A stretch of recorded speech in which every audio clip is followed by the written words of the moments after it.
Hello and welcome to Red Bull Homeground 2025 World Finals.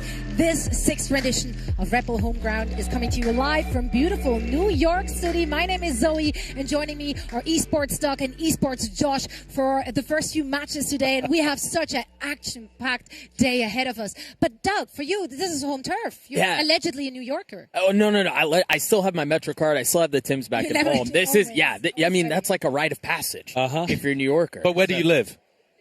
I lived in Queens. That's not the point, Esports Josh.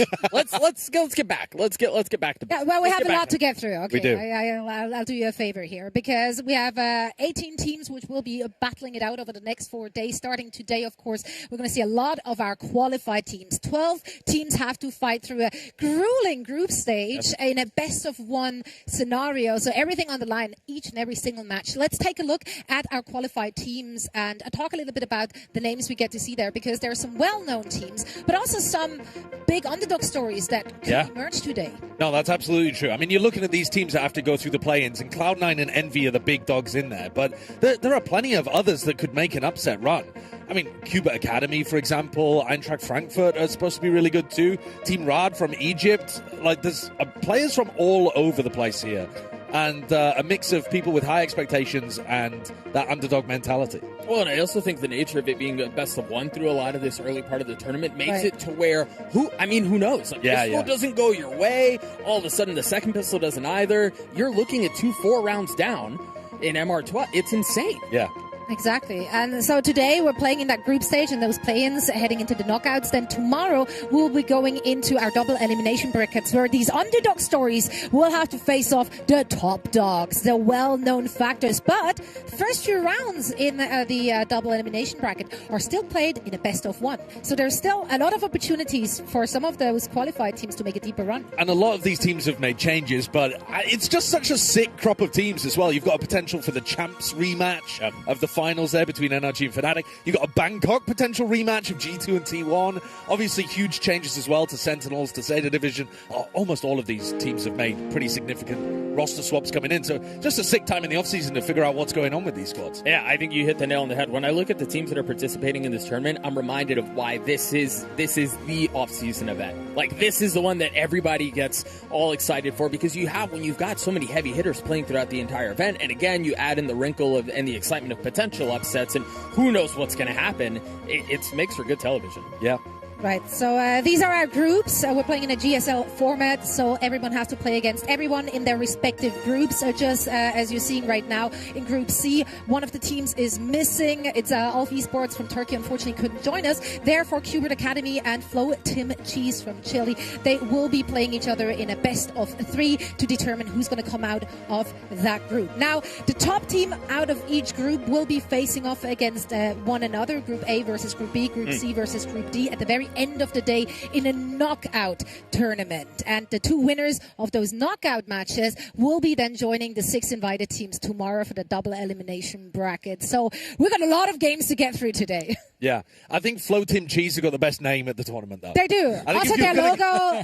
Actually peak. Kind of peak. Yeah. Yeah, let's take a look at the schedule so you know what's coming our way today. You can peek at the logo there as well, but we're going to see it a little bigger, full HD in color a little later today. Yeah, Cuba Academy going up against Flo Tim Cheese. That is the match we will be starting off. We have games being played simultaneously as well, of course, to get through all of that. But we'll keep you informed and updated. We also have UpMind on the floor who will be giving us some insights from those secondary stream matches.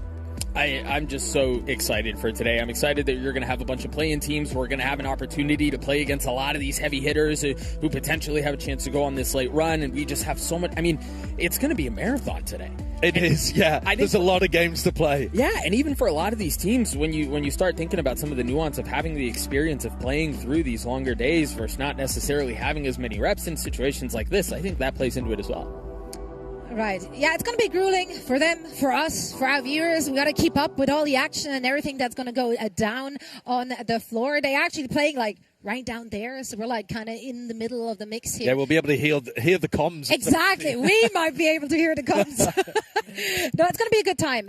Of course, there is not just news to the rosters. There's also other stuff that happened in the grand scheme of Valorant that we want to discuss. So here is in case you missed it. The first thing, of course, we have to discuss is that we are playing on the latest patch. That means we might get an opportunity to see the newest agent, Vito, who has already been seen a teeny tiny little bit of playtime last week at the Sen City Classic.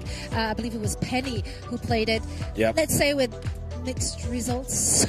Yeah, the sample size of one. I mean, in theory, it seems really good. Yeah, you've also just got so many different roster moves of so many different teams. I think there's tons to talk about with almost every roster because, like you said, Doug, it's like the off-season tournament for us to get a feel of what's been going on.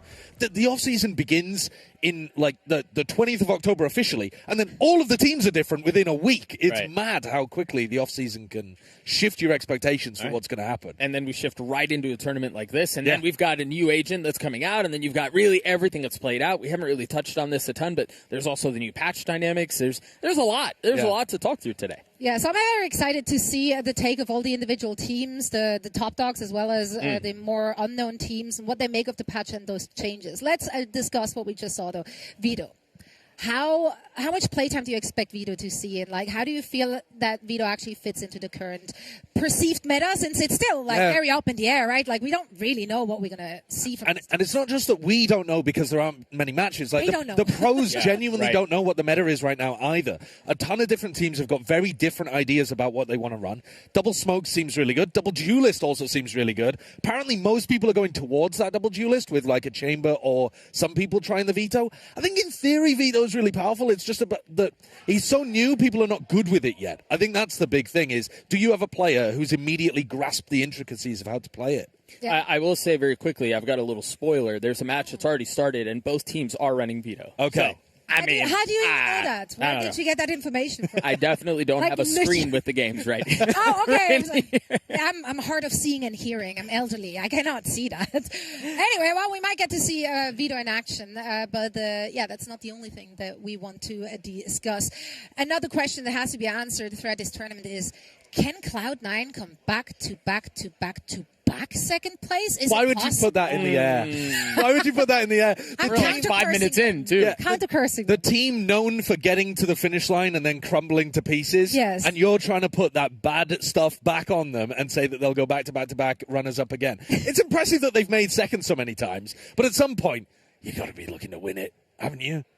Haven't you? Surely. I mean, you kind of want to get over was there a result at the Sen City Classic confidence-inducing? No, it was not.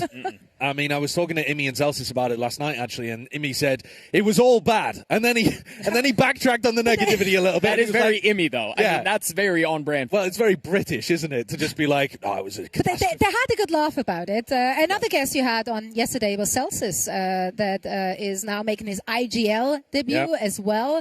Let's talk a little bit about what we expect to see from Celsius there, because in the interview you had with him yesterday, he seemed very confident about the role since he was always the big brother role in the teams he previously played. He also said that he is doing was doing a lot of the mid-rounding anyway. Yeah.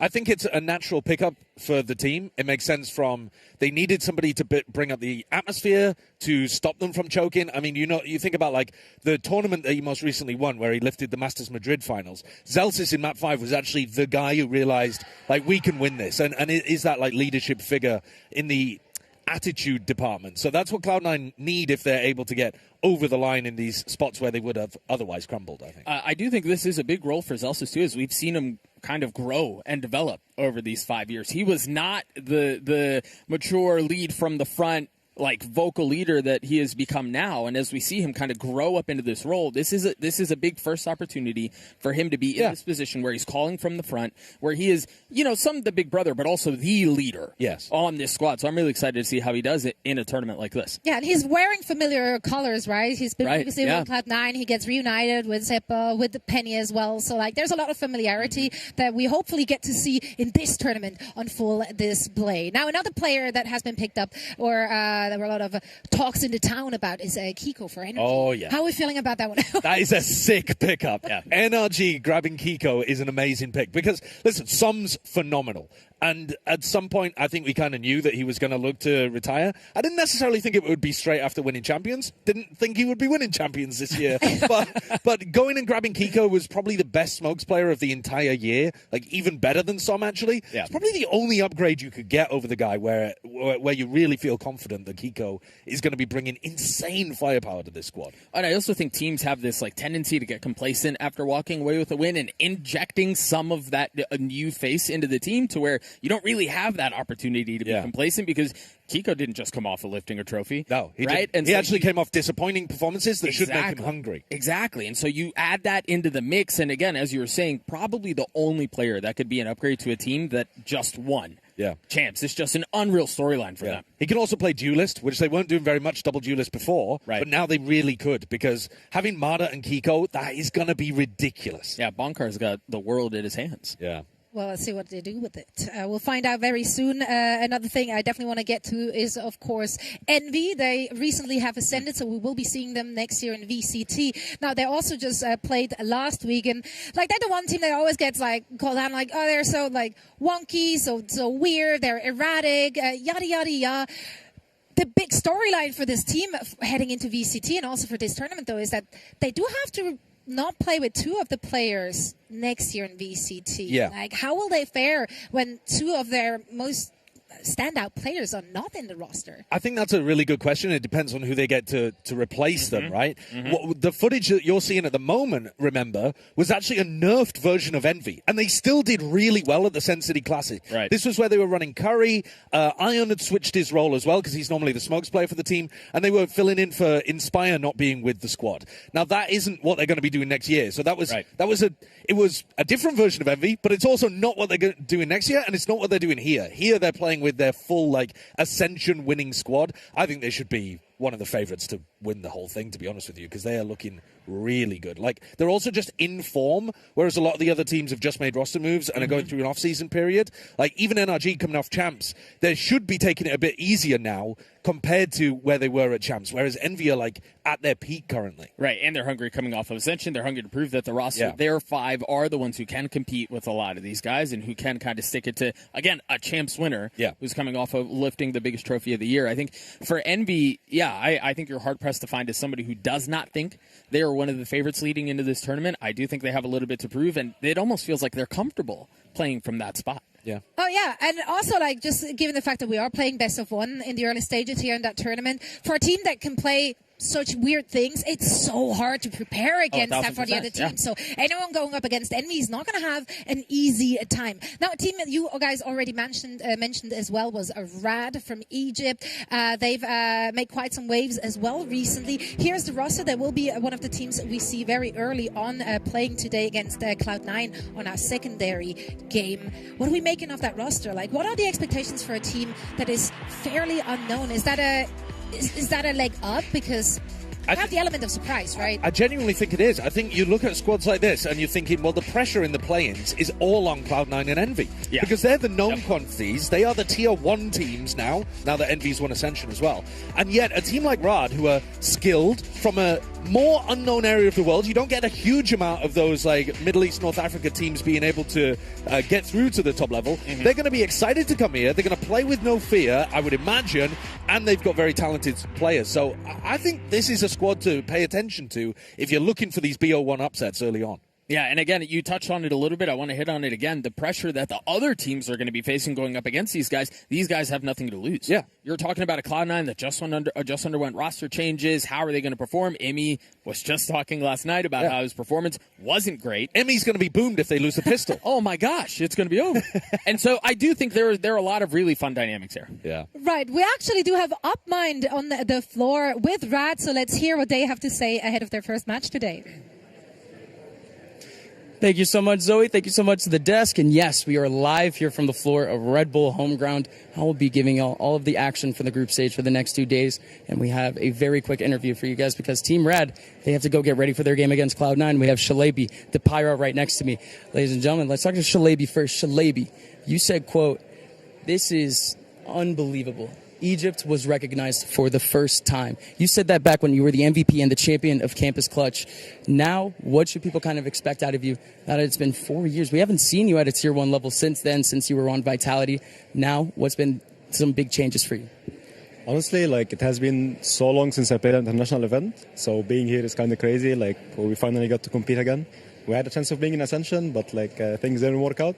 But we are here to like prove ourselves and kind of revenge what happened to us, and like play a good game. Gotcha. And how much does it really mean for you to be back facing like the top teams, top teams? Honestly, like, you gotta face the best to be the best. So having the chance of playing against like Tier 1 teams, because we can only play them on scrims, like we don't get a chance to be in tournaments where we have Tier 1 teams. But being here is kind of good because we can prove ourselves and play against like the best. So it's good for us. And you're playing against some of the best. Cloud9 coming up next. What do you think about your opponents?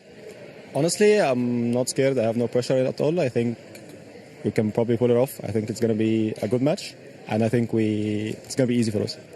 Now we can talk to Pyro real quick because, brother, again, this is the biggest tournament that you guys are playing all year. It's the same thing for Shalebi. How much really does this experience mean to you?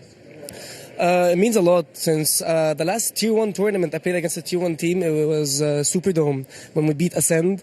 And it's been a long time since I played Tier 1, and I'm very excited to show the world that we are on the same level. It's not that far, and we can compete. And we're going to beat them today.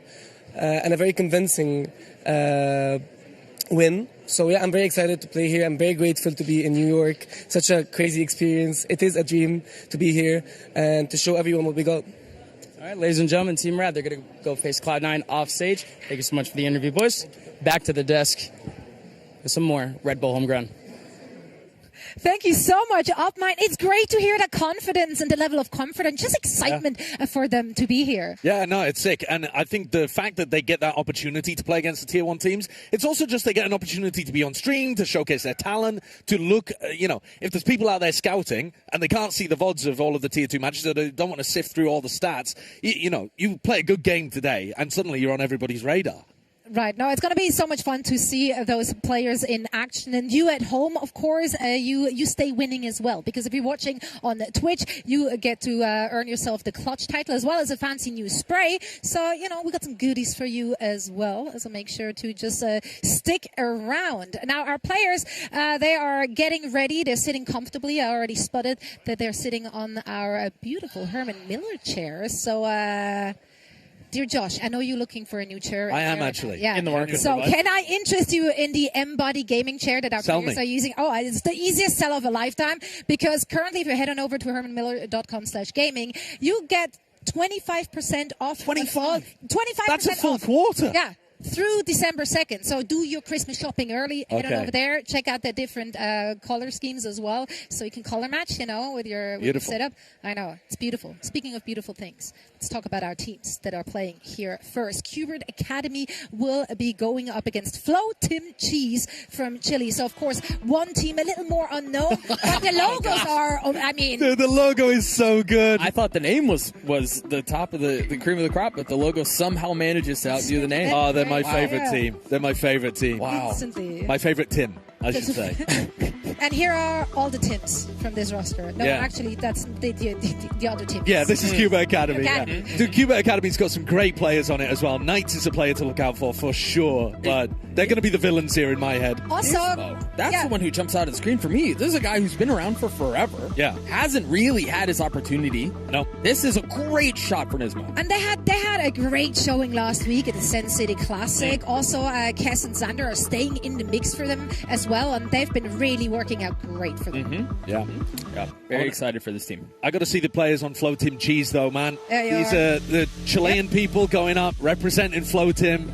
I mean, the Chilean scene, or just the LATAM scene in general, I feel like I'm always waiting for the upcoming talent that's going to blow us away and give that injection into the Tier 1 scene. So my eyes are firmly on these guys. My eyes are back on the logo. Why is he so small? He's so small. Well, It's a mouse. He's a mouse, bro. But in the previous To screen, he was scale, as big as to scale. Qbert. Now he's a little guy. Perspective. Because now he's standing up next to the players. So now you have to, you got to scale it. Exactly. Yeah. You haven't seen the New York Rats? They look exactly like that, man, running around the subway. Oh, man. It's going to be a good game. It's going to be a good game, regardless of the sizing of mices and whatnot. I want to chat maps here. Obviously, Okay. All right, go on. we have some stuff to get through here as well. Yep. So let's take a look at the videos. They are on our screens. Obviously, we're not super familiar with Flow Team Cheese, so we can't really make that much out of their map picks or bans. What's cool, though, is that this, because it's a BO3, they actually get to have like a full map veto rather than all the rest of them are going to be BO1s. So we get to start out here on split. And then, you know, I'd love for it to go 3. I think the expectation really is that it should be a 2-0 for Cuba. Absolutely. But who knows? But who knows? Yeah. If it does go 3, then you get to see Sunset as well. But it may end up being wrapped up here on Abyss. But Split's a great one to open. I think it's a map that I feel like we haven't watched in so long. Yeah. And it is one of my favorites. And it is one of the maps where you can lean heavy into the double dive, double duelist comp if you want to, depending on how you want to approach the attack side. There's so much versatility. You can also go double controller. Yeah, I think double controller would be the standard, but I do expect a lot of teams to be going for double duelist just because it's so in the... I think it's very comfortable for a lot of teams to go for that because everyone's played duelist before. Yeah, let's actually take a look at our agent select, which should be happening right now, so we know what both of our squads are rocking up with on our first map. There you go. Have it. Double duelist. Double controller on both. Yeah, both teams running double duelist, double controller, no hard sentis. So it does seem like it makes a ton of sense. I think this was even the meta composition when we were looking the last time that we saw Split being played. It gives you a ton of versatility. I remember Liquid playing this comp a massive amount. The Viper is more than good enough on the defense side. So yeah, you're looking towards... And it lets Knights play alongside Xander, both of your incredibly good smokes players for Cuba, getting to play on the roles that they're comfortable on. So yeah, it should really be Cuba heavily favored, but you never know. I'm rooting for the Flow, Tim. Oh, and honestly, I was expecting a little... I thought they might bust out the veto for Flow Team Cheese because, again, you've got an opportunity to catch a team maybe off guard who hasn't necessarily prepared for something like this, and if it does stay standard, which it looks like it will be, I'm inclined to agree with you. I'm lean towards Cuba Academy here. No, but if Flow Team Cheese did their homework watching the Sen City Classic, obviously they have a lot more footage on Cuba Academy than the other way around. What have they learned from the performance from last week? The unfortunate answer to that is that I think a lot of it was pugging at that tournament because Cuba Academy just lost 2 of their players to Sentinels. So it's not like they're a team that's super drilled right now. They certainly would have been previously, but having just taken 2 of the Cuba Academy players and upgraded them to full-time Senti players, I think they're going to be really loose with what they're up to. So I don't think it's the case that you can make really hard reads about what Cuba are going to be doing because they should just be kind of, going with the flow right now. The flow of the cheese. The flow of the cheese, yeah. The flow of that melting cheese. Oh, have we agreed that it's a soft cheese? Is it a melted cheese, a hard cheese? Where do you think we're Yeah, it's a soft cheese. I think it's definitely a soft cheese. I think it's a raclette. It's raclette. like It can be both. Yeah, versatility. exactly. Versatile. It's a hard cheese that when heat's applied, it melts. Although that seems to suggest they're going to crumble. I think most cheeses do that, but we can do some science experiments in the back, and I'll let you know how that one is going to work out for all of us. And now, actually, I haven't gotten your guys' take as we're still waiting for this match to get started. Which team do you see as the underdog here? Like, is there any of the more unknown teams that you feel like could be a real contender, or any team you're just generally excited about seeing this next 4 days? I think, again, the nature of the tournament makes it to where any of these play-in teams, can go on a run. They can easily upset somebody. This match is the one different one because we're doing a best of 3 instead of best of 1, but there's anybody can walk away with a win and catch a team slipping that probably shouldn't have. I think if you're going to name a specific one, it would be Rod against Cloud9. So yeah, that's a scary one. Yeah, C9 are in a group with Rod and Fennel, and I'd be looking at that Rod team that Upmind just interviewed as a squad that wants to get an early BO1 win against Cloud9 and set themselves up on a great footing. Well, I mean, you heard how they were talking. Confidently saying, we're going to win big. And that is that's like the perfect recipe for disaster for Cloud9. Have you ever encountered an interview where someone was like, we're scared out of our minds, we will never win this match? If they interviewed me in my Premier games, that's what I'd be saying. But we're bad, we're going to lose. There's something Amy tried to sell that yesterday, though. He tried to rate them really high because they're in the same group so that he can be like, oh, well, but they were really good. He was handing the message. Controlling the message. But there was something about how they were speaking. I don't know. I believed them. on the other side of that interview. Maybe I just am very gullible. I don't know, but I believe those guys. Same. And I came in with confidence. It's that confidence. It's that team spirit, you know. And a lot of teams have been throwing that out the last couple of days. If you've followed them on social media, a lot of those teams are very happy to be here. I mean, Bonk in the Bronx, like this is team bonding. Peaking. I've seen that. A little cuddle in bed in a hotel room. I've seen that as a title and a thumbnail of a video, but I didn't think I'd see it here. Yeah. Bonk in the Bronx. They're doing great, though. I mean, they're doing some gang signs already as well. Well, yeah, probably don't want. Yeah, they're not familiar with New York. I think probably don't want to be doing that kind of stuff here. Right. Yeah, I think it's good for it's good for team bonding. Yeah, it's good. At first, I thought morale. it was a picture of you and I bonding before our duo. We haven't cast it very much before, but I think we should probably do it later on. Bonk in the Bronx. Yeah. Where are we? We're in Manhattan right now. You don't know where we are. Well, no, I don't know the names of the boroughs of New York. Are we in Manhattan? We are like in the most famous one. Sure. Brooklyn? Isn't Brooklyn more famous? I don't know. Oh, God. He doesn't get paid to play, like, GeoGuessr here. Yeah, exactly. He's also just happy to be here. He's not stuck. Cut him some slack. Yeah, bonk in Manhattan is what they're currently doing. It doesn't really... Some do a bunking in Manhattan, so I still so we get to get a photo of you guys cuddling up in a hotel bed. Because I feel like that's what's just been promised. We could. Listen, we could. I don't see any problem with that, frankly. You sound very non-committal. I don't want to commit to it. I want to be see how we feel after the cast. That's okay. You know what? That's all right. Also, I'm Bonkar, who is here coaching NRG. Is he not going to have a massive conflict of interest if they do go up against Bonk? Yeah, that's his namesake. Is Bonkar in the Bronx? He might be. Well, we're in Manhattan. We're not. No. Yeah, but NRG aren't here today either, are they? Oh, they might be. Yeah, they could be in the Bronx. Golden Boy might be out there. You know, taking a trip around his hometown. I had Chris Puckett, taking me on a little wild adventure last night. Yeah? And we walked all the way to, like, lower Manhattan. But he didn't tell me that we're going to go from here all the way down, so I was wearing heels. And he's just like, let's just go explore the area. And then he took me to the other side of the city. It was incredible. New York. We're in New York. We're here. We're having a good time, especially when we get to chat some Valorant. And that's about to happen. So, guys, take it away with our first match of the day. Thank you so much. Yeah, I'm really excited about this one. Josh, we were talking about it prior to the match starting. FTC up against Qbert Academy. This Qbert Academy roster is stacked. This feels very much like a very tried but very true David Goliath situation here.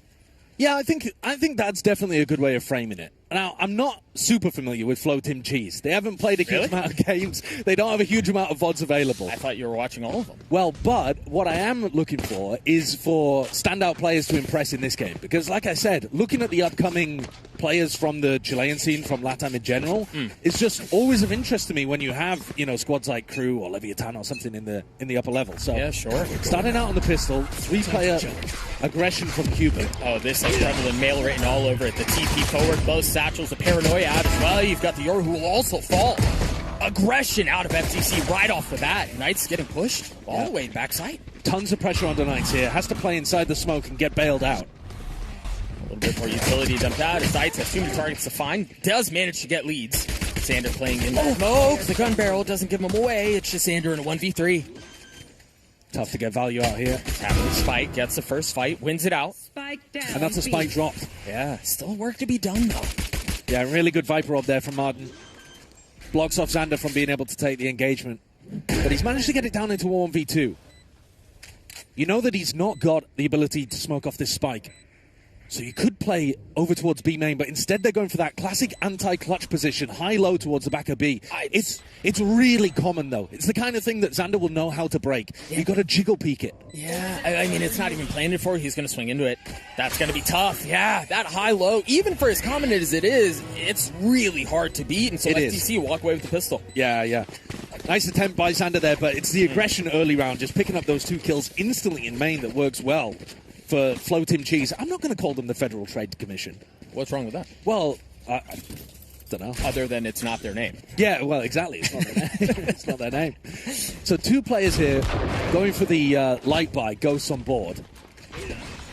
Here's the replay of what was happening there. I did think for a moment that Lead had just gone and got that kill mid-air with the Ghost. Yeah. But it wasn't. It wasn't. It was Tunazo. So starting out here with a lot of patience over towards B main. Knights was playing this aggressively on the pistol, and they prowled him off the line. This time just contact into it. And they realize the whole of B should be open here. It's a pure gamble from Cuba on the other side of the map. What you'd expect, even a frenzy invested in the hands of Kess, but yeah, they're going to waltz their way out onto B and not meet any resistance. Presumably get the spike down. And well, this kind of round is all about trying to generate the ult value. Right. So I'd actually prefer it if Lead was planting here, but instead it's going to be Krams who drops out to the floor. Tunazo getting punished as well. This is a 5v3 on the retake. Those were the two pistols, though. So the two that were brought in from FTC, pistols go and fight. They try to hang on to the other weapons, the Bulldogs and the Outlaw. But to your point, now a 4v3, this is not safe and secure. No, it's not safe. Xander's coming around behind from B main as well, so if they start to back up, Lead's going to have to hit some shots. Does hit the first. The paranoia out, but there's Xander right on time, as you mentioned. We can see what else they can find. A 2v2 now. And Krams trying to. This gets messy, Josh. Krams left in a 1v1. No time, though. Not enough time. Boy, that's expensive, though. That's astonishingly expensive. Those two players going down with the pistol were far too early on. And this is maybe what you'll see from these teams that we don't have high expectations for. They'll have the explosivity to win some big rounds. Yeah. But they probably are not going to play as tightly, as disciplined, as, on point as you'd want them to in the scrappier situation. Right, they can win some of these big rounds, and then they can also lose some of these big rounds in ways that you wouldn't expect them to, and obviously that was a round win, but you talk about some of the financial trade-off. If you take a look at that one more time, the time running out, Josh, I imagine as we head into the finances for this next round, they're not going to look good outside of FTC. They're not at all. They've got the Outlaw on the Yoru there, just looking to try to find some value on the other side of the map. Oh, hello. They've completely called Kess off, though. He was not ready for that fast timing through A main. Oh. I mean, again, if you're FTC, you can play it a little loose. You can play with your hair down. And Satellite gets caught as well. I think he had full armor. I could be wrong about that one. I think that was a double body shot there. And suddenly, Cheese are in. Yeah, with two rifles upgraded. Xander tries to punch back, succeeds. And all of a sudden, we're in an even 3v3. It's now one rifle left up on the side of FTC. And you know what? The spike hasn't even planted here. It was so far back. Krams with the spike, not really expecting his team to take A main for free at the start of the round. If Krams plants, he gets ult online. That could be a deal breaker. Nade through. Spike planted. 10 HP, but now the spike goes down. Now they've got the nightfall that they can try to play around. I believe it's only going to tag one. Leads falls. That was the only rifle, just an Outlaw and a Sheriff left. From the side of FTC as they try to convert this ridiculous bonus in a fight they probably shouldn't be in to begin with. Oh, that paranoia. Connects Xander. Finds the cross, slips the net. Krams, crispy shots, gets one down. A 2v2 now. Krams gets another. Nismo, such a veteran, in a position to make a play. For Qbert Academy, the satchel forward, time is short, and they're running. They're running for the hills. Is going to be able to buy enough time. Nismo forced into the fight. Beautifully played. Out from FTC. Perfect stuff. What a round. How on earth have Qbert lost that? This is the kind of stuff we're talking about where the team who is favored, let's be real, is letting some huge rounds slip early. Okay, the brawl on the pistol round over towards Mail is forgivable, but this round, take a look at this in the replay. I mean, the fact that they're even over towards A is rough to begin with. Those kills, Kess getting caught on the A side, just not ready for that kind of aggro timing. He was saving his Hawk for slightly later in the round. And Flow Team Cheese. They go for the aggro play and it pays off beautifully. Now this looks very similar to what they ran on the pistol. They've got the smoke that's up towards Mail, the talk through, and goodbye. Already gets two. Goodbye. The Outlaw is getting giga value.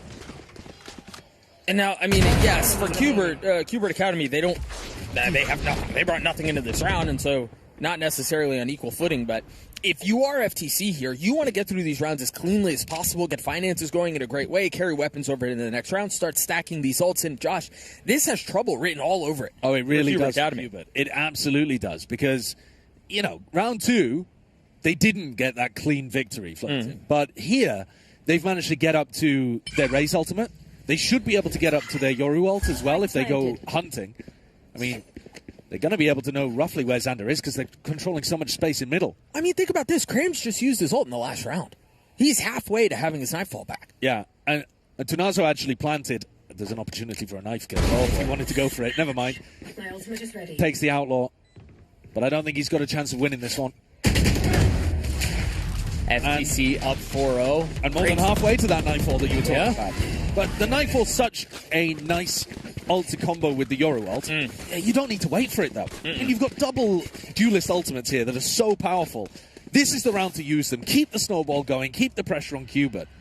And Satellite's going to try to respond with an operator that he's picked up. Oh, I thought it was, I mean, we didn't see it, obviously. Caught it in the replay there. I thought it was even a collab, but no, he just picked off two that were trying to mosey their way up to Garage. Yep.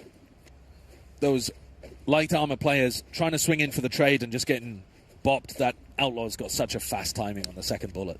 All right, so now we've got FTC, it's Qbert Academy who calls the timeout. FTC's up 4-0. Qbert Academy, obviously, they lose the pistol. They should never have lost the third round. They do. What are you saying to Qbert Academy here if you're their coach? Well, with an early timeout like this, they do tend to be more attitude-focused rather than strat-focused. So, maybe they need to calm down a little bit of the communications or something. I'm not going to speculate on that too much. If you were looking at the strategy, the only thing you can really point at is that they've been taking very fast timings. So pistol round, they go super quick. They being FTC. FTC, yeah. So they're taking very fast timings up mid on the pistol, and then in round 3, they took a really quick timing on the A-Lurk. So what I'd maybe be trying to adjust is to hold on to A main pretty aggro to make sure that you deny that space to Martin and give up B main a little bit, because they're not trying to go into B main and pop. And in fact, if they did go B main and pop this round, you'd be running into a showstopper anyway, and you'd probably lose that fight. So, I mean, skirmish over A, see if you can draw out the ultimates. There's one of them. There's both of them. Actually very similar to the pistol, but this time with a lot more bang behind it. That is lovely as well. Completely deny the Viper ult value. Forced out utterly. And maybe even landing a fadeaway kill with a rocket, but not going to find any joy. They have all of the sight. They have all of the control. Nismo, one away from showstopper on the retake. He'd love a free kill here.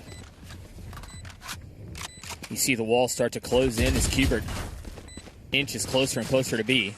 Take a look at the mini-map, though. Martin's going to be on this late flank. The timing on this could be everything as Tunazo tries to hold him back from spawn. What? Oh, that's absurd. That's Nismo. There goes the rocket. Traded back, though. Still a 4v4, and there's Martin with the flank. The timing is gorgeous. But Qbert Academy punching back. Still in a position to make a play. Martin not able to settle the shots, and Satellite bullet between his eyes. Falls to a 1v1. As the spike ticks away, there's not a whole lot of time. Leeds gets another. That's a 5-0 start for FTC. That's an incredible round as well. I love the way that they comboed their ults in at the beginning of this. The Viper's pick goes down in mid, and instantly the reaction is there. Another fast round coming out from FloTim. Yeah. Yoru ult is going to give you all the information on where the Viper is. You're not worried at all. And the Viper cannot stay inside the pit, but that kill is mad. Nismo's looking for an opener to be able to get his showstopper online. That player is haunted, revealed, illuminated, scanned, lit up like a Christmas tree, and still somehow spins on a dime and deletes Nismo. Absolutely wild.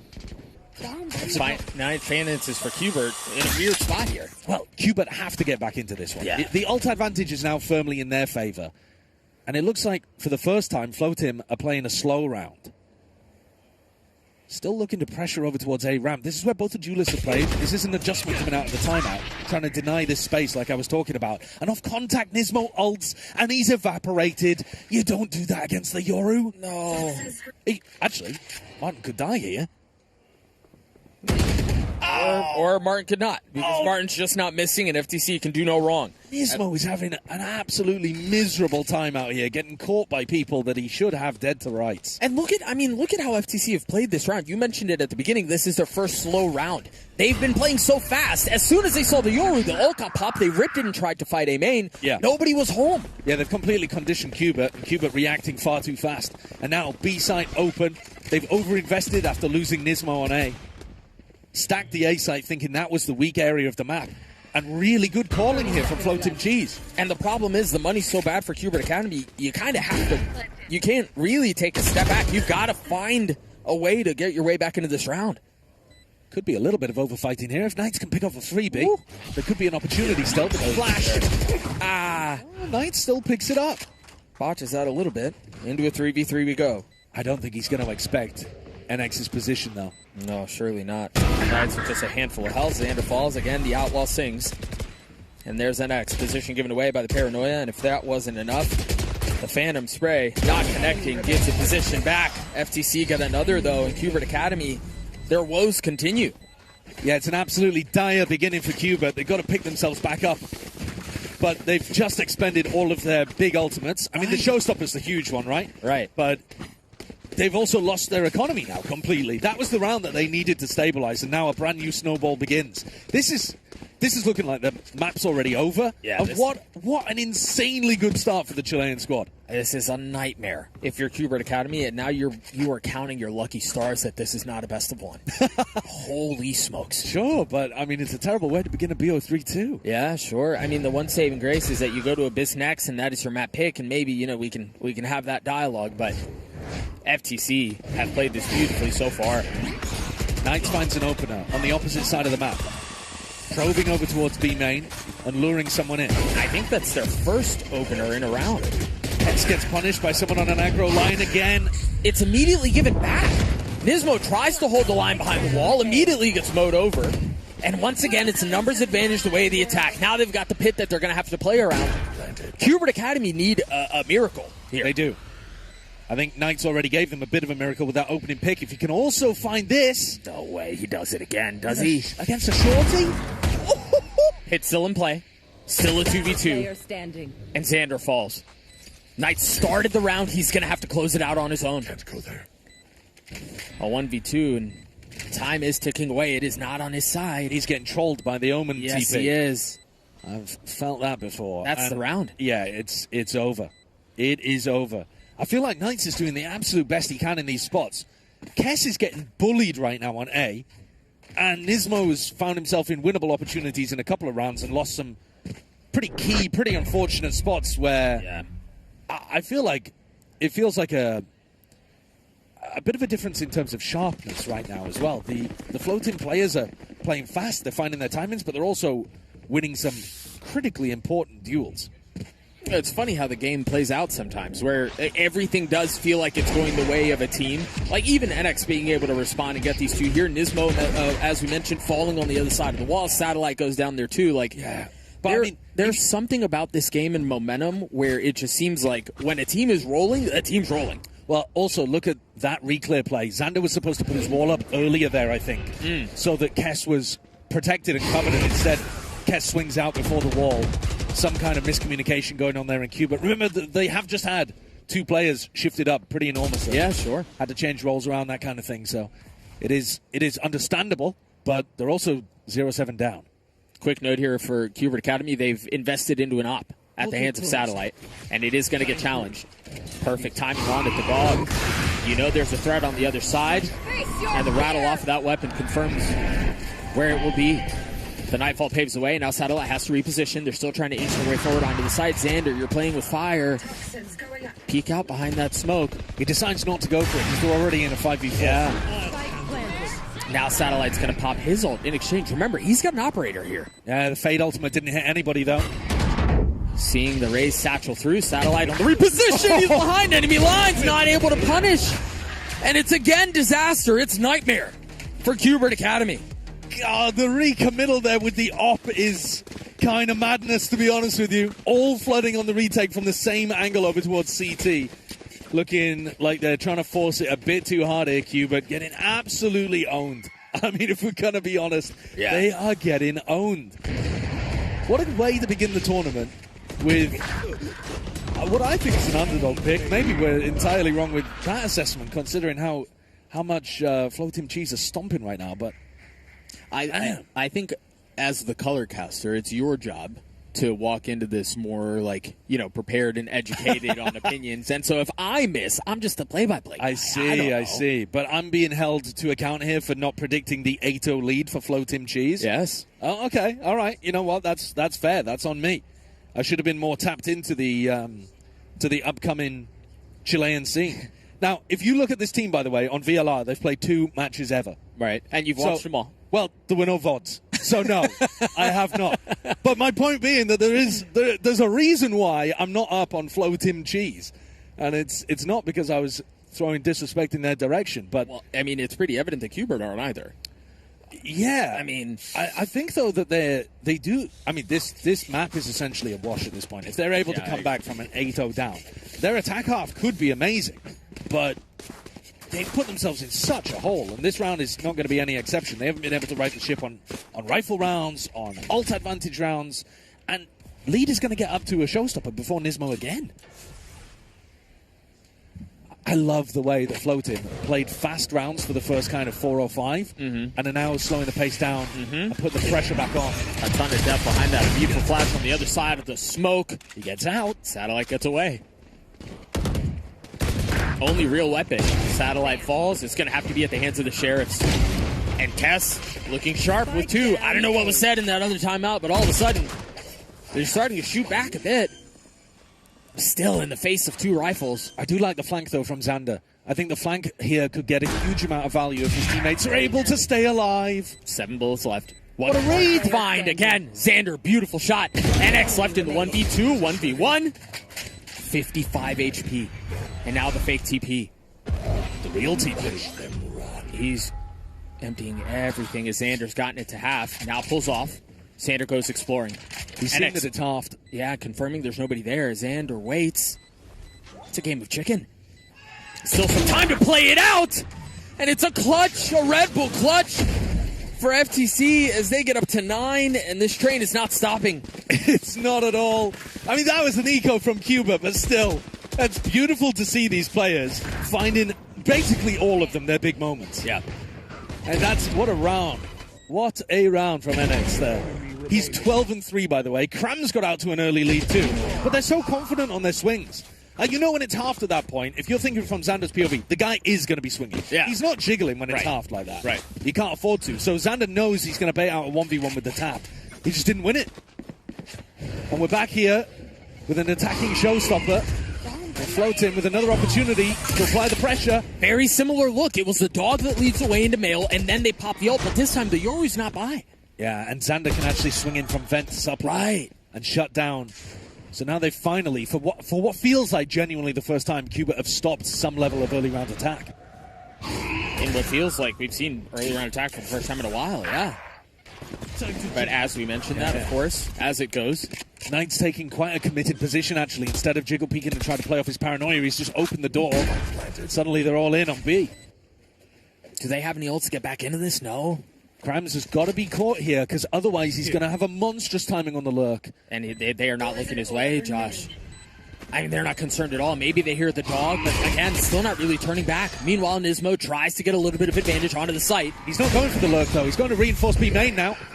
His timing is perfect. His timing's perfect.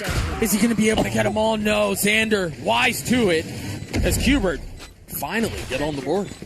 Yeah, big difference here being that they were in, I guess, a 5v4, although, frankly, it was a 4v4 by the time they ended up getting into the retake position. Yeah. I think one of the other big differences, though, is that Krams didn't commit to that backstab at B Heaven. Yeah. Think about last time they went for a B retake, it was actually Martin, I believe, who came up from behind and managed to catch 2 players with a spray down. So, not quite having that extra backup plan there, meaning the difference. 9-1. I still don't think it's going to be a good half from Cuba. I can do the maths. Well, into the next we go. Is Xander going to pit mid again? Because this time they don't have the ults to pressure him. He does pit immediately. And this time the dog is traded for a drone. Sees nade, pressure in his face, forces him out into vent, but he should be able to get back into the pit. And to try to stop Martin from taking space, Satellite is way deep. He's too deep. Oh, that's a bit of a botch. Yeah, Martin should have had the punish there. Those were the kind of moments that were all going Floating's way early on, though. Yeah. So, good from Cubert's perspective that they get a bit of a luck. And again. Yeah. This one seems like it's kind of coming off the rails. All of a sudden, Qbert Academy, with things finally going their way, leads as the last standing in the face of a 1v4, and that's inevitable as Qbert get their second. And I think you said it best. There were some of these weird fights that were all going the way of FTC prior to this round that all of a sudden are starting to turn the other way. Yeah, too little, too late, though, probably. Yeah, right? sure. Unless they can put together a monstrous attack half. Sure. Flow Team should have been able to do enough to give themselves at least a great opportunity to close out here on Split. There will be an advantage for Cuba in this final round, and you're right that they feel like they've got the legs under them finally. They're going to play Satellite with his op over towards A. It's difficult to op here. You've got to get in front of the Viper line, really. So he's going to use the Prowler. Ooh, meanwhile, Knights TPs towards B and then TPs out. Again! Yep. Again, Nismo goes for it and gets baited. Yep, that's what I was concerned about. And it was all off of the fake TP into Garage. He takes the bait. Yeah. And suddenly, Tunaso's on the other side of the map, and your player Satellite, who's supposed to go deep with an operator, has been punished. Now the pressure on Kess to try to anchor, Knights to support, and they're going up into heaven, which gives them opportunities to pivot back into B, where they've left lead. Now look at this, they're playing so nicely here, honestly. Flow Team have been in complete control of the map. Just one of the best parts about that default Viper wall that we see so much is it allows this exact rotation. You can take ramps, you can go all the way up into heaven, flip your way through the other side of the map. You've just got to be able to win this cross, and Xander has slipped the net. He's got behind them. Knights was there too. They've got to be able to win out these fights. Good snake bite. Hubert desperately looking to find their way into a third round. A success that has eluded them this entire half. Kess in the 1v3, now 2, but eventually falls. FTC a 10-2 half on their map pick.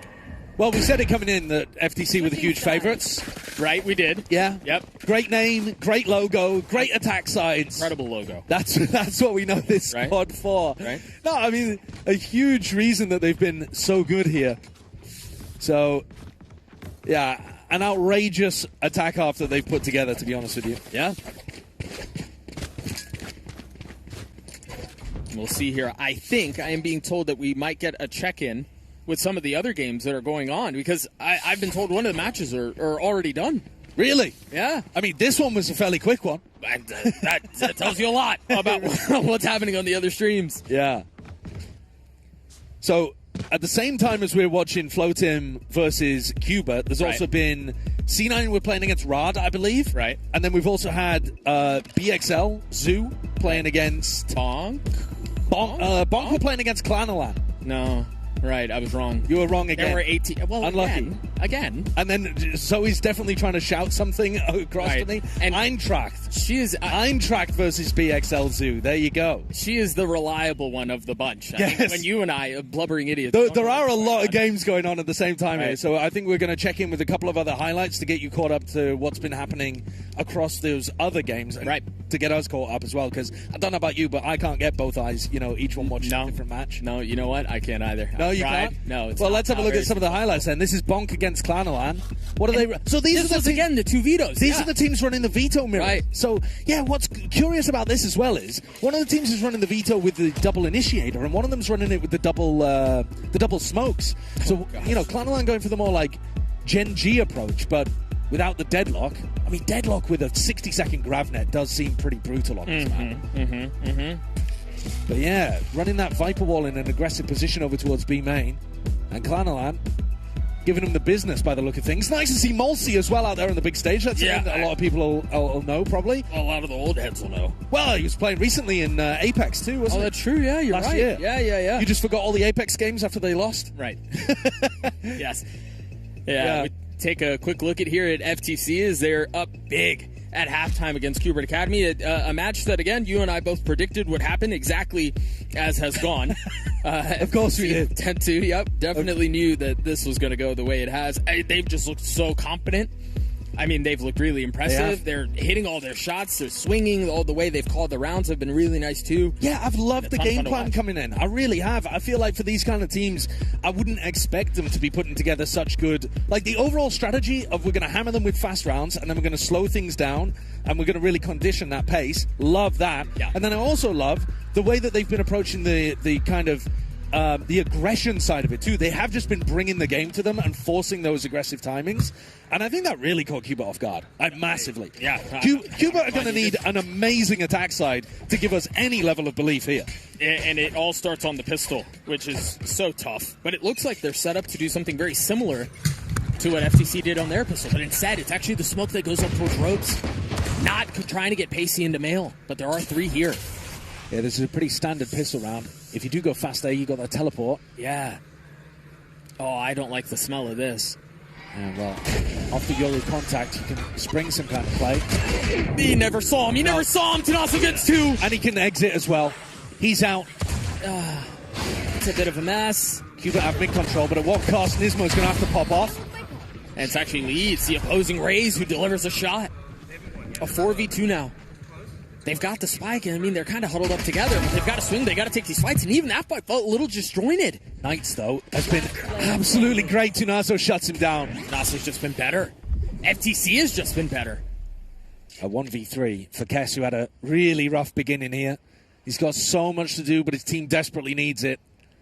This obviously not Cuba's map pick, but going down 0-1 in this kind of manner is gonna shake your confidence a little. Gonna make you wonder what kind of demons are in this play-ins. Yeah, surely. It's not close at all, and now Kess reveals his position. With some time left in the round, he still has a spike in hand, can at least get that value out, but... Yeah, you're gonna need more than that. At least with the spike plant, you might be able to force. Yeah. Here's him drop down. Very nice shot onto the first, but that's the finishing touch on it. FTC gets up to 11, and Hubert Academy, well, I mean, they needed a miracle in the first half. What do they need now? Yeah, I mean, God himself more than a miracle. Here. Yeah. Yeah, God to come down and start taking over one of their mouse and keyboard setups, I think. This is so tough, too, man, because this position, it feels to me like Hubert Academy, they're just not sharp on some of the basic things, right? Like, you talk about this fast hit towards Mail that they couldn't figure out on their defensive half. You talk about having somebody play behind box on the pistol in a situation like that, too. None of this is new and groundbreaking. No, it's not, but I think that's, to some degree, going to be expected when you've had 2 of the Cubit players go up to Sentinels, and they're going to be pugging it a little bit, right? Yeah. I mean, Kess and Xander are new to the team. They have 4, so of course they have. They're down 11-2. Right. Paranoia out, the satchel through. Nismo stomps on his head, but Grams gets 2 with the ghost. How do you get 2 with the ghost there? The 3v3 in the end, and the Stingers are going to do a lot of value if you stay on site. But you are giving up a lot of space to float in.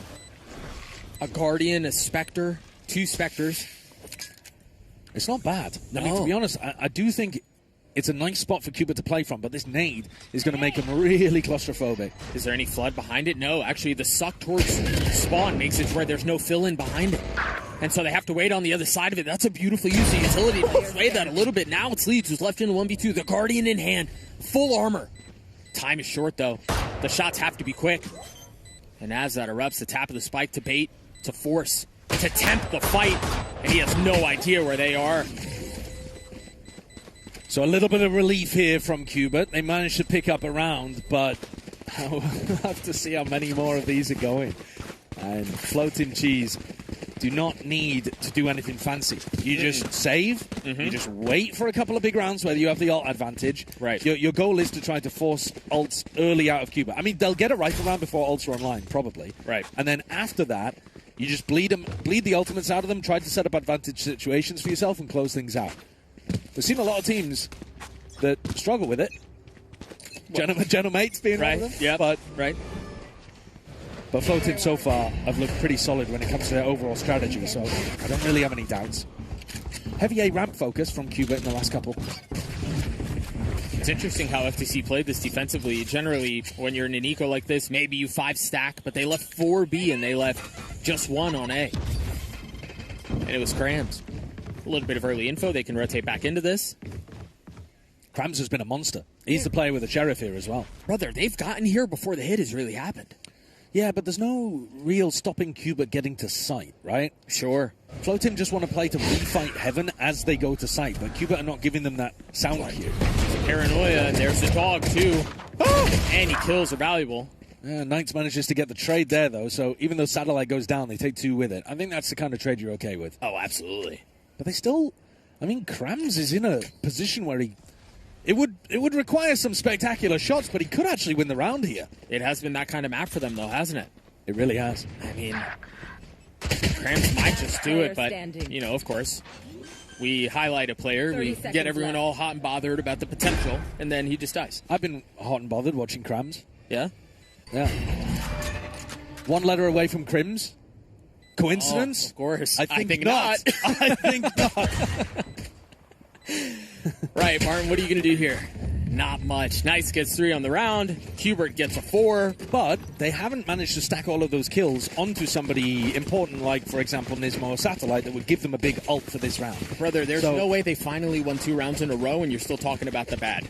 But the reason I'm talking about the bad is it's so... This is one of those opportunities where Cubit have to fend off like a really crucial spot for Floatim to be able to close things out. Sure. So like this round is more pressure on Cubit than the later ones coming up where they'll start to get ults snowballing. So this one you still have to be absolutely on your A game. And it needs to be a win, really. Despite the fact we'd normally talk about it being, you know, a bonus or whatever, right?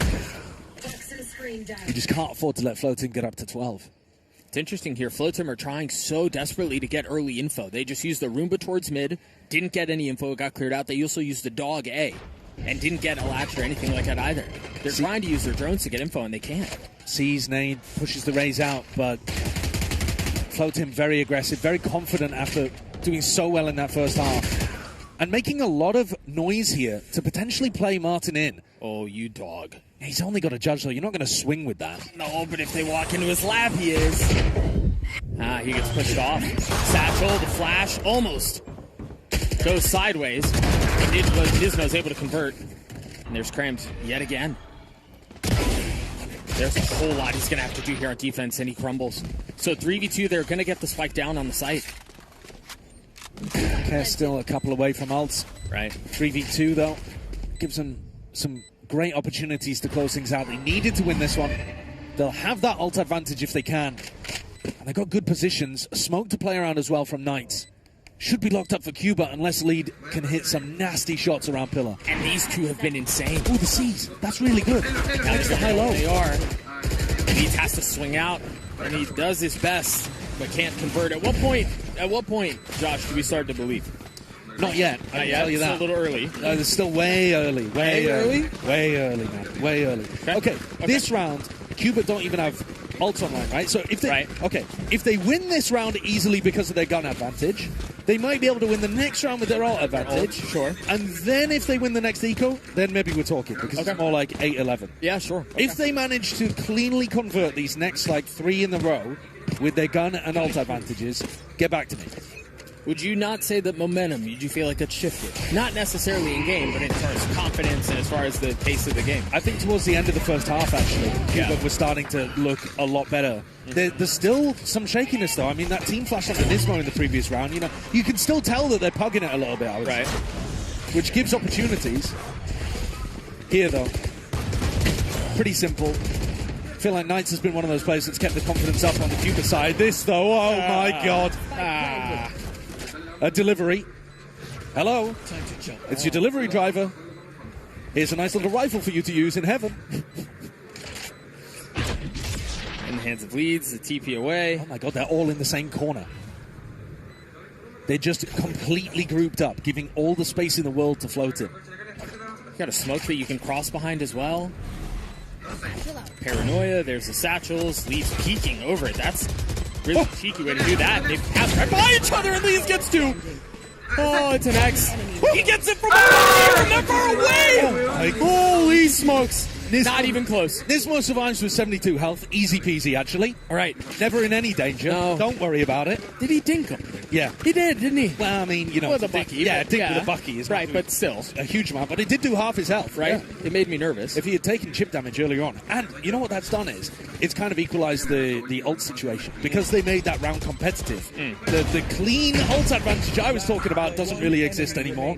So Cuba, I think this is the kind of round where Cuba should be relying on their like preset ideas. Give me a preset round where you use double duelist ultimate, combo with a fade ult or something. Where are they going? Sending it up through mid, doing a mail crunch? Here comes the Euro ult. The eye just got in, or the dog, excuse me, just got in for Garage. They're going to try to speed up around it. Krams is going to do his best with the suck to keep them back. The op rattles off, connects onto Xander. And Martin from up in heaven might be the savior that they need. The rockets popped. He's still but FTC, they get to map point. Love the decision there from Tunazo to swing in front of the Fade ultimate with his operator and catch an early pick. They knew that that Euro ult Fade ult combo was coming through. Nismo really late on the ult as well from the showstopper. But there were just too many people for Satellite to deal with. There's 3 players on site. And this is why I said it was too early. Because now they've used all of those big ults. Yeah. Lead is sat there with a showstopper and Floatim Cheese in a great position to close this out. 6 chances. We've got our co-streamers in the house, actually. I don't know if any of them are going to draw big 6s on the screen. It's more of a Sliggy thing, I think, rather than a Finesse thing. I don't know. I'm sure Finesse can count to 6. He's a smart guy. He is a smart guy. Sinaso not connecting with the initial shot. Really surround out here from Cuber. But Floatim putting 3 players for a B main re-clear here. As the one-way goes down, pushing into Knight's jump. Easy stuff. Oh, and even picking up the second on the re-swing. Xander trying to punish. Yeah, I'm afraid this is where the comeback falls just a bit short. Numbers advantage the way of FTC. The spike is going into their spawn, but you even see on the minimap their pings. They understand where the weak spot is. Yeah, they know that this is a gap. Right. And I think this is a sign of a team that's a little desperate when you end up going for a play like this. There's just so many positions that the defenders could be in. Yeah, they're going to be slow to get to site here because you have to check every corner. Right. How far back in the playbook is the push spike into their spawn and then rotate behind them? Yeah, well, I don't think it's part of the strat book. I don't. Like I said, I think this is more calling these kind of things on the fly. The big problem with Cuba here is 30 seconds that left. Floatim have cleared out the whole of sewers. So Lead knows that there is nobody in sewers right now. They also have full vent control, which is going to allow them to re-wrap into heaven. They also have 2 ults to put this round away. If Nismo can catch the Raze 1v1 and shut down the showstopper in A main, it will give Qbert a chance of fending this off. Yeah, my only real concern is if FTC play the timing on this poorly. No, it's the wrong one! It's all crumbled! Good night. Okay. First opportunity out of 6, and Floatim Cheese wiped the floor with Qbert. That is a big upset early on, I think. Oh, especially in the tremendous. manner that it happened. Yeah, absolutely. And, you know, we can talk about how Qbert started to pull some things together, and they did. Yeah. Right? They were able to close out the last 2 rounds of the first half, if I'm not mistaken. They win the anti-eco in the second half, and you start to put a couple of rounds together, and then our confidence builders going into your map, Maybe. There is still a chance for sure that this is like full BO3. Yeah. But I think all of the confidence is going to be with Floating Cheese. They're going to feel like they're the better players. They're going to feel like they've got the chances of being able to win this game. And the reality of the matter is, in that map, they did look like the better players. They were the better players. I don't even think this is like you kind of talk yourself into the reality of that.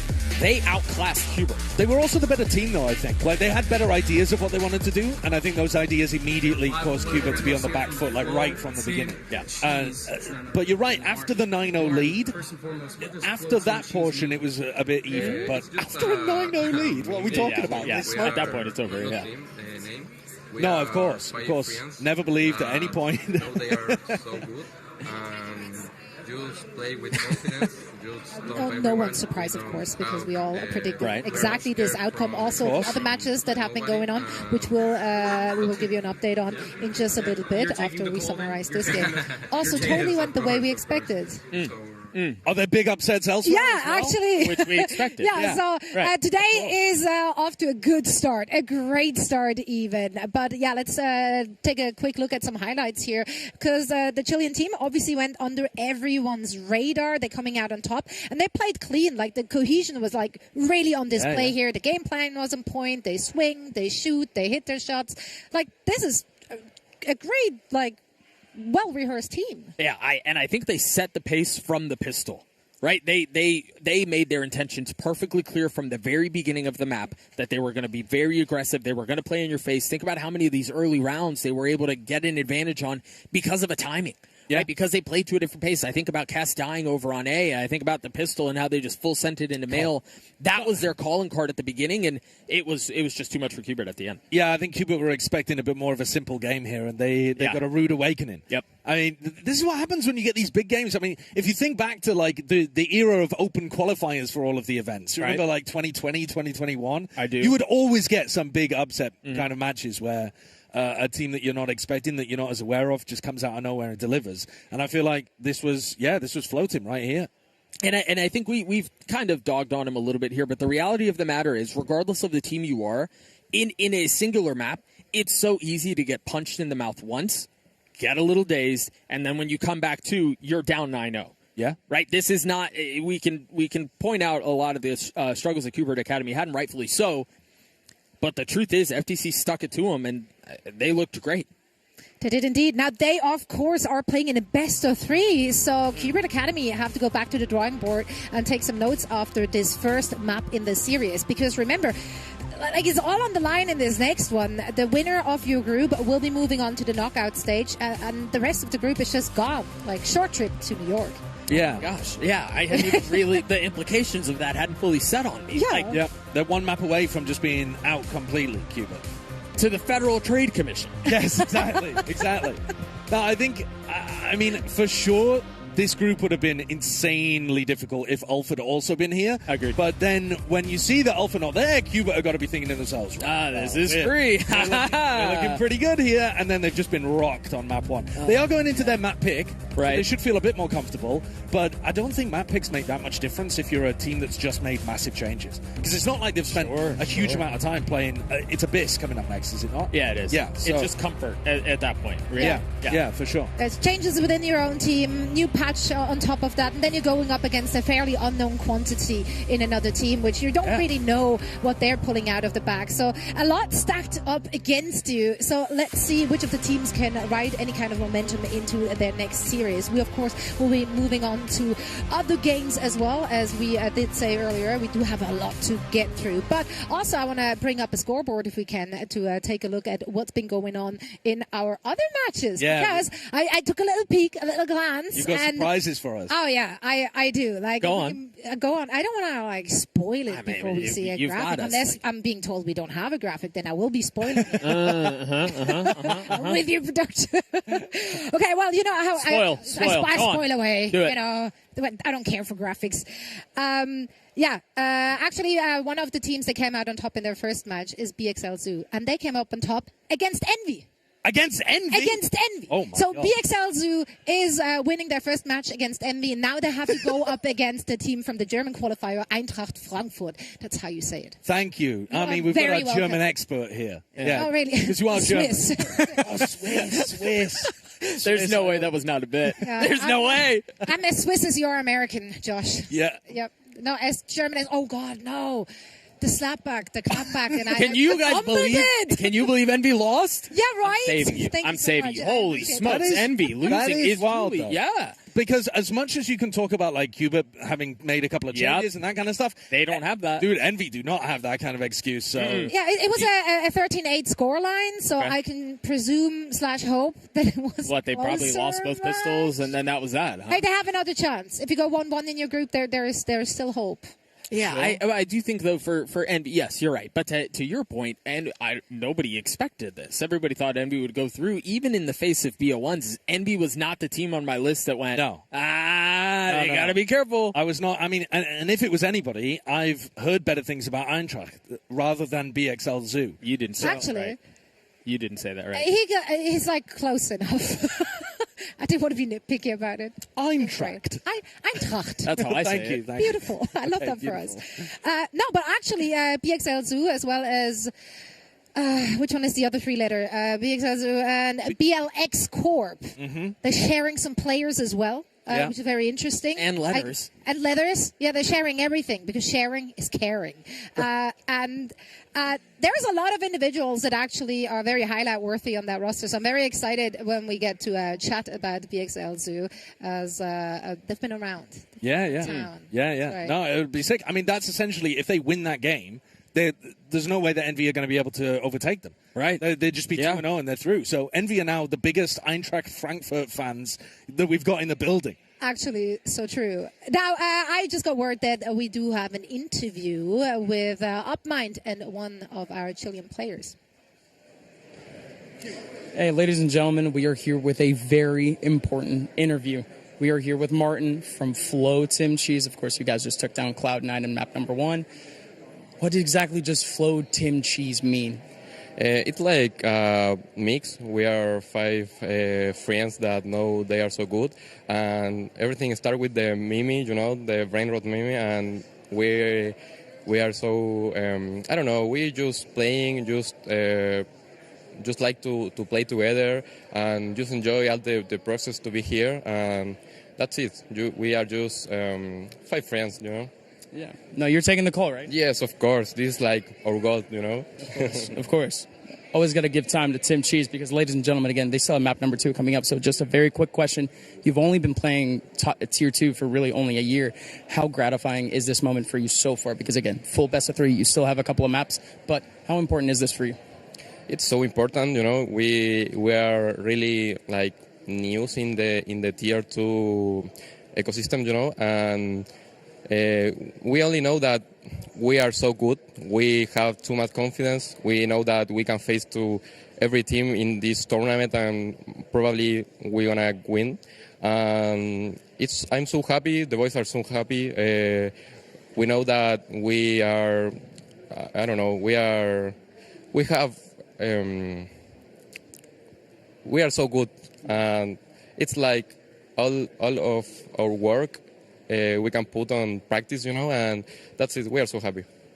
Congratulations on the win, but of course, full best of 3 coming up. Good luck on the rest. Thank you so much. That's Martin from Flow Tim Cheese, and we're going back to the desk with more home ground. Thank you so much, UpMind. It's great. It's so great to hear from Martin there, and I loved that we got a chance at an explainer at what Flow Tim Cheese means. I did not quite understand it. No, and honestly, my takeaway was like they're just 5 friends playing. I'm not sure where the correlation with the cheese is coming in. yeah, I think that's the beauty of Flow Team Cheese, Yeah. is that you don't have to understand Flow Team Cheese. You shouldn't understand it. Flow Team Cheese is inevitable. Yeah. Yeah. It doesn't matter if you understand It's a it or not. lifestyle. It's just something that happens. Right. Yeah. Flow Team Cheese, baby. That's all it is. Yeah. Well, they're coming out on top of that first one, so they're 1 map away from qualifying to the knockout portion of the day. Let's see what's going to happen in the later halves of today. For now, we're heading into a quick break, and then we should be back with more Valorant action.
Welcome back to Red Bull Homeground 2025 World Finals. This is day one. We're currently in our group stage, and it's been a wild ride so far. Even though we literally only covered one singular map.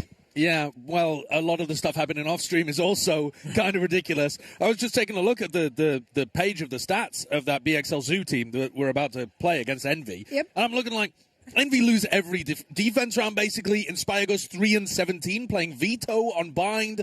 I mean, wild stuff. I think a showcase that nobody really understands what the meta is, and so there's huge potential for upsets. Was there a Veto on the other side? No, there was not a Veto on the other side. So maybe the key is don't play the new agent.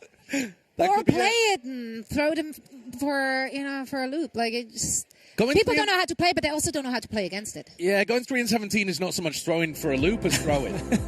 But the throwing was in there, and that's all that matters to me. Let's take a look at the rosters or let's not take a look at the rosters. That was a quick glance. You guys got it, right? Boosh, Yeah. the roster that is yet to come. I got a tease. Exactly, and more to come, promise. BXL Zoo, they just took down Envy, and they're now going up against Eintracht Frankfurt. That is a team coming in from the German qualifier. Now, they are playing with some new pieces here as well. Johnny Boy is usually playing with BLX Core, but is with Zoo right now, but actually plays in VCL with a completely different team. So interesting dynamic. Maybe we get to hear more of that. And then also Darxio actually used to play in the German league, and he might be familiar with the players on the side of Eintracht Frankfurt. Oh yeah, and his players. That would be really cool. I mean, Darxio played a great game apparently. Looking at the stats of what happened against Envy, and Madao also on Bind playing Viper, putting on a Nats-esque performance by the look of things.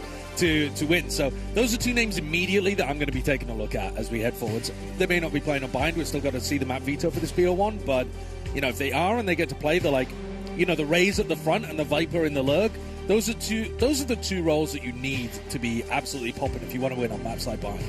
Yeah, I mean, I think you mentioned that there were a couple of players that stood out on the side of BXL that you were super excited for. I think when you've got a team that bests Envy the way they did, everybody just feels like you kind of have to be cautious and careful for what's going on. We'll take a look at the other team, who's one more. Eintracht Frankfurt. Thank you. They come into this tournament with not a ton known either. Okay, but one of the players that I am more familiar with, Musashi, is really cracked.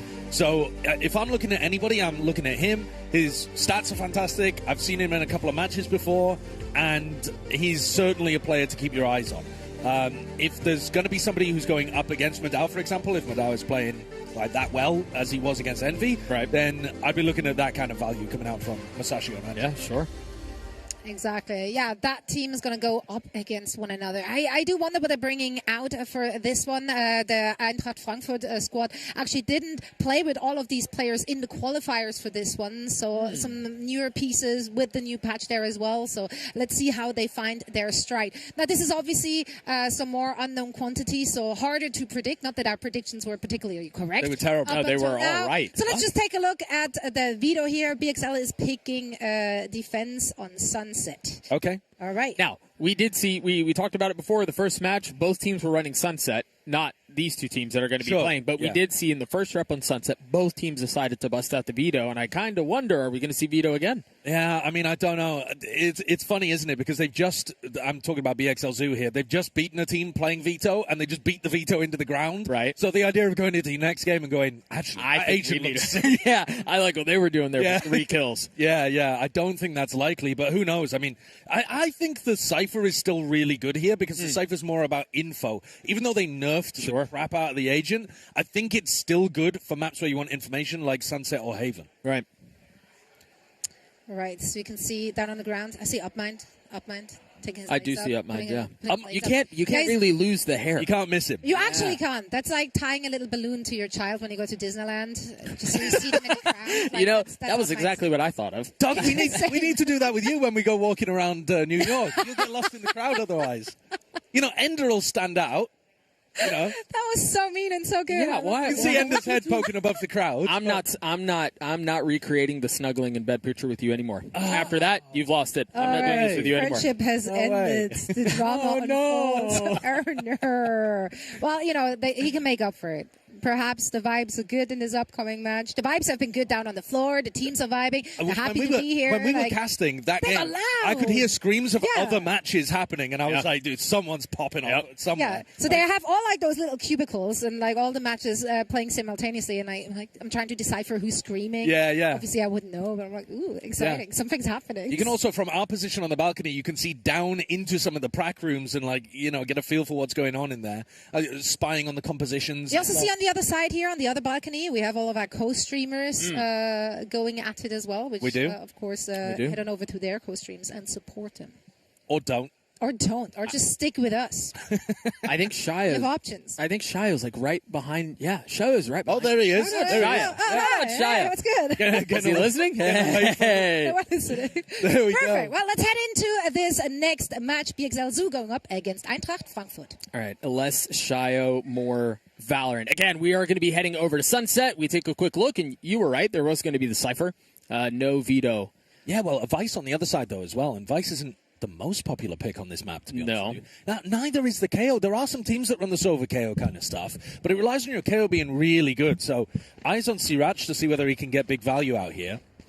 But you've still got that, entry duelist and anchor player in Darcio and Madao, who both popped off against Envy. Early smoke back towards spawn. You have two players playing a high-low on the defensive side there. And they're going to try to take a timing, I think, through this smoke with the recon, with the paranoia, going for a mid-re-clear. And Eintracht Frankfurt have read this. They're going over towards A. As the mid-re-clear comes through, actually, BXL Zoo misreading it, thinking it was a B reaction. And the plant should go down for free here. All about the post-plant positioning. You roll the die, and sometimes it just does not go your way. So you're right. They're even using a dog to clear out elbow. They know they are in full control here. One way would be a bit tricky. Try to funnel out behind it, isolate some of these fights. And so far, pistols rattling on both sides of the stage. As it's actually BXL who's down in numbers, trying to find a way to kind of muscle their way out of spawn, and it's just not really working out for them. Left into the 1v3, and that's actually 3 for John. Yeah, really good kills, but also beautiful movement there towards the end from Masashi as well. Love the way that he's stutter stepping out through elbow, drawing all of that attention in. And that's a big pistol round for any Envy fans. A reminder of what's been going on in this group. BXL Zoo came out with a huge blind upset win against Envy. Right. If you go 2-0 in a group like this with only 3 teams, you're through. Yeah, you're through. And so if BXL Zoo win here on Sunset, they're your team representing Group D going up against Floating Cheese or Cuba Academy for a spot trying to play tomorrow in the later days. Ooh, cheeky little set. The dart, the flash, and then the dash over the top, but not able to capitalize. Yeah, not really with a good enough gun. They even had someone pushing down tiles. It was a beautiful crunch, just no joy on the other side. 1 for 1, and losing a bit of mid control here could be difficult for Eintracht. That hurts. Yep. These are very accurate classics. Meanwhile, Felix working his way in through the back at B main. They knew. I mean, even with the inferior weaponry, when you're outgunned like that, when you're outnumbered, you're not going to win that out. But at least Felix can give the information. They were double upped over towards B. So these two players, Azri and John, can go and take A pretty much for free. They're worried a little bit about Johnny Boy. John v. John action in this game. This is John. Yeah, that is John. They get the spike down, take a step back, and now it's going to be on BXL to figure out how they want to approach this. Yeah, there is one gun down, but they're not really pathing in a way that they can collect it. So this is all going to be on the classics and the Ghost of Madao. Yeah, Johnny's dart just came back up, and the flash over the top 2 will secure and confirm that there's nobody on site. And so you have to understand they're probably playing elbow, they're probably playing behind you, that Molly's going to keep it back for just a bit. John swings into the fight, flashed up, not really able to do anything about it. 1v1 now, and Madao gets the kill and the defuse. Yeah, he's got it pretty easily there. Yeah. Wow, what an eco round for BXL Zoo. Not a single piece of Raze utility used from Azuri in that round. I don't think he could quite find a good angle to be able to throw that up and over the box, but I'm surprised he didn't go for it. His health was low. Maybe he was worried he was going to get picked off, thought it was the better decision to just swing. And a couple of players didn't buy there, so Eintracht will still be able to bring in a Vandal and a Guardian to this round, but the damage was done from classics in mid. Yeah. I mean, in that fight as well. Enemy remaining. Beautifully done. Standing. Madao was the player that you mentioned was really good against Envy. Too. Yeah, he was playing Viper against Envy. I mean, did I watch the game? No. Did I look at the stats page? Yes. VLR Andy, here we go. Exactly. And so far, you're right. The analysis is correct. Yeah, well, it was Dao Xiao and Madao who were really applying the pressure. And now they've managed to give themselves a rifle advantage. This Vice wall could be a little bit of a bother. Did manage to clear it. Meanwhile, Felix falls on the other side. The Yoru clone is a great tool to be able to deal with that. They use it actually after they've already manually baited out the Vice wall, with Musashi putting his body on the line. We're not getting punished for it. There goes Azri, though. Round looking fairly clean, to be honest. Oh, yeah. Just a rifle in the hands of John. Yeah. And Musashi falls. There's just 2 bricks left. Well, I mean, where are you going, buddy? They got a hard read there that everybody was in B main. That's now 2 guns in the hands of the attack. Enemy remaining. Well, it's now 1 gun in the hands of the attack. Down mid. And John does not have the spike, so barring 30 a miracle, left. BXL will get their second. Well, there's... Now, you're talking about miracles. Gosh, that was ugly, wasn't it? That was very ugly. Yeah. I don't think it's going to offer him an opportunity to go for the 1v4. Oh, boy. Siraj would also have to beef, biblically. Don't do that now. No. 10 seconds Yeah, left. he's going to carry the rifle Yeah, into the I mean, next there's round. no opportunity to even get the spike back or anything like that. But he's going to keep a rifle, going to apply a little bit of pressure to the economy. Right. Madao still has a huge amount of money to be able to work with, and the others don't have to rebuy. You know, you're looking at Siraj; he doesn't even have to rebuy armor, barely has to rebuy util, so they should be fine. Money's doing okay. Yeah, money's doing okay on both sides here as you're heading into this next round, and it's actually John who's managed to get up to his attack side Yoru ult first.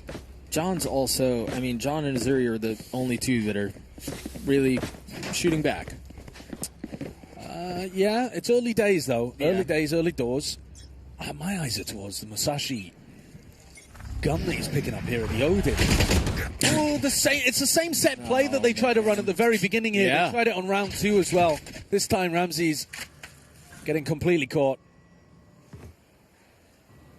And so now they slow down on the other side of this. I love the way they're playing this. They bait out the wall. They get the pick. That's a second one now. Yeah. BXL are getting a little too antsy. Yeah, I mean, they tried to go for a set play on this round. They didn't want to allow Eintracht Frankfurt to take control of the tempo of the round with the Yoru ultimate. So they tried to do something before the attackers can get set up. And I think the problem is less to do with what they did, but more to do with the fact that they showed it already in round 2. Sure. You don't really want to be doing the exact same set play. It makes you feel like they maybe just only have one big idea that they want to run. Which is concerning because it's only been 4 rounds. Yeah, I'm sure we'll see. I mean, on the pistol round, they went for like a mid-reclear strategy with Paranoia from Market, Recon. So I'm sure they have more ideas in the bank. But this round, they've kind of just opened the door for a pretty easy one here for Eintracht Frankfurt. 30 seconds left. Good nade on the other side of the smoke. Okay. Starting to check all the boxes. Yeah, shouldn't be too many opportunities, but Madao's going to take his timing. I mean, the fact that he even gets one there feels great. We're tied at 2 apiece. Madao took his timing. And yeah, we're doing okay here. We'll take a quick look at the finances before we cut to the replays. We still have the Odin in the hands of Musashi, too. Yeah, BXL 2 are going to be able to buy. One of the players will probably have something rough, you know, stinger, something like that. But here's that set play. Teleport. In theory, these players over towards side mid should be worried about the A push because the Neon's making a lot of noise. There's a recon coming in. But I think they were pretty aware of what was going on there. Maybe a bit of a miss in terms of the TP positioning, too. But now Eintracht, good opportunity to knock down the economy. It's one of those eco swing rounds. And where's the Vice Wall? I don't think the Vice Wall has been put down yet. He's looking to place it after. Reactionary, yeah. And there it goes. Pop the Thorns 2. Yoru ult out. There's the TP ready. Azuri has that thing primed and ready to go. Pops the rocket, blinded, can't see a thing. Still lands a shot onto Madao. And now the op waiting on the other side of the Vice Wall. They're doubling down on this. They're fully kicking their heels in. They want to take this fight. Johnny Boy dodging the paranoia, swings out, gets the best of Musashi, looking for more, and it's actually Felix who arrives. 2 kills found. Ramsey's left in a 1v3. So tough for him to play. They're going to be planning completely away from him. Felix, no reason to be giving your body here. He's just playing a bait. Easy. Playing his teammates. Gave his position away too. Look at Azuri. Yeah. All of this distraction from Felix. And Azuri lands that backstab pick that's absolutely necessary. Even with Madao changing the way that he wanted to run the Vice there, throwing the wall as a reaction, popping the thorns so that there was no follow-up possible off the back of the Euro wall, he even managed to land a flash, and I think he's favoured there to be able to take down Azuri. I mean, he's blinded up completely with the showstopper in his hands for a good couple of seconds. Yeah. But, yeah, look at it here. I think he whiffs a little bit. He does. He does. I think he's got to be kicking himself about that because I think the actual gameplay, the decision-making was on point. But the Alts win the round, and BXL Zoo, after a great upset victory against Envy, are on the back foot here early in the half. And talk about Alts winning rounds. There are 3 on the side of BXL, with the remaining 2 just around the corner. What are these weapons that Eintracht are bringing into the round? We've got an attack op Cypher here. Right. And then the Odin. Yeah, perfectly normal. Completely normal, of right. course. Of course. I mean, I'm interested to see what Felix goes for. Maybe he thinks the BXL are going to be contact walking out against him. Something that you see kind of Zelsis do for Sentinels.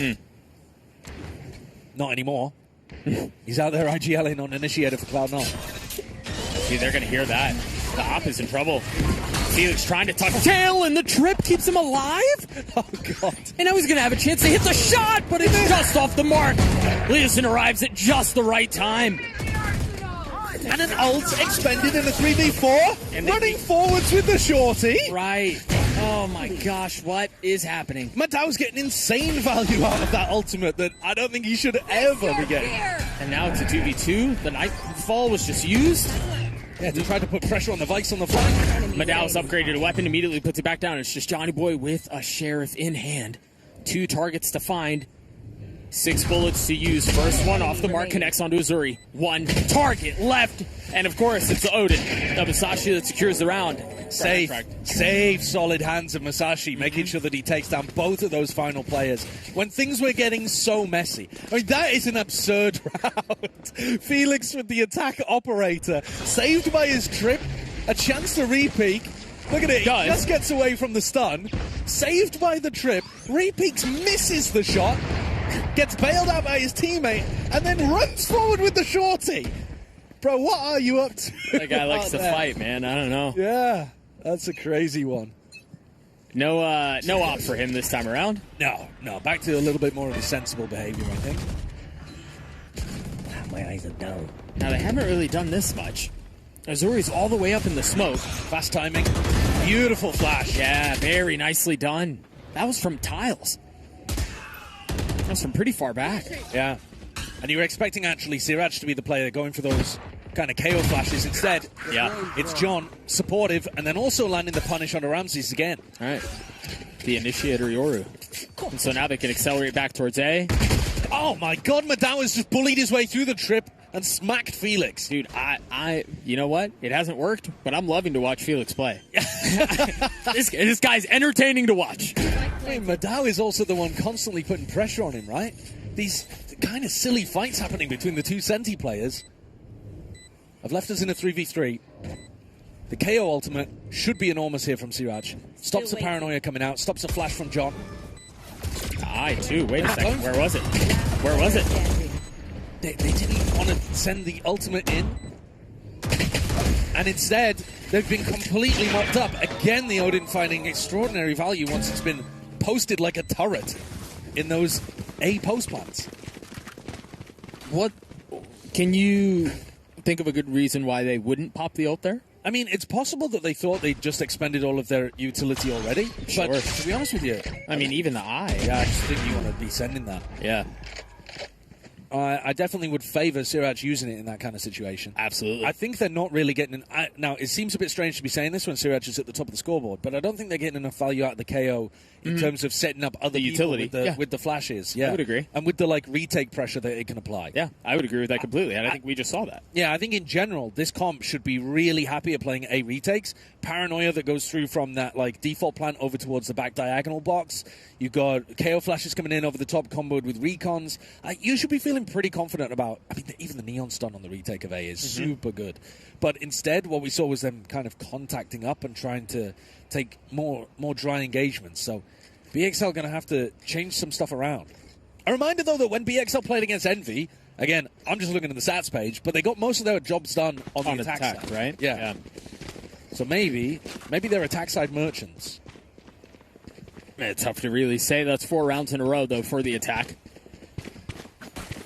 And the biggest problem, I think, is that they're allowing them to get into these post-plant scenarios without looking super confident in their retakes. We've also had people pushing out on the other side. Felix has an outlaw. Yep. And he's back up to his conniving ways. I think the outlaw seems pretty good here. Only 2 players with full armor. Yeah, sure. You know that the defenders are going to be on an eco. Ramses takes a step back, feeling some of the threat and some of the pressure from the dogs. They've been trying to make this push out happen all the time. Felix is ready for it now, but he's getting run down. Daxio picks up 2. Every time Felix feels like he's made an adjustment and suddenly he's getting overwhelmed. Meanwhile, the Sheriffs causing all the problems. Here's Masashi left in the 1v3 with the Odin in hand. He's now flashed up. Still has a ton of time. Yeah, but also BXL are going pillaging on the rest of the map, and they managed to find upgrades in terms of their arsenal everywhere. Daxio's pinning him in. And not going for the overflank here is a really good decision from Daxio. Yeah. What a shot. Yep. That is discipline, that's patient, and that's a thrifty for BXL. And one they pretty much desperately needed. Yeah. Because as much as they were trying to apply the pressure to Eintracht, they were not being able to make these flank plays particularly work. I thought Felix had got this one, but the pop of the ultimate, just as Felix was going for the reload on the outlaw. I just want to post up on that line. But previously, it's only been one player just solo pushing through his trip. Hard disrespecting what Felix is doing. Op in the hands of Darkseer here. Posted up towards B main. There is some presence here. Trying to make it feel like the op isn't there. Oh, it is. Oh, he wasn't soaked in. Yeah, he missed that. I think he was moving when he took the shot. You saw the tracer fired way up towards the ceiling. Got to be some movement inaccuracy there. Flash, re-peek. Great fight from Madao. Able to punish onto Uzuri. No real options being given elsewhere on the map as well. Eintracht pretty heavily committed to B main. Boy, they saw a lot that's happening there too. And so now, if you're Eintracht, do you rotate out? I mean, what's... Oh, Felix gave up A main control, so you're worried that they've actually pushed out on the other side. You've got to go into B. I think they want to crunch, but the mail hit is going to... Or, excuse me. Yeah, it's going to be too late. This split from mid. Daxio's just feasting, isn't he? Bit of a mess. And like you said, they're not even going for the mail split. Leosin, maybe the market door was closed and he didn't want to break it, but he's all the way up.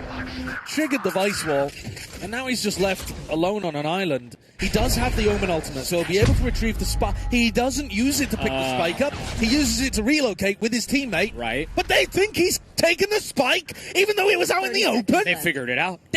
What in the Lord's They've 4D chessed their way through this? It's 5-dimensional chess. We're going through time and space, portals, wormholes. I mean, imagine if they win the round. Dude, how the BXL, the spike was in the open. Guys, you could see it from market. This team beat Envy. I have retrieved the spike. What the hell were Envy up to? 10 seconds left. Oh, there's nobody coming. Just get the spike down, man. Desperately need to, but also from Eintracht's POV, why on earth have they all left? Right, yeah, no, I don't blame them. Here's Wall the goes pressure up. from main. Madao falls. Player standing. It's Felix left in the 1v2. No outlaw, no op. This guy's a ton of fun to watch. Trying to sidestep and win this fight out and buy as much time as he possibly can. Tucked behind the cam. Any passive info is a luxury. They might think he's playing offsite at this point. He spotted one. I don't think he saw both. And the cam was cleared. He's got nice timing. He's tucked. There's one. Spots a gun barrel in the second, and Felix gets 3. The Red Bull clutch I think I've seen it all. That is a crazy round. That is absolutely ludicrous. I cannot believe the spike is down in the open. He doesn't ult to take it, and they assume he has and full rotate off the site to allow Felix the positioning to win a 1v2 at the end. What am I seeing? Absolute madness from our playing teams. Why is it always Felix? I mean, it's great. It's always Felix. Yeah, Felix has been in some astoundingly entertaining positions so far. Not winning all of them, but that is a huge Red Bull clutch. God, I love this game. Okay, and that has now pushed the eco of BXL Zoo into the mud. Back to the Stone Age for them in round 10. They're able to disrespect us one way. They're ahead of it already. Yeah, they really are. They've given away a little bit of information from the knife. Siraj should know there's pressure up close here. And Ramsey's forced off the line by the horn. 3 swings. Headshot through the wall. 7 HP on John. Where are you headed? Oh. Lands one shot. Thankfully, it was onto John from Antrak's POV. That was the player that was already weak. Yep. But BXL won a big eco earlier. Siraj has a flash here. And they freeze. They freeze. They cut noise. Sriracha is able to get one. Not really. Where Zuri was just on the other side and pops the rocket. Dude, what spray control? New Vandal is looking crazy. And he's taken all of this space. It's going to connect. Oh, Johnny boy, you count your lucky stars, son. Meanwhile, Zuri falls on the other side. He didn't count him long enough. And now it's Madao left in a 1v2. Weapon upgraded. Madao knows he can force a 1v1 on site right now. Felix running as fast as his little legs can take him to try to reinforce Leosin. Madao has ult. I mean, do you pop it here? Go on, rip it. Yeah, why not, right? Lean into the advantage, but no. 8 bullets left to tap the spike. A force to swing. Bullets on the other side. Leosin cleans it up. Eintracht get to 7 and... Could have been dangerous. It really could have been. It was mostly a thrifty round there for BXL Zoo. But there were certainly chances. Like, they are down to just swing and try to take fights. As much as Eintracht was slowing things down. No, you know, this time, no one going into Felix at mid, and the refights into A main actually kind of worked. They needed a big play coming out from Azri there. The 2K that he got chasing these players down, this one, was nuts. Yeah. I mean, he's like spray controlling through a box and kind of moving there towards the end of the final one, too. All right, so even Stevens again. Is Siraj going to use a null command in this game? I think the odds may be skewed against. Ramsey's grabbing that ult there. Or the ult orb there when... Down. Rather than Johnny Boy, you mean? Or Darkseid. Oh, Darkseid, sure, Right, yeah. sure. Well, this is a big fight. Do they anticipate Azri being on top? Surely not. Does he step out? Oh, he showed a little leg! Still manages to get the better end of it. And they're worried about mid right now. Re-pushing. Nice play. Very confident again from BXL Zoo. They're going to speed up towards B here, considering it. Musashi thinks better of it. Oh, and they're contacting up into spawn. Here's Siraj. Nope, no ult this time. Not this round. Meanwhile, the Nightfall is used, and they're going to flip the map. They're going to go A off of this. Yeah, they killed both of those players over towards A. John, TP's out, Madao finds himself in spawn, and should be able to reinforce. Yeah, Madao against Felix again. The Sentinel v Sentinel battle in A main. A tale as old as time. It's been entertaining every single time. Madao's able to win it out this time. Goes for the wide swing. That's Right. been the tale of this game so far, I think. Round 11, I think that you got to try to get value out of the ult here. You don't have any information about where John and Musashi are. So tough for Johnny Boy. There's one. And now the ult is popped. It's more of a space creator than Yeah. anything. They just back it up. Yeah, but I mean, they're even because of where the spike is planted, they can fill back in on that space so quickly, right? Tanks the suck, and he's caught. Well played by Musashi there. Sees, takes away all of the audio cues. Haunt, not ready to break it. Perfectly timed as he was about to stick to half, too. Eintracht have actually been playing this attack side really quite nicely. There's been some wonky moments for sure, but they've actually been able to find these avenues into site and play post plans really well. I mean, they've converted basically every post plan. And a lot of it's because BXL have given them so much room on the site that they get to that they can't really get these nice retake setups. Last round of the half here. Siraj has the ult. Money weak. Yeah, Madao doesn't have armor. No, he's gone for the Vukashu buy. BXL maybe looking to try to force a fight in mid. They know that there's been players watching here. Soft and Felix. The ping there. Oh, Leosin, you catch a cape? Oh, yeah, he's seen it. He saw something. Yeah, he's worried about the push down through tiles now, though. And he should be. Throws it in reverse, backs it on up into the face of 3. He realizes he's overwhelmed. Felix, by the way, in spawn, would love to be holding one of these positions. Zuri satchels into his death. They needed to bait out the Vice Wall there. Maybe they thought it was in a different position. They did see it at top mid in a previous round, but this is now a great opportunity for BXL to get a 4-8 half. Careful. Felix looking, wow, that was very snappy. But Ramsey's able to punch back. And now John left in this miserable 1v4. The spike completely down in the open. Darcio with eyes on it. No real help, though. That didn't matter before. Yeah, well, they're worried about the positioning of John, but now that they've heard it, should all come flooding to mid. Still managed to get a 1 there, which is crazy. But Ramses gets 3 on the round. BXL get up to 4. They do. It's winnable for them. Yeah. I mean, given some of the things we saw and given how silly it seemed like it was going, yeah, that works. Yeah, there were definitely some wild rounds in the middle of all of this. I mean, I guess a game like this is gonna feel a little bit like that. Some of these players might be fairly familiar with each other. We heard Zoe talk about the fact that Darcio was maybe more familiar with the German scene, having played there in the past too. But these players are going to be locked in. It means everything at the moment, honestly, for BXL Zoo.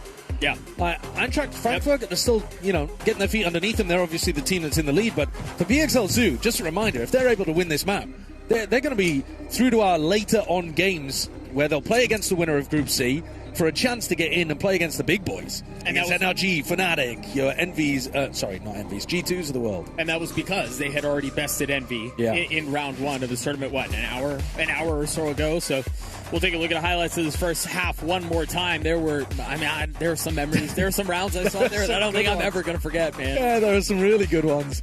The immediate pistol round failed to follow up from Eintracht Frankfurt, set them off onto such bad footing early on, and yet those were 2 out of the 4 rounds that BXL was able to win the entire time. So apart from that, really clean going. I think this composition from BXL not played quite to their strengths that I think it should be playing really nicely for those A retakes, but they didn't really go for that too often. Did I hate to ask this? Did Sriracha use his ult? Do you remember? Oh, I don't think he did. Oh, you'd have to ask someone with a better memory than me, but I certainly don't recall a big ult round. I don't. He may have used it towards the end of the half without me really noticing, but I don't remember it. I don't remember it. Well, but yeah, maybe the second half. This round though, round 9, really. That was silly. That's one of my favorite rounds of the round of the tournament. So far. So far. I mean, early days, but 1,000%. And the truth is, we've had a couple of candidates for round of the tournament just in that half. So, I mean, we'll see what the second half holds for us. We're going to go ahead and have these 2 teams swap sides, and now we'll see what their attack side comp looks like. Because you mentioned you felt like for BXL, it should have been stronger on the defense than it was. Yeah. Do you feel the same way now that they're heading over to the attack? Yeah, I think the strengths on defense that you combo the 2 initiators together to re-clear. So you re-clear through mid, you retake, you're putting pressure on the attackers, and I don't think they did that enough. They went for some contact re-clears in mid, but I don't think they were getting enough value out of the double initiator combo. On the attack side, though, it does the same thing. The double initiators are going to put pressure on the defenders. The question is, do they have actually good ideas of being able to put Sriracha and Johnny Boy's util to work? Because while Sriracha is at the top of the scoreboard, I didn't really see the value from the KO, frankly, to set up teammates. I want to see Darcio having that big value with good ideas coming out from BXL Zoo.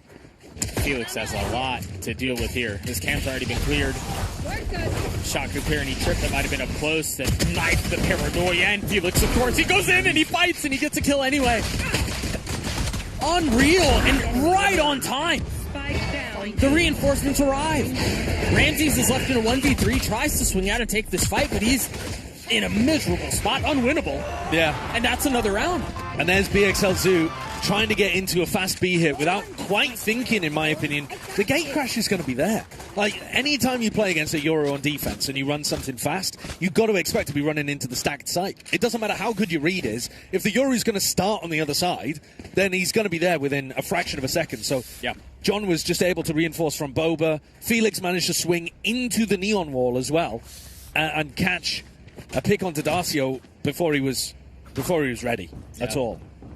So Outlaw in the hands of Phoenix, a Marshall for John. full forcing up on BXL. Oh, good shout, yeah.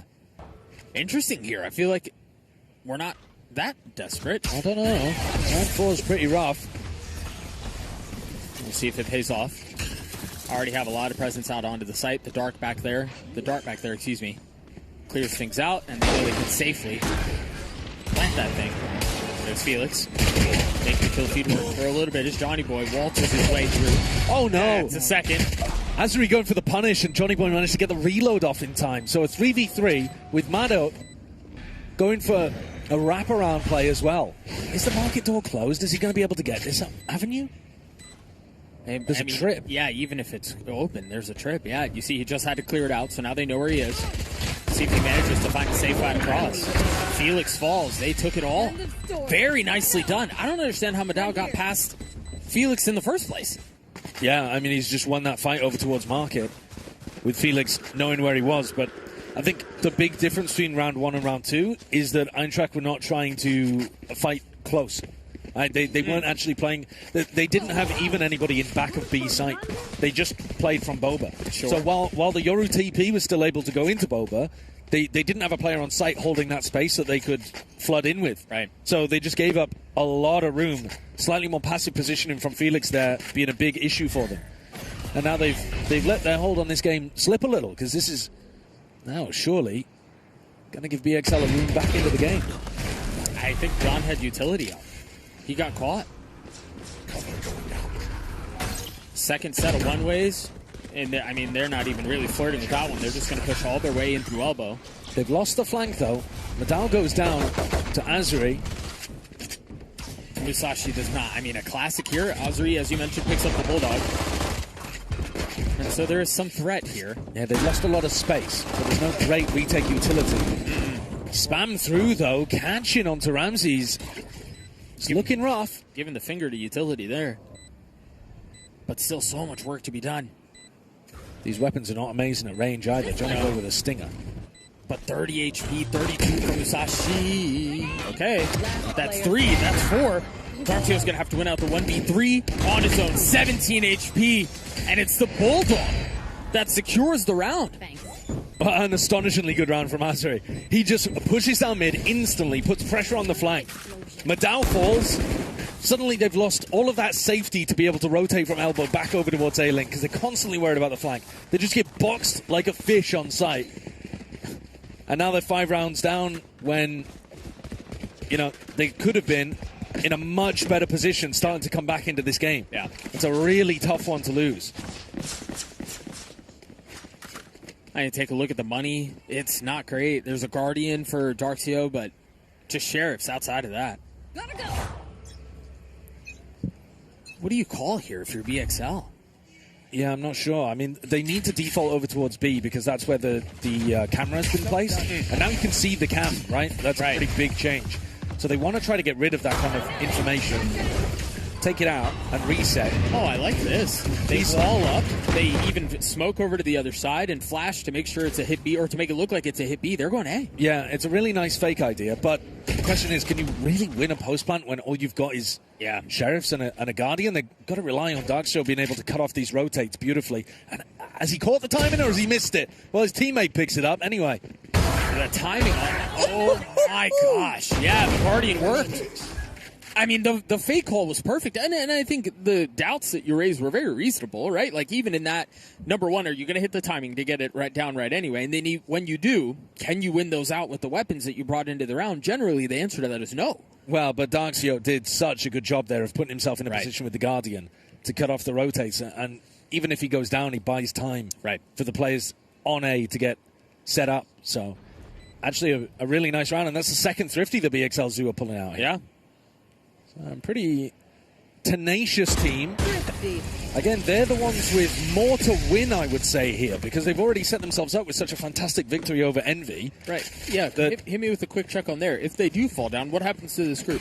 If BXL lose, well, it gets blown wide open, doesn't it? Because then you're expecting Envy to be able to pick up wins later on, right? We're still trusting that they are a good enough team that they're not just going to go completely out. Right, reasonable trust. And so you may end up with a 1-1-1 kind of crazy scenario where... Bloody mess. Yeah, where it's coming down to strange tiebreakers and stuff. So there's an opportunity here. Destiny in their own hands. BXL just have to pull off the comeback. They've changed the smoke, and they're still... This time they were ahead of it. Very nicely done by Leosin. Doesn't throw the one way, drops it a little bit lower, gives him more time to fight, and the Bucky sings again. An astonishing amount of damage done from that Bucky. Oh my God. And they have mulched them. Absolutely put into the meat grinder. That's now 2 rounds in a row where the team with lower economy has won. And that's so tough, because if you're BXL, you're coming off of a Thrifty, you're down 5 rounds, and that's hope injected into the situation. And just then for hope the door to crushed. be slammed right in their face. Yeah. Oh, I liked the slow round, the fake that they ran on the eco from BXL. And then once they get rifles online, they try to do a fast play, which inherently has more of that opportunity to run into a stack. Right, or a Bucky. Oh, yeah, or a Bucky or something like that. Something can go wrong with those kind of rounds. Right. And this time, it's just that Bucky posted up in elbow. That's an absolute nightmare for them to be able to get through, and timeout being called here. If they have more of those slow rounds in the bank, I do feel like they're a better idea. I mean, your composition, I think, wants to play a little slowly. It wants to be explosive when you commit to the initiator util. Sure. But ideally, when you're playing against the defensive Yoru, you want to chill for the first 30, 40 seconds and wait out that first gate crash. But we'll see. They've got an uphill battle here, BXL Zoo. As the timeout ticks down, got an opportunity to figure out what's been going wrong. But it does feel like an extremely tumultuous, I want to say half, but honestly, game. Yeah. Because both of the pistols, the team wasn't able to convert. I think they're very concerned about giving too much information value over to Felix. He's going to post that camera up in B main again. This cam, completely visible, by the way. So, like, once you get close enough to it, right, you can't see it now. It's not as good as it used to be. I think he recalled it. And then dies on the fight mid. Yeah. Well, his trip got broken, so he had to fill that in with his body. Right. So BXL finding a different way of making Felix's life a little hell. Put the Vice Wall up in B main as well, just in case they went for a re-exploration in that area. So they're fairly confident right now that Azuri or John are not pushing out B main. I'm looking towards Siraj. Do you want to close this out with a big, ult round? The ult. Man. The one from the last half. Yeah, exactly. He's kept it for this half. And now, because they've got that security in B main from the Vice Wall, they know that it's safe to be able to go back in here. It's somewhat safe. I wonder, did they have to use some utility, to clear this out, to make sure somebody hadn't been pushed up to the wall? Yeah, they're going to drop these corners, and John takes the timing. Siraj shuts him down. He got a bit silly there. Flash up over the top. We're not going to commit ults to this round because you're already in a 5v3. We don't commit ults on the rounds where we're up, and we don't commit rounds where we're down. Right. It has to be perfect. When do we? Absolute Goldilocks zone. Got it. Yeah. Can't be too hot, can't be too cold. The porridge has got to be just right for Siraj to win. I did not know where you were going with that. I was along for the ride, but I had no idea where you were headed. Bro doesn't know Goldilocks? I just didn't know. I didn't know what kind of nursery rhymes do they tell in... where are you from again? New York? Player standing. Leosin gets decapitated. Musashi's left in 1v4. Makes it interesting with one. Yeah. But there's just not enough time here. New York Goldilocks be like, the crust is too thick, the crust is too thin. Oh, it's perfect, this pizza slice. No? We have one type of pizza. Thin crust, isn't it? Oh, just good pizza? Good. Yes. Right. Right, so that's 7 for BXL. Yeah, they're starting to tick forward, and they've also got some big ults to be able to work with, too. I think the slower that they're playing, the better it looks. That was, again, a slow round to start, and it baited Felix into going for the fight, and they were able to get the punish. I think you want to be playing these rounds slow. The only problem would be, if you contact into John's op, you're going to have a bad time. And I can't imagine they're going to want to go slow here. They have 3 ults, and Madao and Johnny Boy are one off of both of theirs. Now, what on earth has given you the impression that they want to run fast KO ult rounds? They haven't done it at any point. You know what? Forgive me. Entirely correct. Having said that, they're taking some mid-control here, and doing a B-split with a KO ult is about the best thing you can do with it. They broke the trip. They don't really have any main presence, though. Yeah, it's just Madao holding that down. And they're not looking to take that fast timing into market. They're not playing any extremities either. I mean, Madow's got to go back and hold B main, and they find a pick at top mid. now Johnny Boy has his ult. And it's slow.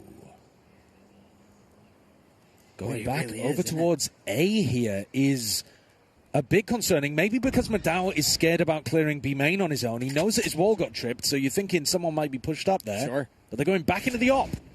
Drone. Does John go for the re-peek? How bold is he feeling? Musashi's got his ult, but he's on the opposite side of the map. Did he get seen? I don't think so. John's going to take a dip here. Is he going to find the timing? Johnny Boy on the other side, a bullet to his chest. And now the ult to stay alive, reposition, live to fight another day, and Leeson still on site. Beautifully done. He came out of it. He's going to try to fight. Falls at the hands of Ramses. Now Felix and Musashi, the two that were off the site, arriving a little bit late. But they've rolled out the red carpet. They've tried to pave the way. And instantly stuffed back out by Madao's ult. Yeah, good ultimate there from Madao. Making sure that they maintain all of that space. Yeah. Musashi with a haunt. Buy a little time, too. I mean, the spike's been ticking for a little while now. Oh, didn't break it. Yeah, it got tagged. So now they know. Still swings out, still gets a kill out onto Felix, and Musashi falls as well.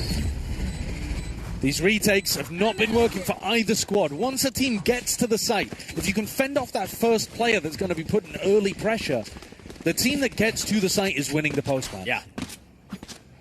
And they've actually drained the ult bank here of Eintracht Frankfurt really effectively.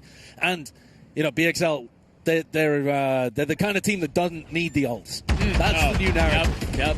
They're so good. Yeah. They play handicap. Yes. On purpose. Madao's been using them pretty much off cooldown. I've been enjoying watching the way in which he's playing pretty free with things. Right. And this is a comeback that's genuinely on. You were asking me in the first game when we were watching Qbert versus Floatim, like how close you have to be before you're calling it a comeback. Here, I think it's really on. You believe here? Yeah, because you're looking at the economy. They should be favoured to get the next round. Then they're within 2, and it all comes down to that big rifle round that you get next in round 21. Right. So, you know, if they're able to win...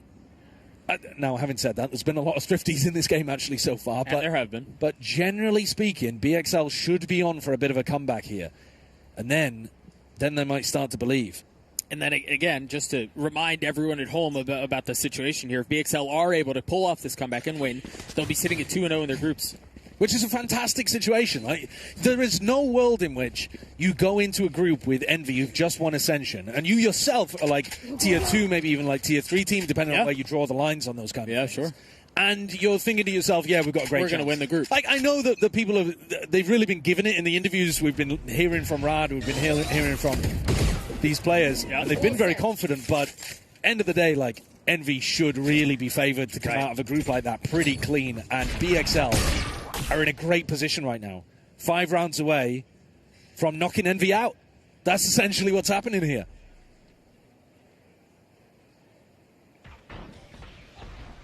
Deafening silence across the map. They've gone exploring, sending 4 down mid. Are they worried? It's all about their back, though. They might not be ready for this. Well, he gets 2? That's a brilliant reset. The ult as well is just going to confirm about what's going on. Look at the reinforcements coming through from the other side. This is not how this should go. He pops the ult, drops the stun, flashed in his face, has to slow down, has to take a step back. But all he's doing is repositioning. He's supposed to the other side, gets 2 of his own. And now a 3v3, Leeson with 3 on the round. Oh my God. Make that 4. Remaining. It's going to be Darkjo who's going to show up. Leeson with 85 HP, and it's an ace. As they get to map point. That's an astonishingly good round from Leoson. Leoson? Leo, son? Son of Leo? Son of FNATIC Leo? I've never seen them in the same room. No, not well. I mean, you can be in a room with your father as well. That is. Well, no, that is a crazy round. That's a monumental ace on a Thrifty. The Neon ult is the biggest counter to that kind of threat. Because you shouldn't really be able to be landing those kind of shots with Neon in your face. Not at all. And yeah, despite Darksio's best efforts, Leoson's put them at map point. And Envy got to be watching this game thinking, yes, go boy, go! Losing their freaking minds. Now the ult is popped. Musashi holding the line. Oh my goodness. What an opener. And this is the first round that I remember Siraj actually ulting. He gets picked up off the floor, potentially. I don't think there's much of a chance for it. No, they're standing on top of him. They're guarding the body. Cal falls as well, a 13-8. Defenders win. And yeah, I think you touched on it a couple times. We've got to hit it again. Yes, they were able to move forward and get a 1-0 over BXL, but also Envy stay alive in this group. This group is going to be a mess. Yeah, this group's crazy, actually. I mean, if Envy are able to get a win out here as well, then that would put the group into absolute chaos. We'd have to be looking at tiebreakers, and at that point, that final game becomes so important because they're going to have to like crush, right? You know, to be able to get whatever the big tiebreaker advantage towards the end. But dude, that game was nuts. That had so much ridiculous stuff going on. My favorite part of this entire series was watching live in color how you fell in love with Felix. Yeah, I mean, he's a very lovable guy. Well, the way he plays, I was like, yeah, I'm down, man. Go. You were kind of watching him getting owned in a couple of rounds, and you were like, dude, I love watching this guy. This guy's silly. I'm a big fan. Yeah, he's always seemed to find himself in like some weird, odd positions throughout this series. Sometimes he pulled through, sometimes he did not, but it was entertaining nonetheless. They played it really close, though, and we definitely have been sweating watching this match, and now everything is wide open. What a weird group it would have been already with Envy out. Yeah, and obviously, if Eintracht Frankfurt are good enough to be able to beat BXL, then we're talking about it as if they could be a big circular system. Right. Which, of course, there still could be. But yeah, if you go by transitive property that Eintracht are just better than BXL, then Envy better watch out. Right. Because, I mean, Eintracht will be playing against them next in this group. Yeah, it's. I think we're going to be in for some surprises for sure. If we're looking at the Group A results, as Wait, do you have more for us? I have more for you. Surprises? Like, I don't know, but word on the street was that Bonk is like the heavy favorite in that group. Okay. They are now 0-2. They're now on 0. They're out. Yeah. Right. Okay. So Bonk are gone. Okay. Yeah, Bonk are gone. Let me go ahead and cross them off my list. He crossed them off my list, in fact. He didn't use your own list. Crossed them off of my list. What a nuts play this was. I think if we're talking about round of the tournament, I love the one where they went for the ult play. I loved that. I thought that was so funny. But what about the trip and the dash and the op and the PK? Well, that was a good one too. That was a good round too. But Leosin getting the ace on a Thrifty to be able to push them across the line and go into map point. That's probably the actual like individual play of the tournament from a singular player that we've seen so far. That was a sick ace. I do love how close they played it. Here you see the series in numbers and visuals. And of course, we still have one more match to go in this group now, which will be Envy going up against Eintracht Frankfurt. That one for all the marbles then. Yeah, and I think you got to expect that Envy are going to be coming into that one feeling like they got to bring their A game. Like, I would not be expected for them to be playing an extremely hard game where they're trying to crush every round, because they're going to need some level of like round differential advantage if they want to be able to make it out of this group. So we do need to confirm, while we're having that conversation, we do need to start busting out the rule book and talking about what are the tiebreaker situations. Is it round diff? Is it, whatever it is, we would presume. Yeah, it's going to be round diff, but also I think it would be good to go ahead and get confirmation of that, because this group is entirely up in the air now. I mean, it's a bit of a mess. Yeah, it totally is. It totally is.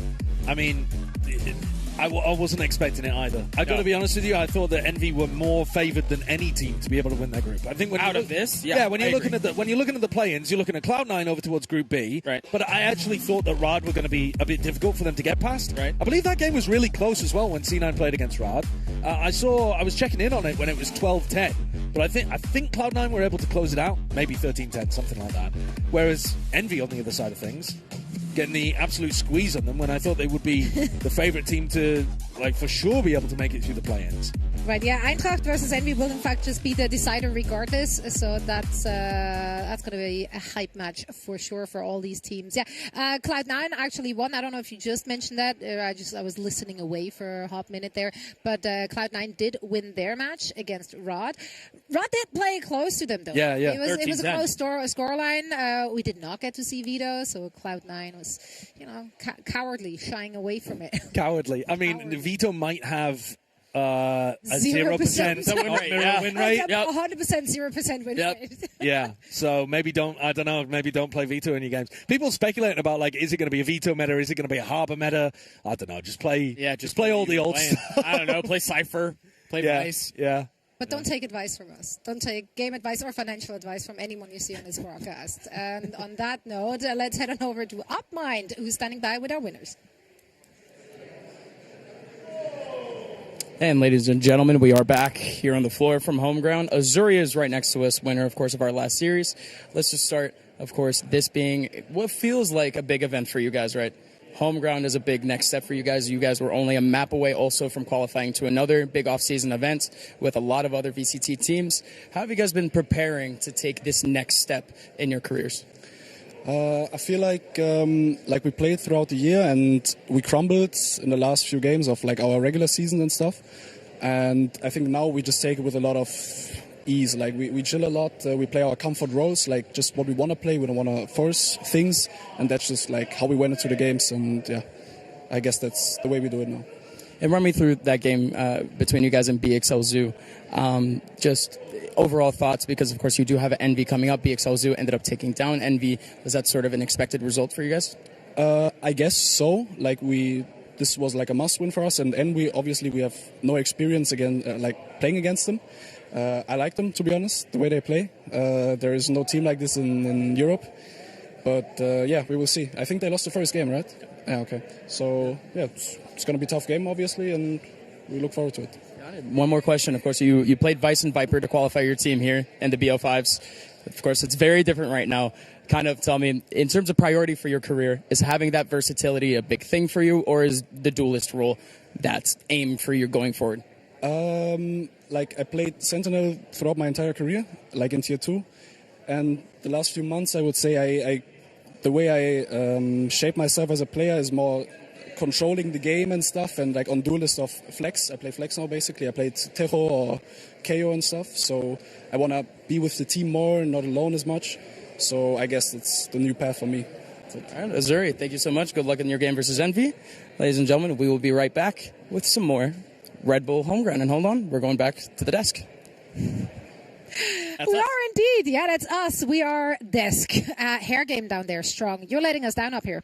I think you're dragging. You're dragging the level of. I think I could find like a marker. Yeah, I think I could find a razor and get you, bring you both we're trying down to my level. We're coming this way. Okay. We're not going that way. I need to buy a wig then or something. Well, give me about like 5 years and I'm sure I'll be.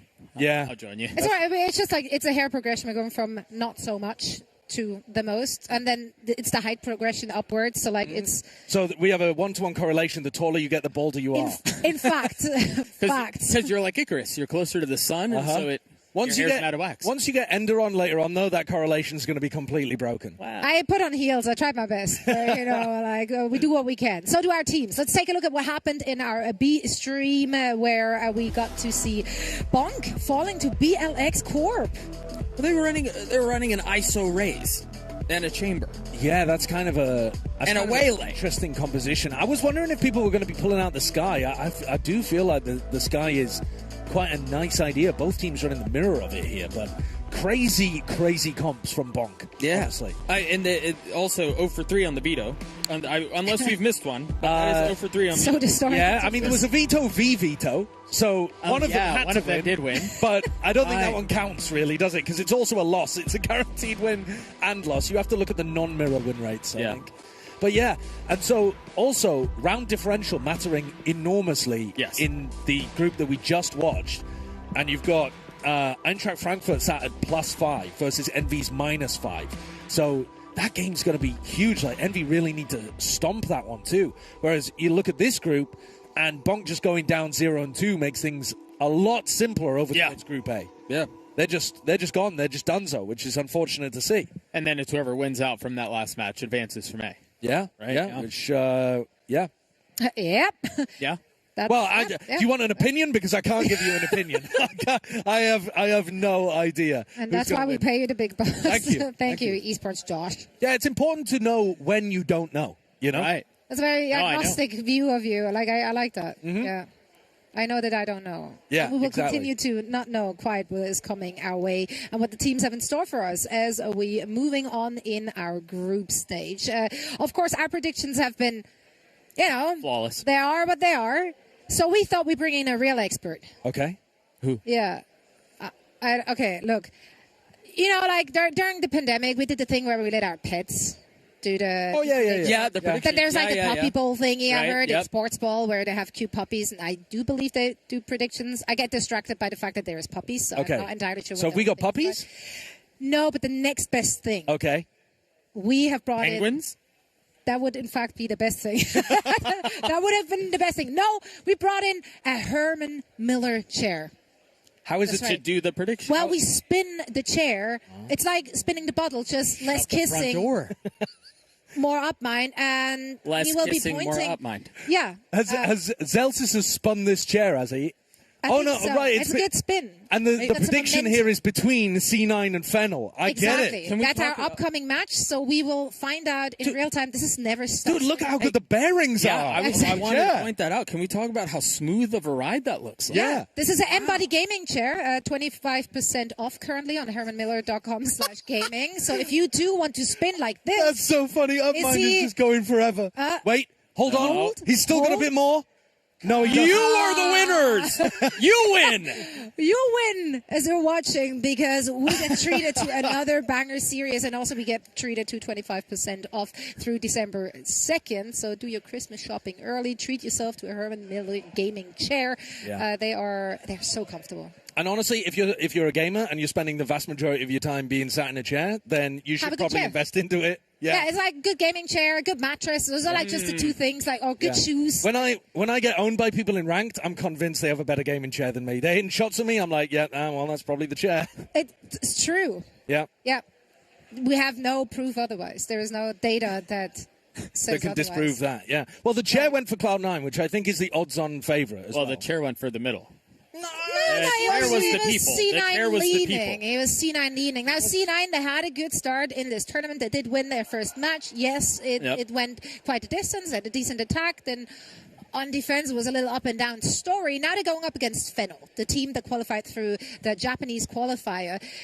We haven't seen them play here yet. And also, they are playing with, I will tell you once we see the roster. Let's talk about Cloud9 first. All right, so we do have, of course, Penny and Celsius now in the mix for Cloud9. Currently the top bridesmaid of home ground. Of Valorant. I'd go a little bit further. Yeah, it's a team that you've gone through a couple of different roster iterations, and they seem like they're always going to get there, and then ultimately they fall apart a little bit here, and maybe the introduction of Zelsis and Penny can inject a little bit of life. I think the jury is still out on these roster changes and whether or not it's going to pay off in the long run. I think there's reason to think, given some of the experience that these players have together, that it will bode well. Yeah. But I think this tournament, as we mentioned at the top of the show, is a massive test on whether or not they're going to be able to pull it off. They, of course, have the advantage that they just coming off of a competitive setting in the Sentinels Classic where, they didn't do well, but they were able to try things out, right? So we saw different things being played there with Penny on the chamber. We had Oxy on the chamber. Like they were trying out different compositions.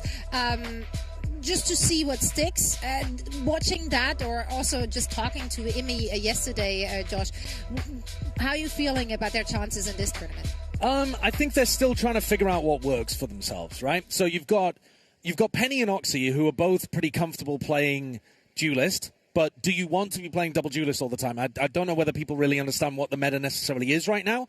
Chamber seems really good because you have less initiator utility, so it's harder to push the chamber off those important lines. So it seems like they want to play some of that. They want to play a bit of like Veto maybe as well. But they're trying to figure out, is it better for Oxy to be in that position? Should we just be playing double duelist? I think they're still looking to get their feet underneath them. But I do agree with you that there are signs that it could be good in the long term for them. Well, they certainly have a tough task prepping for this particular team. While Fennel is, of course, a great vegetable, but also just I don't know why I said that. You're so healthy. You're so healthy. I have no idea why. But yeah, great vegetable, great team in the Japanese region. However, if we're looking at the roster that is playing here, they are playing with a bunch of stand-ins. So it's not going to be the roster that we know. It's not going to be the roster that has qualified. In fact, they're playing with 3 stand-ins in Anthem. Yowamu and Luca, which Anthem and Luca, they have both failed to actually qualify for home ground with their respective teams. Quite miserably so. They went like 5-1 with their respective teams. Okay. Trying to Just dunk on him. So let him have it. Let him have it. Stop him. Why not? Well, they're here now. From likes vegetables, she's cutthroat. I'm about to take a very positive spin here. Go on. That now they get an opportunity to prove themselves in the Red Bull home ground, even though the qualifiers didn't go their way. And I mean, Luca has been at it since 2023. Like, this is the third time his team is not qualifying for Red Bull home grounds. I'm not stabbing them. No, pile it on. No, pile it on. I'm here for it. I'm just saying, it's great that he finally gets a shot at the World Finals for Red Bull home ground. Yeah, I've seen Anthem playing on various different teams in the Japanese scene, trying to like get into big tier 1 tournaments back since like 2022. So he's really been like around for a long time.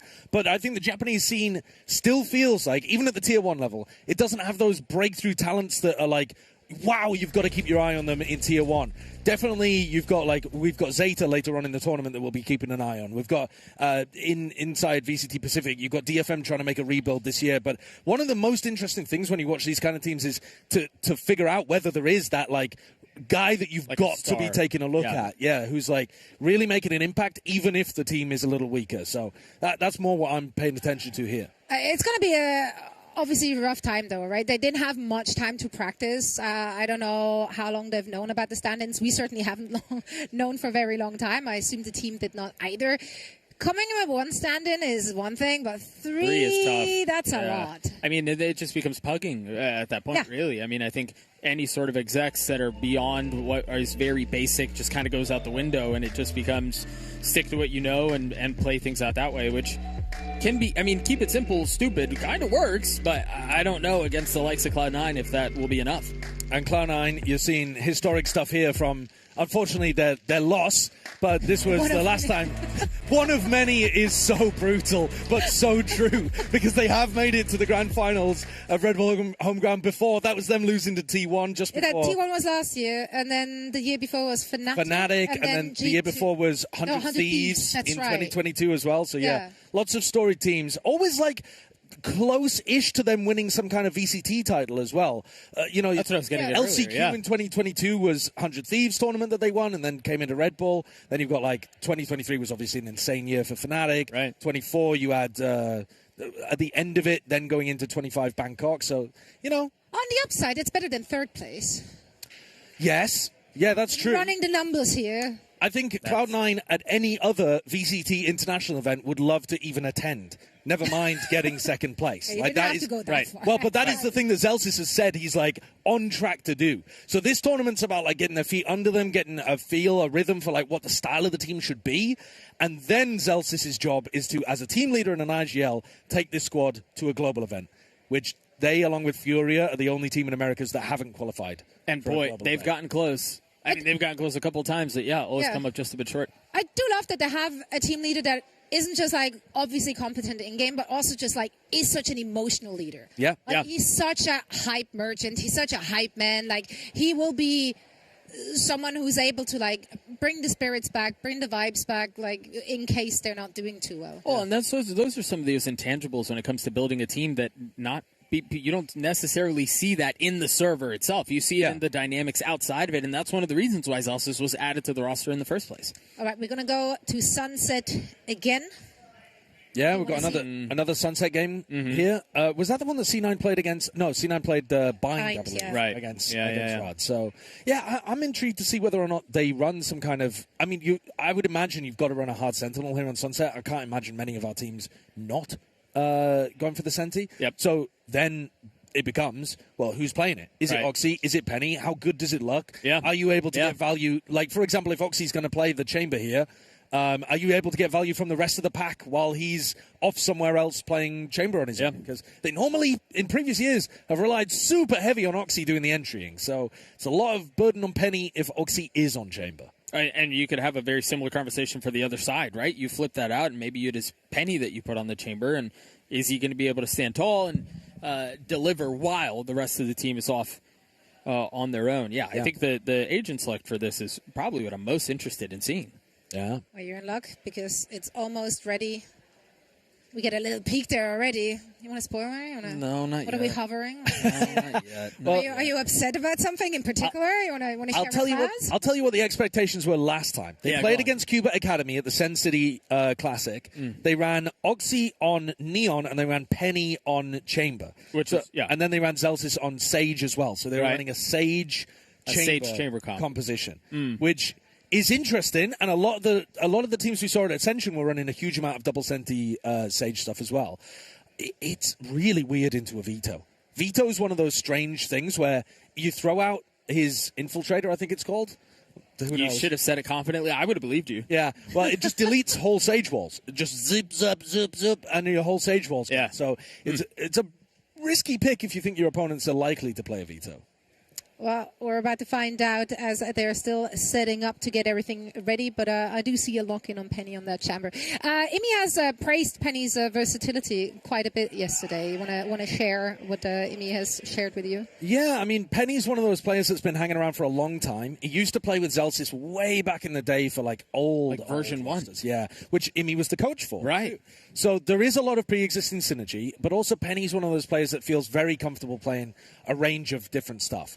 He's just a talented player who understands the game, and he said that when they scrimmed him, when they trialed him, he was dropping 30, both against them and for them. So, essentially, Imi just said we'd lock. But he's been around for such a long time then. Why didn't they pick him up soon? Why hasn't he been picked up or seen by someone else? Yeah, I mean, I did ask Imi that question, and I think it's just that there's been other candidates that have risen above Penny in previous years. I don't think it's that Penny was... So back in the day, Penny used to be quite inconsistent. I think that's what he was known for, was going crazy on one map and then kind of dropping off a little bit on the next. I love being known for inconsistency. Yeah, at least when you're known for inconsistency, it means you're doing some parts well. Yeah. If you're consistently inconsistent, then you're consistent. I'm consistently bad.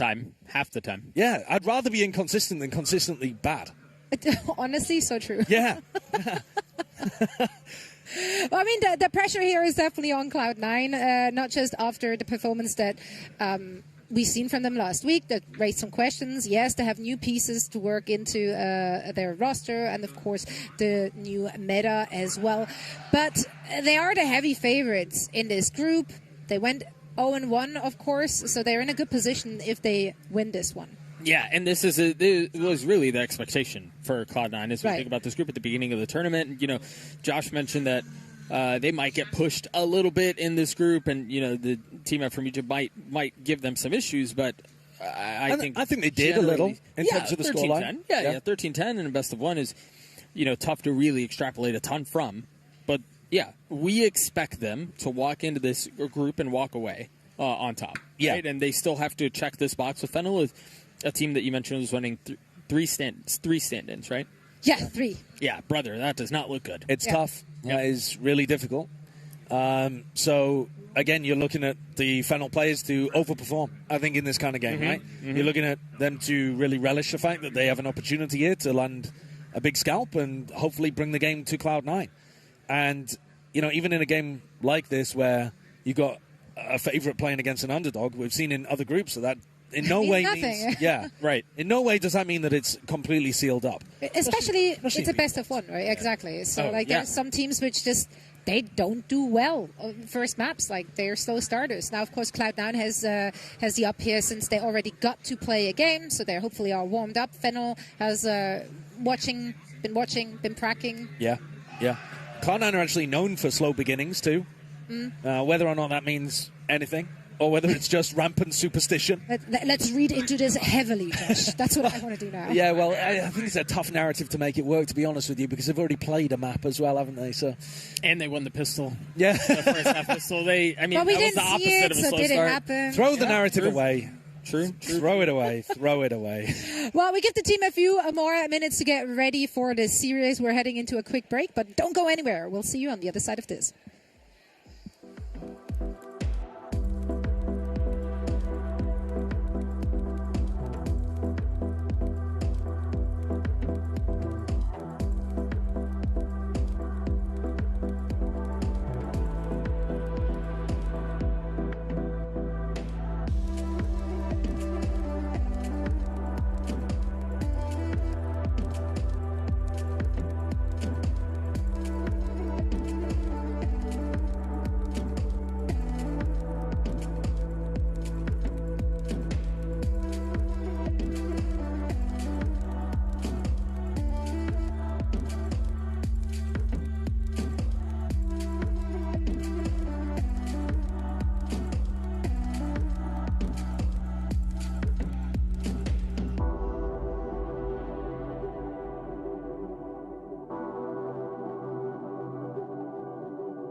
back again. Thank you so much for sticking around. We're diving straight into all the action between Cloud9 and FNATIC. So, guys, please take it away.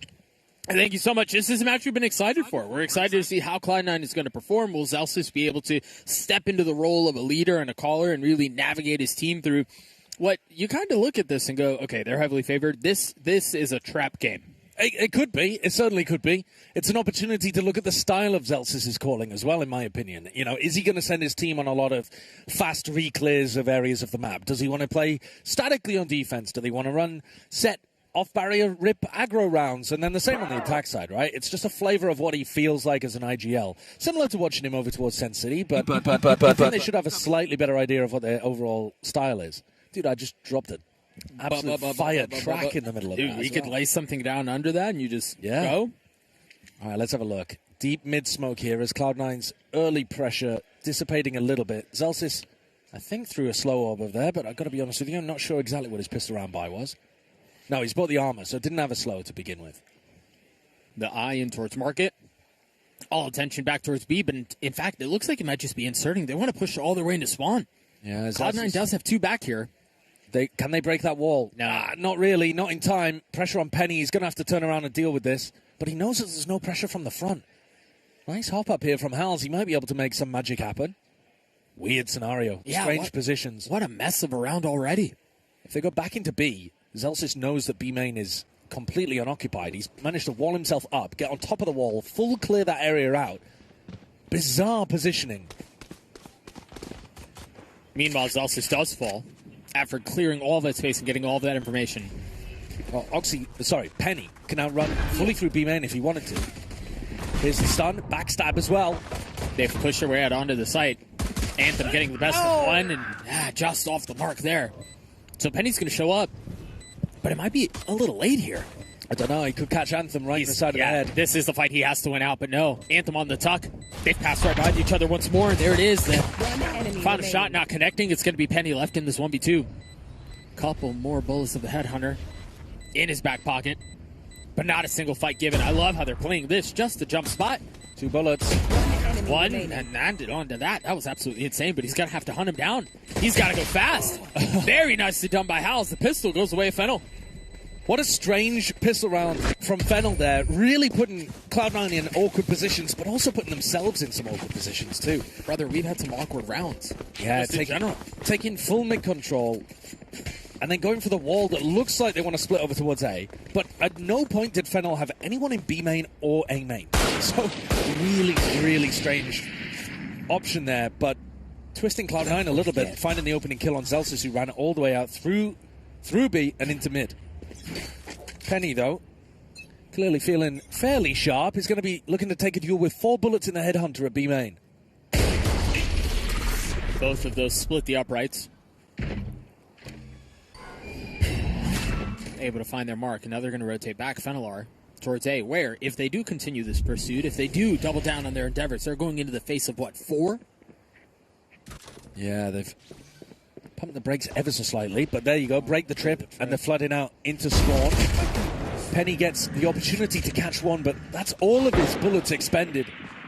4 bullets for 1 kill, I guess you'll take it. He got his. Are we back to the wall and spawn situation? Yeah, we are. Hals really wants to try to take duels down this angle, but he's missed the timing onto Penny. But not onto Oxy. Very nicely done. The second out onto Vic. Confidence behind that swing. And with 4 bullets left, Zelsis is just waiting because surely Hals doesn't stay here the whole time, right? It's really odd, actually. Penny's found a timing behind them, but Penny's only got a classic.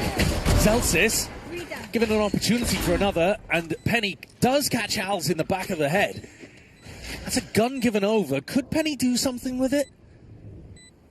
Fennel up in numbers and the spike is down. Zappa falls. It's all hands to Penny now.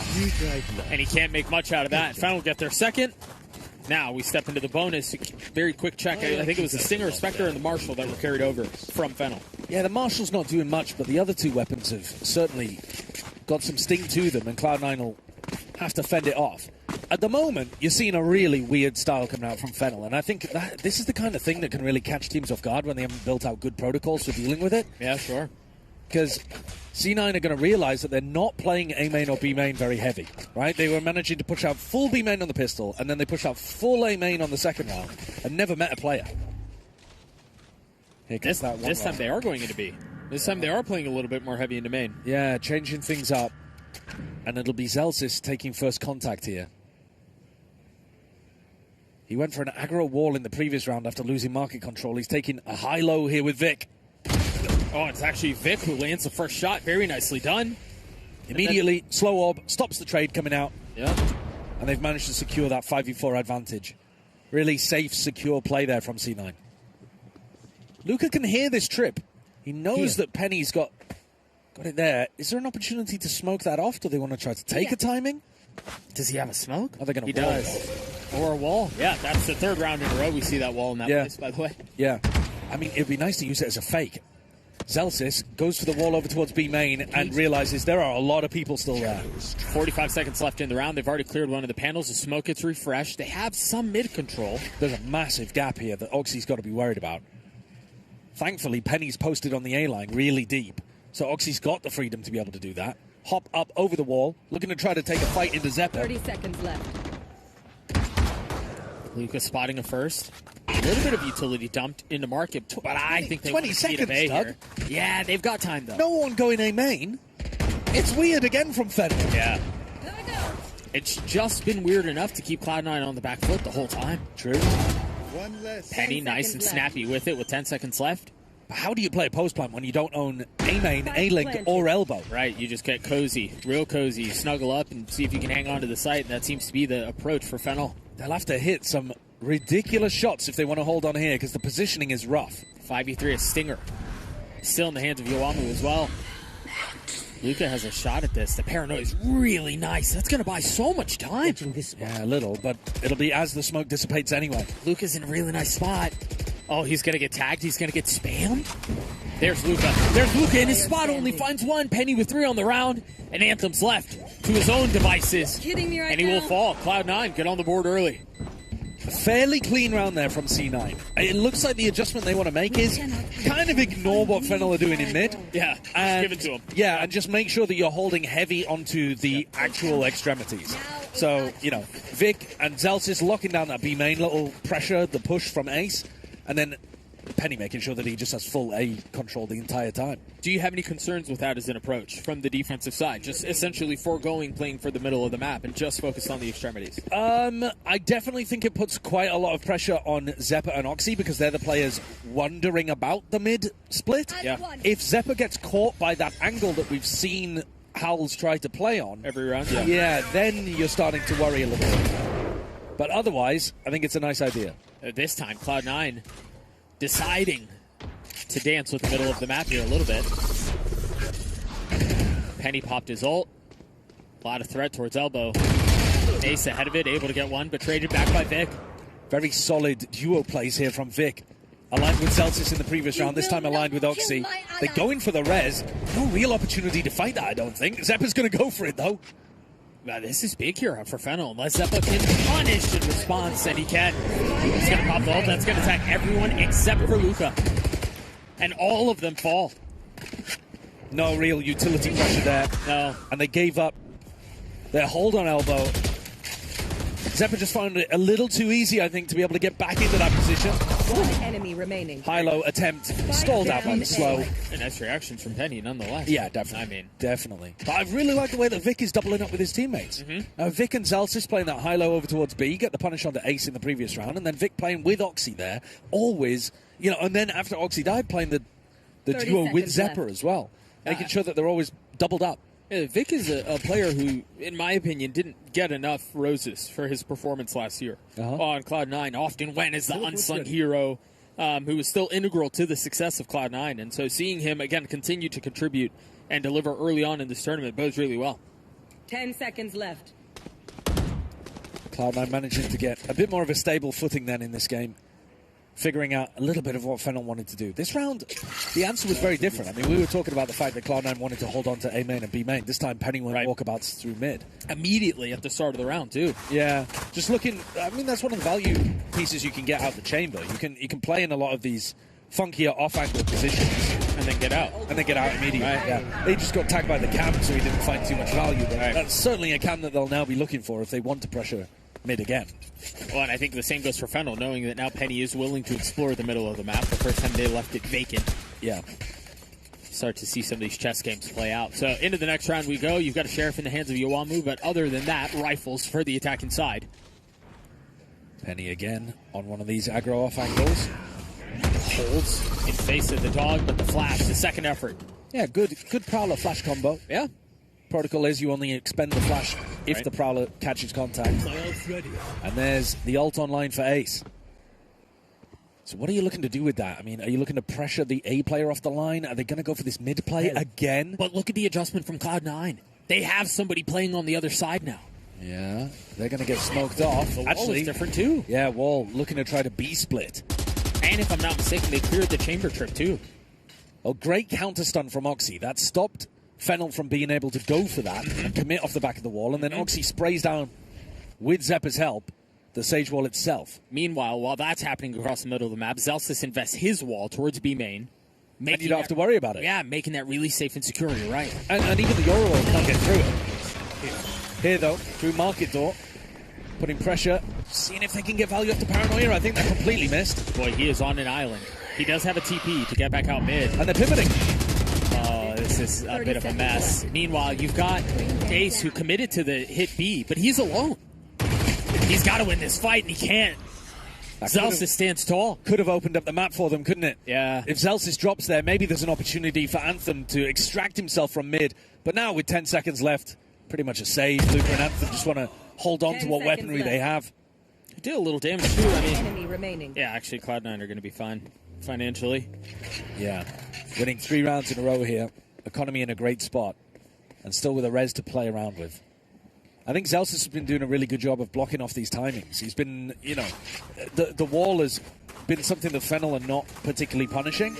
And so Zelsis, whenever he walls, usually over towards B main, means they just don't have to worry about that area of the map at all. They can afford to commit more resources to stopping the mid punish, for example.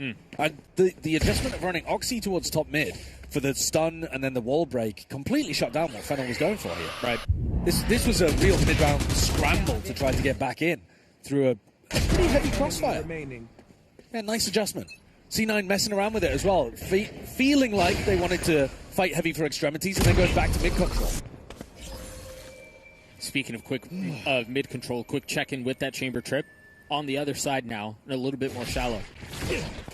See some of that game keep playing out. The chamber himself picking up an outlaw, does a body shot over towards Ace, so gets rid of the full armor that he had to play around with. Makes Ace a lot more squishy, the guy with the hero rifle for Fennel.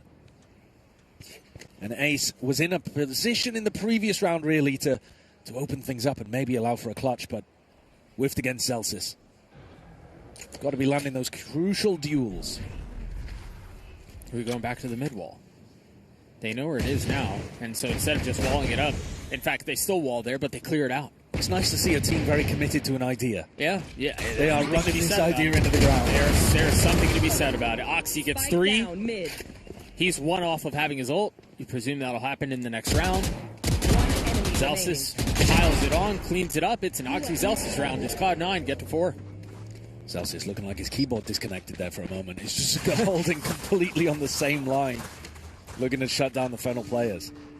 They've got to have a different idea here with how to get value out of the Sage. You can't just be doing the same thing over and over again. I mean, they could be running it as a fake. They could go up and put pressure there.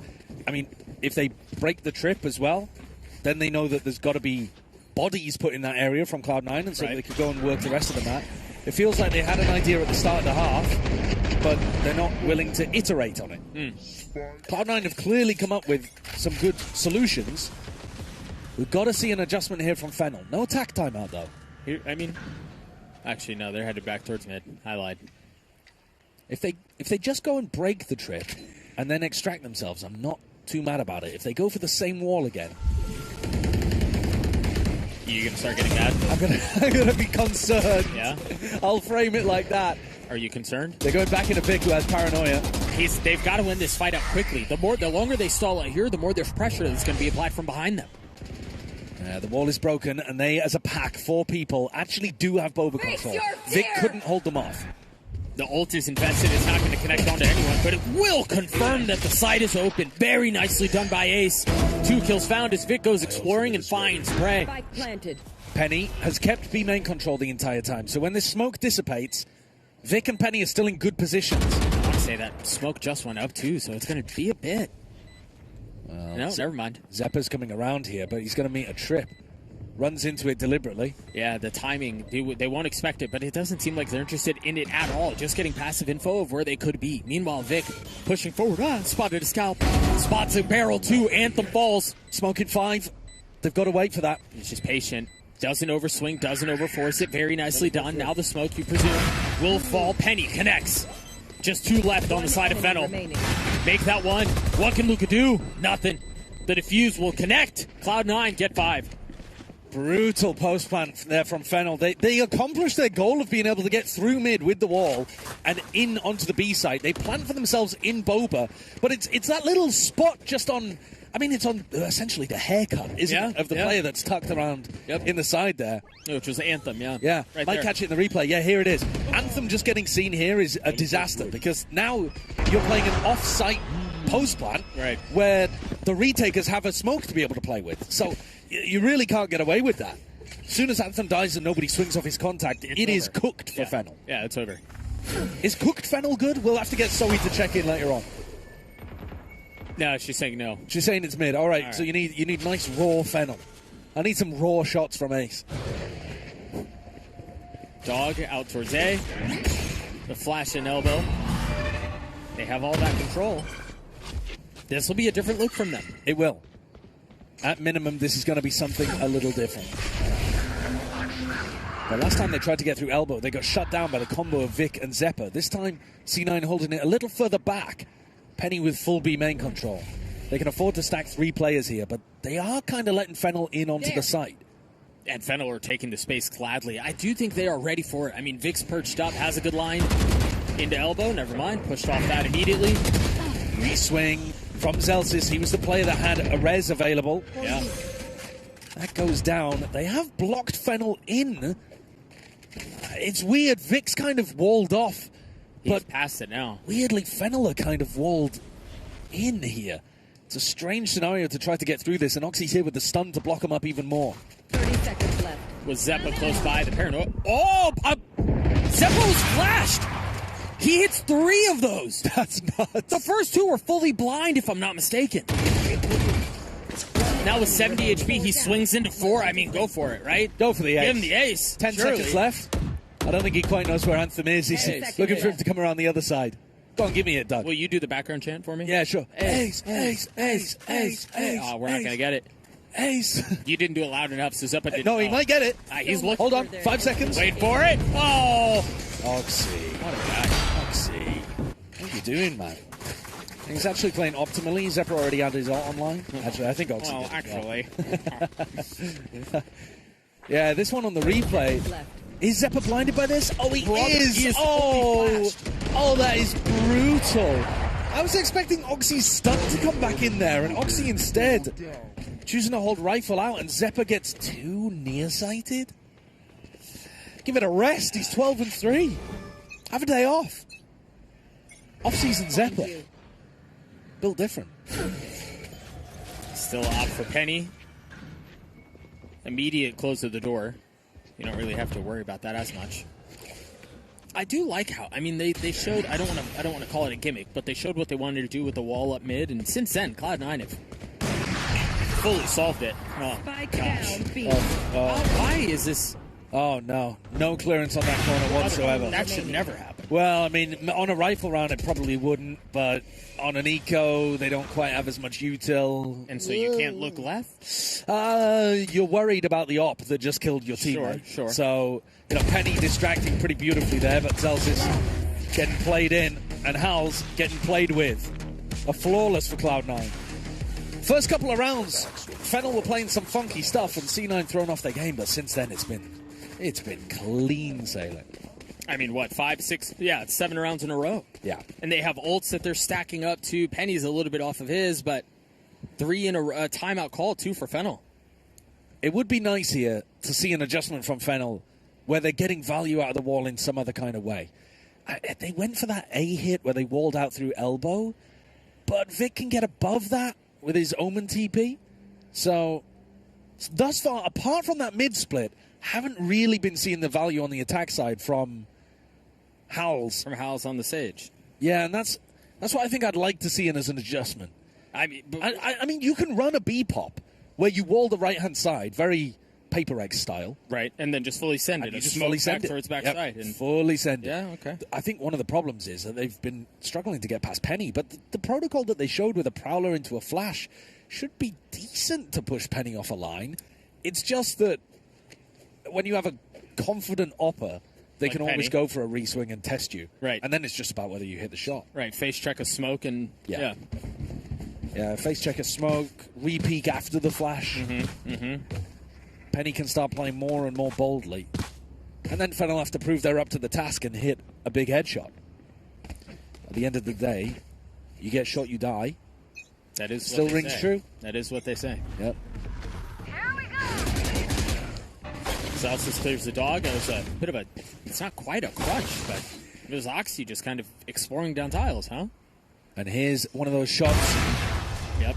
That the Fennel players have to hit, but they didn't even allow Penny to swing into them. Instead, going wandering into that sight line, and Penny picks up an easy one. You will not kill my ally. Rez back. And yeah, Yoamu, the stand-in, having a rough time of it right now for Fennel. Ace got all the way up at elbow and popped his ult from where that TP is right now. He heard that trip, so he should have a decent idea what's happening. Well, for God's sake, you've got to take the space that he's creating. Yeah, and they are. A little delayed, but they are. I'm still concerned about that trip, though. They get past it, but they're barely in on the site. Penny's got another opportunity at going for this. Now they've contested the Nightfall. Yoamu able to get the best of Vic. They haven't fully gotten out onto the side. I mean, the spike is still stuck in elbow. You still have Anthem, who's just now making his way in through main. I wonder if Zelsis wants to come around A-Link and try to find a res here. Yeah, I would think so as well. Penny's trying to hold the space. Here he comes, looking for a res. Penny's going to have to hold against the swing. That's a bait res, man. The spike still is not down, by the way. It can't even get out of elbow here. That's a bait res. You're sending your teammate to die if you do that, truly. I know exactly. Go for it, though. Do it. For the content? Yeah, for the content, for the cause. Go on, Celsius, rip it. Here comes Oxy, back from the dead. No, no. Decides to stay gunned out instead. Zeppa falls, and all of a sudden he has another option on who he wants to res. Zelsis, no armor. Waiting for the fight. Good night, a bullet between his eyes. Very nicely done by Ace. 3 on the round is Fennel. It's a big round. It's a big round from Ace. I feel like at some point there he would have been desperately telling his team to get in. Yeah. Yeah. Brother, let's go. Yeah, he full cleared the site. He knew there was nobody elbow, nobody sight. He killed the player trying to flood in from A-Link, and it still took another 40 seconds, to be honest, for Luca to transport the spike into the site. They had to wait for an Omen smoke to come back up. But eventually, eventually they got it. I'm disappointed in Zelsis that he didn't go for that res. Believe in yourself. I think they could have held against a punish there. Maybe. It's worth a shot. Yeah, give it a go. You've only got 2 more opportunities to get value out the ult. Back to B main control for Fennel. I would like to see them go for a B pop with the Sage. But the wall is mid. Yeah. The wall is mid right now. At the moment it is. Maybe looking to try to punish Penny if he went walkabouts in that direction, but Luca can't see him on the cam. Pretty confident here. Yeah. The cam gets really good information at anybody trying to go walkabouts. Yeah, it's a great cam. I've got to expect this is going back into B. Yeah, I would think so as well. Howls is hanging around for a long time. They haven't broken the trip at top mid either, so it's not like a proper mid default where you pull attention towards mid. But because they did that mid wall so often, Cloud9 have still got the trip and 2 players up there. Oh, I love that. I mean, it was probably intended just to smoke out top mid, but it catches the trip, and that forces Zeppa to use a dog into it. Yeah. And here we go. A bait wall, a fake. Oh, but they're going to have to give it away by breaking this. Yeah. Perfect time from Zelsis on that B main. Very nicely done. His like game sense clock has been perfect. It has. This map. Second smoke out, Ace ahead of it. I mean, balls to the wall. What is it with this guy? Vic gets another in exchange. Go on, Ace! What in the world was that? He's on for the ace as well. Zeppa, the next player to catch contact. He's been dragging Fennel through some of these rounds. This and the next. Top back up. I mean, yeah, go for it, brother. Swing. Zeppa close by. Penny joining him. They've got money. So to hell with it, I guess. See what you can find. Ace gets 4. Oh, Zeppa. Brother, you guys are probably going to win the map. I mean, you do it. I don't know. A 7-5 half would be a big recovery, though, from Fennel. Come on. Oh, 1,000%. Nice attempt at the spray transfer there from Zeppa, but time ticking low, and Fennel don't give him an opportunity. That's now 2 huge rounds, mostly from Ace, that have made this half look a lot better for Fennel. Yeah. 7 rounds in a row, bookended by 30 seconds to left. Fennel, yeah, a couple in a row. The shot onto Oxy is spicy. Yeah. Ace is definitely warmed up, arrived, whatever you want to call it. 13 and 10 right now for the duelist with the ult online. Last round of the half. Zelsis still has the ult. Yeah, I think it makes a big difference here going 7-5 or 8-4. 1,000,000%. Penny posted up, expecting them to pressure the market door. Who's next? And he's right. Yep. Okay, remember, the last time we saw this, Ace was able to take the TP all the way back into B and then was kind of lost back there. This time, Cloud9 decides to take the fight across the middle of the map. Zeppa gets his 2, Zelsis gets another. And great, Ace got some space. But that's all it was. And even with the ult here, Ace left in a 1v4. Penny even able to die, live again, pop up the ult, and shut it down. Ace is sharp, man. Ace is really hitting, but he's the only player that is. I mean, we were talking about the fact that a game like this is often like getting an idea of who the big shooter is, like who's the star player on the underdog team. Well, I think you got your answer in the first half. But despite Ace getting in to market properly, he wasn't actually able to get the advantage. Yeah, I mean, Ace played incredibly well, and at least it got them to 4. And you were talking about it, 7-5, 8-4. I think any round that they were able to put together later on was a massive win for them. And so for Fennel, given the fact that Cloud9 were able to rattle off 7 rounds in a row and kind of impose their will upon Fennel, for them to be able to respond the way they did, at least keeps it interesting. But boy, when you look at that scoreboard, it does look bad, doesn't it? Yeah, it does look bad. I mean, there's 7 rounds in a row. And when you look at the scoreboard in terms of the kills, Ace has more kills than the rest of his team combined. Yeah, he is full deadlifting Fennel right now. Yeah.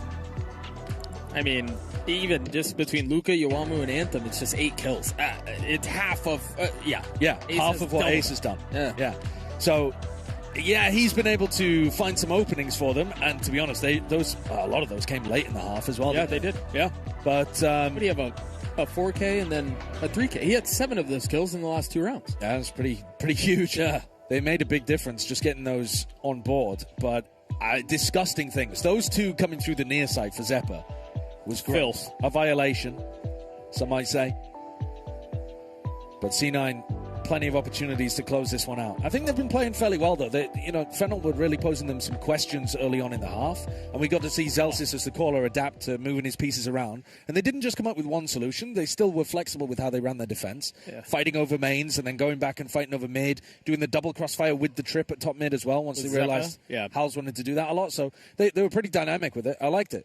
Problem solving on the fly is there for Zelsis. Right. I think I want to see what that looks like on the attacking side. Sure. Right. That's where my attention goes towards when it comes to answering whether or not Zelsis is going to be able to deliver in this role that he's been put into on the side of Cloud9 is like the dad who's pulling everyone else along and trying to help them mature and develop as a team. This is the half that I'm most curious about. Yeah, and you're right. They showed a couple of adjustments on the defensive side that I think worked out, obviously, to their benefit. But this is where you kind of got to – this is where you earn your paycheck as a caller. Well, also, it's going to be where you're expecting to see Oxy towards the top instead of the bottom of the scoreboard. Right. So, your defense when you have these 2, Oxy and Penny, if you're running them like this, you're expecting Penny to get huge value on the defense side, and you're expecting Oxy to be running in and getting you tons of attacking entries. Right. Because he can just take over games completely. I mean, on paper, the roster is built beautifully, right? Like, if those are your, just what you were just highlighting, right? Like, if they continue to play them the way they are, defensively, Penny's going to deliver, and then you flip to the attacking side, Oxy's going to deliver. There is no weak side to your roster. And obviously it doesn't always play out that way, and there are a bunch of nuances to how things play out, but you understand some of the decisions behind Imi having Penny join the fold.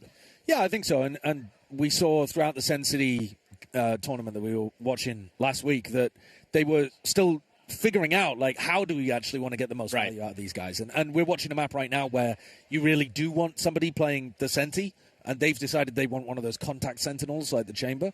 But we could absolutely see, as they go into different maps, Penny and Oxy both being on the duelist and both trying to get aggro on defense, aggro on the attack side. I think those kind of maps should also be really strong for Cloud9. But all of this is just in theory, isn't it? Because actually, in reality, C9 have yet to deliver big games against big competition. But this would be a nice clean win in Group B if they are able to fend off Fennel.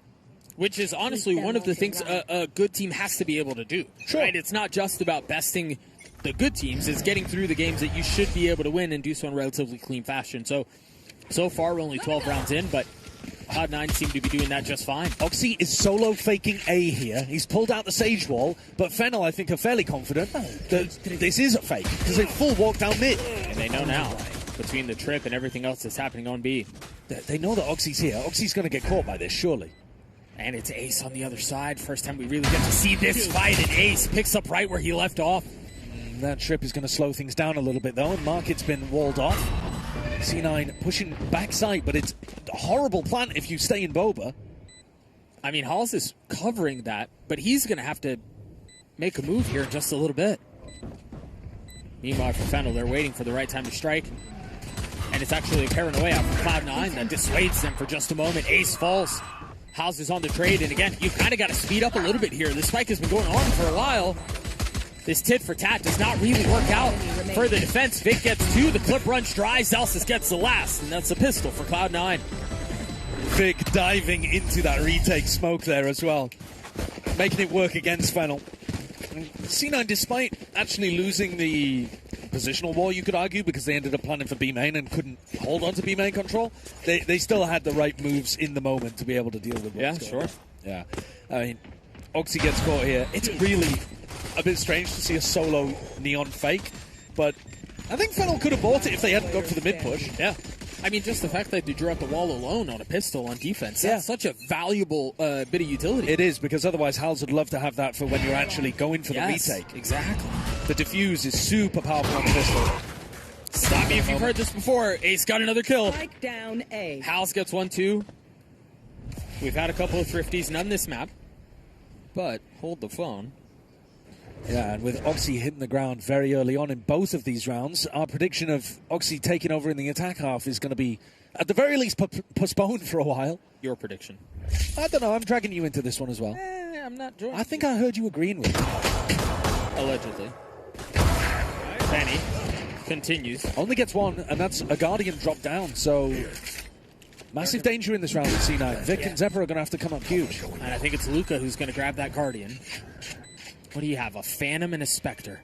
No smoke available, though, for the retakers here, so Vic still has a flash. You're not as worried.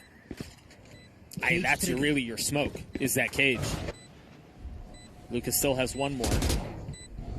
Try to use that to take some of these sightlines away. As Zeppo, who's top fragging for Cloud9 currently. 20-plus kills. In a position to deliver a little bit more. Tagged up, 48 HP, has to take a step back. Anthem falls. Still 2 guns remain on the side of the defense, but they've got to get a move on. And man, Cloud9 are just not missing right now. Yeah, there's no time here. They played that situation really quite nicely, making sure that they back up, always have exit strategies, and can just delay the clock over and over and over. I just want a public service announcement. If you're talking about the fact that Uamu is pied, then you're a bad person. Just want to put that out there in the Twitch chat. I agree. Anybody that brings that up is just a bad person. Yeah, I agree. I just wanted to put that out into the world. Yeah, he's a stand-in playing for an underdog team. Right. How are you going to pick on a stand-in like that? Exactly. Call out that. I don't want to hear anyone talking about it. Not one. Right, 10-4 for Cloud9. A couple of stingers, too. Good flash. Really aggressive out from Oxy. Has to throw it in reverse. Ooh, Ace. A possibility of a double kill here. Oh, sharp from Vic. Gosh, you really should stop talking. Well, he shut that down immediately, didn't he? And Ace is about the only player that has been shooting back big time for Fennel. About? Yeah, literally. The only. He had 18 kills, but he's hit the deck early. Yuamu, come on. Nope. Overwhelmed by the movement of C9 with that lighter weaponry. Yeah. And so now there are just 2 rifles left. Fennel, I mean, Spike planted. this round, this is essentially the map. If there's any sliver, any shred of hope, it's got to come on a converted round here. Getting the best of Oxy will certainly be one big step forward. 4 still to find, though. As Anthem and Halls side by side push forward and try to reestablish control of the site. Penny in a really nice position. Zeppa on the opposite side, but there to cover, there to help. Great shot out from Hals. Can't break the horns in time. Tagged up, Zelsis on the swing. Hals with 3, but once again, the biggest factor in the round is time. Yeah, the clock just not working there. Hal's finding his gun towards the end of the game. Really being able to get that value to get up towards the top of the scoreboard. If Ace had still been alive in the round, if you found some value after that hidden position in mid, maybe we could be telling a different story. But instead, C9 up 11-4, and Fennel taking a tack timeout here. Their first tack timeout, which I think is kind of wild, to be honest, when he went on a 7-round loss streak in the middle. Yeah, if there was a time to call it, it would have been then. You're absolutely right. But maybe you go, okay, they were able to pull 2 rounds back without us having to get involved in the maybe, I don't know. But you're right. Yeah. Probably a bad call. But they are finally going to get an opportunity to have a bit of a discussion, and they desperately need it here. It's got to feel bad for a team like Fennel. You've just seen Cloud9 pick up a win against Rad, so if C9 beat you here, you've come in, you've played 1 map, and you know that you're already out. Right. Can I... Really tough. Yeah. Can I ask you a question? Always, Mr. Douglas, of Esports. Has there ever been a game with 2 pies? It's almost... I think you're getting greedy at that point if you're asking for 2. But there? No, I'm merely asking. As the historian, as the resident Valorant historian here. I certainly suspect it's happened, but I haven't seen it with my own eyes. However, we may be about to witness it. Just tales of old. Yeah, that are whispered exactly. amongst the campfires. Tales of the Tau with the double pie. Right.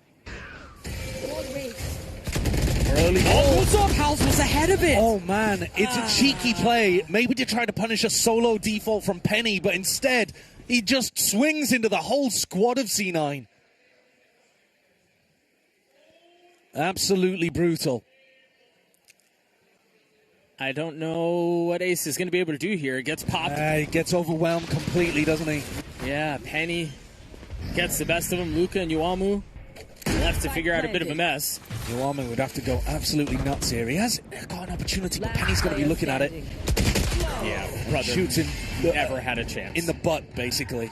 Just staring upwards and staring at an 8-round deficit. 8 chances for Cloud9 to be able to push it over the edge and secure their position to play against the winner of Group A.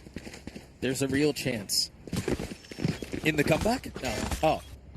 In the double pie. There's a real chance, my friend. There certainly is, but that's here. a sad situation for Fennel, isn't it? Well, I just think of it like it's historic. It is? It is. Think of it that way. They're making history. If Ace can pull off another 3 kills as well, he'll have deadlifted his team too. Hal's been able to pick up a few as kind of push that stat away. They're going for another clear. Yep. Great kill. That's 1. Make that 2. You son of a gun! Ace gets 4. Oh my god! I mean, he's so sharp. I'm telling you. It's incredible that his team is down 12-4, to be honest, when he's shooting like that. It really is so genuinely sad. ridiculous. It's a tragedy. Well, he's now got more kills than the rest of his team combined again. Well, you know. Celsius could res here. I mean, it would be... Do it again. Do it again. It'd be fun. It would be fun. I think that's what we're in it for at this point. Absolutely it is. Oh, he gets walled up! Oh, he doesn't commit to it. Gravity gets the best of him. Yeah, he slinks down the other side, and now he's walled himself off from his opponents. Did Anthem get a kill? Anthem had... No, it was just Ace, right? No, it was just Ace. Right. Pure I think the Ace. hardest part might be Anthem getting the 3. Yeah, it's tough for the stand-ins. I mean, our expectations were low for Fennel because of their difficult situation that they're in. Right, yeah. But I have just literally been impressed with Ace. Oh, I think that's been lights out. Yeah. He's clearly very talented. I mean, we talked about it at the end of the half. 30 seconds left. He was in to get to 8-4. That filthy shot he hit across mid. Yep. he's had signs of that throughout the entire game, which again is sad to consider. He's put up that performance and his team has won 4 rounds. But that's part of what you're looking at these underdog teams to do, is to showcase some of that individual talent. Yeah, that's why you play the game. Yeah. Zelsys walls off his opponents, goes for a bait plant. Hold on. Oh. They can win on time here pretty easily. And they're not going to give Zelsys the opportunity. Anthem with the kill towards the end. Sets himself up 3-13. He just needs to die one time. Yeah, well, don't phrase it like that. You sound like you're delighting in the fact it might happen. No, I would not. He's gonna oh, dude, these shots. Let's have a look. Unreal. Get out of here. The third kill. Yeah, that kill onto Vic is nuts. Target selection on the player towards the back, kind of crazy. But he's not here to take contact A main this time. Might be on Anthem. Hey, he's certainly getting pressed. House puts the wall up. You get to bucky your way through this. Good position for the bucky. Brother. Yeah, but Cloud9. Well, the fact that he gets one is insane. You will not kill my ally. Rez instantly onto Zeppa. And now to Cloud9 slow things down. Let Vic work through mid perhaps. Yeah. I'll handle this. Oh, Yoruel popped for information. Ace looking to try to get involved. Hello. Yeah. That's 4. Where's that sneaky omen? I'm back. Does he have a TP out? He does. He Back does. to spawn. They know. Very nicely done. TP's away, draws attention, buys some time. They full check that, even though they heard the TP noise. It's possible he could have faked it, I suppose. Right. Changed how Yoru works in this patch. Better safe than sorry. Absolutely. Especially when he's been dropping 20 whatever on you, 22, Yeah. I think. If there's anyone I'd be respected, yeah, it would be Ace. Face your fear. That Nightfall's not going to tag anyone. Oh, they might still be a little worried about Elbow. 30 seconds left. Oh, what a shot. Anthem denies Doug's joy. Zelsys gets the spike down. 4v4. Little jump spot there. Ace just like walks up and checks back Jenny in the face of 2, then swings and gets another. Penny shuts him down though. Good night. 3v2 to close the map and put Cloud9 as the winners of this group. Player standing. Anthem falls at the hands of Penny. Luca in the 1v3. Has to do it all. Has to do it all on his own. Face checks the smoke. The spam comes through. Zelsys gets the last 13-5. The way of Cloud9 is, as you mentioned, they walk out of the group 2-0. Really solid performance there from C9. I think they were absolutely in control of this game. You know, despite the fact that there was a star player on the other side who ended up dropping, checking the scoreboard, 375 ACS with 8 first bloods. 23-17. That's pretty good. That's a standout performance from Ace in a really devastating loss. Yeah. But still something to be impressed about. I hope they booked him a first-class flight back, because his back do be hurting after that carry. Like that's quite a performance. And he is in the main roster, right? But again, we talked about it several times already. 3 stand-ins, like that's tough. That's tough. That's not your game to win. Still a good performance we saw from Fennel here, and that puts Cloud9 in the knockouts now. Officially, they're 2-0 in their group. They're now awaiting the results of Group A, which will be decided between BLX Corp and Clanavan. Unreal performance out from Cloud9. You know, Josh and I were talking about how when you have a team that's built with this roster and you've got a guy who has won a major on the roster with Zelsys, like, you expect this team to be able to beat teams that on paper should be less favored, right? And you expect them to be able to go do that and do that cleanly. And this, while seemingly insignificant, feels like a big win for a young Cloud9 roster that's starting to figure themselves out and are besting teams they should be besting along the way. Yeah, I think that's a really solid way of putting it. I think being able to come out on top of Rad and Fennel, and especially the game that we got to watch, looking like they were very in control. Yeah, I know it's easy to say, like, oh, well, they still let the star player, pop off. But listen, if a guy's shooting like that, he's going to be able to get his kills. Like, Ace is going to be able to get the kills. It's about what you do around that star player popping off. And I think they actually did a really good job. Always having the adaptation to what Fennel wanted to do, shutting down the weird stuff they were going for, keeping control of the map in almost every situation, and closing things out 13-5. There's nothing to cry about there from C9's point of view. No, absolutely not. Some of the adjustments that you mentioned on the defensive side, I love the way they approach the attack. And I think I walked away from this as a former Cloud9 believer who has invested in the stocks and who has unfortunately been let down more times than I would like to admit. This feels good. Yeah, and as they get to continue in a best-of-1 fashion, which also means that, the teams have been playing like non-stop, so it's not like they really have time to prepare against or Cloud9 and see what they've been running. So, there's such a little turnaround for these teams that if Cloud9 can ride that momentum and continue in that fashion, they're finding themselves in a really good position, because the upper bracket, round 1 and 2 in the double elimination bracket tomorrow will also still be in a best-of-1. Yeah, that's a great point. That is a very good point. Wow. Yeah, I hadn't even thought about that. Wow. And C9, if we are thinking about C9 as a team that's been fairly good at closing out the games where they're the advantage team, whoever wins between Cloud9 and BLX Corp, C9 are still the favourites. Yeah. So they've got a good opportunity there if they keep calm, keep in control of the matches, to just sail through into that upper area, whereas Envy, the other team that we were looking at, which, it's funny that you say that, because in my opinion, a lot of that comes down to experience. Like, how many times have you been in a position like that where you kind of have to navigate these things? And you C9 don't have get been caught in those plenty moments. of positions like that. Yep. They just are known for crumbling in those positions. Wow. So this could be a new New chapter. year, new me kind of thing. Yeah, It's still 2025. 2026. So, we're getting ahead of ourselves. Actually, let's send it down to the floor. UpMind is standing by with our winners. All right, we're down here on the floor with the one, the only, Zelsis. Today, we had your first win back with Cloud9. How does it feel just getting a win back with Cloud9? It feels pretty good. It's just baby steps. So, we're trying to work as hard as we can with the time we have, and we pulled out a win in a best-of-1, so it feels pretty good. In last week's tournament, you could just kind of say that was just about absorbing for you guys. What is the overall vibe for this tournament? Just win? At the end of the day, you always want to win, but I think it's just getting ready for the VCT season for us. Obviously, I'm new to full-time calling. I need to get used to the guys. They need to get used to me. They have Penny. So, it's just keep practicing, keep working, and then, like you said, absorbing what we can, and then getting ready for VCT. And you guys didn't make too many just, upfront changes for us. Back on Bind, you guys did make the change with taking Penny off of Raze, or other way around. Still ended up being successful for both players. Just kind of run me through, is that more or less what you guys are trying to do? Just micro adjustments, getting everyone into the most comfortable positions possible early?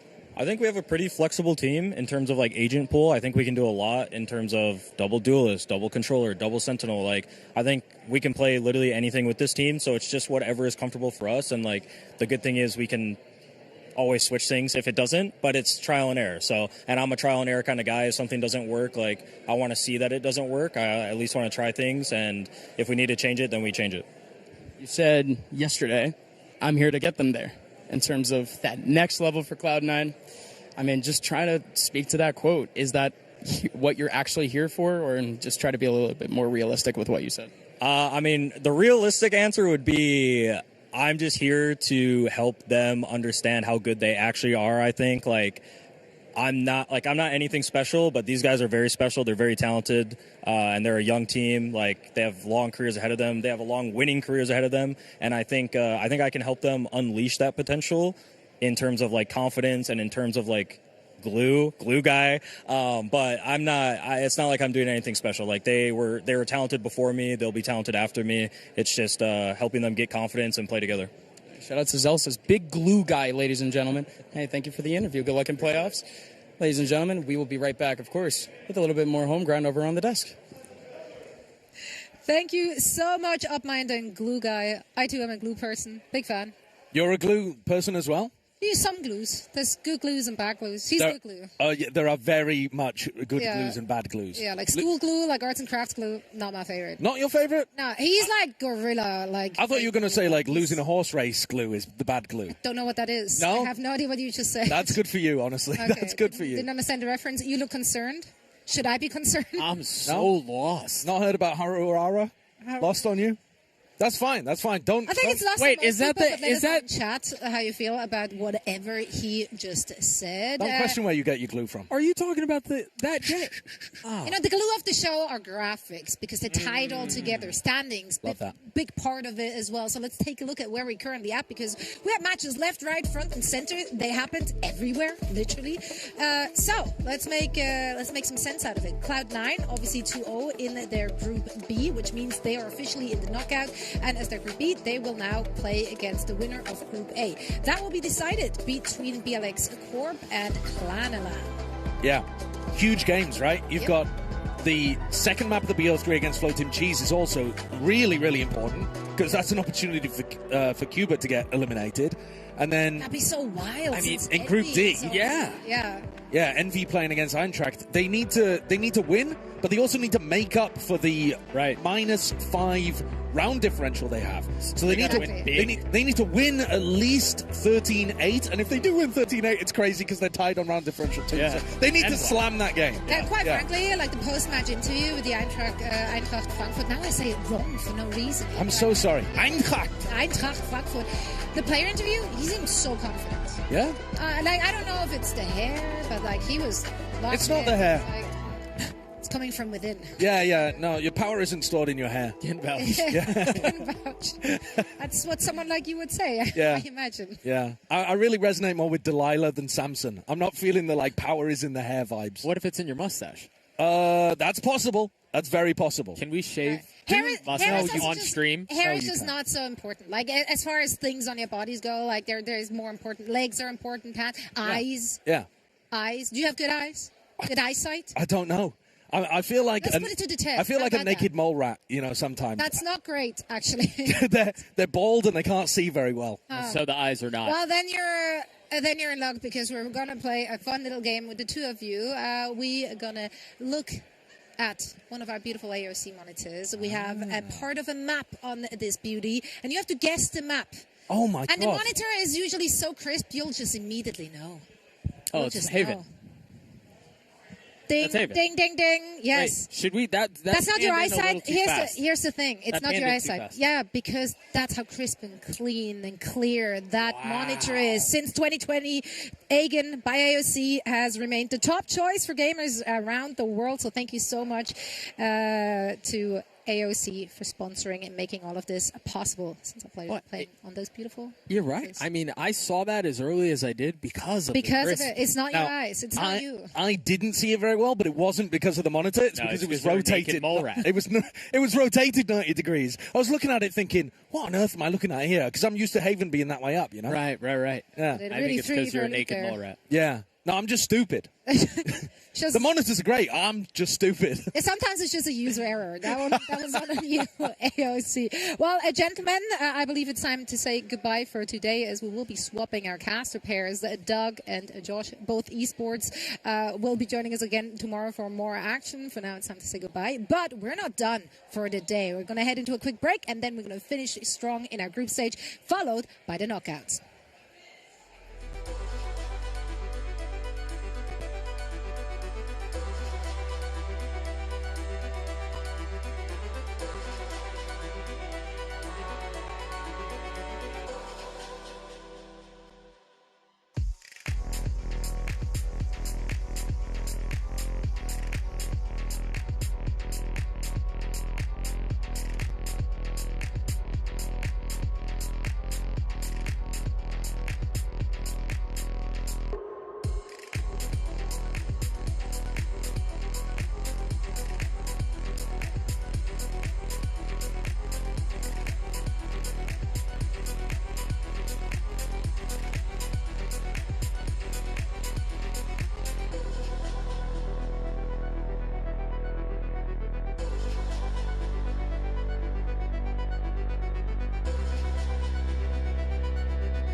Welcome back to the Red Bull Homeground 2025 World Finals, coming to you live from New York. I'm now joined by Mimi and Ender to cover the rest of the day's action. We still have quite a few matches to go. How has your day been so far, Mimi? It's been pretty good. I mean, the last couple matches were fun to watch. You've had a lot of sunset, but I've kind of liked getting to see a sneak peek of what teams are running after some of the big changes that we had going into the offseason. A lot of Sage action in that last one, which was pretty good to watch. A lot of Sage, a lot of Chamber across the day. Very much to be expected. We're going to see a whole lot more of that, too. Any team that has impressed you or has underwhelmed you? I was impressed by Fennel, even though they lost that last game. Like, Ace had such a good game, despite the loss. I think that they had, like, some solid game plans. Like, the way they were playing mid-control was good. Just lacked a little bit more depth later on and couldn't close out against C9. But I was impressed by some of the individuals. I mean, the individuals, Ace, of course, and also Zeta on the other side, absolutely dominating from the C9 front. So very impressive from them all around.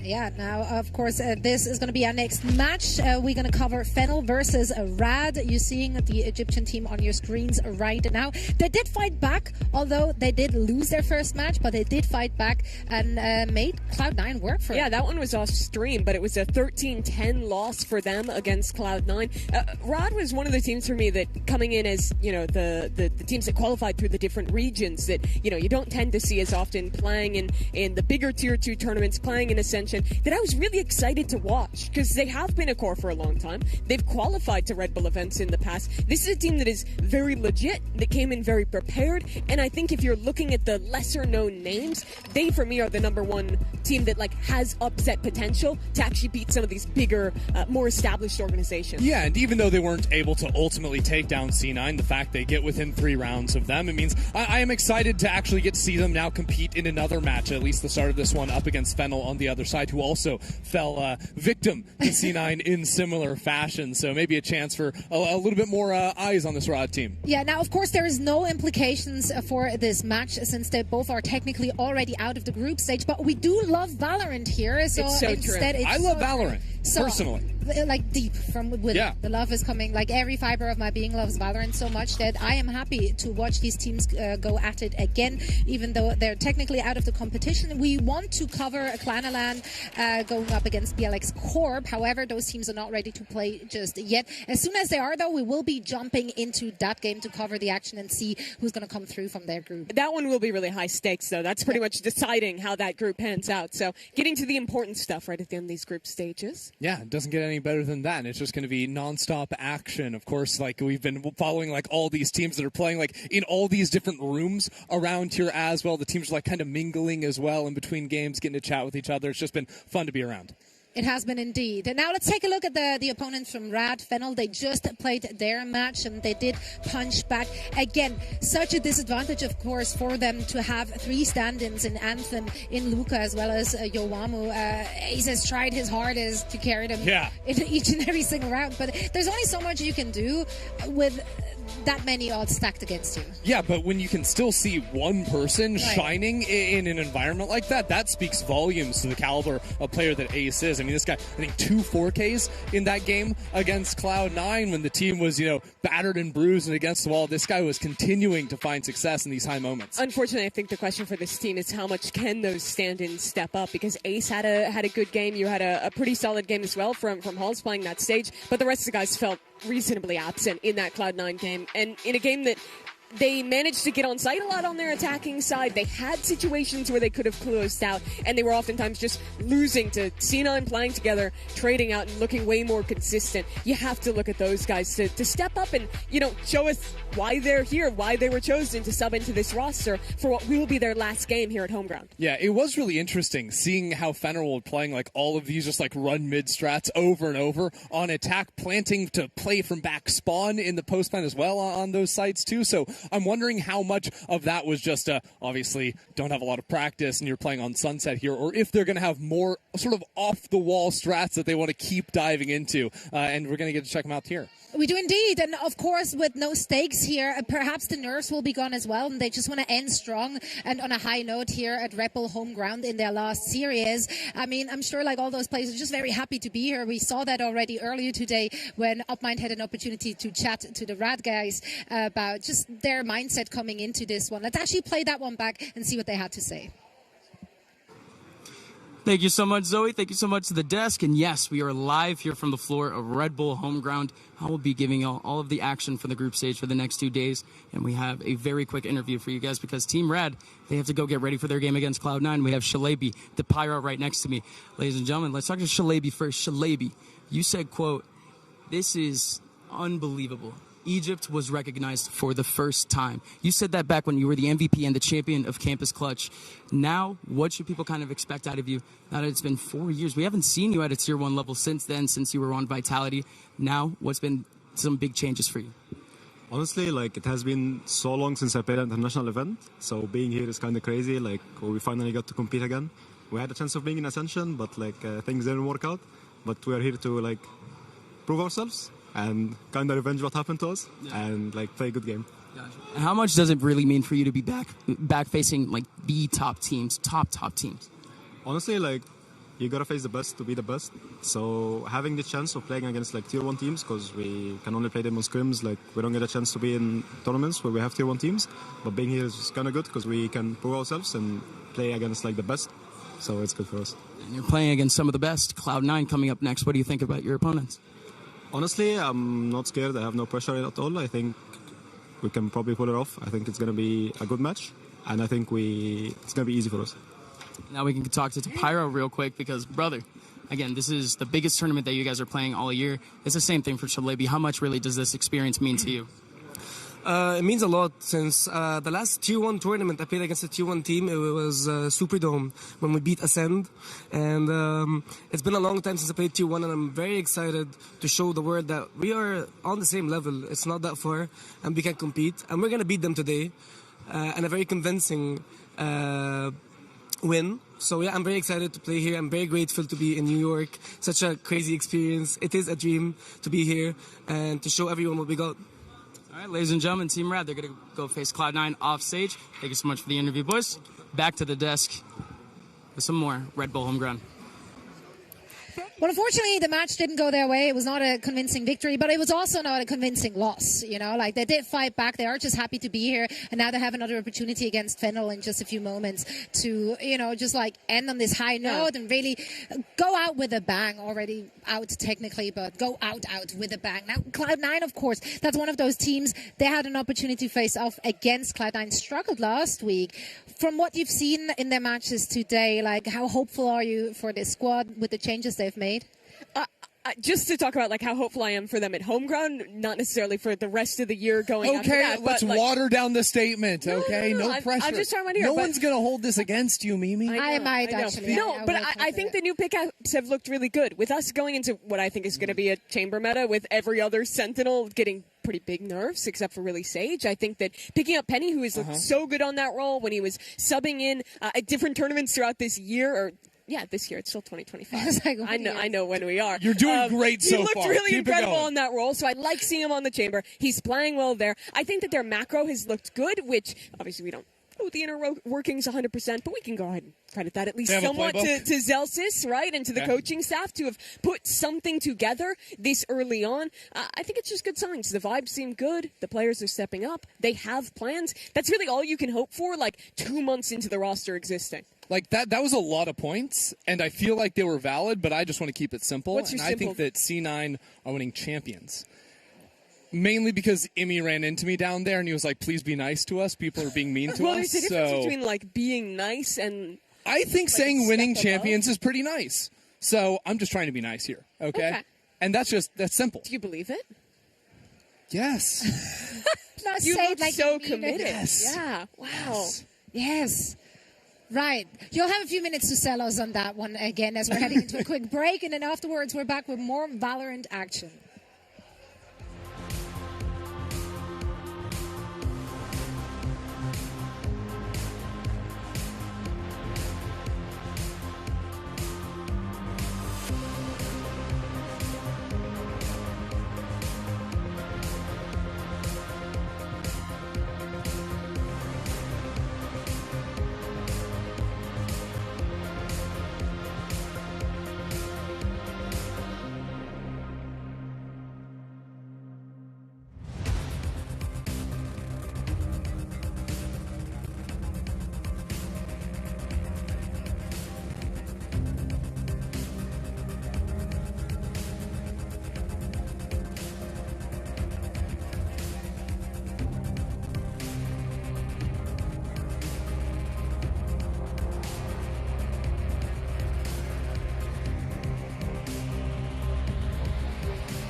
Welcome back to Red Bull Home Ground. I love that trailer.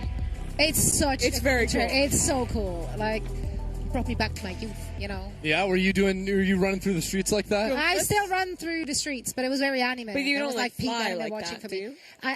you?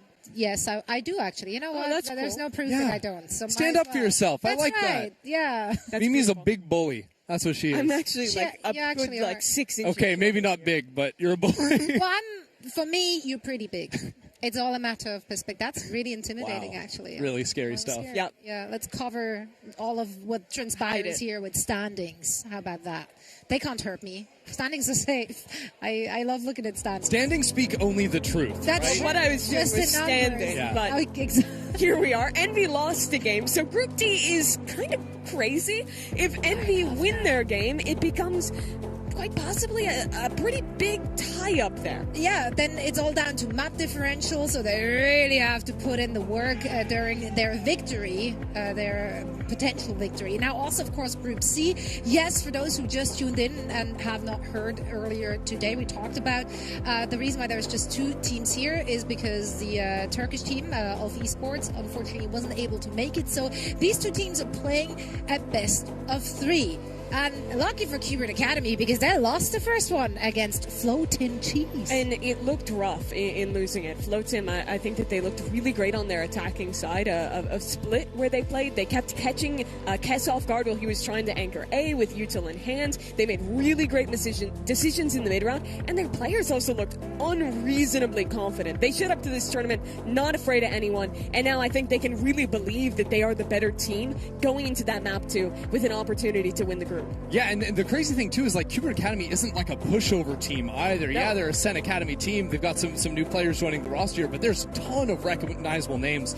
So I think this has the chance of being a major upset if they go down. Yeah. Also, Group A though, like Bong was considered like quite a favorite in that group as well. So for them to go down 0-2 is unexpected. Yeah, and now that leaves us with just the game left there with Clanalon and BLX to have an opportunity to clinch that group, which I don't think anyone really expected either of them to make it out over Bonk. So it's a fun story either way. Yeah, see, I'm a big stan for Clanalon.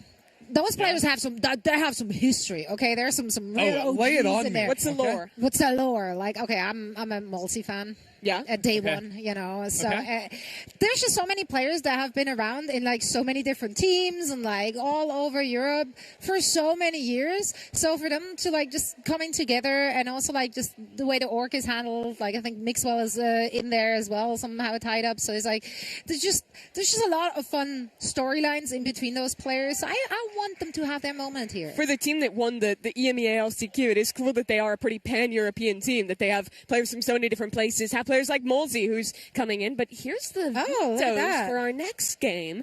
And it's not Sunset, which is a joyous day for me. Saved. You don't want to watch some more mid-split action out of Fennel. That's okay. It's not for everyone. But this will be a new map for the 2 teams. Of course, it was Bind earlier that was played between Rod and C9. So a chance to see these teams in the last game here play something a little bit different. Pretty curious what teams are going to play on Split. Most people that we've seen thus far are going back to just like double smokes, double duelists with the Fade. I'm interested to see if anyone in this tournament wants to play the Chamber there, because I think he can be pretty solid on this. For sure, map. yeah. But it's always a hard sell, because normally the trade-off you make is you need a way to control A on your attack side, and you either have the Viper Wall to do that, or you have Cypher Cages, and when you try and put a Chamber in that slot, it means you have solo nerfed Omen, which feels pretty rough. Exactly, and I think that what you get out of a Yoru, for example, sort of gives you the best of both worlds, like adds flashes into your comp and, of course, gives you the teleport away. I actually think in some ways it can give you a little bit more power on the defensive side compared to a Chamber. Just being able to step so far forward with the deep teleport back, it's a little bit less punishable when you have other raises and waylays diving onto your face. Yeah, let's talk about the difference here, of course. We have that waylay or the raise. Which double duelist comp do you favor here? Raze is always going to be good on this map, but as a head-to-head, I think that the Waylay Yoru is actually really good because the hardest thing on your attack side is actually getting through the choke points, especially when it's Raze, when it's Viper, when it's all these tools that can full stall you in a choke. Having Halls to double dive, throw the slow onto someone, and then Ace is teleporting in behind. That combo, I think, is even harder to deal with than just that Raze. Yeah, I think that's fair. I do think the Raze gives you other abilities, especially on the defensive side of things. The paint shells can be very annoying when you combo that up and you play like mid positions and have quick rotates over into B heaven. The paint shells just being dropped into B main give you almost unlimited stall power when you're combining those nades with snake bites from your Viper, with paranoia, all these things. So I do personally still think Raze offers a lot, but the Waylay is certainly strong. Yeah, I mean, that got proved at Champs. She was definitely the agent of that tournament, and looking at a lot of people getting different changes. Nothing really too significant to her. Oh, just her ult got thinner. Little adjustments to the ultimate. So she's still super duper good. And with how explosive Ace was, especially on the first map, just getting to follow up a Waylay, I think going to be even better.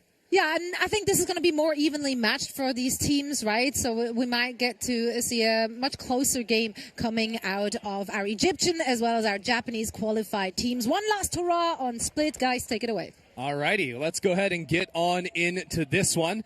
As you said, Rod and Fennel duking it out here after both falling victim to Cloud9 earlier. But I'm excited to see. You talked about Hals and Ace, of course, the standouts in the last match for Fennel. Hals now gets to play the Waylay instead of the Sage, so I'm hoping to see a little bit more. A little bit of a different vibe. Not going to go mid every single round, but under pressure already is Ali, who spots at least 2 on that jump peak. Yeah, ironically, already starting things off over into B main. Luka testing the water in A, but it's so quick diving into the site, just scouting things out with the hunt back in. But quick flood out from Ali is 2 kills instantly for the Omen. And the rest of the Fennel a little bit scattered. Ace gets 2. That Sheriff in hand certainly opened things back up for Fennel, full control over the site. They completely flipped this on its head, and now the last 2 players, Simrad, have to come running back into the B site. Fairly split up for the moment, but Yassine might have a timing as this spike goes down. Yassine separated for the moment. Has to worry about this player up on rafters. And these paint shells to flush Luka out from the corner. Has to keep moving forward, and that brings things even. Spike down B. Now that late pressure from heaven could be everything as Ace swings back on the line. 3 kills for him into the round. And it's on that one-on-one. Hal so low, but the saturate hinders out onto Pyro. It doesn't matter. Rod are going to take this first round. Fennel somehow managed to turn that back into their favor, but the initial dive looked a little bit rough. They sent in the Waylay, and Halls pulls back, but there wasn't actually a Yoru TP timed with that. So it was Ali on site that gets those 2 big kills that keep Rod in control to manage to win out on a critical pistol. So it seems to be a similar story so far for Fennel, where Ace is going to have that highlight. Hal's not too far behind, but the rest of the team... We'll give him a couple more rounds before we say it's happening again. Take another look at that one. I'll leave with that double kill like mentioned into backside. Rod did a great job. We are quick back into this next round this time. Fennel moving over towards the A side, but Schneider's not going to let them go absolutely anywhere. Just shut out. Now that forward smoke is going to send Fennel back to mid. Playing against the double duelist comps like this, one of your biggest strengths on defense is going to be going for these kind of refights. Let them walk into that initial space, throw up your Viper wall, and then flashing back on through. It was a really great punish in main. And also use those nades out of Yassine to divide up the enemy team. Now just a little stall cycle up into nice mid. Shot. Now, good shot on the jump peak. We'll bring 3 members of Rod into mid. Ace not far behind him, and his Sheriff is deadly! Absolute machine with that gun in his hand. And now this leaves Schneider up alone in Heavens. Will fall back. Maybe look for another peek back in. Gets a dink back onto Anthem. From the Sheriff to the Judge. What can he do with it? Switches back to the Sheriff, this time shut down. And Anthem now with a whole lot of pressure headed his way. He takes the fight forward into him. That's going to be a huge amount of damage onto Yassine. Anthem dodging back, taking his time on the reposition, but on that longer line, Yassine will take him down. It's a close round 2. Barad will take it all the same. What a play from Ace in mid, somehow finding all 3 kills there. The swings coming in look so close together. He's immediately following up, but Rod, they just have to be super thankful that Yassine was there to bail them out of this round. Let's look at that one again. There's that opener for Schneider, and immediately this reply in mid so quick out of Ace. Yeah, that second kill especially. Can't waste any time when you have a LMG on the other side. One missed shot, and he was going to be going down. And the money is bad now, despite winning that round for Rod. So Fennel with the Eurowalt online with full rifles, a great opportunity to get right back in. And they are going to be ABA so far in these early rounds. Geared up for into B main, and Luca not even taking a chance on that lurk this time around. Doesn't want to give the gun over. He'll just play a deep contain line as now the dimensional drift into the site. Team fairly slow to scale behind it, making sure he clears away everything so far. This is in line with how they played Sunset, but keep your eyes on this flank, Mimi. I'm always watching how Fennel plays their post funds. I think they got 2 one-dimensional last map. Oh, the quick turn from Ace, but it will be a 1-for-1. Actually, Luca's still all the way back in spawn. Roder going so much quicker on this retake than anticipated. At the same time, Schneider turns around, expecting someone to come at his back, but he goes down. It's now a little bit of a mess for Rod. I like that they're waiting on this plant. Don't rush it. Take your time to find these individual players. Oh, we're doing this so much. Back on Sunset as well. Here comes the flank. It allows these flanks to start to activate, though, you're right. And now that shot out from heaven, Yuama not looking the right direction. All of a sudden, that delay has become costly for Fennel.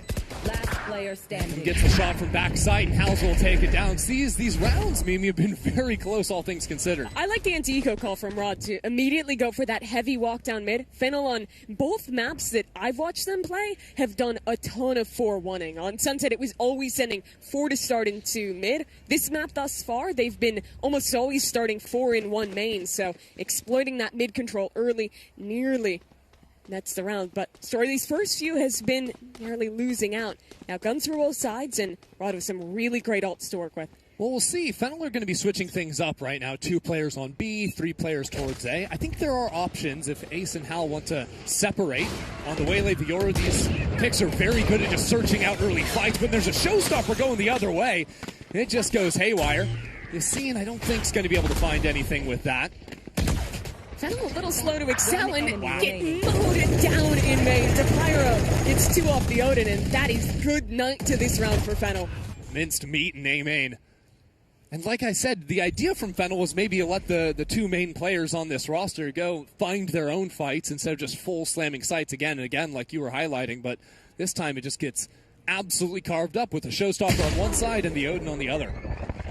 Really nicely done by Rod on that hold in B main. You've seen getting it going early on here. I find them up 3-1. And now these ultimates are going to start cycling for Rod, because last round they had the Fade and the Raze, only used the 1. Now they've got Fade on top of the Yoru ultimate. Things are looking great from them if they even need to commit them on the anti-eco.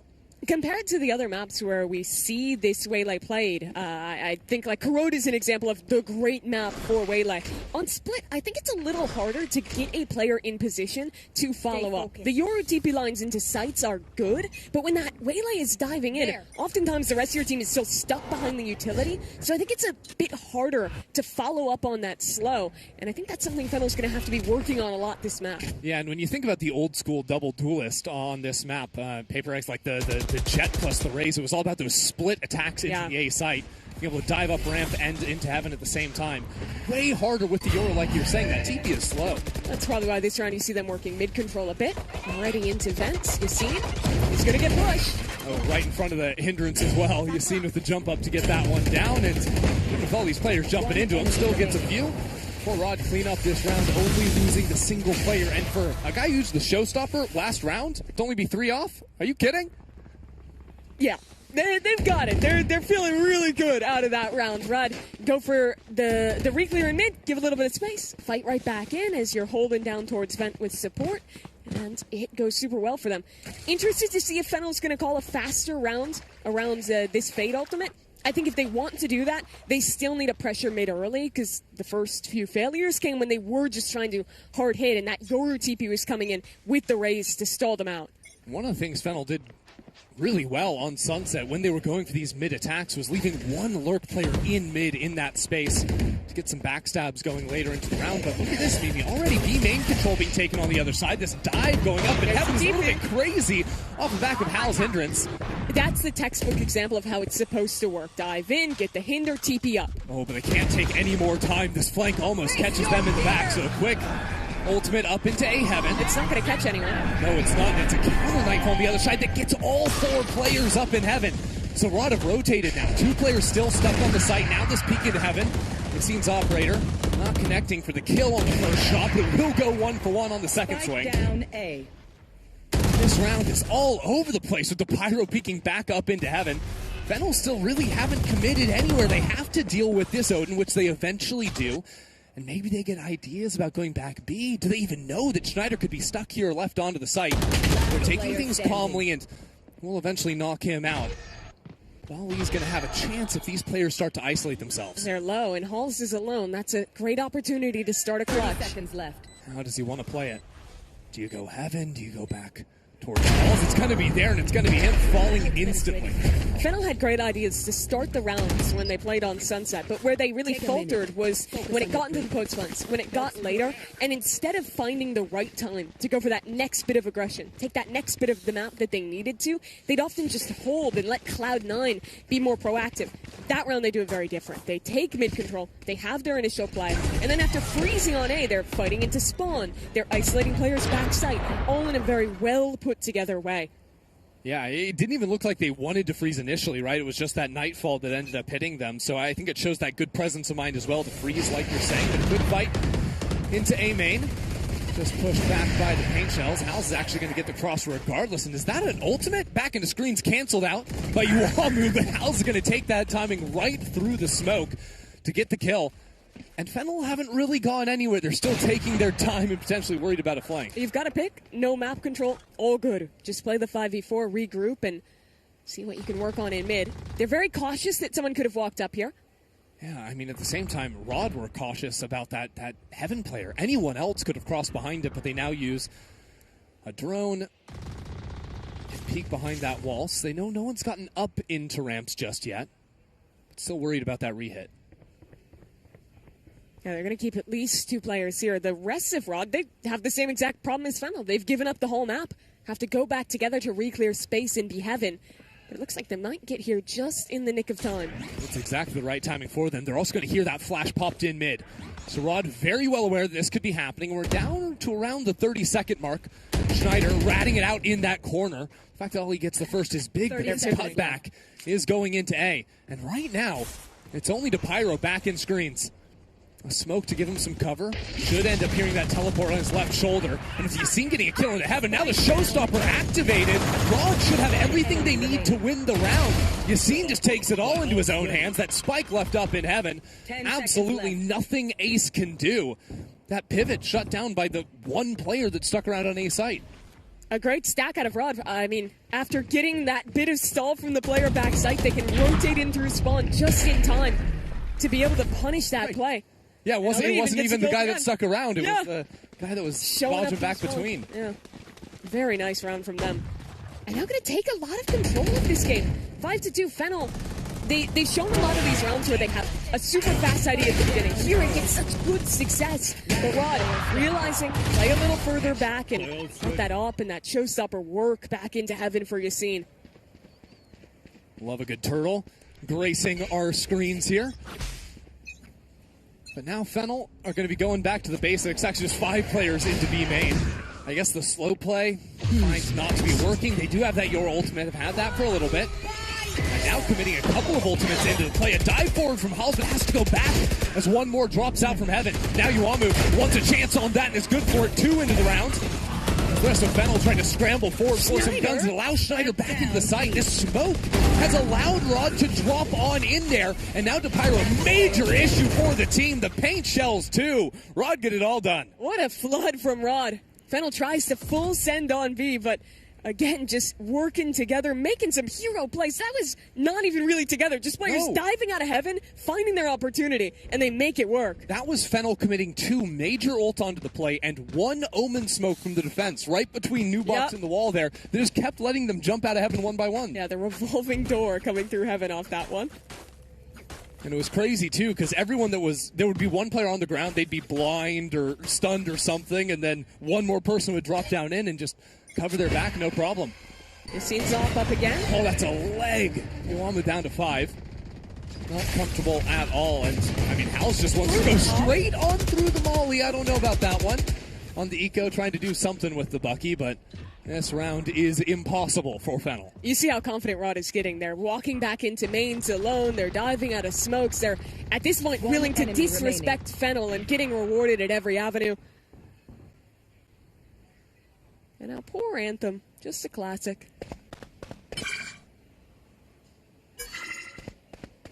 Not looking the greatest for him, and he will end up falling down. So far, Fennel struggling to find some success here. That, of course, a bit of an eco, but the slow rounds haven't quite worked. The quick rounds also have been a little bit hit or miss for them. Now without those ultimates, Mimi, where do they head? Yeah, I think that when they've started these faster rounds, they have found success getting early picks, with Halls diving in, with Ace following up. Where the issue is really coming is when they are going into these late rounds. And I think the problem might come down to the players who are on the extremity. You need to see, when you have a Viper player on this map, them willing to get proactive and be confident, fighting up into A, taking space there, so you have these late round pivots. But for the most part, Luca has either been with the pack or is playing this very active lurk role. So even when they find something successful early with the double duelist, it feels like they never have something to call back into late. Yeah, and I remember this being a similar issue for them back on Sunset. At least the only people that were lurking was primarily Halls was sticking around when he was playing the Sage. Exactly. Now can't really do that on the Waylay. And it was even then, Fennel never really had any solo players willing to test the water into mains. I know Fennel, of course, have a tough situation here with some fills coming into the roster, but it seems like their solution to that has been trying to play together more often than not and not risking things on the lurk. But the issue is it's so hard to play split like that. I mean, it's literally in the name. You have to be taking the extremities on this map or you run into huge problems. That's deep, Mimi. Yeah, it's so deep. But watch B main. How many rounds has Ali just walked into B main and had that space the entire round? Another shot through the wall, some early damage and some spam there as well. Iwamu and Luca already down low, already disadvantaged. Yassine stepping up behind the wall. Not fooled by the clone. And now doesn't connect on the shot. Ace will find the first pick, and hey, your Yoru can lurk A, that worked. Yeah, new self. Just put your best player on the extremity A, and you win. I mean, that calls back to the round where Ace and Halls split up to try and look for early picks. Didn't work then, but this time it has. Question is, will this walk back into ramp succeed for Rod? And will Shalabi be knocked out of mid? Goes to the reposition into the smoke. Thrown down by Fennel, as a matter of fact. And with A main faltering, that lurk you wanted to see is now out of the equation. Yeah, Luke is dead again. This Odin has caused so many problems. Now A is off limits. They have to go into Shalabi, but Ali is pinching. No options. Oh, man, and trying to clear the corner comes at the cost of one life. So sure, Fennel might be able to plant the spike again. Hulls takes his knife out for quick timing and a backstab. That's one. And now things are even 2-on-2, but the dimensional drift should spot out everything. Hulls has to fight forward. Blinded up on the near side. He goes down, so everything's back onto Anthem. Has to come up with something here. All on his lonesome. Maybe has a chance with util out in hand. Brings it down to 1. And now the Prowler gives him the information to play with. He can creep forward. He knows he's not on the spike. Anthem blinded up. Taking his time, but he has to be worried about the full stick, and he's right behind him. Schneider. Gun to the back of the head. That round will go to Rod. The whole story of this game has been the star players, Ace and Fennel, doing something in some part of the map, getting an opening kill A main that round. And then Rod realizing that, pushing another section, isolating the rest of the team, and getting back into rounds that it doesn't look like they should be winning. It has been punishing them throughout this entire attacking side. And that round was one of the best opportunities. When it comes down to a 2-on-2, Halls alone in heaven, put in such a predicament there, paranoid up, thinking he gets the connection with that slow. It doesn't quite hit, and Schneider coming up with the clutch. It's just another nail in the coffin for Fennel. Well, let's see if they can pry it open. Has to start with dealing with Yassine. This operator has always found value, and again, it works. The satchel maybe not so much, and now Iwamu. TP's behind enemy lines. Nightfall, although it comes after the ultimate, so we should know that Yuamu could be up in heaven, buying some precious space for the rest of the team to move back in, and that'll be a kill from him. Down below. But they're already getting flanked. They are completely stuck here. They just have to win out on an A hit or maybe try and desperately go back mid. Where do they head? Zero map control is Fennel's comfort zone. Stick together as a pack and attack together. They're going spawn as 4. But right into the Odin. Do they go right? Can they come on a time where DePyro doesn't see them? DePyro does. And now falls back. Still worried about players coming out from heaven, but this is 4 players of Fennel all into screens. Look at the crossfire. If they go A, there's an orb there as And well. if they go B, there's an operator. Yassine got information and knows there's not a whole lot of time left on the clock. This walk forward into Ace might actually call his team back into him. There. And the second kill as well. He can get it all done. Shalabi, though, has crept back into heaven. Here's these footsteps going down, and now a chance to shoot Ace in the back of the head. Misses out on that. Just a little bit of damage dealt. And the spike has made its way onto the site. Time no longer a problem. Planted. Ace could still potentially do some damage, but now out of the equation. He was the guy who brought this round into being for Fennel. Now his teammates have to close out a Viper's Pit on site, a player in heaven. It's a commanding position. Such a good spot for Yuamu. The scene switches over to a Phantom. And Yuamu taking his time. Here's that player beneath him, takes him down. Fennel have done everything right to get back into this round, but now the pit will fall. I don't think Shalabi has the actual time to go hunt down these kills and play out the round, so Fennel will get their third. The hero for Fennel has always been, and seemingly will continue to be, Ace. That round is nothing without him. They have no map control. They're in a horrible position, stuck in A heaven, and the entire team walks through spawn to B as Ace just single-handedly wins the round. These kills here are what I'm talking about.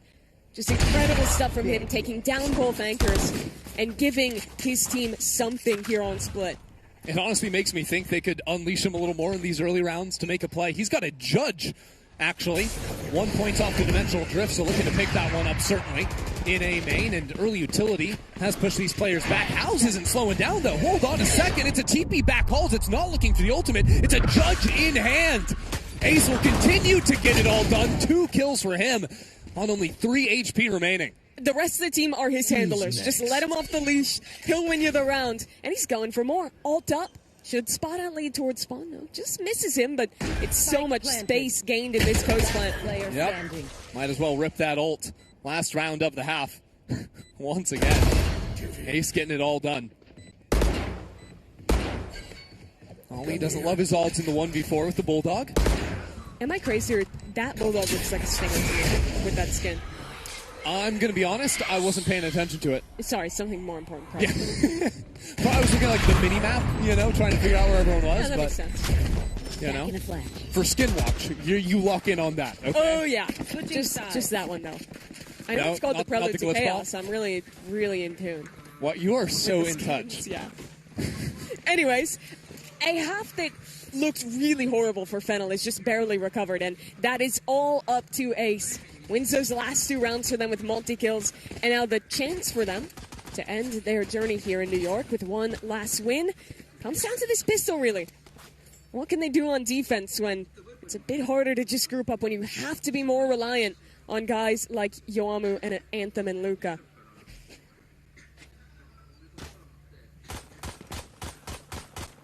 Mimi, do you believe in the in some cope here for Fennel, that, you know, it's a defense-sided map? What's the cope? This could be a little bit nicer for them. That it's a defense-sided map? No, I think not to kill your cope. Okay, how about this? You sell me the cope first, and then I... No, that was the cope. Oh, that's all? Yeah, that was it. It's not very compelling. No. Split is not as defense I'm not really used to be. Yeah, I'm not exactly a cope merchant here. Okay, I can give like kind of the counter cope. Okay. Their game has been defined by Ace and what he can do, and their players, like their biggest weaknesses were the solo players like Yuamu, like Anthem, getting isolated on extremity and shut down. And when you're playing defense, that's a lot of what those 2 roles are going to be. If there was hope, I think it has to be Fennel taking something into their own hands. Ace making plays, seeing those two get proactive and shut Rad down before they can just pound these anchors, to me feels like the only way back into this game. And truthfully, look, if you're not playing aggro on the Yoru on defense here, I don't know what you're doing. I want to see you get something done. Especially, I think that the Yoru is so effective at taking like forward space in A main. Most agents, even the TP agents, like a chamber, anything, they're a little bit more tethered to range of what they can do. He can walk all the way and spawn, does not matter. Exactly, but he can drop a TP further back. He can step all the way up into the actual like underneath ramp lobby area, behind an Omen smoke, behind a wall, anything like this, and get a lot of value. Just be very annoying. Just keep walking. Try and make a play in this second half. For Rod, though, they looked really good. I was especially impressed with the Yassine. Looked super nice on those retakes on the race. He was so brave, just like diving through smokes round after round, getting 2Ks constantly. And even on those retakes, always making space for his team to flood back in with him. I expect that to continue here. He's going to be the guy to watch for Rod on their attack side. The solo like op retakes of A Heaven just swinging into the lines, no utility assist, anything like that. No care in the world. A little bit disturbing. Wonder if we'll ever get to see that operator on attack. Probably not so much, but the scene will be very active in how they want to approach, especially up into mid. See what he does this round. One satchel in the arsenal for him. And a ghost. Which is why he has one satchel. Right, yeah. That's 200%. I was more talking about utility, but thanks for correcting me. Oh, yeah. I wouldn't want to lie. By the way, Ace in exactly the position I want to see him in, playing for forward space on A main. And I like that with him up there, the rest of the team is just grouped, making their own presence towards B main, playing in pairs. They 4-1 on attack, they 4-1 on defense. Just let Ace do his thing. That's totally okay. Well, the 4 has to do something now, Chris. Well, they're trying something big here. Retake. Pull your gun out. Up into mail. A little bit of a disaster with Ali holding, but Anthem is still there. Just keep bringing more and more players. Now Ace diving down the rope is getting kills there. And it's a one-on-one. 3 men dead on each side in mid. But Pyro has so much to play with. An open plant, reposition hell, but he's going up and wins it. A 4K on this pistol round to secure 2 in the game for Rod. That is not how I expected him to play it. Just send it right up the rope and win anyway. That was just the ultimate rope gaming round, it seemed like. If you're going up or down a rope, you're just winning. I was ready for him to tuck hell and bide his time, find the perfect off angle. Nope. No, that would be boring, It would actually. be. This was an exciting pistol round. Watch Yoamu here. He jumps out with his knife in hand, doesn't switch back. Then it almost looks like he accidentally hits his scroll wheel and puts the 3 away again. Really awkward fight in heaven. And not maybe expecting 4 players to be there from... Wow! Okay. Ace Sheriff. This is what we expect. He did the same thing, by the way, in round 2, actually. After losing pistol, where he just gets 2 kills instantly. Double headshot in mid with the Sheriff.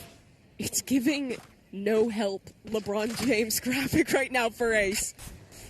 This guy is pulling his team through it. But maybe he's going to keep him in it just long enough to ignite the rest of those players. Where do Rod go from here? Shalabi is with a ghost in hand, but has made it all the way into A Heaven, so maybe not a problem for him. Some big weapons on the other side of things, and yet House is going to get a kill with the classic. Yep. Shalabi a little bit slow to activate. Shirley finds the backstab here. Actually almost gets turned around on. And that does mean Rod can pick up the spike once again, but your options are walk into 3 players on B or walk into Ace. I don't know what the correct choice is. 3 players. Yeah. That's my call. Doesn't matter if he's on 15 HP. It'll still be hard. DePyro has got to go huge with this Vandal in hand.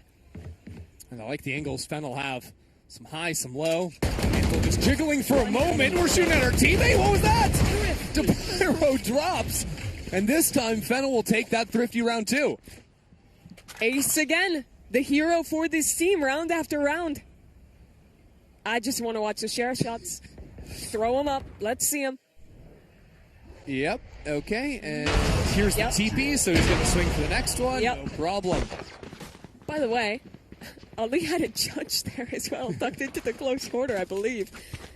Kind of a miracle that he's fast enough to win that. But it's what Fennel needed. They're back. They have an anti-eco. Only Schneider with the hero gun this round. will be playing in mid with the rest of the team. Instantly dropped though, and well, there's no chance that Halls is going to let you pick that gun up. Keeps going forward for 3. I love this round. Let him get confident. Get your eco frags, Halls. Send it down mid. That is perfect. You already talked a lot about 4-1ing with the Yoru on one side. I think that's one option. I think your other option is just your anchors are super passive playing retake, and you let Ace and Halls work together. You let them fight. You let them re-push in the mid rounds. Those are your win conditions. And that's sort of been a standard of these early rounds, whether that was that pistol re-clear into mail or now the very early fight from the rest of the team. Fennel playing that pack mentality to perfection in the last. But now Rod will have some guns and just going straight back for the same thing. A little slower to start their way in mid this time is Fennel again fighting forward. Ace is so far up. Yeah, and not slowing down either. Nosy got some chunk down onto Shalabi, although Luka drops on the other side. This allows Rod to move quickly up into B heaven. Yuamu really wants to sneak over into B main. No one's there to flush him out, so he dodged away from the utility, but ultimately drops. And now actually Halls comes flying up into heaven too, but it's just a 1-for-1 from him. Rod seemed to be back in the driver's seat this round, presuming they deal with Ace. They have yet to find a consistent answer for. Anthem on a walk now. Gonna wrap all the way back around through B main. As Ace provides a little pressure on the other side. Here's 2 players. Oh, gun out in time. Almost gets the transfer to Pyro low. And now you have Ace on one side. Anthem feeling hot on the other for another. And Pyro already taken down low with the Guardian in hand. Fennel should roughly know his position somewhere around Killer with the utility, and Ace will shut him out. It looked rough at the start, but Fennel see it through. Single-handedly, Ace is putting so much pressure on this team. That fight into A main connects the dink, walks all the way up, and immediately that calls Rad to trigger into this B split. But the beauty of Yoru is you can be dissuading an entire A hit while you're also ready to be there and help with that B hit coming in and come up huge towards the end. Really nice stuff from Fennel. A lot better, I think, job of the players on the other side grouping and not getting picked. Yes, Luka died in mid, and as we look forward, that cannot be happening, but the rest of the players back B played together, shut down that hit, and bought time for Ace to activate again. And Anthem's re-flank as well, also a big deal. Rod going once again for mid control. They got the early kill last time. This time around, Ace is up in bets, but the supply is also just instantly removed. That Stinger, a little jump forward from Yassine. Good enough to once again dominate mid. Fennel is giving them so much space now. Give up control and be heaven. They expect this to be a finish on A, and it's a good read. Yeah. Halls is just going to be pinging back and forth between B main and B heaven. But the fact he hasn't seen anything yet is good for this read from Fennel. Now stepping forward for the re-clear. Prowler gets shot at. How much do they want to commit? A paranoia, perhaps? They're do they going. just face it? Do they peek through? Do they just stick in the corner? They kind of wanted it. Luka tucks back in. His Omen leaves him for now. Fennel needs someone to be the hero that isn't Ace. Without him in the equation, maybe it could be Anthem for another round in a row. Early shots go awry. And that second peak isn't going to quite be there either. So the spike will go down, and Fennel have nothing really to play around. And remember, this is a half buy. This is a bad round for Rod. Planted. They shouldn't be able to win this. Luka has got to redeem himself. He needs this kill in main. But Shalabi's playing so passively, and Luka can't afford to waste the time to hunt him out, so instead needs to start working forward.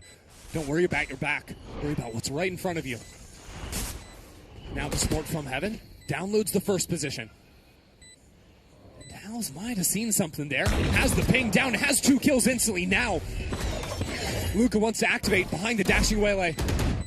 Up forward with the shorty, brings this down to only the 1 player on Schneider. This is one of the players without a gun. Howls is dipping and diving all around. It's going to be a full stick. Comes away at the last second to make sure that kill can be confirmed. And Fennel moved to within 1. What a rally that round. Rod looked like they were taking full control. Get the instantaneous pick on the best player for Fennel to start the round. But the recovery is so much better there for Fennel. And I want to give a lot of credit to Halls. The space that he gained in B main, walking up, being confident to take that angle, is what allowed the right stack over towards B. It ended up netting the round. This is going to be a harder test, though. Guns are coming back for Rod. They're close to a lot of their key ultimates. One off of the Dimensional Drift, one off the Rocket. Ace actually with the operator in hand using the Dimensional Drift instantly. But all this really tells him is this looks the same as every other round where Rod have been playing heavily into mid. And now that ult is gone for pretty much no return on investment. Interestingly, there is a little Yoru sniper mirror match this round. Headed different directions for the time being as Schneider wants to post up in B main. Some shots exchanged over on A. Both parties back away for the time being before Fennel brings 3 to the party and get right back up in front of it. House doesn't want to waste any time at all, jumping forward. Now with the saturate, chooses not to drop down with that op shot connecting on the other side. It's about to be an overwhelm on B with Ace going down and now a showstopper behind it. I don't really know what Fennel can do. Luca realizes he's in the wrong position, but the showstopper goes all the way down the stairs and has allowed Fennel to now have a chance. Look at Halls, walked all the way from A through spawn, and now a very quick timing on this lurk. Shalebi waiting for it though. Catches Halls with the knife out. Gets a little bit of damage down onto him. But this splits the attention. Halls is the weak side, and he has 2 looking at him. That is huge from Ali. Just the fact he can pick up the operator. There. Schneider had swapped over to the Vandal. Now a crossfire setup on the spike. Fennel need to win a first fight badly here. First shot goes awry. And now gets that one for Luca. Now Anthem backs it up. Everything's starting to work out into Pit to try and block off the vision. Shalebi unloads every single bullet he has after this Viper, but they don't all connect. Some damage here and there, but Fennel tie things up. It's crazy that retake works for Fennel. Their flank gets revealed early. Rod deals with it. And all they have to do is hold on to 2 players retaking from spawn. But it does not happen. This round, it is the Fennel players that we needed to step up. The guys that aren't just Ace, aren't just Halls, to work in conjunction. And that was brutal. For Yassine to miss that rocket, it is a completely different round if that connects. It's the difference of quickly trying to aim at the floor versus the wall there, and it costs him. And worse than that, it's your 2 best ults gone on a round you lost. It's very true. And Fennel starting to taste a little bit closer to victory. Once again, posting forward in A main. This time it's Hals with the operator. A chance for Ace to quickly teleport and play on the B side instead. If this hit comes through. And it looks to be doing just that. From the shadows back into sight. Good catch on the C's. Now Yuamu steps forward and Anthem finds 2. Destruction in B main off that singular piece of utility coming out from Anthem. And just 40 seconds to the round, Rod are out of it. Really great job holding there. Fennel started this half by showing us aggressive look after aggressive look, fighting into mains, constantly testing. But now they're showing more passive ideas and showing that they actually can hang when they're just hard anchoring these sites. Anthem was the guy that we were asking to see more from, that needed to step up. And now here he is with that key C's, with some big kills in the round. 30 seconds left. Maybe can do here, and the answer to that is not exactly much. So Rod are going to be looking for answers in future rounds. You say maybe they could try to slow things down, get some lurks going, but with a defensive operator online, maybe a little bit more challenging to do that. You need the stack of your team to try and scout out where that's going to be earlier on before you can choose to activate. And also even here, stacking up and hitting a site, you can't really do without information either, because it could just be 4 players stacked to the place you want to go. One of the biggest problems right now for Rod is how much space Halls is getting in these mid rounds. He's always either walking into B main or A main, and they've never threatened re-clears to push him off that space. So Fennel, late round, almost always has a 4 stack on the site that is being hit. I need to see a Rod that is willing to slow things down, re-clear mains, embed a lurker, and then go for their late round execute and go for that idea. You know, one of the things Rod were doing earlier on in this half is they were doing a lot of like mid control and fighting for that space, but almost always they were like quickly accelerating off it, which was working, to be fair. But I think there could be some options to take the mid space, leave one guy in vents or in mail, and then go back and clear the mains like you're talking And about. I think that's exactly it, right? Like, they can still start rounds the same way. They just need to be leaving an embed, be that starting with the main clear and then going back to mid, or what you're suggesting. Either way, they need someone there to police these angles, or Ace or Halls is just going to go for a nice little walk and enjoy the map control. Yeah, and so far, Shalabi has just been trying to run away from this Waylay, who's been posing so many problems over in A main. What are they up to this round? It's an eco. 4 players towards A, just the spike in mid. Yeah, okay, they're going to even it out to have a little more mid presence now. I don't know. Maybe the Pyro's hungry. Wants a little something from Market. Halls is stepping down here with the operator, though. Mixing up this position always. But this is his window to go back. Still holding the line. Doesn't quite connect. And this has allowed Rod to move up 3 players into A heaven. Anthem doesn't catch them on the cross, and Yuamu also fell away.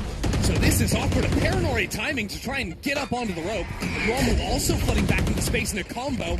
Only saved by a quick teleport out of Schneider. But the A site was lost throughout that all. Ace will get a kill and be able to contain space up towards heaven. It's only the 2 rifles for Rod, and one of them is making a mad dash over here. Hand the spike over to the Viper. Halls has the op on the retake, but they have Anthem's ultimate available. Happy to give a little bit of space and just play together back in with the 5v4. These A retakes can always be tricky, especially with the Viper's pit locking things down in screens. I mean, it's a mess. Bullets going everywhere.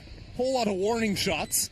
Maybe too many. The rest of Fennel going to go back into heaven, try and jump out and maybe even ignore this ultimate completely. Not going to work, though. There's people at your doorstep.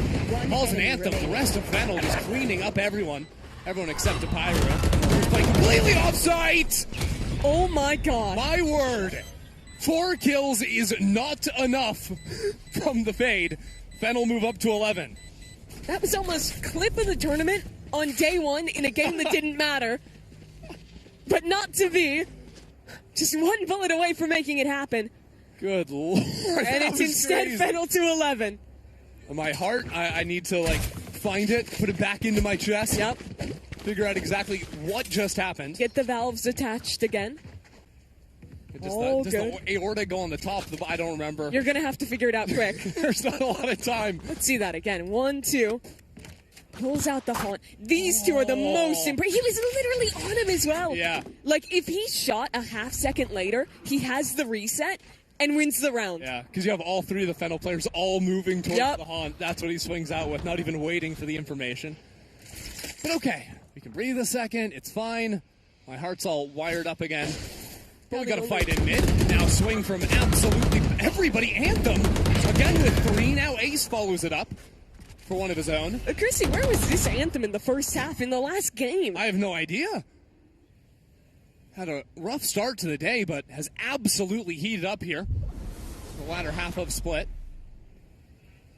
How to Rod bail out of this round? That is a good start. Take down Ace. Bring this to a 2-on-3. But still, look where the spike is. It's still hanging out in Market. Ali is in Vents. The good thing is that Fennel doesn't know. So they can go back and pick it up, but that's going to waste quite a bit of time, and it'll give up your player forward on A. But is there actually a world with this amount of time? If you're walking, I don't think Shalabi can comfortably get over to A and play with Ali. So does it turn into a B split, 1 by 1? Heaven and B main? Do you try and group with 30 seconds and do something? Yeah, if you're going A, you have to run. But they're going to split B instead. So the round comes down to Halls. But Christy, he has an operator. Exactly. And Yuamu also with the ultimate to quickly rotate into B. Look at this. Ali is still in mid. He's completely waiting. This round is resting on Shalabi in its entirety. 10 seconds. And at some point, he's going to make noise. At some point, he's not going to check every single corner. I think that second is now. This round, completely over. And for such a team, it was exciting as they were getting so close to Cloud9, ultimately falter in their first match, dominate at the start here versus Fennel. It has now slipped away from Rod completely. And this would be such a sad way to end the tournament for Rod. Like you mentioned, that 13-10 loss, an opportunity to take down Cloud9. I think the team, a lot of people would have said, is the favorite, if not envy, to make it out of these play-ins. But they lose that one, and now in control in their last game, and it is slipping away. Ace continues to be a star for Fennel. Now a chance to carry it over the finish line. So this time, the 1-4 from Fennel is different. Luca playing isolated on B. Ace looking for a fight in mid that hasn't quite come. Flash out, but he doesn't really play off of it, just showing his presence and rotating to the other side of B. Trying to, I think, lure Rod into moving exactly into his position. And he wasn't seen by the Prowler either. Waiting for this one. The jump peek doesn't catch him, and that first kill goes his way. Down mid. Ace continues to dominate round after round. This time it's 2. Setting his team up in a beautiful position to close out this game. The Pyro to hold on. Looking back the other way, trying to find a way to get his team back together. Currently all split up. And Hall's again in a position to cut the spike off. But there's going to be pressure on 2 fronts from him. To Pyro, who's been stalwart for Rod, is out of this round. Down A. 2 versus 4. 1 enemy remaining. To stay alive here. The last chance on the stage. It's all on Shalabi. High-low from them. Fennel will take it. 13-9. What a comeback by Fennel. They looked out of that game, down 8-4 to start, losing the pistol round after that. But despite the rough start to today, despite the bad start to this map, bringing it all the way back. And honestly, the biggest thing I'm walking away with is how damn good Ace is. If he plays 1% less good than he did in that second game, they don't even have a round to get back in. It was 8-2. He won 2 rounds single-handedly, and then they come back in the second half. He looks like a personality too. He just like did the whole like pointing at his name kind of thing. Like he knows what he did in this match. And yeah, what a great second half here for Fennel, and also what a great closing to their Red Bull home ground experience. Yes, both teams were already out of contention here for the knockouts, but I think they both brought their A game for the last showing. Yeah, it makes me excited to see more from Fennel. I think that Japanese Challengers is one of the scenes that you see so many teams invested in. You see so many good players starting to come out of it into Pacific. This was a Fennel that got second place in that league. Just missed out on getting to play at Ascension. And despite having a different roster here, the guys that were excellent in Tier 2 got that chance to shine on stage here at an international. Yeah, absolutely great to see them shine. I think Ace House, of course, but for me, I have to say Anthem's turnaround in the second half was a major. From the round, he gets the full flank going to get a couple of kills to just having a few absolutely clutch moments in these close rounds at the end of things. That's when Anthem really stepped up. It's so upsetting that that's not the Anthem we saw in their first match, because it could have been the difference maker. Their match against Cloud9 was a close one. So if they would have been able to all just be on this level, it could have gone the other way. Again, it's best of one, right? Like that's the drama of this kind of format. Like you got to be switched on every single map. Yeah, it's hard because like when you play a BO3, at least you get to learn from your opponent and go back into that map too with some new approach. Here you have to go new opponent, and I think that makes it even harder, even if it still ends up just being win 2 before you lose 2. Yes, the adaptation has to sort of come on the fly. During the game, I think Fennel called one timeout here and start to switch things up. Absolutely heated up in the second half. Remember, it started off 8-4 for Rod, and I think that Fennel both a little bit more comfortable on the defensive side, allowing Ace and Howls, especially to activate with the operator, was the solve they needed to take down Rod. Also, nerfs can definitely come into play here, especially if it's players who weren't initially going to be even participating, right? Those are stand-in players. They came from teams that all tried to qualify in the Japanese qualifiers, but their respective teams did not make it. And then they have that last-minute stand-in opportunity, and they know the eyes are going to be on them, right? Because you're now also playing for another team, so you don't want to be the one ruining it for them. Yeah, and I think he could have ended as kind of a tough memory for those players who definitely underperformed a little in the first game, but especially for Anthem, who you mentioned, it was a big turnaround from him, way better.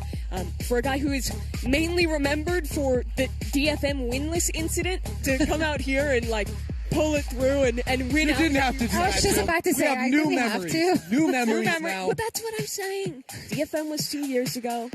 Yeah. We have new things ahead of us. My memory actually doesn't last more than 2 years. Right? After 2 years, you're like a security camera. It just wipes on loop. Exactly. I wish my brain would work like that. There's way too much things that really, there's no use to them. Yeah. You know what is useful to remember? How good Ace was today. Wow. That's right. That's Although right. I do feel like I was a little bit lied to because he never actually got all 5 kills in a round, but 4K is Excellent. pretty good. But it felt like it passed the eye test. It felt like 5 kills. Yeah, didn't he also hit 400 ACS in the first game? Just crazy from Ace. In a loss. In a loss. Yeah. No, he can fly home and be proud of what has been accomplished for him personally and also for the team. I mean, they did qualify for the Red Bull home grants. They came on top of the other teams in their region in order to participate in this international competition against a lot of like high-class, top-tier teams. Losing against Cloud9 is nothing to be like ashamed of. No, Cloud9 are the off-season merchants. They're, especially when it comes to Red Bull tournaments, this team is always sick. The best team in the world at getting second place in Red Bull home ground. And they are. Consistency is key. They are. Undefeated. That's getting second place. Although actually they got first place in this group, so already upsetting the narrative. That's huge. Big, very bigly. Now, of course, we still have, 4 more games to play today. That includes, 2 knockout matches, and then we also still have the 2 groups to be decided, which hasn't happened yet. So we're getting ready for that one. I do see it on the corner of my eyes that Clanalan and BLX are loading into their respective matches. So that's going to be a good one in that group. Again, very excited for Clanalan, but also like the storylines for the BLX roster, because again, there's especially if you're looking at their roster and the roster switches with BXL Zoo. Not confusing at all. No, not confusing whatsoever. Thank you guys so much. Like they're switching players around even from qualifier to qualifier because both teams participated in the Belgium qualifiers, but BXL Corp actually lost that one. Well, and then that's where they participated in that the was Netherlands. A completely different BLX roster. Exactly. That had nothing to do with this BLX. There's a lot going so it's on. like the players weren't the same players, so it's like a different roster in 2 different qualifiers in 2 different regions. Do you So it's understand? like, I really wish my memory could wipe the last 20 seconds. That was too many names and too many qualifiers. What we need to know is that BLX is the team that is playing. They're the team that That's won right. the Netherlands qualifier, and they're here to have a chance to qualify Love that. Yeah. to the top of their group. But they did lose against BXL in the Belgium qualifiers. And Wait, they- but no, Too but many that was things, a too different many things. BLX Yeah, story. but like it no, wasn't but the same not BLX. entirely because Johnny Boy played actually. But he for- plays with them in challengers. Yeah, but he plays with them now, so it's It's too brain my much. brain. Well, but maybe none of that matters. What you because- have to know is that both of these teams will be playing Valorant today. That's And right. That's the only, if you know nothing about them, they're going to be playing Valorant. That's my And they're pitch for you. from the Benelux region. There you That's go. right. I know that. Sold. I'll take Well, it. Well done. We Good agree on job, two team. things. We gotta establish some things, you know. Like I gotta set the scene. Of course, we also still have Envy versus Eintracht Frankfurt. They still have to battle Do you it want out. to say that? You We lived could- in Germany for like 5 Yeah, years. you should fill that Eintracht one. Frankfurt. Honestly, that was The pretty R's were a little good. tough for me there, I'm not going to lie. I think that's for everyone. Frankfurt. who isn't Frankfurt. Yeah, that was a little- Eintracht Frankfurt. That was weird. That that was really felt weird. really uncomfortable. Yeah, I don't know. Maybe not too I didn't bad. like that. It's very phlegmy. Yeah, actually, yes. But Envy, Eintracht, Frankfurt, also still everything up for grabs in that group. We could be looking at a tiebreaker if Envy doesn't win that one convincingly. Which is crazy if they get grouped at this tournament, because this is the team that went out and won Ascension that'll be playing in VCT Americas next year. But not quite this team. They still have their youngins in the roster for this event. Kane, Zera, and Ion won't be able to compete in VCT Americas. So in a lot of ways, Christy, this is the last hurrah for now of the Envy that won Ascension. Yeah, so why not just go out there and win everything here too? Might as well. Right. Just continue dominating every tournament they play in. I mean, the thing, like, with a situation like that is obviously this tournament would have been such a phenomenal opportunity to try out players for VCT next year. But also, they're probably not there yet, right? So it's... But they had the tough position in the off-season where, like, they didn't even know they would need to pick up players until they won Ascension. Well, the other Americas teams are already building their rosters. So even if it might have been nice to play with a new roster, I think it is super cool that we get the narrative of sending this team off in their current form with one last tournament. Yeah, I mean, Kane. How old is Kane? He's like 17. Kane is one of July, them. something like that. Ion Right? is younger. He's 16. Kane is older, so he's going to turn 18 next summer. So there's a world he could play 2026 Yeah, America. yeah, but then you have like a 2G all over again, right? So like, Or are you're you waiting on your waiting star player, the one that frags, to like join the rest of the roster? Now we've already seen Eintracht Frankfurt in action. Immediately turned German there for a second. Felix, definitely a standout player for better and for worse. He found himself in a lot of peculiar situations that he had to come out on top and bottom of, really. Musashi is a player that Josh highlighted as well heading into this. What else do we know about Eintracht Frankfurt other than them being a soccer or rather football team? Well, we know that they're a Valorant team. That's also in true. this game. No, but I did think that they played pretty well Facts. in their first game. I think a lot of, I would say the majority of the viewers won't have recognized any of these, like especially the EMEA teams. Yeah. Because in America, it's right. We have one North American challengers. That makes it really easy if you're like an English-speaking North American to be like, I can watch one league. But in Europe, it's like every country has their own little league, so it's a lot harder to keep up on all the new talent. But this squad coming out of Germany, they've been playing together for a while. They have the majority of that challengers roster here with them for this tournament. Yeah. And they're coming in with strats. The players look super comfortable, and they have an opportunity to do really well for the rest of this group. I've got a pitch for the stakes of this game, right? Okay. So we already decided that NA is greater than EU at Champions, right? Sure. Because of the finals, only on that series. Yeah. There's a chance that Germany is greater than all Americas if they win this series. All Americas. Or if they beat Envy. But because Envy won the Canadian qualifier. No, I'm talking Ascension. Oh, because because they won all of Americas. So one German team dominate all of Americas. Okay, that's the pitch. Cool. Okay, we'll let that one sit for a second. We'll let it simmer. I look at our map vetoes for this one. Sunset, any sunset enjoyers? Yeah. More sunset. Oh, okay. I spoke it out of existence. That's on me. You're welcome. Thank you. That was very kind of you, Zoe. I looked down at my screen, fully expecting to see sunset, and I got stun-locked when it wasn't sunset. Pro's going to be fun, especially since the meta changes of what our team's going to be running here. I think it could be cool to see Vito on this map. But Veto action, possibly? You're probably playing Chamber. Yeah. Is the real answer. I think that my difficulty with the veto would be on maps where you're playing a lot of like smoke agents, like double smokes maps, which I do think Pearl is one of those that could just default back into that, where we see a lot of Chamber plus multiple smoke agents plus boredom. But no. There is no boredom here because Envy is playing. If you didn't watch America's Ascension, this team is so fun. The guys to watch out for are Eggster, who only plays Yoru 100% of the time. But he plays it so well. Like, he his plays it so well. mechanics are so crazy. And then you have Ion, who plays every other duelist for the team. Every map, they're going to be playing double duelist. Every map, those two are going to be let loose to go wild. They are hyper-aggressive players. They're incredibly talented. And Envy is just an incredibly cohesive team. They've been playing together in Challengers all year. And those guys, especially Ion, before kind of having to go back down to Tier 2 because he's too young, will want it so bad to have this opportunity to show his skill in this tournament as he did all of Ascension. Yeah, 100%. Already coming off of that Ascension high, now a chance to have that final great moment for the team as well. And I do think this is a team that if you give them any room early on in a game, in a series, whatever, they are just going to run away with it. You need to deal with them quickly. I love just like the differences we have there in general approach to Valorant. Envy is more erratic, right? They're very like, for better or for worse, they're hard to prepare for. They're unique. They're very, they like individual skill expression. They're more a than hard anything. team to play for the first time. Right, but then you have Eintracht Frankfurt. They're from Germany, therefore I'm just going to assume that they're law-abiding, strict, like in the box. Just completely, I made that. Like I have no idea. I believe, but I'm going to sell you on that one. Everything I learned from watching the game out the window, and I won't believe that. Hey. Thank you. I appreciate that. You lived in Germany, you know, like that goes in line, right? Yeah. They're always on time. They're like Berlin is famous for that. They actually. I lived there too because like the trains are not at all on time. In the city, sometimes struggle. Sometimes struggle. Out of the city. Yeah. A little bit tougher. Yeah. Not like the Swiss. No, we're definitely on time. Very always punctual. at all times. Yeah.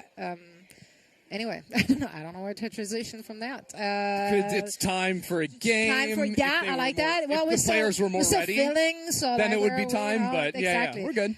We were very good. actually. We're Yeah. very good. Have you guys? How much of the Sen City Classic have you guys watched? Some of it. Okay. Envy's performance there, like they did quite well. They made it to the finals. They played a really close game against Sen. They were playing with a sub that tournament, so it is a little bit different versus here where they do have their entire roster. Was it Curry? Oh wait, Was why it am I Curry for forgetting? Envy? I think it was. Don't ask me. I was celebrating Golden Boy's birthday. And that's So was I. I was there with you. What kind of excuse? So you have the same excuse. I have no excuse. I watched it and I forgot what sub they were playing with. So I just gotta that's say my with bad. confidence, I think Curry was in there, but yeah, still a good look for them. Yeah, again. Hiko was It's a good playing. thing I have a phone. The technology Please right hold. in the hands. Hold. But yeah, they are. They were playing with Curry. They That were- woman's a genius. She's so smart. So smart. And on that note, we're heading to a very quick break. And when we're back, we're ready with this series.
Welcome back once again. We are currently finding ourselves still in the group stage, a play-in section of the tournament, best of one, everything on the line. Few of the teams already came out on top, looking at Cloud9, but the other teams are still fighting for their tournament lives. Currently, Clanalan from Spain is playing against BLX Corp, but we will be covering the Eintracht Frankfurt and Envy match in Group D. We already talked about both of these teams at great length, but once again, I want to reiterate, due to the standings as they are in the matches and how they went, Envy has to win big. Like the map differential is where it's going to come down to in this group. Yeah, it is crazy to be in that position as well, considering that this is the team that most people are going to be familiar with, especially coming from a North American lens. To see C9, okay, they are playing in Americas, Envy, they just won Ascension. Most people would think those squads are going to win out here in the play-ins, but not so for Envy. Drop that first game, and now a really do-or-die situation where you don't just have to think about winning,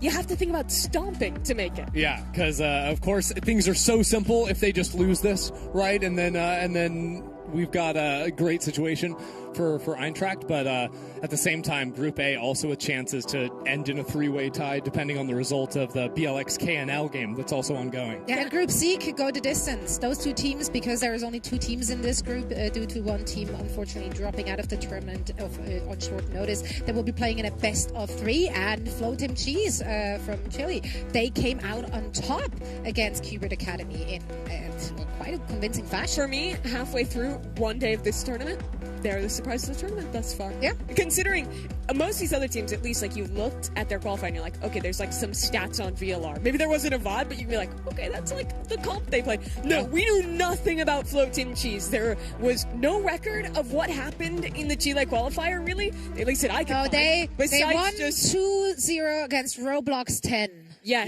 yeah. But no more information than that. That's it. That's all I got. That's my being notes. presumptuous. Thought, okay, they won 2-0 against Roblox 10. Surely they're not going to come here and win against Cube. No, they owned them. They played so well in that opener. Yeah. I was really, really impressed, and they're, in my opinion, sitting in the stronger position going into map 2 here. The pressure is off. They're the team that wasn't supposed to win, and now a really big opportunity to 2-0 a known team. Yeah, quick question though. Yeah. What's the better mascot, Qbert or Tim from Flo Tim Cheese? Tim looks awesome. I'm not really gonna lie, cool. that guy is so cool. And I like the head-to-head graphic with like the little mouse guy. The mouse guy looking at Qbert. Yep. Yeah, it's good stuff. Yeah, that set us up for a good day already. I think the vibes are immediately on for that one, and they hopefully are for our next match as well. Let's walk through this one again. Eintracht Frankfurt will be facing off against Envy. Envy, one of the heavy favorites coming into this very tournament. They've just ascended. They will be joining the VCT tomorrow. Next year. Tomorrow. Yeah. Feels like tomorrow. Honestly, time is racing. They also win the award for the bluest hair in Exeter. True. Absolutely. No one else can quite meet that level. Just dyed that after winning Ascension, right? Like that was the. I think so. Yeah. Yeah. I believe that was the lore. Yeah, that's the lore. Say the name, Zoe. We can't. Eintracht Frankfurt on your screens right now. Azuri was joining Upmind for an interview. Azuri also brilliant hair. So lush. So Upmind? thick.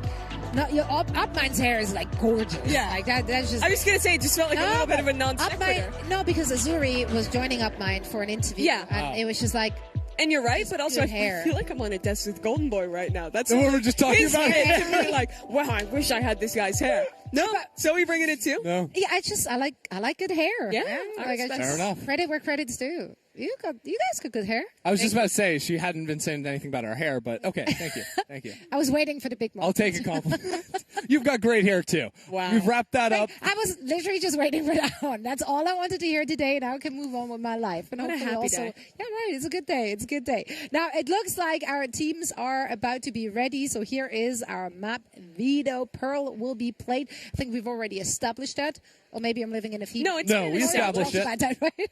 Let it be known that it has been established. The only game we've seen thus far from Eintracht is them playing on the Sunset. They were rocking with the double duelist there when they played against BXL. BXL. I was trying to remember which one. BXL Zoo was the team that they played against, the one in their group. And they beat them pretty convincingly on that attack side. They looked really good with the double duelist, quite aggressive on these faster looks. I think they also showed some rounds where they could slow things down a little bit, place the mid-control. It was just a pretty solid game from Eintracht, and it didn't look like they put off too much sweat to win it. So, despite Envy being a favorite, I think this could be a close match. A huddle. It's going to be a good one. Locking in, getting focused. Oh, he got unfocused. He noticed the camera. That's bad. Yeah, news. what are we huddling about? Like, what do you say right before a game? I'd say, okay. Give me a serious answer. You've actually been a coach before, yeah, but I was a coach, but I never got to do a huddle. It was always online. Yeah, that's true. That's the worst. I'd say, and break on 3. That's so inspiring. Okay, I would pitch something like, okay, guys, this is a big opportunity. They already for left. us. They're We're not nor- listening to you. They don't care about what you have to say. Okay, we normally only get to play online in Germany. Here we are in person, in a land. Would you in be a saying this in different country, English? against a team that everyone expects it. No, I'd be saying it in German, but I don't. I shut up. Let me do my pitch. Don't worry about Okay, say it. What Okay. would you be saying to them? Let's go, Jungs, wir machen das, gar kein Problem. Das erste Match lief so super. Das wiederholen wir jetzt einfach nochmal. Kommt einfach rein mit ganz viel Confidence. Keine Ahnung, wie man das sagt. I got confidence. I got super. I got. I forget German words. No like problem. frequently. I've been speaking English for too long. Also No, German that's- is not. I'm not a native German speaking. Anyway, hier ist unser Agent Select. That was so Also, inspiring, though. I feel Dankeschön. ready to. Dankeschön. Bitteschön. Ja, es ist Zeit zum Gewinnen. So, Yes. ja. And Time we're to going to have win. agent select very soon. An agent select is about to happen. Yeah, what do we want to see from these two teams? Double duelist from Envy. Double duelist. That's the from excitement. Einfart. I mean, that is. Guess what? You just said that. Okay. I did say that. That is a German word. I promise. I'm just really stupid. That's Einfart. crazy. Sorry. There we go. That was very unfortunate. You made it. No, They're playing it was Phoenix. Perfect. They are playing Phoenix. This is okay. So unironically, Phoenix or Pearl is one of the maps that has always seen a little bit of Phoenix. Yeah. Everyone kind of likes the They're Phoenix like, for the fights into okay, mid. main control. We mid fight. Yeah. We get the orb every round. There are a lot of nicer angles to get those quick flashes, especially around mid. And I mean, even you'll see like Phoenix's solo lurk mid or play a little bit more on their own because they can work behind Okay, their wait. flash I'm a little not better. stupid. I was thinking about this. I was like, what is Einfahrt? Or what Einfahrt? did you- It's entrance, right? Yeah, entrance, yeah. It's a real German word, guys. But it's not the team's I know, name. I know, I no know, one but- accused you of not Yeah, but saying it was a German word. they Einfahrt into the map. You know, they Yes, entrance which is into exactly the map. what I was getting at. Sie fuhren Who are auf you die- trying to convince? You mostly, because You. you're the I- hater. Okay, let's That's jump all right. in. Yeah, let's jump into all the action. So, guys, please take it away. Thank you, Zoe.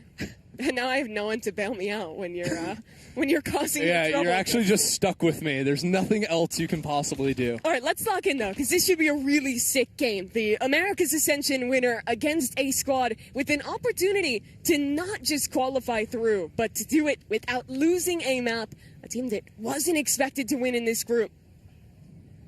And to knock Envy out 0-2 while doing it. We'll see what the idea is going to be for Eintracht early on.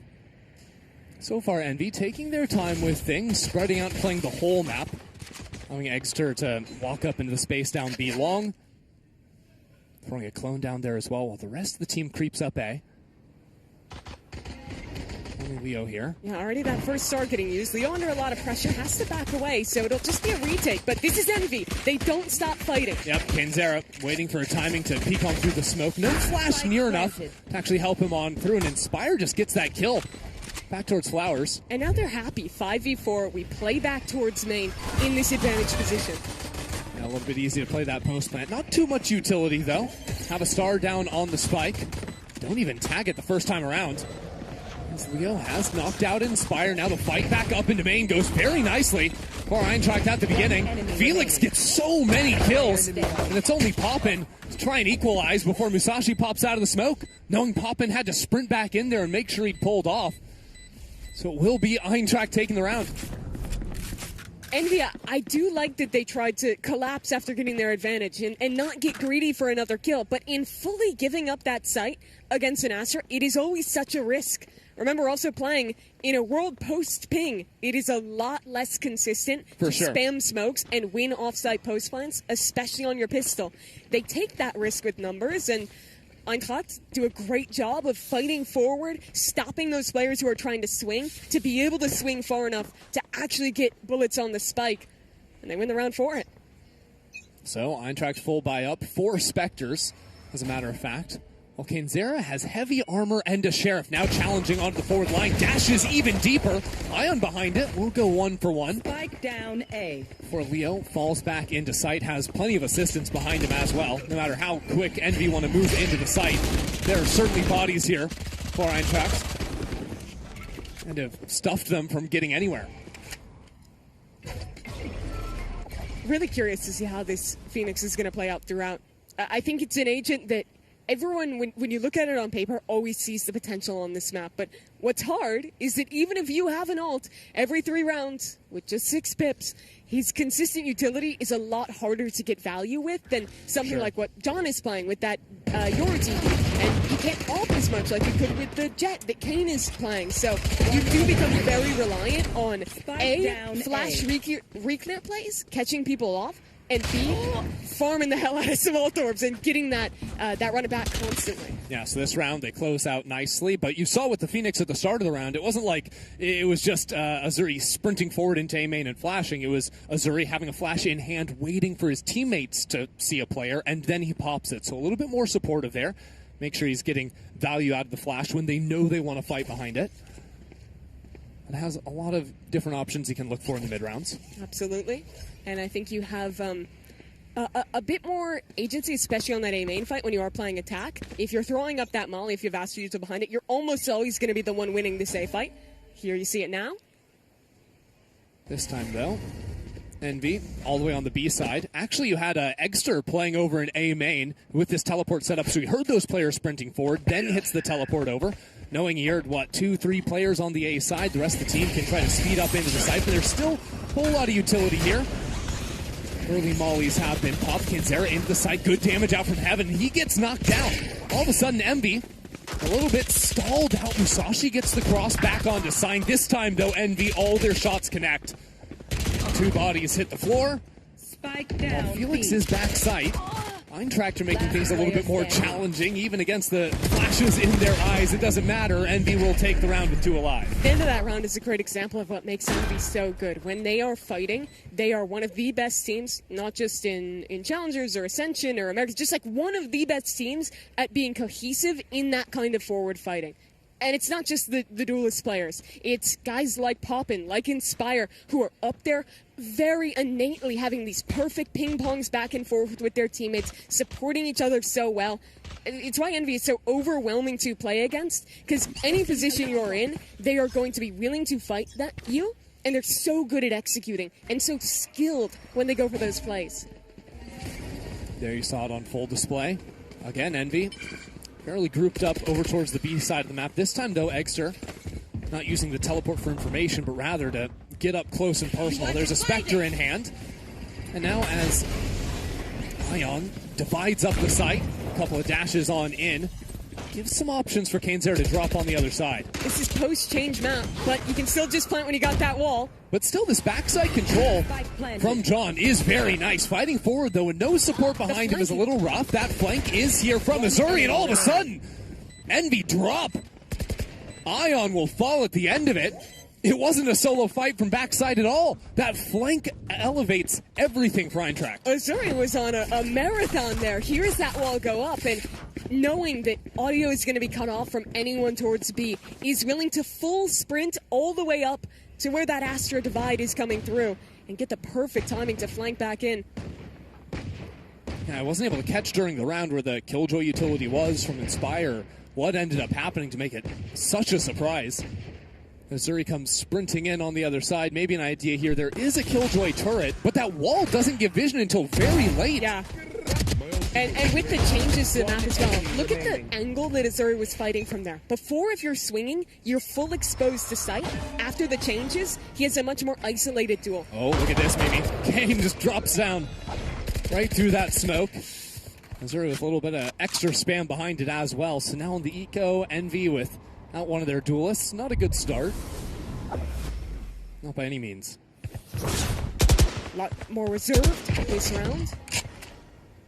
As Eintracht just hold on to their space. Musashi manages to police towards mid. And this is looking like a pretty easy answer. Yeah, we call this the good old freestyle round where everyone just sort of goes and does their own thing. And if something works out nicely, maybe you have a chance to win it. If everything goes poorly, you obviously have no chance to win it. That's so true and insightful. I'm just dropping facts today. Envy now. Locked to one round. Remember, round differential comes into play here because a win for Envy ties this group up, and then it goes to those deciders.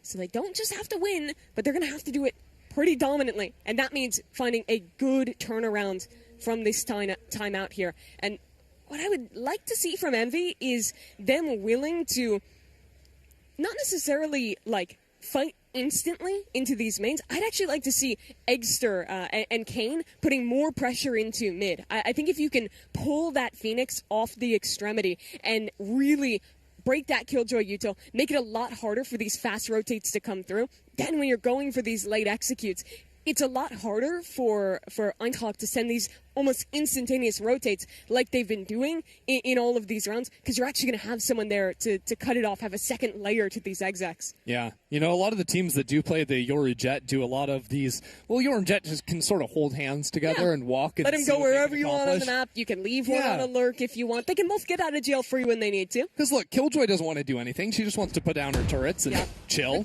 Astra wants to be in outer space half the round as well, and hopping on the Sova just wants to get some info. So you have options to put a little bit more in the hands of your duelist players, but doesn't seem to be the case here. This is an interesting light buy. 2 Buckies for Eggster and Kane.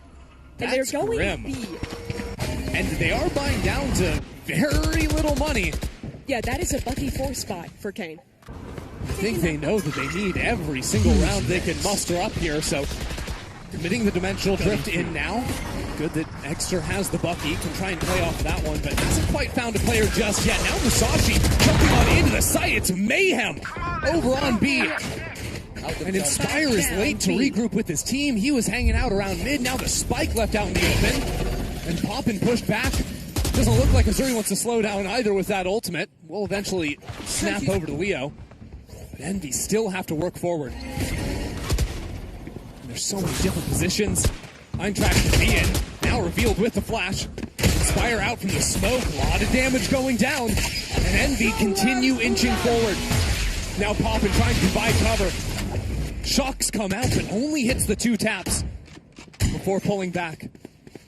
Envy know they need to win eventually, but not a Poppin just keeps going forward. Crouch walking on through. And he'll get it all done for Envy. 3 kills into the round. Envy stay afloat. That round is such an example of playing to your outs. You can't give up any rounds given the situation. You have a weird half buy that you might consider saving otherwise. So you force 2 Buckies and set up a play for the Jet to dash off the Yoru ult. Really crazy stuff, but it works out. Let's take a look back at these entries.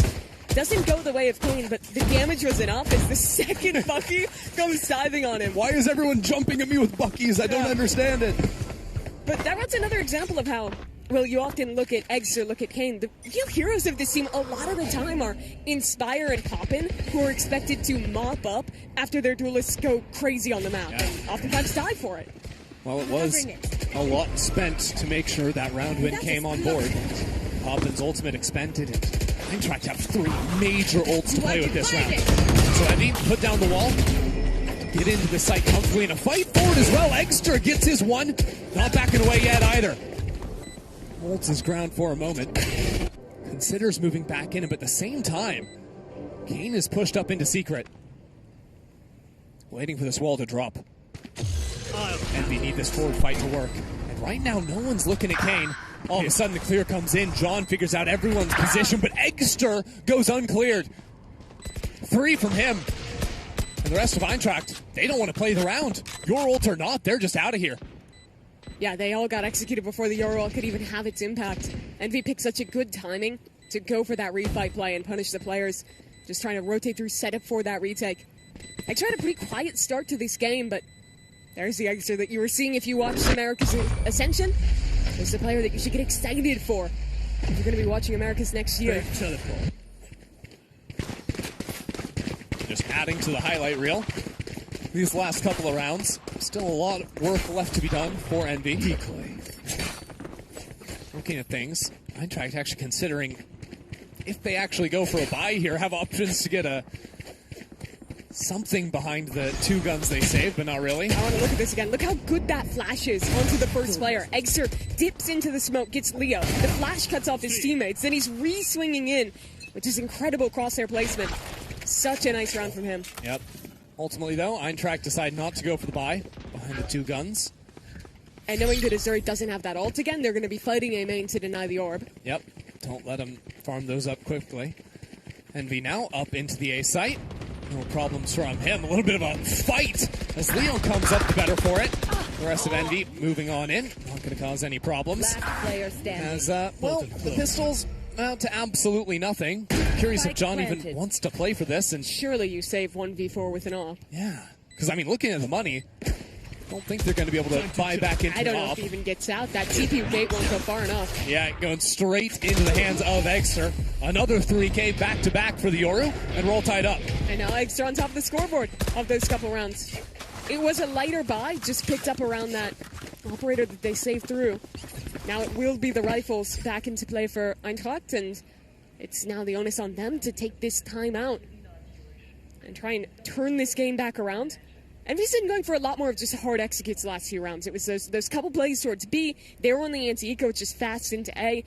If I'm them, I'd honestly just double down into this A fight. I think even if Envy is trying to brawl you there, your util wins most of the time, and taking that space is really valuable.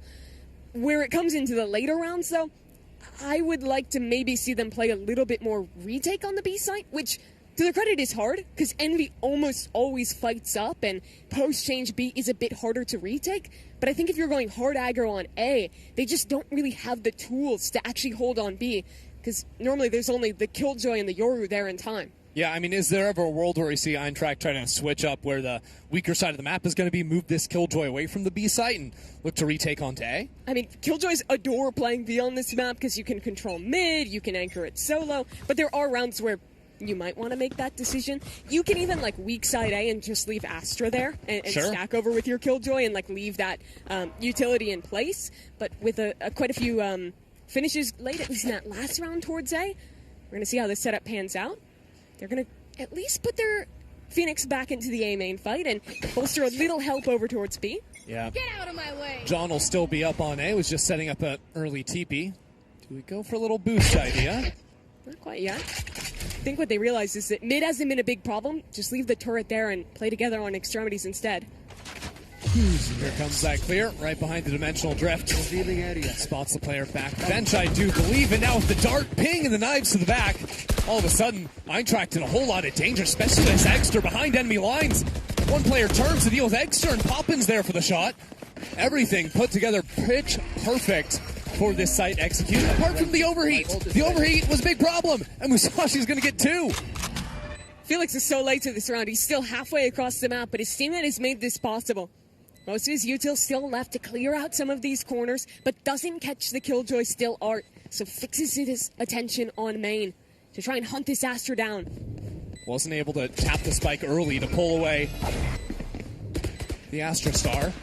So instead it comes about the fight, and like you said, the art player gets the shoulder of the other player, Musashi, now left with way too much to do. Absolutely no chance for him there. Inspired us really well. Not getting cleared, tucked so deep on that kind of weird left side off angle. And manages to keep that space the entire round. It's been 4 unanswered from Envy. And here again, it's an attempt to go for the fight into A main. But Envy, knowing that that's coming, bide their time for but a moment, go for a very nice reclear play, specifically to punish that Phoenix. And thus far, I feel like they've really denied Azuri doing too much with that agent. I think they've only had 1 ult so far. It's been a little bit challenging, and I think even like the ultimates have just not really been coming into play from Eintracht. I think Musashi's been sitting on the Nightfall for quite some time. Hasn't found exactly the right situation to use it. Now it's going to be an eco for them, so hard to commit to much off of that. And actually really good map control as well from Envy. Extra was able to play all of A main. Now TP's back to the team. The walk forward into mid is caught. Azuri will go down, and apart from a nice shot from John, this round is off to a very good start. That will buy time to get 2 players out on this B site, but Envy a little bit quicker to get that TP up. Egster. Yeah, needs to make sure he stays alive here, and this peek from John again works beautifully. Hold on a second. Ion does good work to even the score, but again, this is a situation for Envy. A one-on-one, that spike left out on site. 50 seconds, where is Inspire going? Spike down on B. He wants to be calm so bad. Yeah, go all the way, flank on through. The issue is, from where Felix is holding, a player walking up from mid doesn't look all that different from one from long. 30 seconds They'll be able to left. jiggle either side. And a look at the turret as clock. well. It's 25 seconds left. That turret came back off cooldown, so Felix drops it down. He's literally just going to sit heaven, let his util make the play, and then swing when the plant comes through. Inspire in a really tough position. Now he sees his opponent. Maybe needs to go for a fake. 10 seconds left. But there's no bite on the end of that line. On the second one, there is. Inspire plays it beautifully to win out in the clutch. And I think Felix overplays his hand a little there. Swings wide out in the open, probably expecting the stick to come through.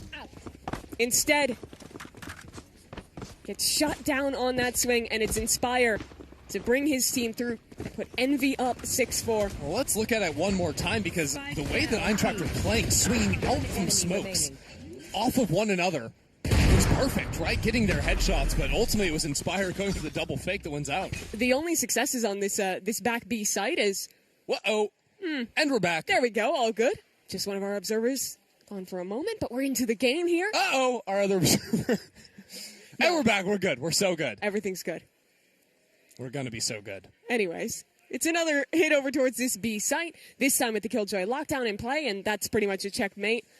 Nothing that Eintracht can do to hold on to the site. Instead, they have to show their own retake, and they have some great ultimates to do so. I mean, they've been sitting on these ults for forever. Let's get it done. He wants to fight up. Like you said, Kane ready to go through the smoke, but they are waiting for him. Leo knocks him out, and now all of a sudden, wall down. Nightmare from the Nightfall as well. But Exter is yet to be dislodged. Inspired guarding his other shoulder. And now to cancel out the lockdown, Poppin provides some cover. Exter from backside, still a thorn. Now dealt with, and this forces Envy in front of the wall. Can't hear anything. It comes down to good timing out from Ion, and all of a sudden Envy might run away with it. Poppin in a one-on-one. I'm still on it. Not biting on the first. There's plenty of time for Leo. Wanting to get it half now, but Poppin comes out at the perfect timing and takes the round for Envy. Envy have had control for this half ever since losing those first couple rounds early on. 6 unanswered. Yes, it's been really great to see them showing a mix of these very fast, highly aggressive rounds, while also being willing to wait that moment and go for more reclears. Think of the round they punish into A main. Think of some of these B hits where they put a little pressure and then finally send that execute. But if you're to put something consistent across all of their rounds, it's a success that they're finding fighting forward in the post plants when Eintracht is trying to retake. Yeah. It doesn't even always go their way perfectly on the first one, but everyone else wants to go for the forward fights too. The whole team does it together. That's Envy. Exactly. And that's why it works. Interesting, though, that Envy start off this round a little bit more reserved. Team hasn't made too much noise towards B. Now Inspire reveals his position in mid. And that could be the signal now for Envy to step up down B long. You'll notice Eintracht, really bad buy here, forcing up onto poor weaponry to get something going in the last round, but Musashi has found that lurker into mid. Can now rotate back over into B. Keep your eyes on Leo here in the corner. Now the stun goes on to him, and Kane is ready for it. That second player enters into the 4, but it's another shorty shot that gets the job done. So don't give up. Don't give up, Eintracht. Keep on going for it. The first one goes Azuri's way. Spike planted. And this wall doesn't have too much later. We're pushing through. Envy maybe a little bit too much, but these forward fights have been working for them. Now Poppin. Back in. Elbow gets the one, but it won't be enough.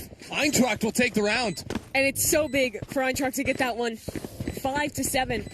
If you look at the stakes of this game, if Envy is going to make it, not only do they have to win, but they have to keep Eintracht to less than 8 rounds. If they get 8, it's a tie in round differential. If they get 7 or less, it's Envy qualifying. So every round matters. But of course, that's not what they're thinking about. It is so simple for Eintracht. You've shown that you can play competitive against these teams. You've won your first game already. This is your opportunity to go 2-0, to make this group simple. And they put up, despite that string of 6, a very good first half. So it's time, if Envy want to keep things simple for themselves, start off with a pistol round. If not, we're going to get closer and closer to that magic number of 8. I do want to pull out for a second, because I think it it's a story that people have talked about with the run of in Ascension, of course. But it's wild to me that Poppin has gone from like the funny TikTok meme player that was like, oh, I'm gonna do a Poppin swing, I'm gonna do like the widest, stupidest swing in ranked imaginable, to now someone who is legitimately a top tier competitor, not just in tier 2, but who can go to international events, win them, and now get to be a tier 1 player in VCT Americas last year. He's top fragging in this game, and really it's just been such a cool journey for him to make it to this point. Yeah, swung all the way into VCT, now sitting 12-7 on the scoreboard, but needs to win this map convincingly to stay here and continue to compete against some of the best teams here at Red Bull Home Ground.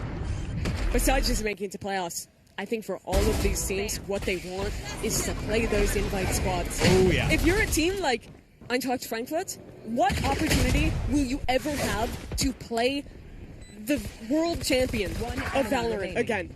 NRG playing at this tournament. What opportunity will you get to play some of the other top squads from all these different regions? To do that in any other tournament, they would have to ascend, make it into a MIA, then make it to a global event, and then play. But here, you win one more map, and you might have a chance to do that. Could play a T1, could play an NRG, a FNATIC. Like, there's so many different options and, that you can go up against. You play close against those teams, great. You beat one of those teams, people remember your name immediately. It is a rare opportunity for lesser-known players, for those guys who are really slugging it out down in Tier 2, to be able to do that, to have that opportunity to show themselves. But I also think this applies to some extent to Envy as well, right? Who, of course, are going to be playing in VCT Americas next year. Sure. But this is also a team that now has a chance to play against some Tier 1 squads right now, leading up into that to make a big impact here in the offseason. But, Chris, you flipped that script, and they lose this game. They get grouped in the offseason, the last event with their full roster before their under-18 players to get sent down to the academy until they come of age. And it's a pretty bitter taste. That's what's at stake here for both these squads. It absolutely is. Now, I think this pistol round carries a little bit more weight than your typical pistol because of the implications of Eintracht reaching 8 rounds. So how does Extra play it up into the smoke for a little bit of damage, but falls on back now. Hazari gets all the way up in his business. Actually left alone on this B side because it's a total fake, Mimi. And they have fought on this. 3 players here, but now Envy start to second guess. They clear. Zuri nearly gets away with murder. I really thought he had that. And now Plant goes down onto the A site. There's going to be a late lurk into mid, and with Poppin dropping, all of a sudden, so much rests on Ion, alone on this site, trying to retake before his teammate's even there. And I don't care if Inspire can get 1 kill. How's he going to get the next 3? A second flank is coming. He only has 5 HP to his name. But there's also the question of time. I mean, even if you get this kill because you go for the cheesy flank, you got to deal with the main players on 5 HP as well. Timmy the turret might be getting a kill. It's a 1v1 between the turrets, and it is Timmy to close out the round. What a way to do it. The turret ends the pistol round and gets Eintracht 2 rounds away from their magic number. So you're telling me if Timmy was allowed to play in America's Ascension, he would have taken the whole thing? Yeah, he might have won. Is that what would have happened? It's possible. I mean, shout out to Zuri getting these kills. Oh, yeah. Over on the B side, 2 kills is crazy. He was supposed to be the sacrificial lamb. Pretty much alone on that flank. That's much more than that. But hey, the best way to the best way to fake a site hit is to just go ahead and really hit it, just with 1 person. Yeah, that'll work. That's the best sell. Envy would have loved to force, but being on defense, not having that plant money, there's no way they can really justify it outside of a sheriff here. And, well, it's not there for long. Already taken down by Musashi. And that's where things get very critical. Kane switching positions inside of the smoke, but all he's really done is dropped instantly. So Eintracht will continue pushing on forward. Inspire once again left into an unenviable 1vx, and we are all tied up at 7. But we're more than that. We are in a do-or-die position for Envy. If they lose 1 more round, the round differential is tied. And if they let their opponent get 2-9, if Eintracht can get just 2 more rounds this game, they can clinch this group. The crazy thing is, you know, like the whole chances thing. You have X chances, the Sliggy's thing, right? When Sure. a team is up 12-7, it's like you have 5 more chances. Well, Eintracht sort of have that. They've got 6 chances just to win this one round to get to 8. To make it impossible for Envy. And that could start here. You're basically looking at an 11-7 scoreline right now.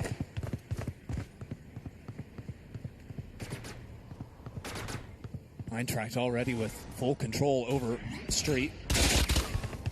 Left Felix back in mid.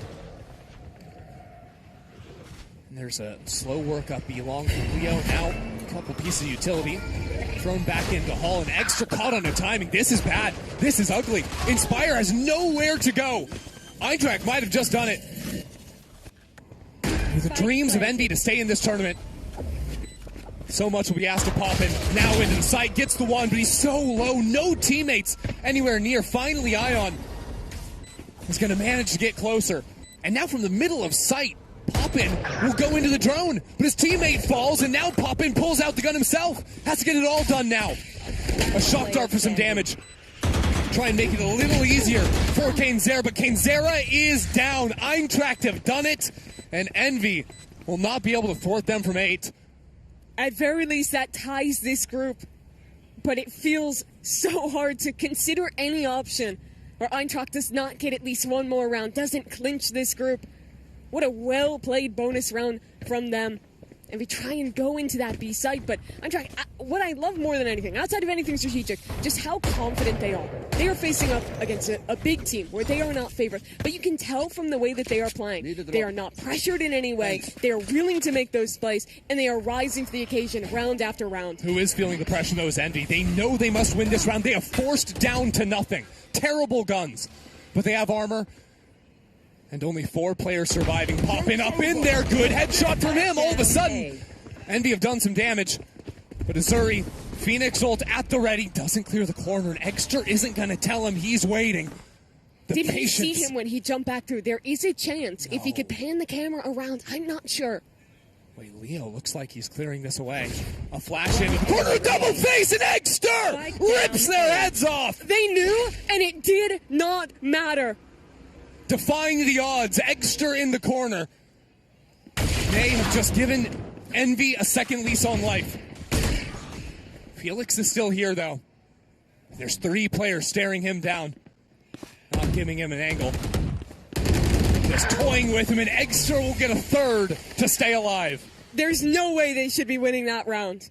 No. That is ridiculous, letting the Phoenix ult pass by. Getting spotted anyway. Exactly. And then hitting a collateral on the swing. Well, a flash is heading straight into your face. Let's watch it again. Perfectly turns it. Oh. And a perfect lineup. That is the play that gets you back into a game. Potentially the play that defines Envy's tournament. If they're able to somehow stay afloat. Need 5 in a row. Zion makes a little bit of noise in A main, just to fake out the pressure. Pull a flash out of this Phoenix while the rest of the team is working into an A split. Sort of have that. They've got Kane forward here now. And we'll find the first one and the second. A dash away. The dimensional drift means nothing in the face of Kenzera. What a player to come online. And he's doing more. Kane fights up for 3. 4 for Kenzera. He was 3 and 15 coming into this round. That could start here. But comes alive completely. An 11-7 scoreline right now. All right, well, Envy keep things afloat. And Eintracht are down onto a bad buy. Full control over Street. Left Felix back in mid. See what exactly Eintracht want to go for here. It looks like maybe changing their minds about how much they wanted to buy utility. Thrown back into Hall and Extra caught on the timing. This is bad. This is ugly. Inspire. These eco rounds tend to be where comebacks die. They're always very dangerous, especially with Musahi having an ult available.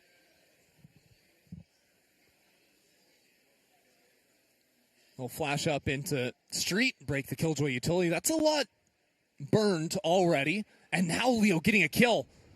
Over down belong. A second time this half he's been successful in that duel. Challenges Envy. Forces them to go on a little fact-finding mission. Kenzera is there. 1 kill equalizes the field. As now both yours are out of the equation. But Kane is very worried that someone stepped up into Art. Has to give this space in mid. Instead, Envy consolidate into the sites and leave mid for the taking. I mean, even if Eintracht lose the round, I think this idea of going into mid and dealing with the KJ utility instantly just puts an immense amount of pressure on these anchors of Envy. B will be the final destination. Deeper crossfire for Envy.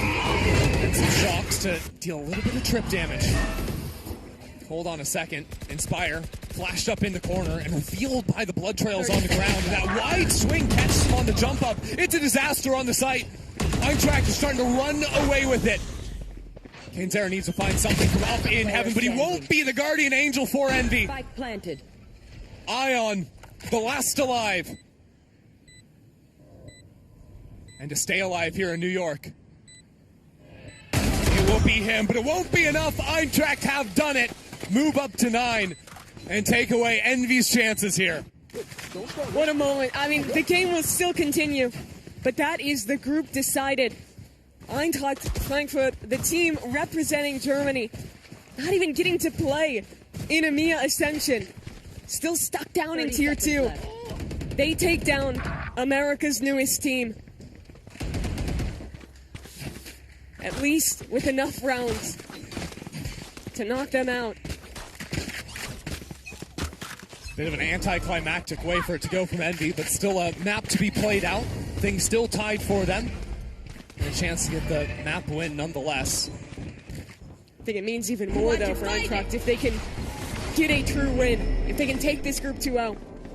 Yeah, let's not worry about the points and all that silliness. Let's make it an honest showing for Eintracht. Now Egster up in front of the smoke. Can't quite teleport back away. 1-for-1 to start things out, but John holds his own in the line of fire. Zeta and Ion pushed back behind this wall. Still no spike going down, but Zeta hits the floor. Can't use that yet. And in these brawls, that's certainly been going Eintracht's way as they dominate this B-side again. I like the way they're going for these B execs with the double flashes. They do a great job of using the Phoenix ult sometimes, or sorry, the Phoenix flash to let the Yoru TP come through, and then doing vice versa, supporting each other on those two agents. John and Azuri, great on the entry there. Now Azuri going to have an ultimate online, but facing down an Envy, who's got a lot of tools themselves. Another double Bucky round for them. I mean, they've got 4 ultimates. Egster can get something with the dimensional drift, but... Truly the Egster special, though, to have an ultimate, only shotgun. That's all he needs. It's a classic, and it's a good one. Maybe not good enough here. Hiding away in this corner. Is he actually going to use the ultimate? He ripped it. Now he's going to see 4 players. End of the combo with the Hunter's Fury out of poppin'. Only the clone dealt with so far, but Inspired's found a couple. Oh no, Inspired has no idea, has absolutely no clue that John TP'd into the back of sight. And he'll be caught up by the Killjoy ult. 2 players detained, only Azuri to try and cover for now, but that's all really his teammates need. Bundled up in the corner, having the time of their lives. Azuri keeps it calm down long. That's a devious play from John. He was 3 seconds away from getting detained. His TP gate was going to put him back into the open anyway. But he holds his nerve within the ultimate. Buys the time, the patience with the trigger discipline to get 2. And watch that one again. As the flashes to enter, these Phoenix flashes have been so good on these executes. And then just a second later, John in this corner perfectly lines them up. Cutting through. So Egster decides not a Bucky this time around, instead of Guardian to challenge the forward line B, but again, it'll also be a mid-fight. Zeta stepping out so aggressively, no one's holding for him, and all of a sudden Envy run away with a round. All across the map, they are victorious. Now gonna plant a flag on the spike. Felix fighting back against it though. Still keeping things interesting. Envy don't look like they want to give up the spike. It's a high flash that Leo is holding for, and the aggression will be punished. This is quite a streak. Eintracht have full control of this game. They are dominating on the attack side. And it has to feel so good to know that you're about to win your group, that you've already done that. But more than that, that you can go 2-0, that you can take down teams that few people thought you'd beat. And every player contributing, every player rising to this game. And doing so with a convincing second half, too. Only dropped 2 rounds, this Envy squad. Dominating them in the brawls in situations where Envy have been so successful all year long. Who's next? Could be the last round of the tournament for Envy. Staying with 3 players on this A site. Eintracht want to commit in here. John certainly does. Over into Secret. Holding. Setting up the clone for a little bit of distraction, but will be taken down, all things considered. Now the rest of Eintracht into the site, going down one by one. Musashi finds himself alone. Ion with 3. Now another turnaround from him. This time he drops. And Musashi saw Inspire as well. Trying to go for a little jump peek there, but slowed down and realizes he's still got 50 seconds to play with. He can do anything. Run all the way back towards B, commit to that play, fake it, walk back through A. Oh, he's going to walk back into Art, sure. The longer he takes with this, the more questions Inspire will have. Oh, Inspire puts down the turret, which won't necessarily see the eventual left. plant. Is he going to walk into spawn? I wonder if Musashi heard the turret go down, and now he's going to think. Well, he'll hear it towards A. Does that make him walk towards it or turn left? Oh, the timing is absolutely gnarly. Takes out his knife, and Inspire chooses to play another round. That was a close one. I like the way Inspire plays it. Trying to make as few kind of areas of attack where he can actually get caught from as possible by cutting off all of A with that turret and turning it just the right time. Earlier in the round, though, the true credit has to go to Ion. Anchored backside in Astra. Very little help in that position. Manages to pick off 3 players. And give Envy one more round to play. One more round for him to play with this team that he won't get to represent in 2026. Time to jump. Yeah, maybe even a lot of emotions. Wang towards the end of this match. As now Extra will be forced to teleport away.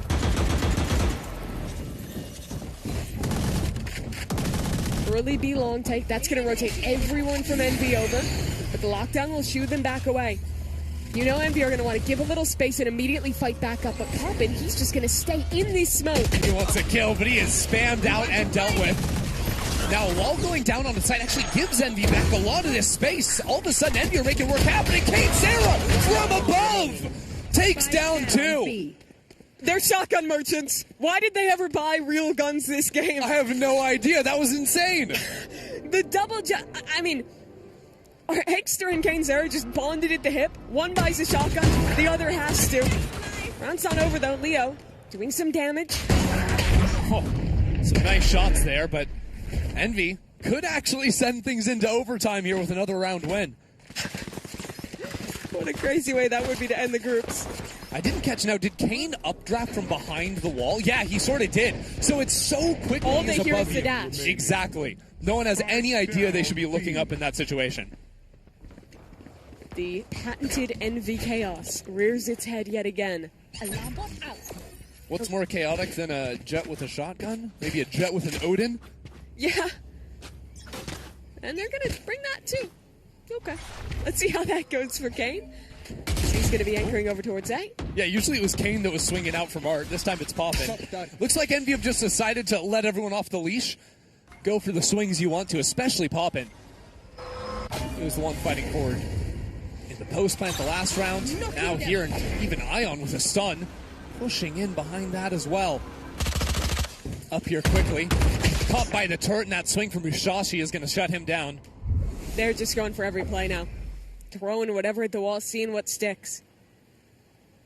A little bit awkward, though, as Eintracht to be moving back into this A site that's been bolstered up. Exter's TP'd over and rejoined with his teammate. Dodges the stun, now up there in front, but he's taken down, and with a flash away, this Odin spam has somehow gotten some work done. Into the back One honest kill, the other onto a Phoenix. Popping on 4 HP, gets his 2 kills, and that is major. For overtime now. Zera still 33 bullets in the chamber, and Inspire has gone unnoticed. Remaining. Nothing Musashi can do from here. We're going OT. Chrissy, they're playing gun game. Zero went from a judge round on B to the Odin round here, anchoring on A. He's just got to buy it off in OT, and he's He's actually committing to the bit completely. And this is an attack op as well. No armor, just a cloud burst. Why not? Oh, this is a silly game. Reminder, for the group implications, it's already settled. But Envy still fighting, still putting it all in regardless. Yeah, unfortunately for lovers of escalation, Zera has downgraded to the Vandal. Really disappointing stuff, all things considered. But to be fair, he skipped out on the Vandal. He went straight to the Odin from the shotgun. So he's trying to make sure he hits everything on his way up. Just a little out of order. Maybe we get an op next round. Yeah. Get enough kills this round, maybe we get the knives as well. OT, here we are. It's an A main fight. Envy were loving this during the first half on the attack. And Zera wasting absolutely no time. Lethal with it. There's now a dash quickly into his smoke. And Leo pops out with the flash, not ready for the jetpack sight. And Zera already diving back towards spawn. Doesn't secure the kill, and the overheats have maybe gotten out of hand for Envy, but when all is said and done, the damage is still there, and Ion is still moving forward. Where did this Envy come from? Out of the woodwork. Ion has really stepped up. He has had some key rounds right alongside Kane. And now it's Envy with match point, a chance to at least get a match win. Really nicely played there from Kane. Buying his time on the tuck, very prepared for exactly the angle he needed to peek into.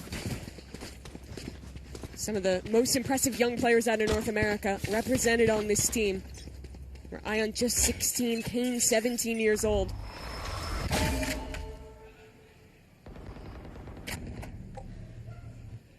Patient at the start. But Eintracht want to move back into street and deal with the Killjoy turret down bot mid. Certainly smoke committed out from them. The real issue could be if they decide to go back and clear away Art, where Envy are double stacked for the time being. Flash and re-clear. Yeah, didn't actually see anything with that. Envy, they're very worried about a walkthrough mid. They're having to drone all the way back through this space. But I think it's going to time out before it sees John. Yeah, it does not catch him in that corner. Doesn't spot anything. Envy have a lot of players in mid, but it's a big question mark as to where this Eintracht team could actually be. Exeter just going to jump on the line. Wanted the jump peak, but with John so far forward, Exeter doesn't have a chance. He's now inspired up on this high line, trying to take an awkward angle. Will be forced back into sight. Spam takes him low, but he holds his own for the time being. Not before the rest of Eintracht swarms into the site, though. So Poppin chooses drop out from heaven. Zera will get one. 30 seconds left. But when all is said and done, we're going for another 2 at least. I like that approach from Eintracht to heavily go into mid-control. They've shown a lot of rounds where they're starting for these mains, constantly trying to farm that A orb, or when they go B, just 4-1ing into that space. Here, they use one of the best tools of their comp, which is 4 of the game's best flashes to bully space in mid, to walk Azuri up onto that off angle that the drone cannot catch, and get the reward for it on that late B hit. Question will be, how can these teams put together a round on the defense side? Time to jump. See that through, win the game. So far, Eintracht put all their Killjoy setup over on the A site. This is pretty rare for them. Maybe ran it once or twice in the first. Twice is 3, famously. Is that? I don't know. Yeah, no, I'm just trying to shoot you some bear. I'll take it. I'll take anything I can get at this point. How is this game in OT? I don't know. Double OT at that. Now, Zera needs to go deep, change the pathing because the nano's on the ground. This time, though, Azuri waiting for it. Although Exeter back into sight is there. Felix again holds it. These forward fights completely anticipated. But it's still a 2-on-2. Azuri's still a little bit out in the open, brought to even. Now another player comes back in. Eintracht not wasting any time. Making a timing through the smoke. Poppin might want to leave. And he's taken his timing away from here. And it's only about now that Leo's going to realize that, wait a second, the spike's not here. And the Sova's also left. So now the slowest foot race back to be. Finally popping far enough to be able to run. And the spike trying to come down in a moment. And it's a good plant for a lot of positions. Could play from heaven, down long, back sight. And it's good because he gets an ultimate as well. An extra tool. Both players pick to go long, so the brawl, it will happen early. Poppin, hiding, takes his timing, and has 3 on the round for a second match point. So nicely played from Poppin. He looks very comfortable in these kind of clutch situations. Top of the scoreboard right now for Envy.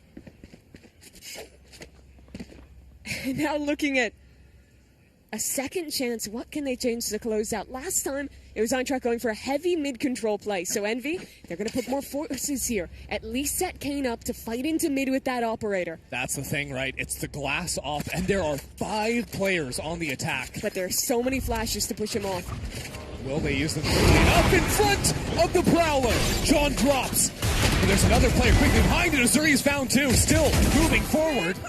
But as soon as Eintracht players get their kills and move in, more and more of Envy show up to the fore. Azuri is a hero on the streets, specifically the one street on this map. The amount of big rounds that he's had from that position has really been huge for his team. Evens it out 3-on-3. But after the dust settles and all is quiet on the map, with Killjoy utility offline, it's hard to know exactly what Eintracht's play is going to be. And this means that Eggster has been left alone. Jumps forward, good for the first kill. To take this map, a last hurrah for Envy. Eggster sees the angles, but Musashi shuts him down. The jump peek as well. Brings Musashi into a 1-on-2. Pinged away by the dart. But Envy are isolated. Musashi falls back, knowing the drone is headed his way. Only 8 bullets in reserve.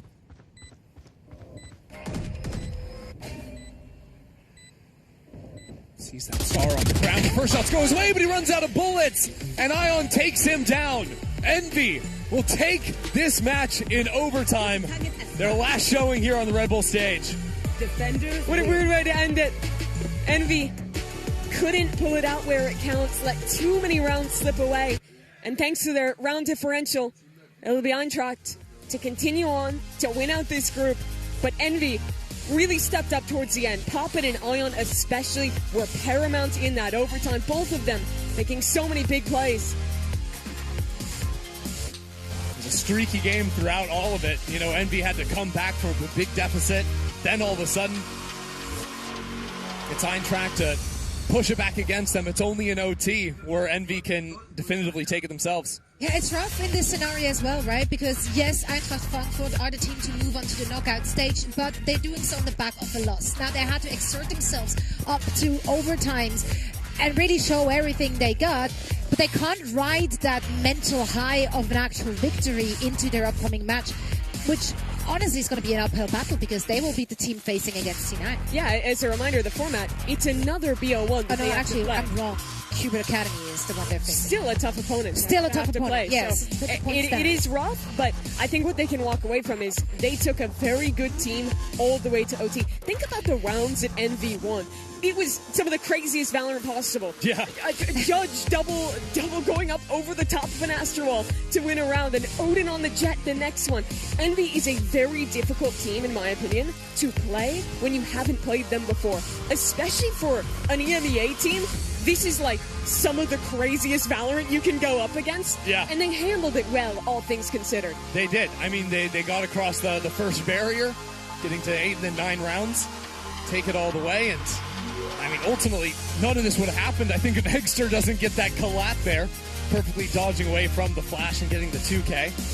So many crazy rounds. I think both teams, this is one you were talking about. Just the Judge flying through the air, masking the sound of the updraft from behind the Astro Wall. That's just how Kane does it. Yeah, but as we already mentioned, unfortunately, Envy's time at the Red Bull Homeground 2025 World Finals is coming to an end with this It was a very competitive group. It was. It was really close. I mean, going 1-1-1. Yeah. In the end, it is a +3 round differential that gets Eintracht Frankfurt their qualification and their continuation here in Red Bull home ground. Bit bittersweet for Envy to get that win, to not make it further, and especially to know that that might be the last game for a year that you get to play with Kane and Ion. Those two players that will be too young to compete in VCT Americas.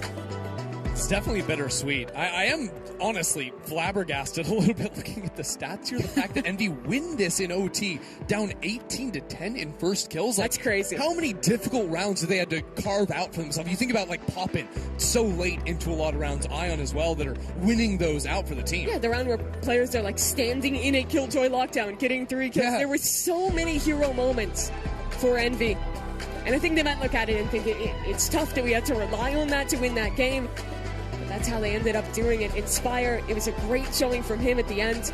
But that's it. That's a very Envy scoreboard. Every single player contributing.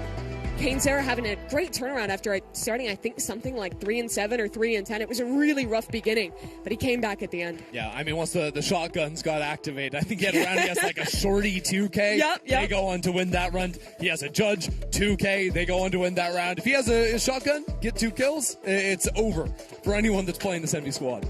Yeah, it's an exciting team to look forward to for next year's VCT stint. Of course, the questions are still open, like who will be joining. 2 players will need replacing. So that's a lot of work that has to go into preparing for what's to come. They have time for that, though. Unfortunately, it's not that much. It's a month. Not a huge amount. It's actually not that much. They But on saved the other themselves side- 3 days, I guess. Now they can get to work quicker. I guess that's true. But Eintracht a bit harder, though. Less than what? An hour, maybe not even, before they have to play another super close elimination match against a signed team that they're not favored to beat. But they've proven that they can compete. I mean, listen, Flo Tim Cheese wasn't a favorite either It's against true. Qbert Academy, and they stole a map away. And now, unfortunately, I say unfortunately, but I feel like the Cheese team has become a fan favorite. Yeah. Sure. Just like that one map. At least from us. From us, yeah, big fans. We were locked in on watching that game. Can you update us on what was going? Because you're telling me Qbert's going through, but yes, they were down Qbert is 0-1. going through. It was a 2-1 in the end. So yeah, Flo Tim Cheese, they stole our hearts, but they won't be stealing any trophies here. So sad. Oh, so sad to the see him go cheese. like that. The big cheese. The big cheese. But what a performance we got to see from them on map 1, right? What a performance. No. What a little run. But that's the crazy thing, right? Is because they were the only people playing a best of 3 today, and they won map 1. And that shows you, like, a lot of these teams in the situation where we are playing best of 1, there's huge upset potential. It doesn't matter who you are playing against. Anyone can do it, given the right circumstances, given the right map, given the right start to a game. So, like, we're going to see some upsets. Don't be shocked. You know what, though? Given the right circumstances, the players here have everything to succeed to win. So at that point, I want to give a huge shout-out at MSI, who is our official Red Bull Homeground PC and laptop sponsor. Our players are, of course, competing on the incredible MSI Aegis Gaming desktop, delivering top-tier performance all week long. So once again, big thanks to MSI for powering the competition and bringing the energy to the Red Bull Homeground here in New York. I mean, look at that. It's a beautiful PC. And from what you can see, all the players are performing very well on them. So shout out to MSI. Indeed. Indeed. Now we are gearing up for the knockout rounds. 4 teams have come through, and they now have still everything to fight for in the knockouts. We're still going to be playing in a best of 1. The top 2 teams will be joining the 6 invited teams tomorrow in a double elimination bracket. So it stays exciting. For now, we're heading into a very quick break, and then afterwards, we're back with more Red Bull Homeground action.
All right, welcome back, folks. This time we're on the couch here live from the ground once again, from home ground, and we have Clan Nalan here on the couch.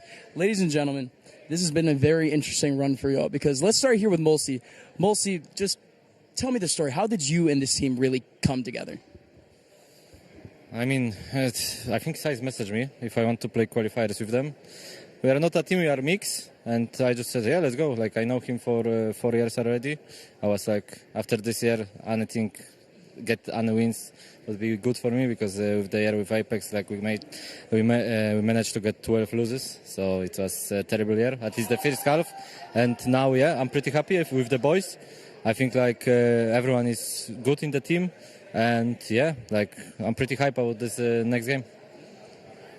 And I mean, it's fun that you're excited, but for the rest of the boys, right? You guys are still like, how is this experience really sitting in for you, and how really is Mulsi helping you guys out through this experience? I mean, for me, it's insane because I have been playing Tier 2 for 2 years already. Like, I mean, for 3 years, and I've never had the chance to play against Tier 1 teams, and it feels insane, to be honest. And as well, we had a really bad year. I played for Barca this year, and we had a really, really bad year as well, like Mulsi, so it feels even better, you know, after a bad year to have good results. So I'm hyped to play, and let's see how it goes. Yeah, I mean, just talk to me in general in terms of the actual, potentially the in-game help and the practice help. Like, how have you felt yourself improve in this last month and a half with you preparing for this event? I mean, at the end of the day, we have the mentality to have fun, and because it's hard to improve on a mix because we don't train, to be honest. So we prioritize to have fun, to enjoy together, because I think that's how you win as a mix, you know, because you don't generate bad tension or whatever. So yeah, I actually learned a lot from him because he's a really good player. Like, he has been on Tier 1 for so long already. And yeah, I think I'm improving and I'm getting back my shape that I lost this year. And yeah, that's it. Well, listen, he's hyping you up a lot. Top tier professional. Did you prepare at all for Cloud9? Of course. We watch all the votes from the last event from them. No, I'm of course joking. As Sai said, like, we are the mix. The more hype we are, like, in the game, more vibing we are, more vibe in the team. We are playing better. So yeah, we didn't have practice. We didn't play at all. Yeah. So like, I feel like every game is like better for us because we are more hunger to win, you know. So yeah. What can I say? Like, I'm proud of the players. Like, I think we did, like, from the game in Madrid, like, when we come back from on the fourth map from 10-2, like, I feel like we are, like, working better and we have, like, invisible aura, yeah. And yeah, I'm pretty hyped. I think, like, it's gonna be a good game. I'm playing against Penny, my old teammate from this second split of the Apex. And yeah, whatever. Let's go for next game. Hey, good luck with the next game. Thank you so much. Thank you so much for the time. Ladies and gentlemen, let's go back to the desk. It really is incredible that a mixed team that is, I mean, only having so much time to prep, and they're just kind of like winging it. They're just vibing. They're just having fun with it.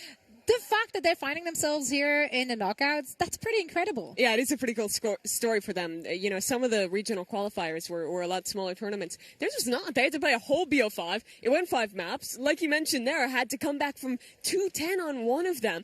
They may be a mix, they may be a pug team, but they've really built up a depth of experience together to bring them to this point with now a do-or-die game against C9. Yeah, and then you see them play today. It's 2 convincing wins, 13-7s in both their matches, both on the Sunset, both looking good. Both playing the veto, by the way, from Molesey. So I'm very excited to see if we get any more of that with this match now. Yeah, and like, there's just so much experience on that roster. They're mixed, but the individuals have been in the Tier 2 scene like forever. They've all been playing in different regions in Europe, in the VCL. So, you know, there's a lot of experience coming together there, so a lot of good opinions and approaches to the game, which I'm sure is benefiting them as well. Now, they do have to go up against a formidable opponent here, so it's not going to be easy for them. Sorry to interrupt you, but their logo rules.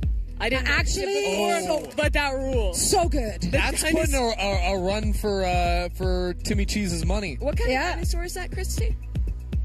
That's a Tyrannosaurus Rex with also I was about Dimetrodon meets T-Rex kind of thing going on in the back. No, Dimetrodons have the fin on the back, right? I thought. Oh no, it actually. I'm not convinced that's a real dinosaur. You don't think this is? It also doesn't have feathers. Is this not a real Photoshopped? dinosaur.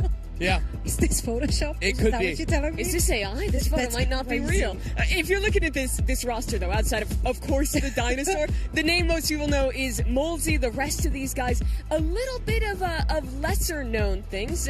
That's a Qbert there. They're not playing. It's going to be Cloud9 instead that they're going to be facing off against. But either way, this game is just such a great opportunity for Clan to continue to show the growth from a random pug team to a squad that might have a chance to actually make it to the main event and qualify to play against the invite teams. Yeah, I mean, that would be absolutely insane. And you're talking about playing against invite teams. You've got a VCT team here as well in their way for a best of one to make it past. Like, they've kind of already made it to that point. Now everything they do is just even more impressive. They're playing with house money at this point, sure. right? They're going to be happy with as far as they came. Is that a real sentence? I'm not entirely sure. But this is a real team. Let's take a look at Cloud9's roster here. Of course, a lot of well-known players.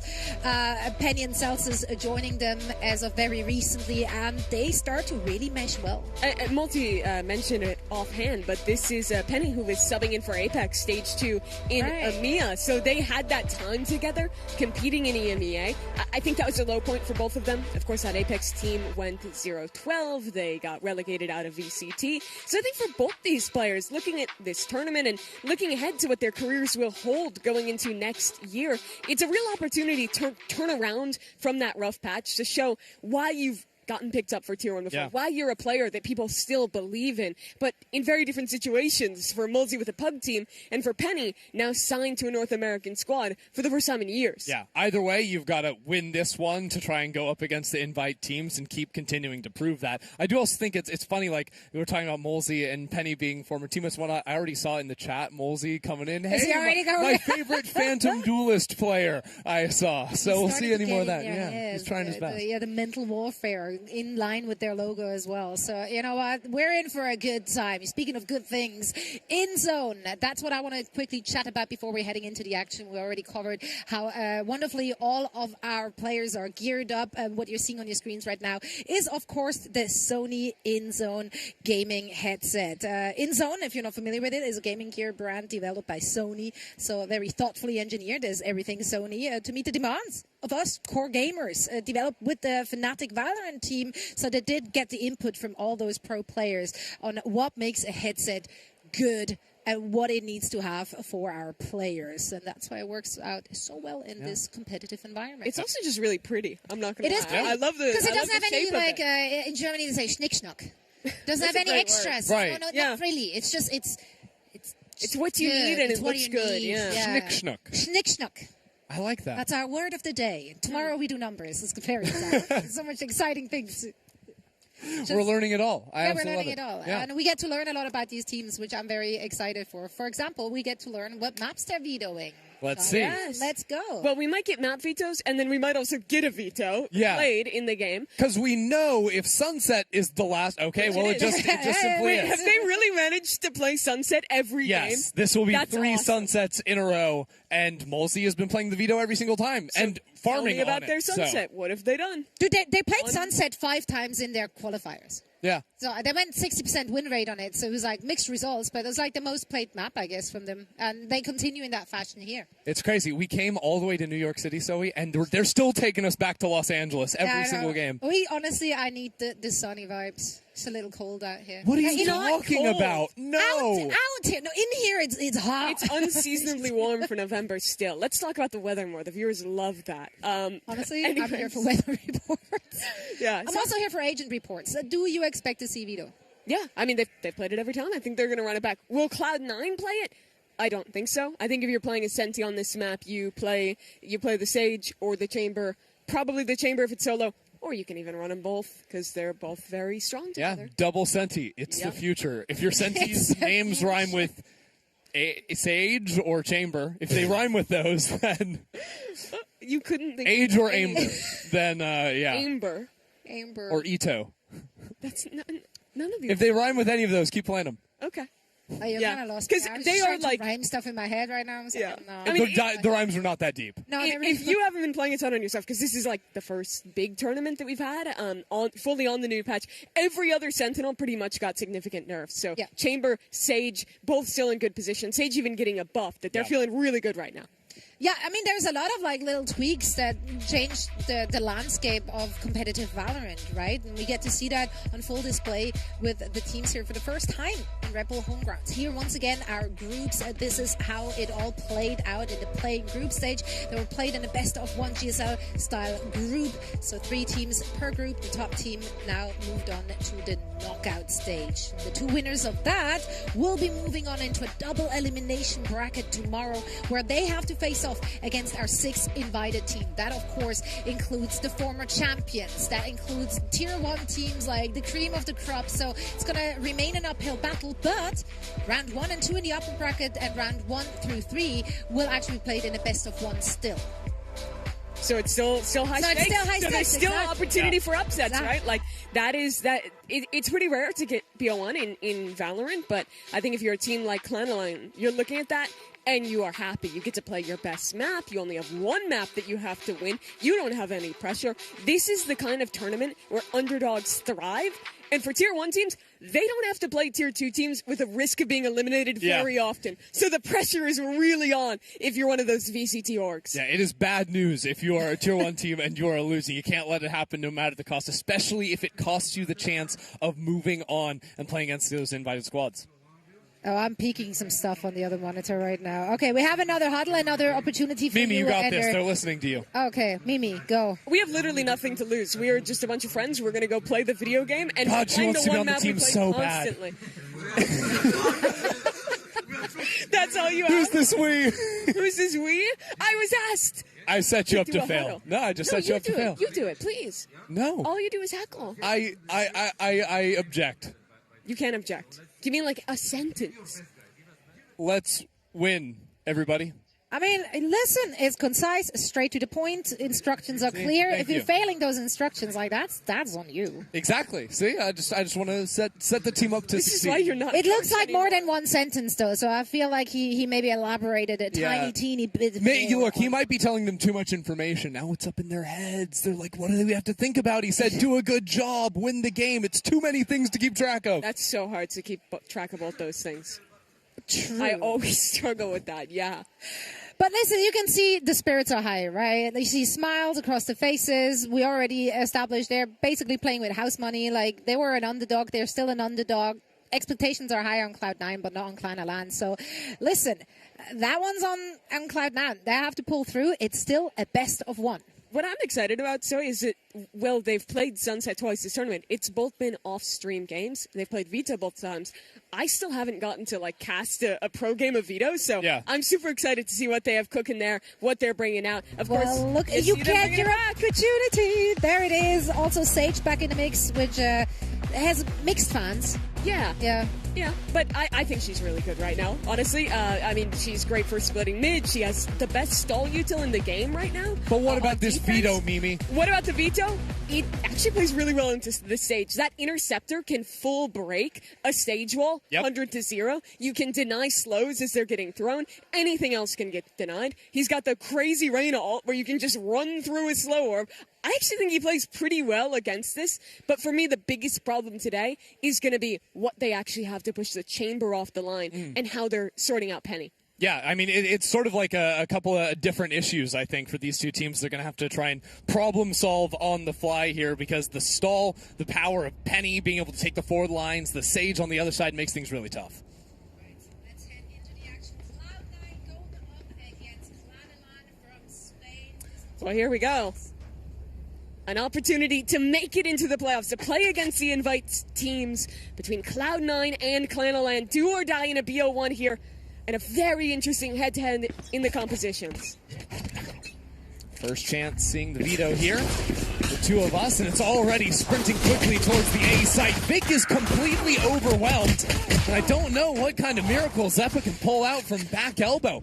It's just devastation here on the pistol. Yeah, good night. Just completely ran down. Nothing ready to counter that out. Penny worked his way through the flanks slowly, but with the entirety of their spawn lost this round, seems like it's already cooked.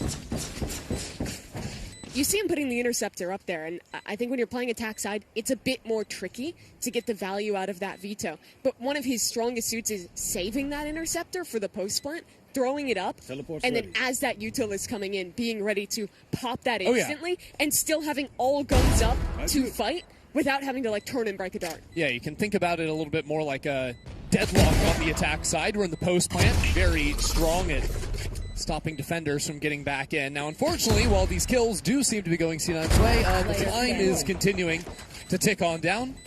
And so will Penny Clanaland take the first? The biggest downside of playing the Veto is that he's pretty low info. His trap is not super wide, and if you're choosing to use it on a flank, it does make it a little bit... you lose out on one of your good post-flank tools. You, of course, can use it, and you'll see teams use it on the flank at times, but it's not quite as, like, set. You don't always want to set it and forget it like you would with, a chamber trademark, where you don't really care if you're just throwing it out. So that's a bit of a trade-off there, compared to something like the chamber or, like, the Cypher when he was meta on this map. It is also fair to look at the other interesting pieces of the Clanaland composition. They are a team that is playing the double smokes on this map with the Viper. Yeah. San has this orb in B main right on the other side of it, and I don't love his odds with all of C9 directly behind it. Still gets the one, though. That's how every team plays their anti-ecos these days, though. 4-1, send your sacrifice, and either he has a free sight, or he dies and you get a free sight. I have the spike. So he jumps up, only to come back down to pick up the spike and plant that one, farming the orbs. It is cool. There's no other Sentinel where you can get verticality like that in a post flank with the double TP. Yeah. And even with Chamber, it's rare that you want to waste your TP for verticality because you only have one. I was playing also a lot in ranked with Shio, and his tactic was always on defense to put double TPs in spawn, and it literally makes you rotate like twice as fast. So you chain them together. Yeah. TP to one, get in range to the second, TP again. So there's a ton of tech with this agent that we're yet to see him pro play. Yeah, I mean, if you want to do a little Yoru cosplay, you can certainly do the chaining Yoru at TPs. home. We do. I think there, Molesy was almost trying to do that teleport up high to make it sound like he had gone up for that one. And then maybe that turns into C9 peeking an extra angle, but at the end of the day, it will be Clanaland taking 2 rounds here, and C9 can continue discussing amongst themselves what they're going to do about this veto. From a player perspective, veto is just fun because you get a ton of agency with those CPs to make plays and be creative with it. Especially as a Sentinel, Chamber's kind of the only guy that can offer everyone else similar is stuff. kind of in John. Cypher, I'm going to sit in my cam. I'm going to sit alone in the 4-1. It's a lot less fun. C9 seem to be looking for a bit of a mid-fight. Penny and Zelsis together by market. Maybe even close the door and go for the fight on 4, but the quick slide from Kayaks. He doesn't know about Penny, though. Penny's going to walk up right behind, but he gets caught, though. That is disastrous. And you look at the buy from Clanaland, it was 4 rifles that they were taking into this one. There's no slouches by any means. Now, a rotate from Oxy is going to allow him into backside, but he's going to search for something here to get his team back in the round. First kill goes his way. It's down to the right while he creeps on the left. Planted. I like this position, but that drone makes things really challenging for him. Good thing that Sova was low. And he's brought things down to even. Still taking some time with the slide on the other way, but Vic was hanging out in mid. C9 were trying to offer some support to Oxy, but it came at the cost of playing together. A real tragedy for Cloud9. Cloud9 is going to be very happy about how this panned out. I like that low commitment look to contesting the door. When you're playing with this Neon, a lot of the times you'll see set plays where it's like a paranoia, it's a dart, it's all these tools put in. But sometimes you have the biggest advantage just in the timings you can catch that no other agent can. Sure. Being able to swing there will, because if you don't play a lot of Sunset in that position, you might not know, but that door has a delay on when you can actually hit the switch. So you're normally going there and you're like spamming F, hoping you can get the door closed, and it takes a second. And while he's doing that, that's exactly when the Neon is running in. Yep. And no other agent, unless it's like maybe an Omen TP, can catch that timing. Yeah, also just adjusting to the head position of the slide there. Offers a lot of value on the Neon to take those early moments. Now maybe even looking for the same thing, this time with an Outlaw in hand, and you look at it, it's only light and regen shields for C9. So that is going to be quite the punish. Ooh, what was that he caught? Was that a slower from Zelsis, I think, that goes away right away? For sure. Penny will walk up behind it regardless. When the smoke fades, though, I mean, that's a good shock dart. They're completely ready. They know the range of the chamber. That's the furthest forward his TP can be, but look at Kayaks. Holding here, switches to the classic because he heard the trip on the left side, costs him the chance of the fight. But he breaks the trip still, that's big. That's going to force Cloud9 to have someone policing that area. Yeah, and because there's also that smoke in top mid as well, it cuts off any info from the Sage up in shop. But a very good timing Right on that here. wall. That won't drop till about 20 seconds left on the clock. Penny, though, no TP this time. Just has to run away. If there was a Neon there to follow up, he might have died. He said he's fine, has his TP, and will walk back into the space. Clan are waiting until that wall drops before making too much presence anywhere else, but it's down underneath 40 seconds now, and Kayaks, with this Outlaw, is going to be hard to get work done. This is where your reward comes in for breaking that trip earlier, because you can 30 just seconds contact left. towards B. I mean, this is crazy. Going for the split here with the Outlaw in Boba. There's no way that works out, and we're down to 20 seconds now, but Hassan gets 2 kills on sight. Where did that come from? Just a little bit of distraction back Boba. Well, now Vic needs to get things in order for his team. Look how far away Penny is. All the way on A. So it's Vic against the world. Still measured. Cover going down. Waiting for a smoke to return. Player Catches a standing. shoulder, but he's caught on the other side of it. And once again, a B retake where it's a little bit disconnected from Cloud9. Teleport's ready. And he tries to stay quiet. You lose. First shot next. Second does as well. Hold on a second. Penny versus Hassan pushes forward, but is ultimately dropped. Clan string together 4. That run, I gotta denounce Hassan for what he's just done to Cloud9 here in New York. Gets those 2 big kills in mid to cut the rotates. Goes back into B main and wins it out with a late 1-on-1. A hugely impactful round from him. And it forces C9 to call a timeout there. Consider what was just said. With 4 together. No money in the bank either. I mean, they've gone broke. You feel bad for Penny on the other side. He did so much that round. Nearly wins the clutch. Brings it down to a 1-on-1. Is a bullet away from doing it. But okay, let's talk perspective for C9. It's harder to go for these early A fights because that interceptor has been used. So normally that slow that guarantees your chamber on the line hasn't been available. Penny will have the tour de force, and if he plays his cards right, he'll get an off after that. So that'll open up options of leaving him alone, playing more of a 4-1, and seeing what he can get done. I think the biggest weakness of Clan9's comp is that they don't have a ton of util to clear extremities. Playing just that Sova, you only have 1 dart that comes back every 60 seconds, and the drone. That is where Chambers feast. It absolutely is. So the fact that Size is getting a little bit more creative with those shocks, pushing the player back in A main is a good sign to still make the agent work. Yeah, and here it is, right? The Chamber going to play alone, 4 towards A. They're going to go forward here. Classic jump up, but has to teleport away because the early Sova dart back at 40 seconds as the drone gets the ping on A main. But that's 4 players committed on this side of the map on the eco. And Clan9, yeah, they lose the orb, hand that over to C9, but they're going big. Well, they've managed to get 2 guns now. The ultimate used for Penny, and the Neon ult available on the other side from Oxy. Does look like Clan9 gonna take some liberties now. Kayaks jumping up into Boba and pinching back down around. Are you going to expect he's taking that timing? I don't think so. So now market control for Clan9. And that chamber operator out of the equation. That was going to be a wild card, I think, for C9. Maybe the lasers, though, could get the job done, although still holding the line. It's now a 3-on-2, C9 with the advantage. Molsey in the corner. Cleared away by Vic. It is a problem now for Clan9. C9 advance, and will take this round out of nowhere.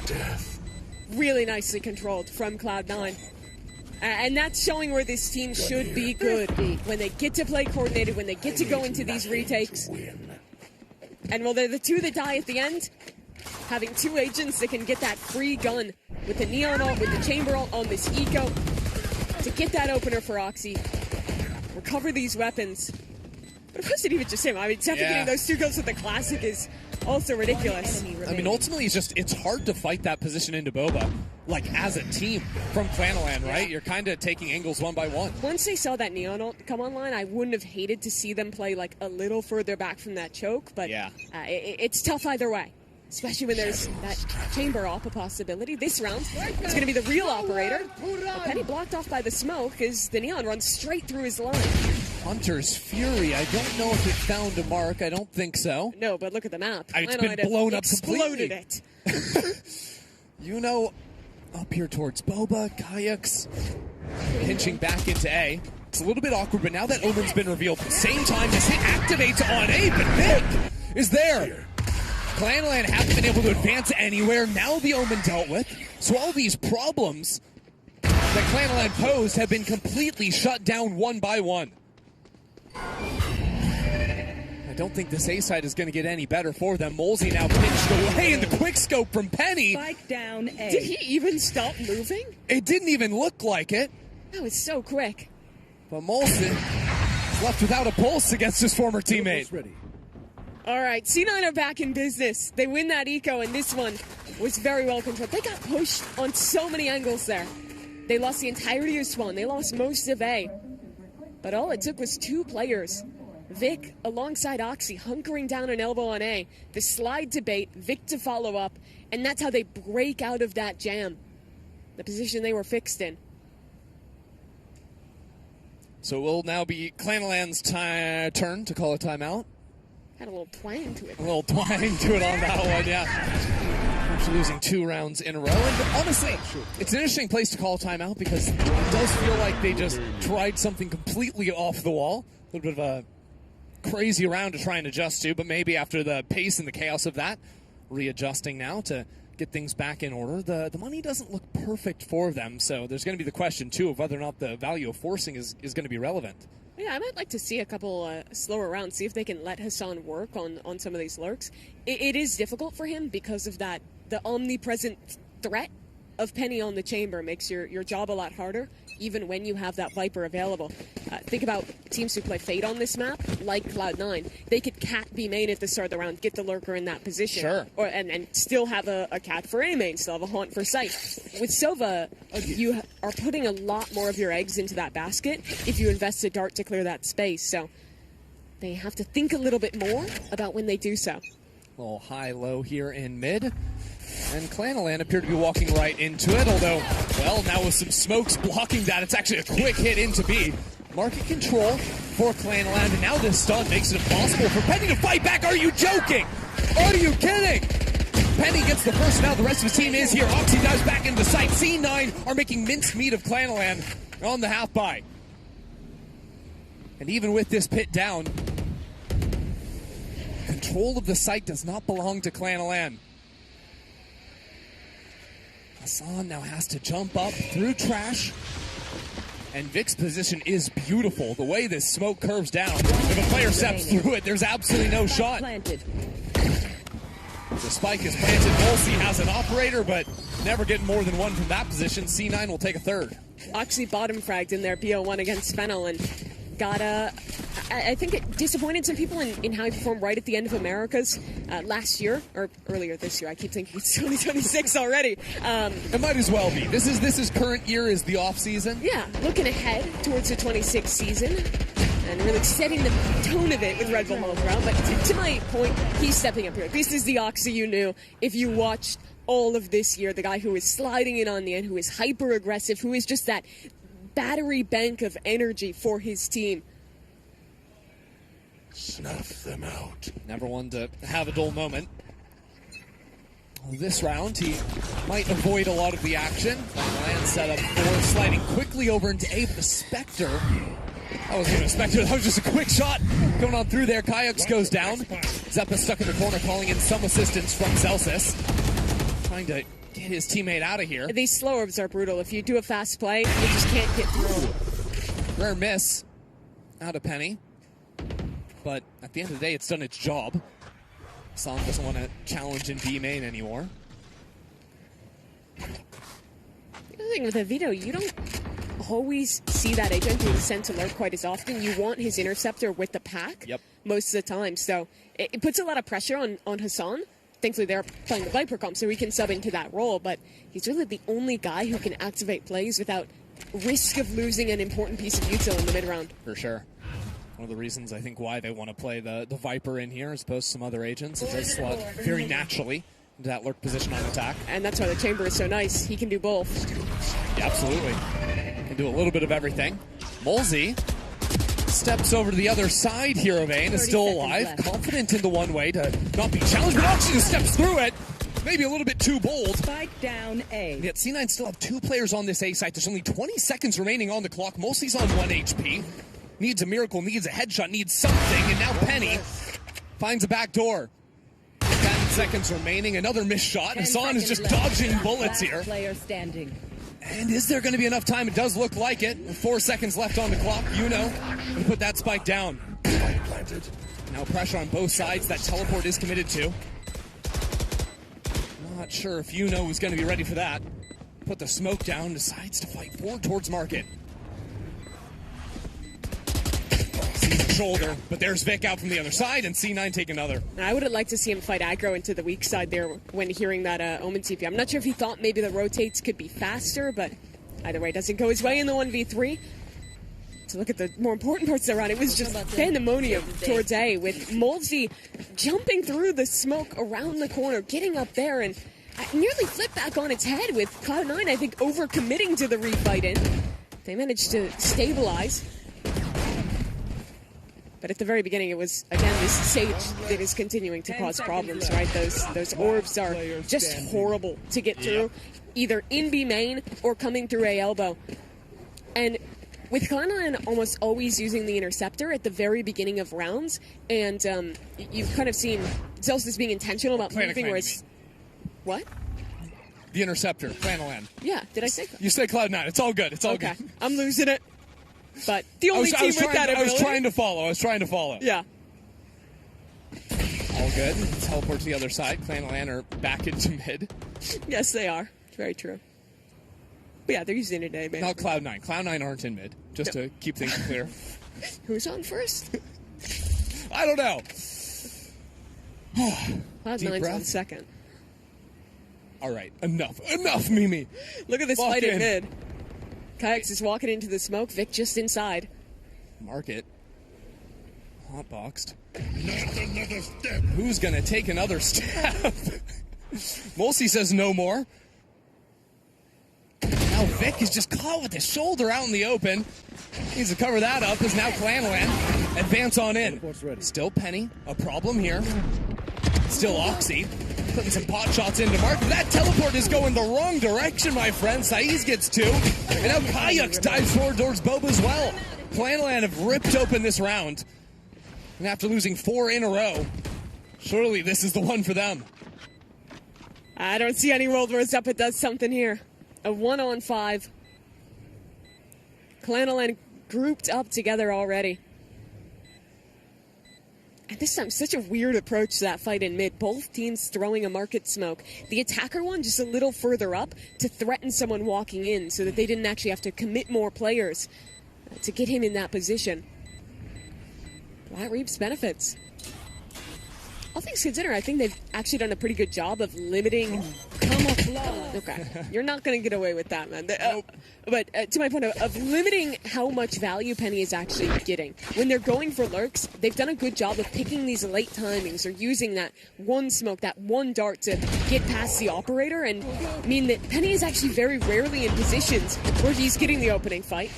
That one wasn't really a fight. His TP's just in the opening, gets executed. Yeah, usually that TP not a problem if you're taking the forward line, you're fighting players in B main. Yeah. Right? You're not expecting to be split on from market. And it's nice because if there's a smoke there, which attackers often throw, you just get to walk back into spawn, or you can click back into sight. Yep. It's a very different situation when the fight is coming to you on multiple fronts. It looked like Molzy threw some utility over towards A to show that similar pattern to previous rounds, but regroups with the team. 5 players in B main, ready to explode out here, and it's with the escort of a Hunter's Fury on the other side. Slow warps makes things a little bit challenging, and now Zelsis is going to be able to find a couple of kills. C9 haven't really gone anywhere. Still 2 players lodged in backside. Down B. There. And even with Yuno advancing into market, there's still Zeppa waiting for him. And now the jump ping gives the information.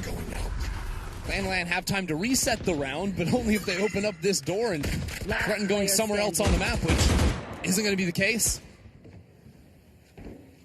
Molesy left without any tricks to be tried.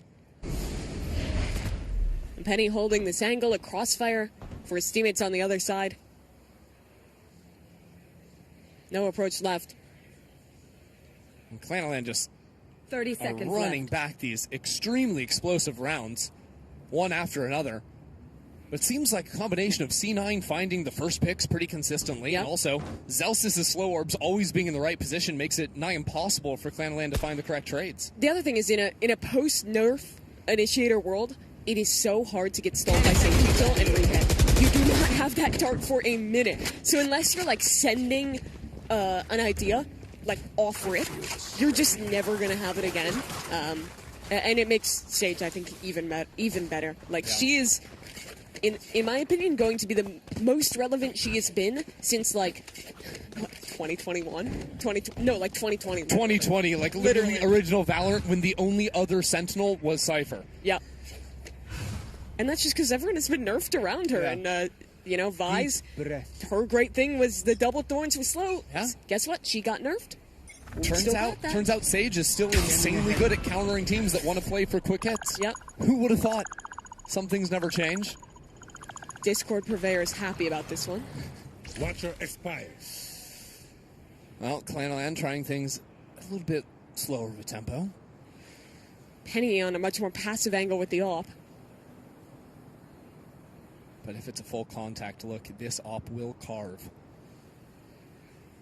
They use the drone and he can tuck left and then swing back in. No one's following behind it though, so he can't get a kill. And now he has to be worried. Paranoia and now a Neon running at his side.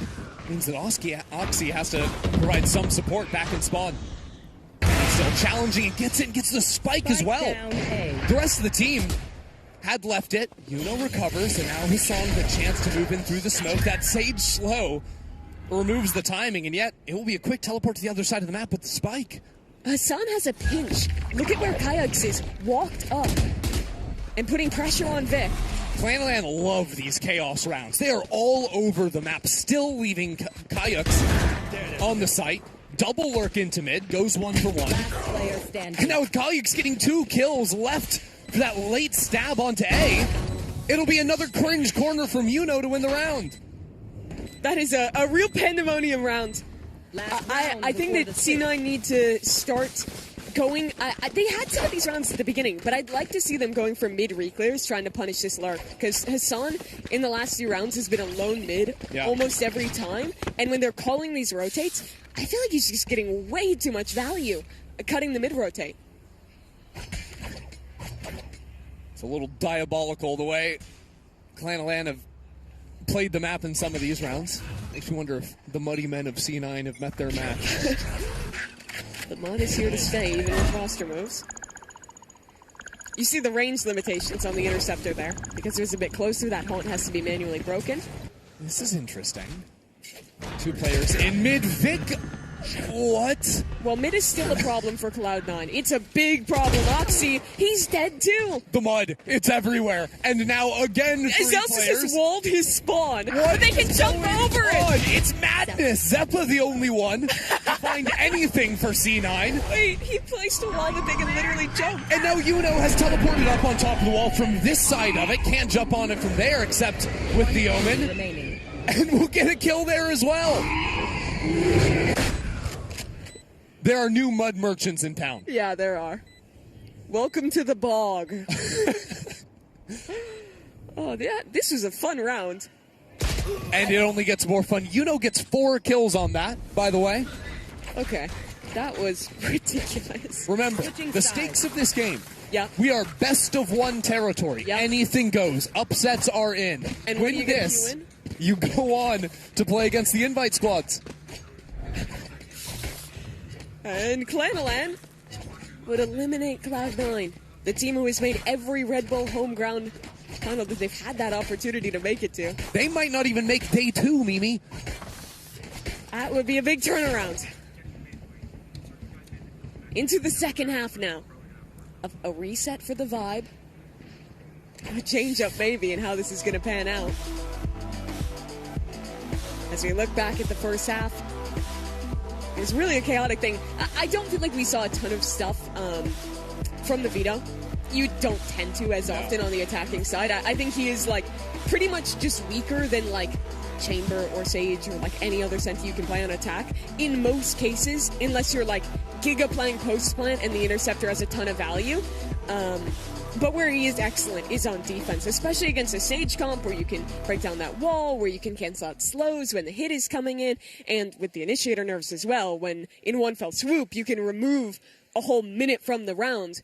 This is where I'm hoping to see a little more. Absolutely, right? It also gives you a chance to, you know, rip that ultimate and say, come at me. Yeah. Right? Maybe a little bit harder on the attack. Man standing emoji after doing it. Man standing, yeah. Now, I do feel like there's not an overwhelming amount of utility that can affect him on this comp. No. Unfortunately, Riot introduced the agent, which is immune to utility, right as they did the patch that removed made utility. Removed utility, yeah.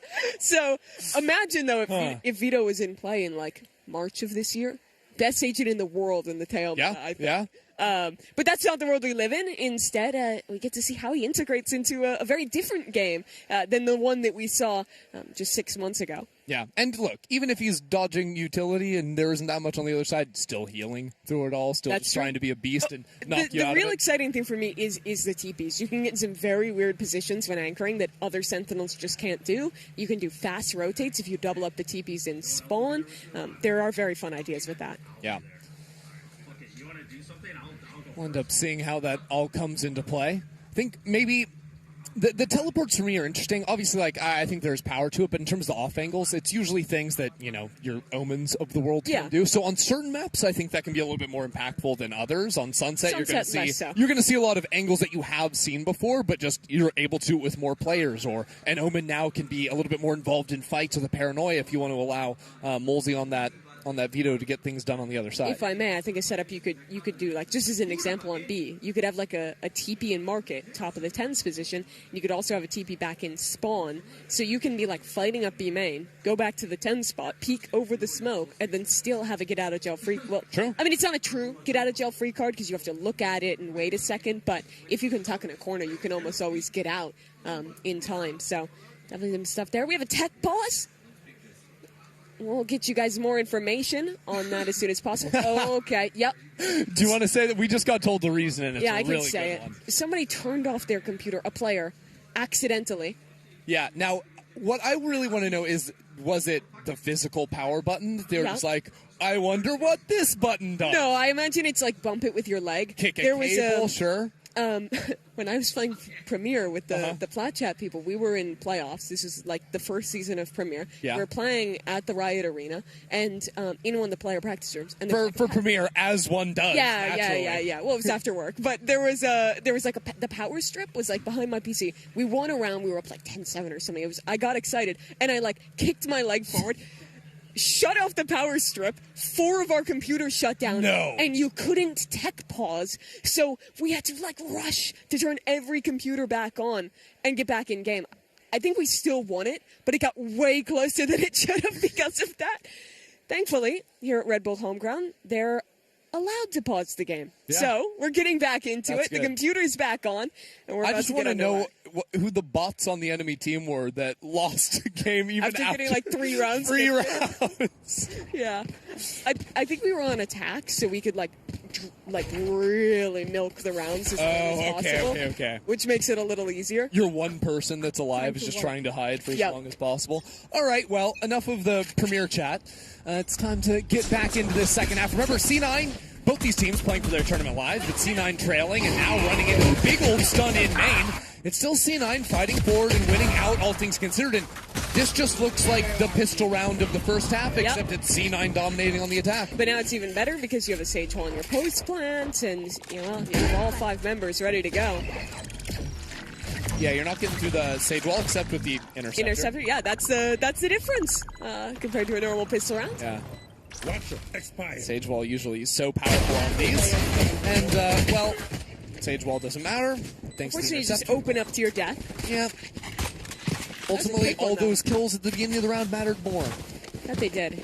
And it was very nice from Moxie getting that quick slide on in. The rest of the team very fast to follow up. And, well, Clan they're not going to buy anything this round. Instead, letting Cloud9 continue on their merry way to tie this game most likely on their anti-eco. You know, I think the unfortunate thing about the new agent being a Sentinel means that it's possible you just never get to see him in action the first few times you see him on the competitive stage, because in the event that the only rounds C9 go to his site are on anti-ecos, or they just never go and dodge him entirely. Don't bring that evil here. It's certainly possible. We're going to see so much veto this half. Okay.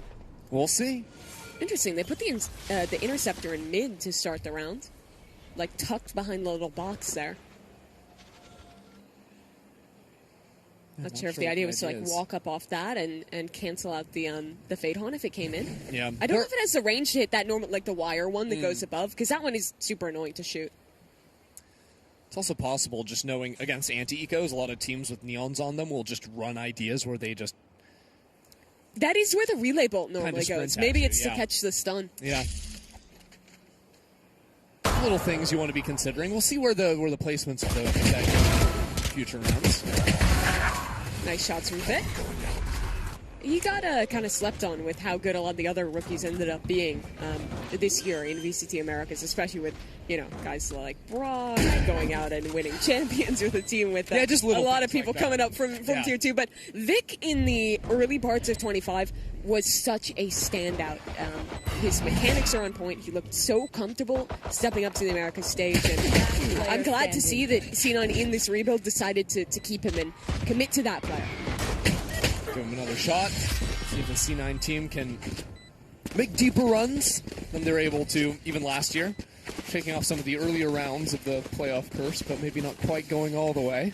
Yeah, lower round 2. Talked to Imi about that run, and I was like, oh, you guys made it like closer than ever. And he just very sadly was like, did we? I was like, if you don't make champs, you don't make champs. This man has seen some tough stuff, but no matter how close they were, I think always looking to upgrade, find what you can to improve your roster, do the best you can. It's the right approach. C9's years always seem to follow similar formulas, right? It's turmoil-filled offense that results in big wins at home ground. I thought there was going to be more of a fight to that one. Yeah, that was so lame. Yeah, Oxy just walks away, and they're going to pivot back towards B. Thanks for filling us in on that one. Sage wall to block off and gives Elsis a little boost. Anything to get him standing up. As C9 now need to work back into this B site. Smoke on Trash to guard the cover. Guard the cross. Spike planted, but it's awkward now to actually play this. No threat going into back site. We're just sprinting forward and outgunned by Hassan. Maybe Oxy can do something with the Phantom in hand. Maybe if the challengers walk towards him, which they do, Oxy's found 3. And now it's a flank from Uno. At what point does C9 turn around and expect it? Not soon enough. But Zelsis could be anywhere. Now Uno's aware. Tap on the spike. Sees Zelsis again. Needs to get back on for half. But already Zelsis is going to be able to see that. See the player pull off! And Uno shoots him out of the sky for the round. Incredible Red Bull clutch there for Uno to bring things home for Clan. It looked like it was going so poorly. Cloud9, they wanted to fight back sight. The interceptor goes up, so they double swing it dry. Despite that, it was a near complete flip to put it down to this clutch for Uno. But in the 1-on-2, just it's a very clean. And manages to hold on to the lead a little bit longer. Looks like we're going to see a scrap for mid. 3 players from Clan Market door. Rest of C9 taking things more comfortably.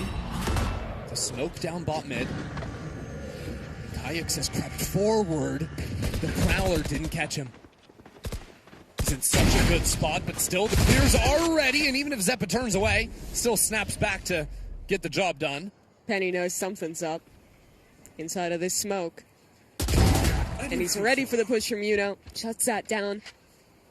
And now that opens the gates towards A for Cloud9. Yeah, I think that was a fake missed one way that we just happened to be stepping behind. No, trust me. I messed it up. Oh, no. I'm actually really bad at Omen. Those ones are always really funny because it's like comically unbelievable how far away it is. I accidentally kicked my mouse. Or you actually really did miss it, but then you walk into it anyways to try and confuse everyone. It's like, it was actually so genius of me.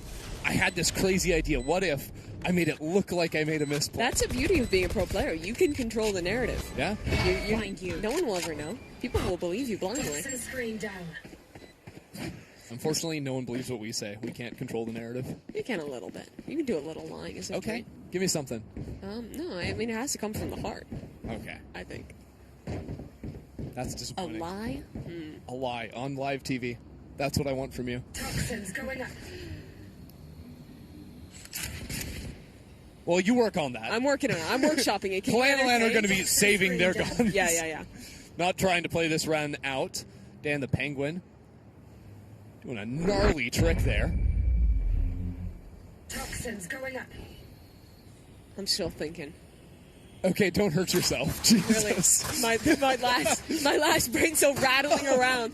I'm just so truthful that I can't think of a lie. I can actually hear the gear turning. The singular gear is just spinning around unbalanced.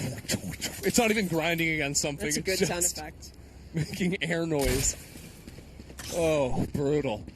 Well, Clanalan, with the 2 rifles saved, still can't put anything together, so you can keep thinking. That's the good news. Toxins going up. Penny's salary was only a penny because he wanted to play with Zelsa so bad. That's a good lie. I like that. It's not believable. No. Anyways, it's a weird half-5 for Clanalan here. They're going to go for a mid-reclear play off the drone, tag onto 1, interceptor up, but Zelsa just spams the smoke. And I don't think they're intercepting anything. Well, they're intercepting a bullet in the head for Kyox, and another for Hassan. Oxy is just in the Matrix, it seems. Yeah, dodges every one of those Guardian shots. I fear we are doomed to wait another minute and then 40 seconds for Saiz to save this rifle. If C9 had A, if C9 had B, all is right in the world. Unfortunately, they're faking B in order to go A. Or are they? I thought. I mean, with Chamber walking forward into A right now. Lurk. Wait, Multi's 1 HP. No one's looking at him. All good. But Saiz is here with the gun. What is going on? C9 could still... Wait, what? Okay. They can't choose to turn around because they just walled off their escape plan. Yudo's got a Bucky. He's 1 HP and there's a Bucky. Yeah, absolutely is.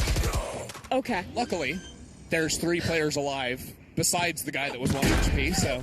Why was that round like that? It should have been a simple matter. I feel like that round, there's no reason why we should be freaking out, apart from the fact that C9 were taking a very long time and seemingly walking into the only condition in which they could possibly lose the round. I believe we're exiting the Twilight Zone, though. Those were 2 very strange rounds. Okay. Now, Clanalan's going to take a timeout. It's weird because the screen just got black and white, so I thought we were entering it. No. It's just a timeout. Okay. Take a second to reset and think about what is ahead. Cloud9 have been, they haven't actually shown a lot of super fast rounds since that pistol where they just slammed onto A. But the issue is that when you're playing this this veto, you give up a ton of stall util. When you compare it to, like, think about how much you have to do to push the chamber off the line. How much you have to do to get past the Sage slows and the wall and all that stuff. Veto as an agent is a lot harder to actually, like, full hard anchor, because the only stall util he really has besides the trip, which you can just break, is going to be the interceptor. And if your util doesn't get caught in that, well, then you're chilling and you're still going to be able to send it on a site. So I wouldn't hate to see them maybe go for stuff that's a little bit more aggressive with Kyox and play more retake, leaving like the Viper and the Veto bunkered together one side. So you can kind of have a bit, their powers combined of the wall up and the interceptor to stall out some hits. Then you've got the stall. I mean, truthfully, right now, Hassan and Molzi are both playing on the B side of the map. Yeah. Doesn't look like it'll be so run at them light speed over on A. Instead, walking up behind the one-way. Penny in front of it, though, and shots go a little bit haywire, as does this re-swing in from Oxy. Zeppa's still coming from behind it and will eventually trade out those kills. And there is a res. If he can't swing to punish it, nor could he trade his teammates. So, it's forced to just sit back and watch this turn into a 5-on-4. Big problem now. So Clanaland, 2 players in elbow, trying to play these off angles, bait for one another, but bait doesn't work at all. Even this ultimate into back sight for Vic makes things so simple for C9. A wall over on Link. Now one way's going back spawn. I don't think you play this round, Mimi. I keep talking about this agent, but how much impact did Sage have that round? The slow on the right side to stop the reswing, the res to bring it back into a 5-on-4 from what was a 4v4, and then the wall to just further the checkmate in the post plan and help force the save. Really impactful stuff. And Penny as well, being able to just post up into A main, take the first contact, get out, and then let his teammates swing back in together. It helps to solve A main in a world where you don't want to use a huge amount of initiator utility every round. I mean, right now for Clanaland, they need to figure out some way to solve these early fights, whether it's A main or anywhere else, because so many of these rounds, on the actual buy rounds for Clanaland, how often have we seen it be disaster at the start of the round, now 2 players forced to save? Just over and over again. And it's been in these aggro plays failing, like maybe you look to do like some kind of idea into a mid play, but even when they've tried that, Cloud9 has had ways to shut it down. It's been a really tough turn of events. Out of the last 6 rounds that we've played, 5 have been won for C9. This was a very big change up going into the second half. But okay. Let's go for a second. Yeah. This is the alt round. You have the Sova ult online. You have a lot of the tools you want. They're going to go for the mid fight we were talking about, and they're going to go deeper than mid. Here we go. Kayuk's diving on in, but look how far back C9 are playing. Is still a kill onto Vic. And that's big news. It's solo smokes out of C9, so losing the Omen makes advancing way more difficult. If you want to fight mid, opens up all those angles in top mid. Going to work towards A. Can always be swung from a new spot. So C9 need to go back into mid together.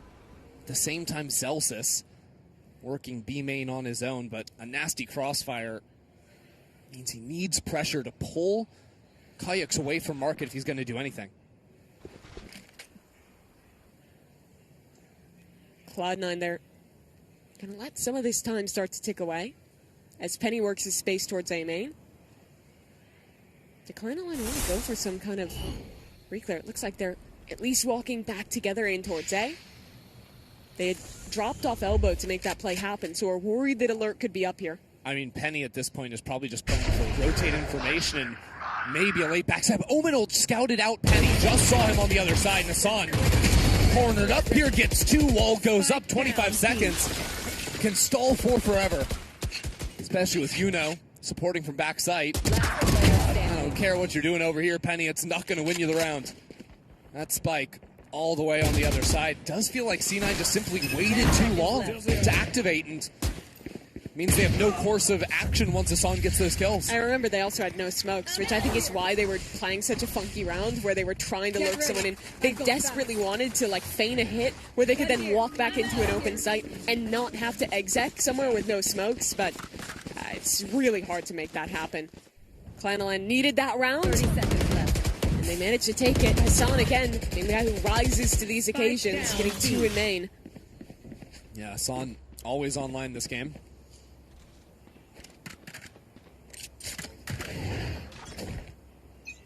And now an operator for Kayaks. That deep line by Market.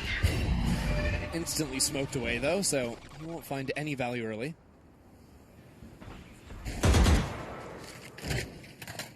Contact play for Cloud9 up mid. There's that tether connecting. Right. Got a little grab, slows things down. Now Multi rotates the other side of mid. And C9 really haven't advanced here. Kayak's now back on the line, no smoke in his eyes.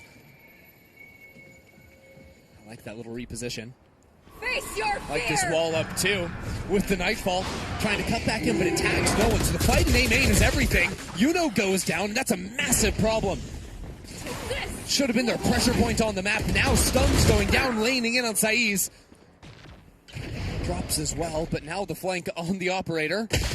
And it's held yet again. Penny there to shut it down, and we've seen rounds like this before. Oh yes, let's send another player onto the flank. See what can happen. 4th time's the charm. It is. Oh, okay. So now a 2-on-3. This is doable, but it's going to be difficult. These players completely isolated from one another, and Cloud9 with a strong setup. Clan9 can't waste too much time. I think a shoulder was spotted there. Celsius down below. That off angle for Molesy goes unchecked. C9 move up to 11. Clan9 made the right reaction by fighting 2 players into A main there.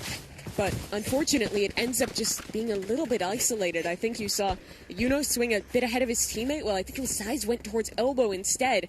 So instead of this like unified front to break out of the pinch, it's one player dying, then the next, and this entire vice comes through from C9. And once you lose that one front, it's impossible to hold a site with a pinch play like that coming through. And the retakes, down numbers, they are not working, and it has been retake down numbers after retake down numbers for KNL. And there's no time really anymore for second chances for Clan9. Down by 2, C9 on 11. Choosing to go for the force buy now. Good for the most part. Not anymore with Oxy getting the first kill, now trying to cut off the rotations as well. Hassan into so much pressure. Molesy does manage a kill from back on Boba. Evolved to keep fighting forward, and now with Yuno getting the pick, chances rise for Clan9. Desperately in need of this round. Paranoia in sight. Molesy clears the corner, catches Vic on a timing. And continuing forward.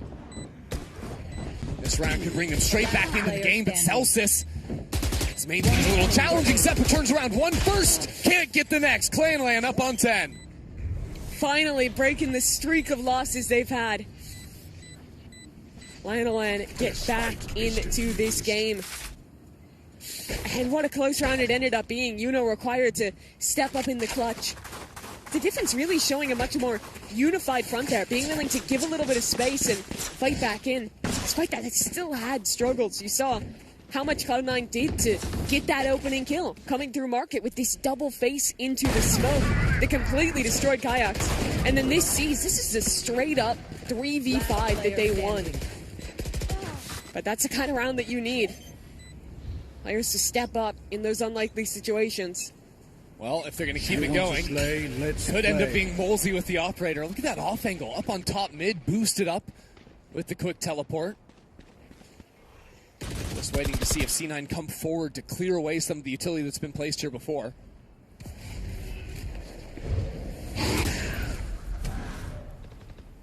And a drone from the right side as well, sees at least the one player.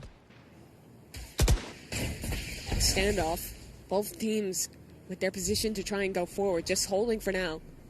I really like the idea out of Molesy, but it doesn't seem like C9 want to bite given their current positioning. And if they go for it, it would be a neon side, 2 players following up. It's a tough shot. Penny's maybe a bit easier. If Kayaks goes for the jiggle, he might just be a dead man. He's getting a little impatient, tries to go out with the one way, but Penny falls away. The molly missed. Yeah, molly, yeah. Hassan can hold the left side, though. It's not the end of the world, and C9 chose not to go in, but we're now down to 40 seconds. That Sage wall, broken. They're going back by down. body. I mean, this round could be a mess for C9. They're waiting so long into the round. Waiting for resets on the utility, waiting for something to work out there. Waiting for Oxy to lurk into mid. 1 for 1 means that Yuno is still here on site, and C9 with 20 seconds left. Now a res, and another kill. Saeed still a problem. 15 seconds. 1-2 kills, could just win the round. We're down to 10 seconds. Saeed's with 3. Still there. 1-on-1. His own slow. His own slow. He has to stick the spike, and he will. Now the ultimate misses. No, attacks him on the other side. Saeed finds 4 on the round, and will take it for Clan9.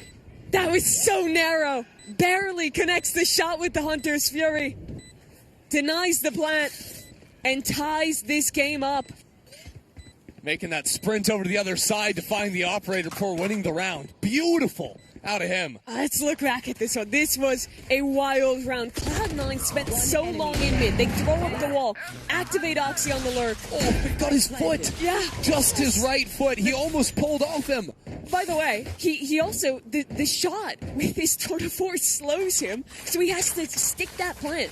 If the tour de force isn't there, he actually has time to like tap it and reposition.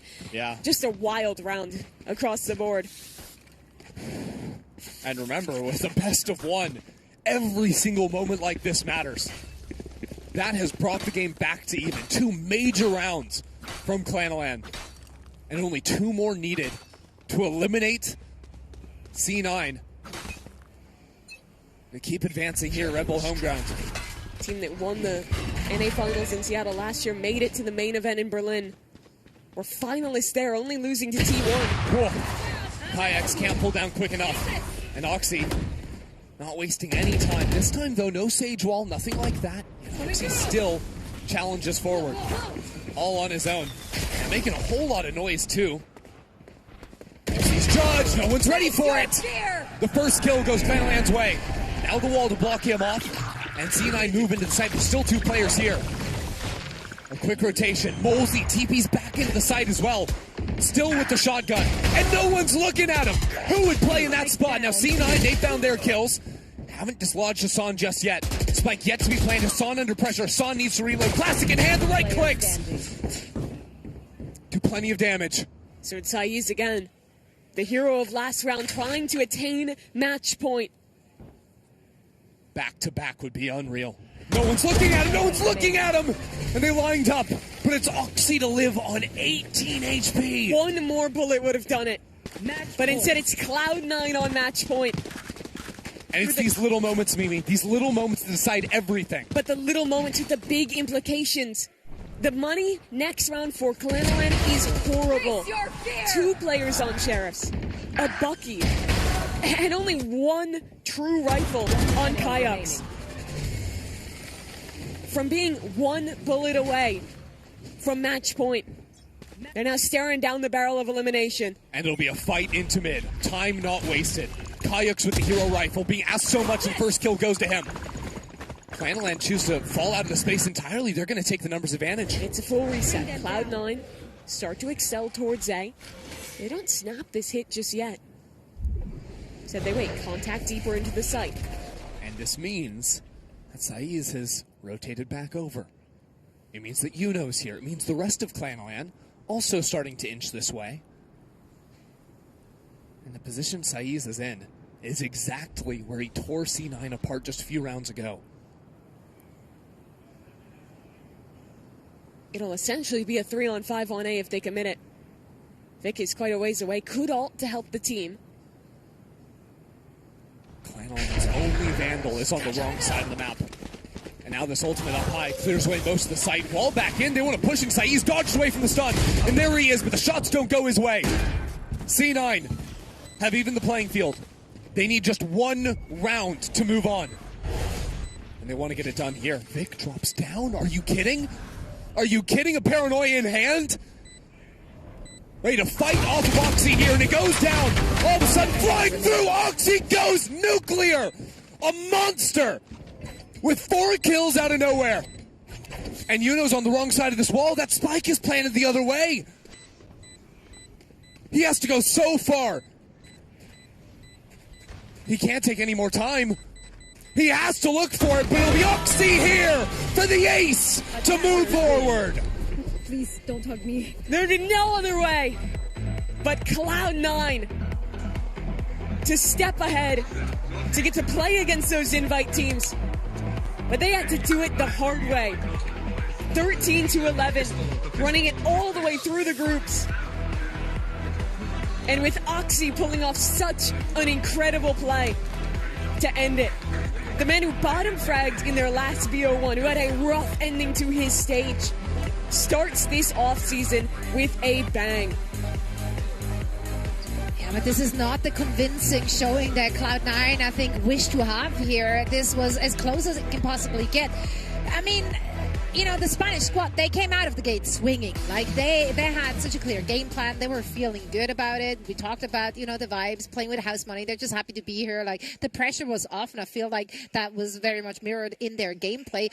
Cloud9 had to work so hard to get this dub. They really did. I mean, you think about the moments that could have made a difference. That round 22, one more bullet there. And or round 23, rather. If he hits one more shot, wins that clutch, we'd be looking at OT right now. Yeah, Saiz was very nearly the hero for Clanland. Could have been a very different story, but I mean, the start of this game was also so good for Clanland. They win the first 4 rounds in a row. Yeah. Only for C9 to call a timeout, come in on an eco round, win that thrifty, and to string together so many in a row to keep this first half competitive. This is also the first, like, I think really good showing we saw of Vito in the mix, right? Like, usually it was more of a one-sided affair when Vito was on the server. Now, Mimi, are we sold a little bit more on it, or are you still a...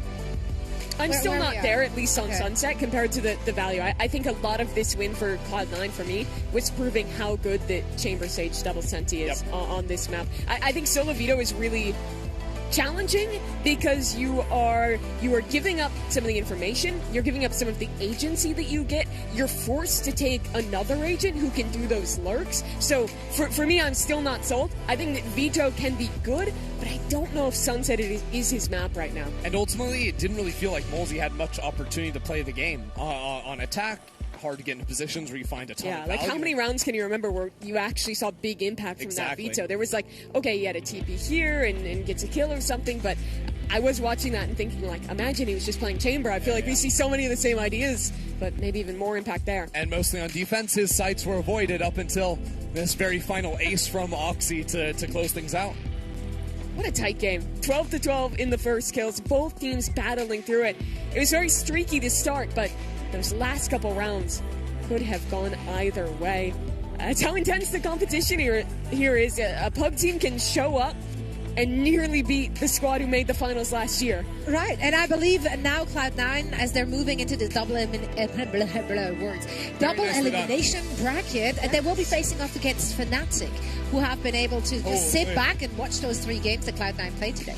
Yeah, that is going to be a cool game. FNATIC getting to show that new roster. They showed it in London just briefly for a show match there, but here in a much bigger tournament in New York, getting to see what they can do against this rebuilt Cloud9. I wonder what the last time was when C9 and FNATIC It might have been like last Red Bull home. Honestly, I'm like, I want to try and quickly check because that's way too fun. I feel like these are teams that maybe back in the day would have matched. Oh my god, it was.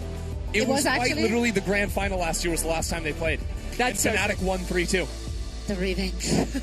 Spicy. And now one of the teams will have to make a salty lower bracket run in order to get that final again. Yeah. So, man, the stories write themselves. Yeah, here is the updated bracket. As you can see, that is what's on the docket for tomorrow. Our invited teams are already locked in, ready for action.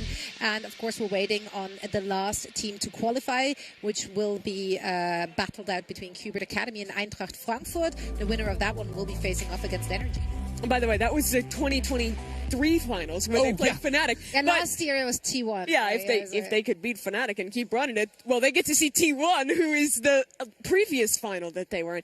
It is wild that team has made so many finals in this tournament. Everyone that they could, they've been there. So I guess we should have expected them to make it out of groups. That's right. That's right. I mean, you know, the script writers, they're clearly having like a tendency here. So let's see if they can continue in that trajectory. We do have Zeppa standing by with Upmind.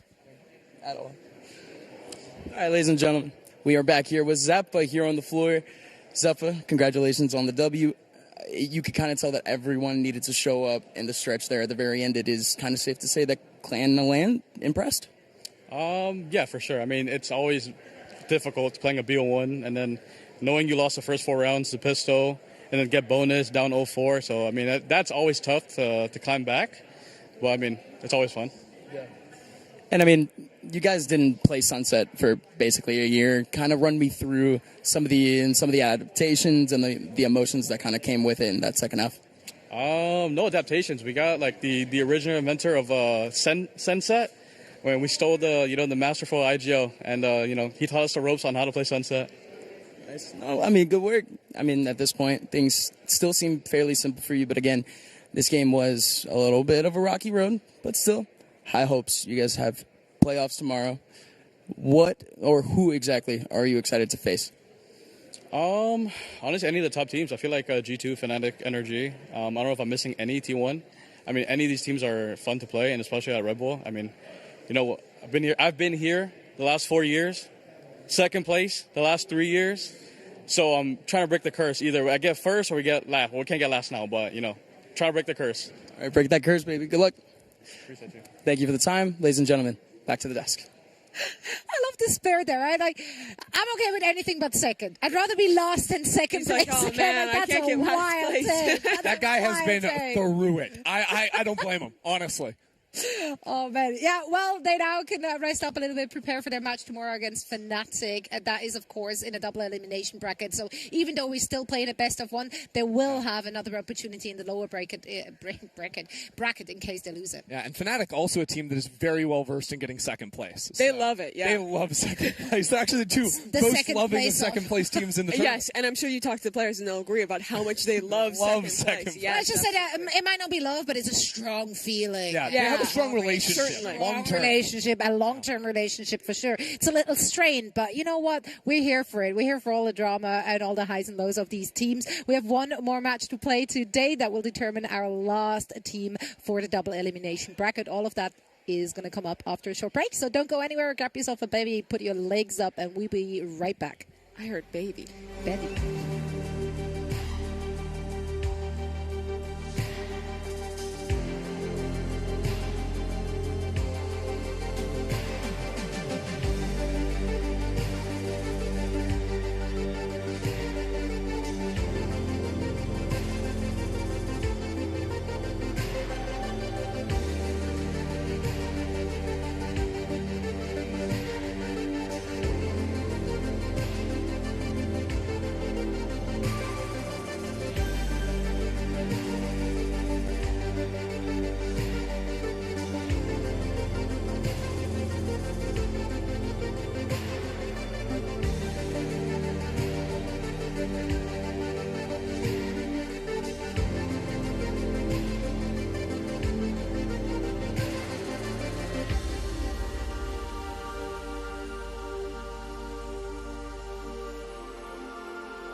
and hate. You need a hug to get moving away. I'm not a stranger to living in space. If they wanna test me, then they know my name.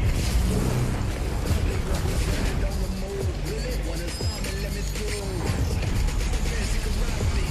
Yeah, looking down from the cliff.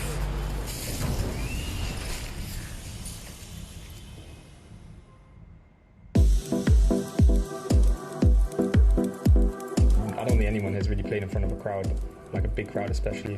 I can definitely see it like the building pressure on us, because I mean, it will hit you when you're on the stage. Just being here, it feels kind of surreal, you know? Playing in front of a crowd will definitely be like something to like adapt to, not the same as home, just playing in your room or whatever. I've never played on a LAN this big, but I think you just need to like be yourself, and like before the game you can be a little bit nervous, but once you're playing it, I think it just fades away. A few of us have played on LANs, but like the most amount of people in the crowds have been like in the hundreds, you know, it's nothing like this. I would say it's a very good experience for us to play on a T1 tournament. We can show a good performance against good teams. I would say it's a very good experience. Yeah, I love the crowds. Even when they're against me, I feed off the energy one way or another. Once you play in front of a crowd, I feel like their energy kind of decides whether or not you'll feel the pressure of that game. So like if they're cheering very hard for the other team, it might feel kind of demotivating on your end, and people might not be ready for that if it's their first time. The advice I'd give to a player coming in to play at a LAN or play at a crowd for the first time is just play your own game. Don't think too much about the stakes. Don't think too much about the situation you're in. All it is at the end of the day is just playing the game and playing to the best of your ability and being able to stay focused purely on the game. Welcome back, everyone. This is Red Bull Homegrounds 2025 World Finals, the 6th rendition of Red Bull Homeground. And yeah, the players just talked about like the experience to be here, playing in front of a crowd soon as well. So that is a big game changer. And that's why this game is so important, right? It's an elimination match. You lose here and you don't get to see that crowd. You stay up here on the 7th floor. Yep. You don't get the opportunity to play on that big You're stage. Back I know, from the, from the audience but room. Every team who comes here, be it the biggest name or the smallest one, they all want to play on that biggest stage. They all want to play against the best competition. But this is just one more difficult step to make it there. Yeah, it's almost like two completely different experiences, right, for the players themselves, right? Because you have the big stage games coming up a little bit later. But these days, right, down here, there's so many teams. They're all like mingling with each other as well, you know, outside their rooms. So you get to see all these people that if you're playing in Tier 2 and maybe you haven't been to the big tournaments, you've watched them so many times. Now you get to play up against them for a chance to go to that big stage finally. It's awesome. And if you haven't like come to a LAN like this before, like when you play the online challenger matches,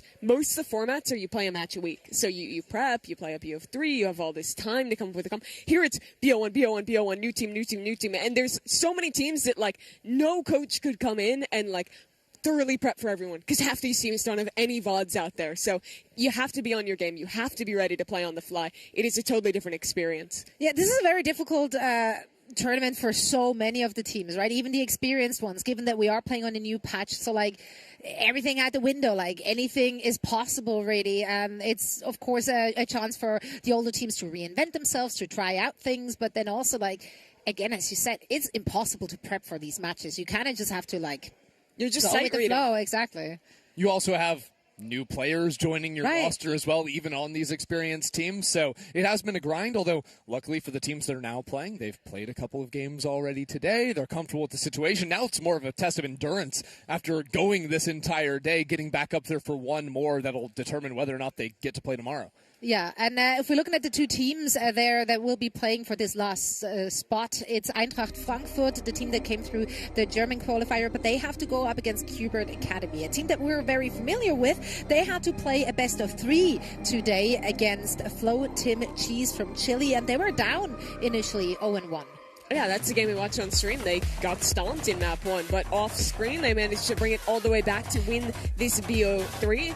If you're just tuning in now and you have watched challenges before, this is a different looking Qbert. 2 of their players, of course, got promoted to the main Sentinels roster, so they've had to dig deep and pick up some guys who were playing with 100 Thieves last year in Kess and Xander to fill those slots. Yeah, and taking some good parts of 100 Thieves there to see what they can get done. I do think it's important, though, that this team locks in, right? They had that second chance earlier today. The only team that was playing a best of 3, right? So dropping the first game, they get to come back. It's all good. They get to come in and win. They no longer have that luxury. They can't sit back at all now, even for a team that's just been put together. Right, and I mean, we got to see them playing in action already just a week ago at the Sen City Classic, where they had their first showing with Kess and Sander in the mix.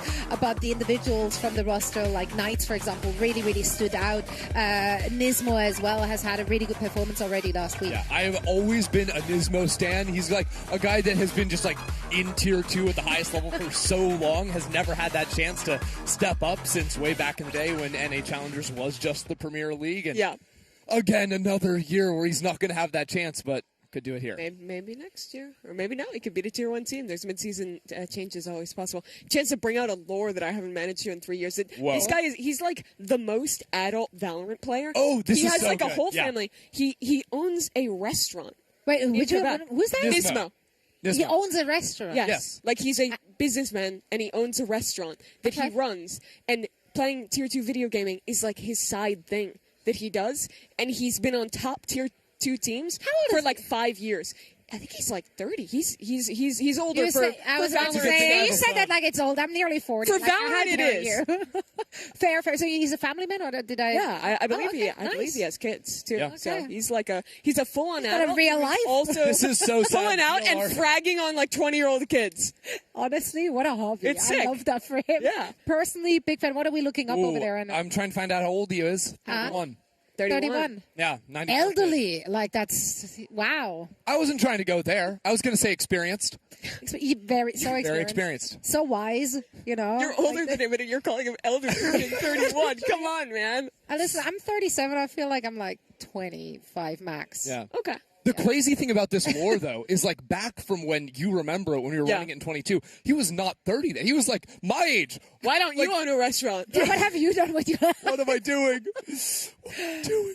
Well, I love that, though. And then being able to compete on a high level, like, I mean, tier 2, yeah, it's not tier 1, but that's still a high level. Like, you still have to put in the work and the grind. When he was flying back then, that, like you were mentioning, that's when Challengers was the premier circuit. He played with Ghost Gaming, that was names that you still know today that are playing tier 1. He was beating them back then. That was QT. a team that was defining the meta. John QT, Kaplan. Coach of Sentinels. All those guys are now playing in Americas, and he's still waiting for that chance in tier 2.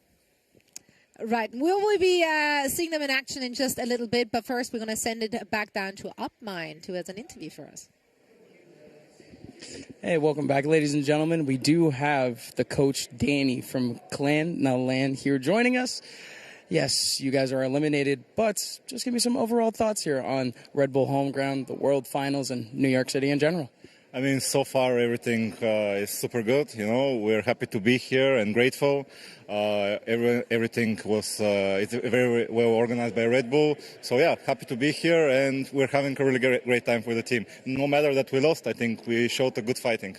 Yeah, I mean, you guys really only came together 3 months ago at this point, for specifically Red Bull Homeground.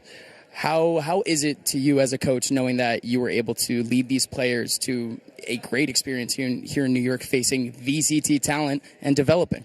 Yeah, I mean, like we formed this team just to keep ourselves in shape in the off-season tournament, and it's really nice that everyone got the experience to play on, on the LAN here and face like the tier 1 opponents. Also, like Penny is my old teammate, so always happy to see him. So, and he was looking really good, so happy for him also. And just one last question: we heard you, not exactly the stream, but us here in production.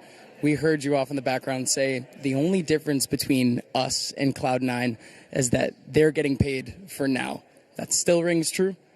I mean, as a coach, you need always to bring like confidence in your players, and in the end of the game, it's like a game and everyone is equal, and the format allows for surprises when it's best of one. So, I just wanted to bring the confidence in the players up so they can have a good game. And yeah, it was like super close. So it might go in both ways. So, yeah. All right. Thank you so much for your time, Danny. Thank you. Thank you. Ladies and gentlemen, back over to the desk for one more match for day 1 of Homeground. Thank you so much. Yeah, it's just great to hear that, right? Like, to just enjoy that experience, be proud of what you've accomplished as a team. I like the phrase "getting paid for now." I'm going to start using that on. Kind of good. Remember, we're going to catch. You're getting paid for now. Wait, whoa, I don't Let's see think what that is happens. how he was using it at all.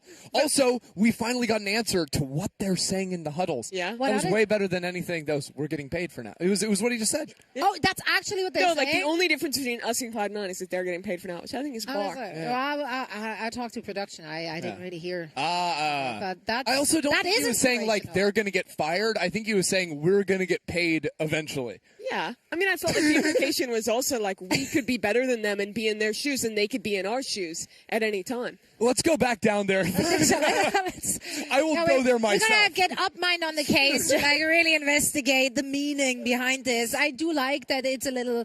There's a duality to it, or even It's more so than true. that. Like, yeah, it's just a little mystery. Wow. Like, we love that. So deep. Ambiguous statements.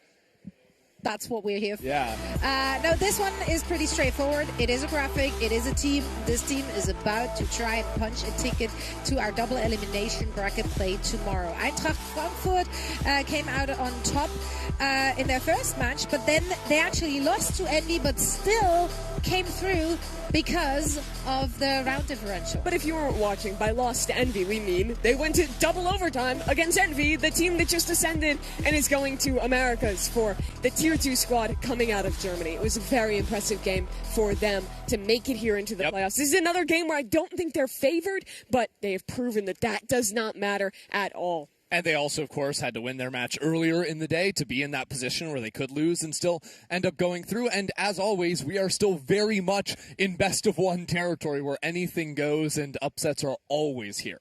So if you're either of those teams and you went back to like quickly scan the VODs, what do you think is the takeaway? Well, actually, I don't think Hubert really could because they actually played a best of three today. Like, they played 3 games different to the other competition. They were far busier than other squads. But they had a little bit of a break in between. And actually, they finished their, I think the last 2 maps were not that long, so they might have had a teeny tiny bit more time. Possibly. I mean, I think each of the teams had about 30 Well, I think the minutes to question like is, figure out what they want to Pretty do. much the only VOD they could have is if we went to Pearl, Right. which is what they played against Envy. And that's a question of if we're actually going to get that in the pool here today. Either way, I think takeaways from that Pearl game, this is a team, they're willing to slow down, but I think that when they go for these harder execute rounds, they are really solid at them. I would like to see a team who's kind of willing to give a little bit of space, play the Flood retake into them, because I think that's where the protocols cracked sometimes, when it was the more chaotic rounds that Envy was bringing in, when they were willing to always fight up. And, well, it's Sunset Simulator, I guess, here at home ground. We're going back. What is going on? How is Sunset? Because also it's like best of one, so everyone just kind of has to agree on what the least offensive map is. And You think somehow there's we've like a settled on gentleman's Sunset. agreement on Sunset? Well, because you just get so many bans that it's like, okay, like your typical ones. Like if we ever play Abyss or Corrode, I think it's crazy. Like I don't think any team is choosing to play that, over 3 other maps in the pool. So. Yeah, we did see earlier that Eintracht did Eintracht. Entrance. That's Me not what what it I'm means. saying. Eventually we'll learn how to say it. Yeah, I'm sorry. I'm a dumb man. Tomorrow. If we get to tomorrow, we'll learn how to say it. Well, they have to win it to make it there. See what I just did? Yeah, that was a great tee up. Thank you. Wonderful. Wonderful. And here is the agent select for our 2 teams. Yeah. Yoru Waylay action on Sunset. That's sick, honestly. The Sage coming into the mix as well. This is a map that is really good for that combo. Think about the aim-in fights where you're going to have the dive in from the Waylay, satellite TPing behind. And, I mean, when you have those 2 players piloting it, it is a very exciting prospect. Interesting to see a Cypher lock. Yeah, I mean, one of the old favorites on Sunset still being relevant. I do want to talk a little bit more about Qbert Academy, though, because not having an Info Senti might be a little bit shocking to some, but I think when you're playing both Waylay and Yoru, these are both agents that on defense, always pushing forward, making use of those TPs back to get forward information. So even if you don't have perfect information of a Sentinel trip or something like this, those 2 agents always going and figuring out where the enemies are. Now, looking at the compositions there, do you feel like one has the upper hand just based on agent select? Or I don't think it matters because it's a BO1, so anything goes. I think nothing matters. It is all about how you adapt today. How You much won't you answer can the do on questions. fly. You won't answer the question. That's right. You know what? The teams will answer it for us, so let's send it to our last match of the day. All right, let's jump in. Last spot here in the double Elam I'll answer your bracket question. on I like the market. Sage comp better than the Cypher after the Cypher nerfs. I Now think they're that pretty Zoe's significant. gone, okay. She's still here. Absolutely They crazy. just can't hear. She's with us here in spirit. I agree. I can almost still hear her voice. It's like only seconds ago she was here. But now we are jumping into the game. Qbert Academy starting things off on the attack side, but not running down too quickly. Just dodging away from a boom bot to start things off before getting ready to challenge the smoke. I think Leo might have seen a little something on a pixel there. He's certainly suspicious, as his teammate is just going to get owned by Knights and, forced to post up or die. Oh, little dropping one-way there. The Leo steps straight into, gets 2 kills on the right click. And now this weird timing on the flank catches a pretty sweet timing. And Qbert Academy decide not to actually hit the A site. They're going back B. Yeah, rotating all the way back through. Azuri does have a great timing here. He's going to beat them into this site. There's also this Cypher Cam in B main that can be clicked into by Phoenix. Broken now, so that will be a known quantity. A little off angle held. Azuri needs at least 1 here. That's great damage. Not gonna lie. Getting those cross map cages too. Azuri gets a kill through the smoke. And don't forget, Kess is still low. Now Azuri gonna take his time while Felix dashes over here. Qbert have not been proactive at all. Xander going on a walk, armor and a ghost, and he might just catch the perfect timing. Finally going for it. No one's ready for him. Outpatience will he be. 1 kill for him, and Kess, even down low, gets the kill with the classic. Qbert take the pistol. Nice pivots out of Qbert there. That initial fight in main goes so well for them as that waylay. Think about how much pressure is being applied from that agent. Knights is running all the way through elbow, dashing out on sight, and then you have poor Leo, who is just stuck in that corner. Somehow gets 2 with the right clicks in there regardless, but the second that kill comes through, waylays all the way back. Now we're pivoting into B. That's really the beauty of that agent. We talk a lot about the dive in, user util, get out, but you can also just full commit and spend so long in very aggressive positions with practically no risk. Back in a flash. Qbert set themselves up nicely heading into the second round.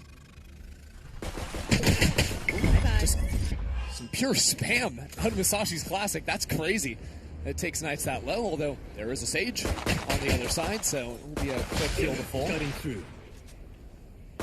Even regen shields on Knights as well, so he just brings back all of that damage. It's like nothing happened. I think that's one other thing that people don't think about with Sage comps is it just makes regen shields so nice because the heals come back, you get your shield back, you get your full health back. It's like nothing ever happened. Yeah, you never want to pick Sage for her heal, but it's sometimes so nice to have, especially on rounds like this. Regen shields, just a slight little buff if you want to go for those. Leo in the same spot. Yeah. Do we do the fake one way? We don't even have it. The right clicks don't even matter. Oh my god. Wait, his sheriff is crazy. Or not even a sheriff's classic is crazy. He doesn't even need a sheriff, Christy. He might be the best in that position. It's a 4-on-2. Planted. Thankfully, there's a Sage wall for Qbert, so that will buy them a little bit of safety. But here's the thing. It's light armor for Qbert. John now picked up the Outlaw, courtesy that player dropped in mid. Look how alone they are. Xander on the site. A TP to get out. But the coverage of the wall makes it easier for Xander to play. Still, though, because there's no flank watch, it means Nismo is away from his teammate. Now the Zuri just tearing Xander's head off. Oh my word, Nismo gets 2, but it will be Frankfurt taking the round. Okay, we got to give it to Leo. He might be the best to ever do it when it comes to getting classic 2Ks on the one-way box in A main. Let's watch that one more time. It's so well reserved. A lot of players are going to panic there. That's like half the point of the waylay. She's double dashing in, you panic, you get swung. The second player being left clicks instead of right clicks is what nails that, by the way. It's double headshot. A right click there, and he's killed before he gets his second shot off. But the faster fire there on the left is good. To critique Qbert, though, that never should happen. The point of the waylay dashing is that someone is right behind to swing. How dare you ever say anything bad about Qbert? How dare you, Mimi? Okay, I won't do it again. He's just a little He's cute. so little red guy. He doesn't deserve it. You're right. The team, though. Say whatever you want. Yeah, well, I was talking about the team. Okay. Megs is already taking control in A main. That was just a Bucky to work with. Just dashing at the start of the round. Leo's back. This time, though, playing a little bit more forward on the Phantom, takes his shots before falling away and calling in both of his duelists to support. Oh my, still challenging. My ultimate is ready. I like that. He's playing so confident right now. John takes another tight A. Trying to swing into the Sage slow is brave. Yeah, although luckily with Knights falling on the left-hand side, makes things a little bit easier for Zuri to lock these players down to get 3 on the round, unlock a showstopper for round 4, and take this one cleanly. 3 rounds, 3 very similar looks towards A, at least at the beginning of the rounds, that have just been defined by fights from Leo. Looking ahead to the next one now. Like you mentioned, that Raze Rocket going to be online. That is a bigger threat. If you want to take space in A main, there's always a risk of a rocket coming through. Listen up. Missouri's not in a position there. Instead, maybe going to set up a trap play on B with the rocket. No. Those are always good, but teammates here might just hold on to it for a bit. I was wondering if Qbert were going to Time to jump. maybe show a similar opening towards A and change things up, but instead, no, not really. This time, just 4 players in B main, making themselves very well known. My ultimate is ready. That's the res garnered for Nismo. Sure, we'll take that. Now remember, it's 7 pips now, so we'll oftentimes see teams trying to funnel that ultimate up. This could just be a pivot from Qbert to play rounds where they're breaking more util on the B side. This round, though, they have the double ultis to escalate into the site. The info of the Omen ult, but that's a nerf. Does not catch. No, it does not. Now the pullback eats up the showstopper. No value for Eintracht. And now Leo on the other side of things being run down at. First kill goes his way. Problems potentially for Qbert because, while they have a player on the site, the spike is running the complete opposite direction. That's all because Xander has worked his way up. The operator, though, from John is successful in mid. Nismo gets across thanks to the help from Xander. And instantly, the Resurrect comes online, so Qbert Academy back with the numbers advantage. Xander still with so much space taken over on the A side. That high angle jumped onto as well. And now Azuri and Musashi have to come in, choosing to separate once again. High-low setup with Xander TP to top the box. This round might come down to the fight on the flank. Knights holding the flank. It's an Odin for Musashi. Knights has hit the first shot, and he connects. So Azuri, worried about elbow, about main, about absolutely everywhere. Nice movement out of him. But Xander swinging up high is going to cement the round Qbert's way.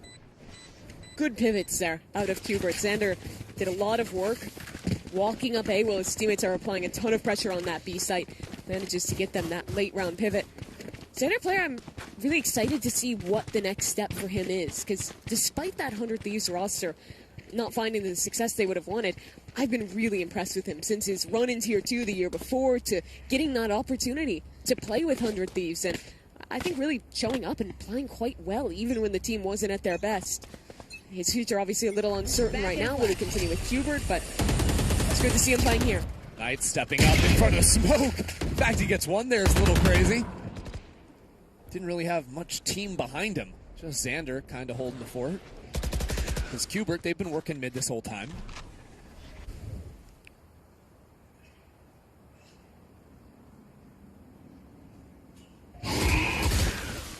No trip used for mid, so you have to see constant attention from Musashi to deal with this area, especially now that that wall is up and he is very isolated.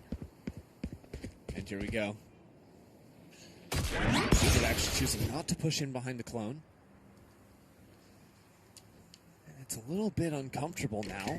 Because you look at A main, Leo stepped back forward onto the line, a position he's been so strong in previously. Drops down to one way with 45 seconds left in the clock. Big flank out of Felix too, and he's going quickly as well. So if Leo can just hold for maybe 10 seconds on site, all of a sudden, that Cypher's gonna be a huge problem. Leo can't get it done though. Now Felix creeping behind. 30 seconds. Certainly has this kill on his left side. What is going on? He's not looking the right way. And now he gets turned around on Xander, finds him. Spike planted. This round just disappears. The chance for Eintracht gone in a blink of an eye. That is a truly heartbreaking round. Qbert did a great job of working the map, putting that pressure on mid, forcing Eintracht to rotate around, try and find something. And the crux of it had to be that Cypher, who walked all the way up through me, had so much map control for them, and couldn't make it happen. Wow, that shot was crisp there at the start. But as you say, that flank could have been the turnaround. But it wasn't this time. Instead, it's going to be Reinhardt with a very poor buy, trying to fight A with 3. Once again, Leo right on this side, little up and over from Knights before popping back. The rest of Kubert filter in as a unit. There's something about that position and these players. Third time someone's gotten the 2K there. Yeah, let's go back in the VOD and see what's happening. I think I know what Kubert's going to be working on this week. Yeah. How do we take A through this left side path? Felix 1v3, just a Sheriff, and he's going to take a walk, try and get some exits on the flank. I think looking ahead to the next few rounds here. Have some initiator ultimates ready to be traded, but Kubert seemed to just be speed running the Waylay ult. Maybe they're second already in 6 rounds. The issue right now for Reinhardt is that this double duelist comp on defense, what you want to be doing is fighting forward together, trying to get map control.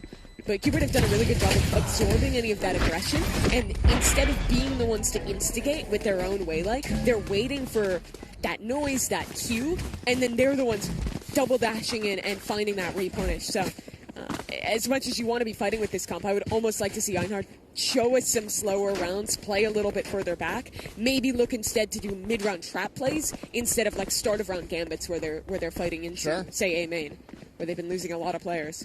Yeah, I mean, the deeper holds on A have worked in the earlier rounds, certainly. Although the issue too is like post Cypher nerf, it's so hard to leave him as a solo anchor. I think he's a lot weaker, and you're normally more probably going to want to play him like for info and retake with the cages, versus like being able to solo giga anchor a site with your trips. Yeah, and look, the stock standard way to play is like how Eintracht are playing now. Get the pressure, 2-3 players in A main, play behind the one with your Omen, stack over towards the Cypher utility, but this time it's just deep Cypher trip back on site, valuing holding on to backside control. You can see John already stepped out in front of it, but now the pressure's starting to mount with quick teleport out from the other side. Cass trying to fall off the information with this Hunter's Fury, and those shots connect beautifully.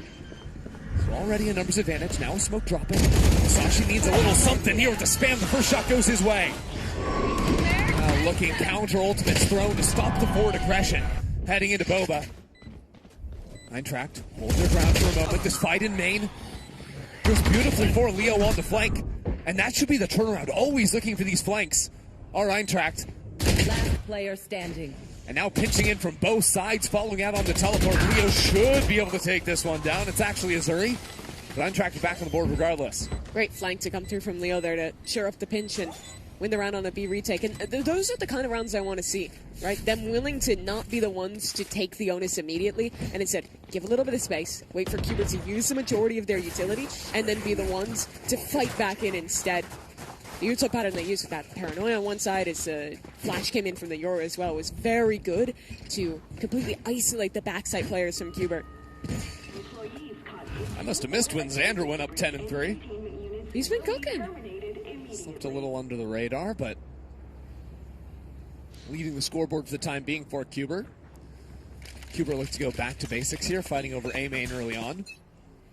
Was shut down in the first few rounds, but having no issue trying to get up in front of the utility this time, though. Caught by the spam and the nade on the way out. And Knights is knocked down to 1 health from that as well. We'll get a bit of a heal from the Sage. Looking like a real good heal. Yeah.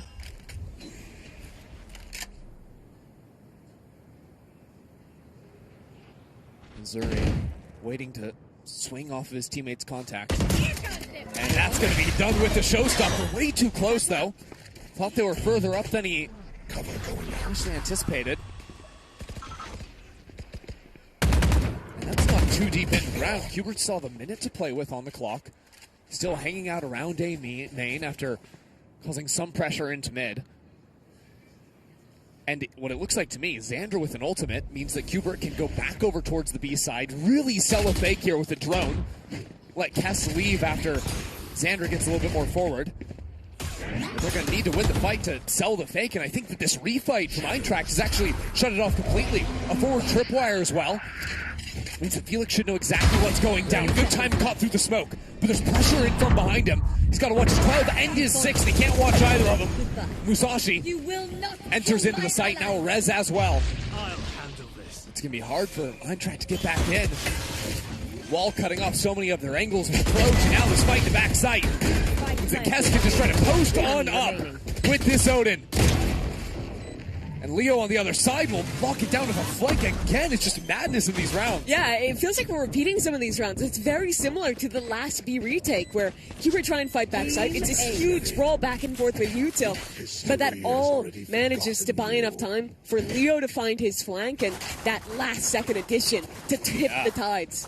I mean, ultimately, Eintracht just know they're playing against a no true Sentinel comp, no info on the flank, so every single round you see them challenging that.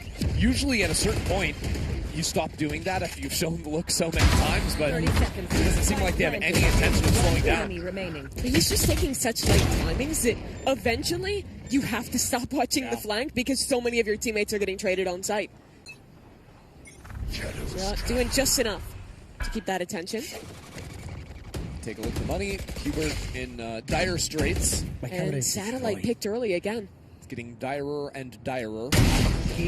And direr. Emphasis on the die. Yeah. Already down 2 members.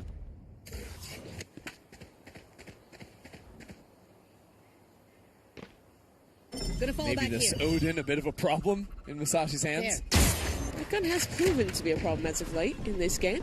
No. Surely. No. It's very cool, actually. It is very cool. Look at Knights. He has slipped the net here. He's timing past them. Spike down. They might actually turn and look, thinking someone could be made now. Well, at least there is the trip in. Yeah, helps sell it a bit. Less incentivized. I'm not, frankly, sure it matters. Oh. If he had turned around and gotten that hold on Knights. It might matter, Christy. It's a 1-on-2. That spike is fairly easy to grab and pull back as well. Double dash 2 to get this plant down. How does he go from here? Check this out. Eintracht separate. Leo again on the flank. He's done it every round. But at a certain point, you have to turn around. You got to start walking one direction, you'd think. Or else you worry about getting shot in the back of the head. Knights holds. Wide swing, that's 3 for him. How has he managed to do that? The saturate drops down. Takes his time, but he's inside of the smoke, unexpected! 1 bullet left, goes for the reload. And out from the other side, Knights takes 4 for the Red Bull clutch. My ultimate is ready.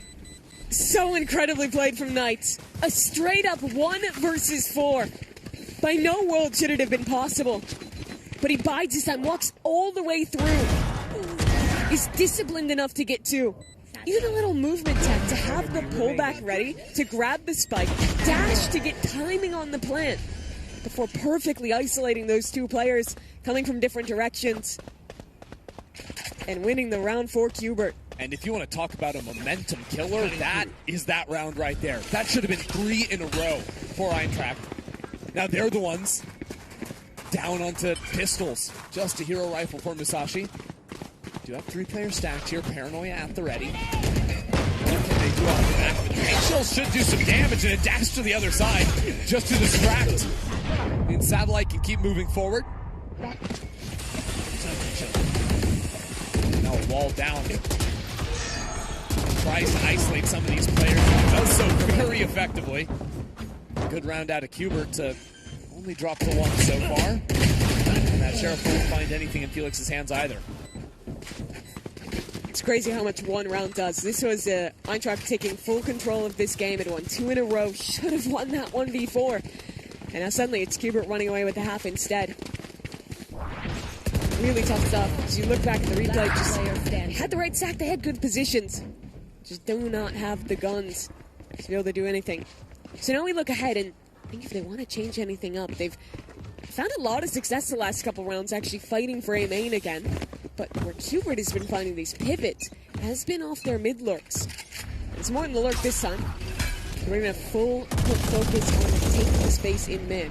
Yeah, Leo was considering trying to jump out into mid, but as soon as he saw that Sova dart headed his way, chose against it. And Tractor really stacking 4 players on to B, but that light up out of Knights is brutal. Felix, though, finds 2 kills onto the site. Still trying to slide his way around site and avoid the incoming fire. Now back in Boba. The drop is heard. Leo takes the kill and brings things even. Why do I feel like I've seen this one before?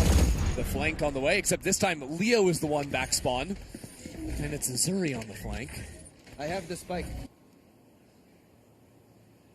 Do we really anticipate the replay? We absolutely do, and it absolutely pays off. Now can bust down this wall, anticipating the flank on the other side. Guess can make this mad dash back towards the A side for the chance for another clutch out of Qbert. Leo swung alone, and now Azuri has to make up for his error. Not let another clutch slip away. Kess will have to reload the Odin. That takes time, and that will give away his position. Or he could commit, kept just a few bullets left. I thought he'd be out by now. There is a Hunter's Fury available as well. If it gets too long, if Azuri spends too much time clearing out the shadows, Kess always has that in his back pocket. A dart available now, too. Taking his time for now. He doesn't have to act quickly. Now with the tap coming in, he goes to the swing, and 6 bullets is all he needs. Times it out perfectly with what it took to break that door. Before the switch. And Kess wins the 2nd Red Bull clutch in a row for Qbert. Just madness out of Qbert again. The difference these rounds make. This game should be 7-4 the other way. Instead, it's Qbert almost doubling with a chance in this next round to run away with this game. And it's a best of 1. No second chances. Keep them pushing. No opportunity to make up for these 2 clutches you've just lost. Qbert, 5 to beat. The last round of attack in regulation. And not wasting any time with it either. Choosing to go deep on the site. They've got that Hunter's Fury. Yes. Gets both of the last 2. But this quick flank from Missouri went all the way down mid. And now pressure mounts on the flank. Qbert has to turn around and deal with that. The rest of Eintracht breaking it down the wall, but that flash is picture perfect. The res online as well, back into main. What looked like another chance for Eintracht to get back into this game has been shut out in its entirety. Lights out. First half of Qbert. Really masterful team fighting from Qbert in that post flank. When they hear that flank coming through, having the Omen teleport across combined with the Yoru flash to double swing. After getting that kill, they have another double swing with the site player and the main player ready to go. And they shut down Eintracht completely. 8-4 up for Qbert Academy. And a huge opportunity to join their organization's main roster. In that main stage of this tournament, the double elimination round. And we'll get a quick little break before this second half to. Do you know the lore with that cat? Of what? Did you see that the cat stuffed animal that I they did had not see the in their cat practice stuffed room? animal. No. It was very strange. Like it looked like a Twitch emote, which is why I thought you might know what it is. Oh, you don't know the lore. I thought you were going to tell me. No. I was asking you if you could help me out. Cool cat. Cool. Yeah, I think that's also the insightful. emote. Is cool cat. That's why we pay you the big bucks. That's why they do. That's why they do. You know that. Oh, and as cool as that cat might be, what isn't cool for Eintracht is that they're trailing by 4 rounds going into the second half. Thank you for that segue. That was really, really fantastic stuff. Yeah, Azuri is the player who's leading the way right now for them. But I think you have to see more from the other half of that double duelist equation. It's been a really rough map for John. Both these comps, while they are a little different with the Waylay versus the Rays, you're going to be playing similarly. You're going to want to be fighting for A main. You're going to have a lot of good looks to like split faster mid with Ray satchels, things like that. So I think a lot of this comeback comes to those two, being online, being confident, and just having coordination in these faster plays. Yeah, and starting from the pistol round as well has to come online from the squad too, because it is starting to look bad for this team that has no other options, has no other second chance. If you want to get to the double elim, you got to make it to tomorrow. I remember, this is the team that knocked Envy out of the tournament, that won out their group. That was the team that I think most would have said is the favorite to make it out alongside Cloud9. Now Kubert looking to be that team instead and qualify themselves. Yeah. You know, Kubert, they couldn't go to Ascension, right? So Envy got to steal all the glory them, but they've already made it deeper than Envy here at Red Bull Home Ground with another win here as well. Can join the ranks of some Tier 1 teams in very different fashion to Envy earlier this year. Yeah, a little bit of a different vibe as we get ready to go into the second half here. There's the cat. Holy. Do you know that cat? Have you seen this cat? And our one brain cell strikes again. It's time to get into the second half here. Last game we're playing today and the last game in New York City for one of these two squads. Would be tough for any of them to come all the way out here. Have to go home. Obviously a bit of a longer trip for the squad that qualified through the German regional versus the Canadian.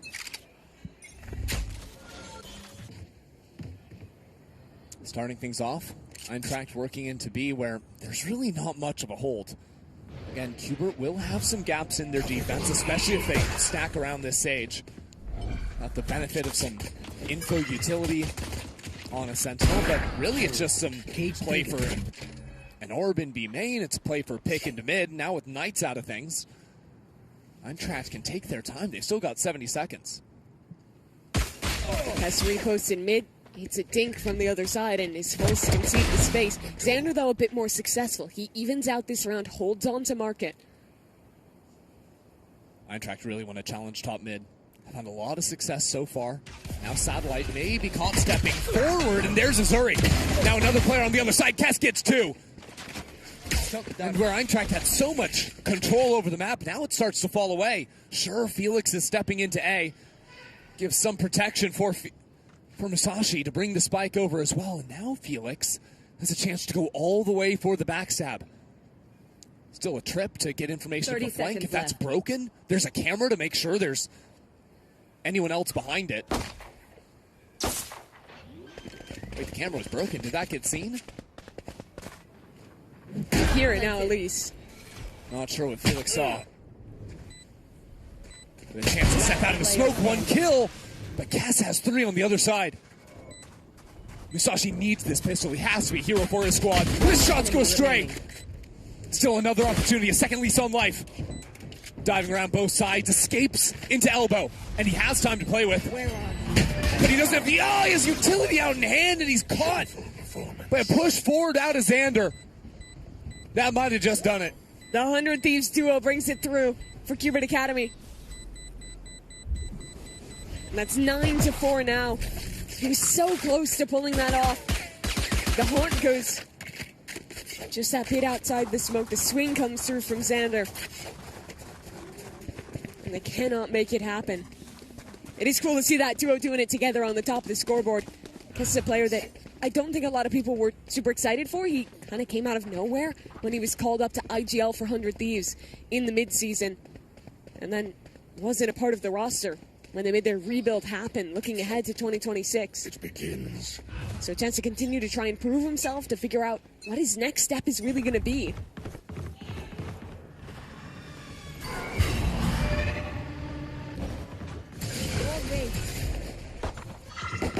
Again, early pressure into main. This time meets up a Sage wall. Those orbs have all been filtered into Musashi. So chances there to maybe have a round 3 ult online, round 4 for sure. They're just going around the world to pick up every single orb they can. Although there's actually not an orb in A main. I think Kess picked that one up earlier, behind a one-way. Yeah, he's just 2 off the Hunter Seer. He has to have been. So Eintracht walk back together through mid.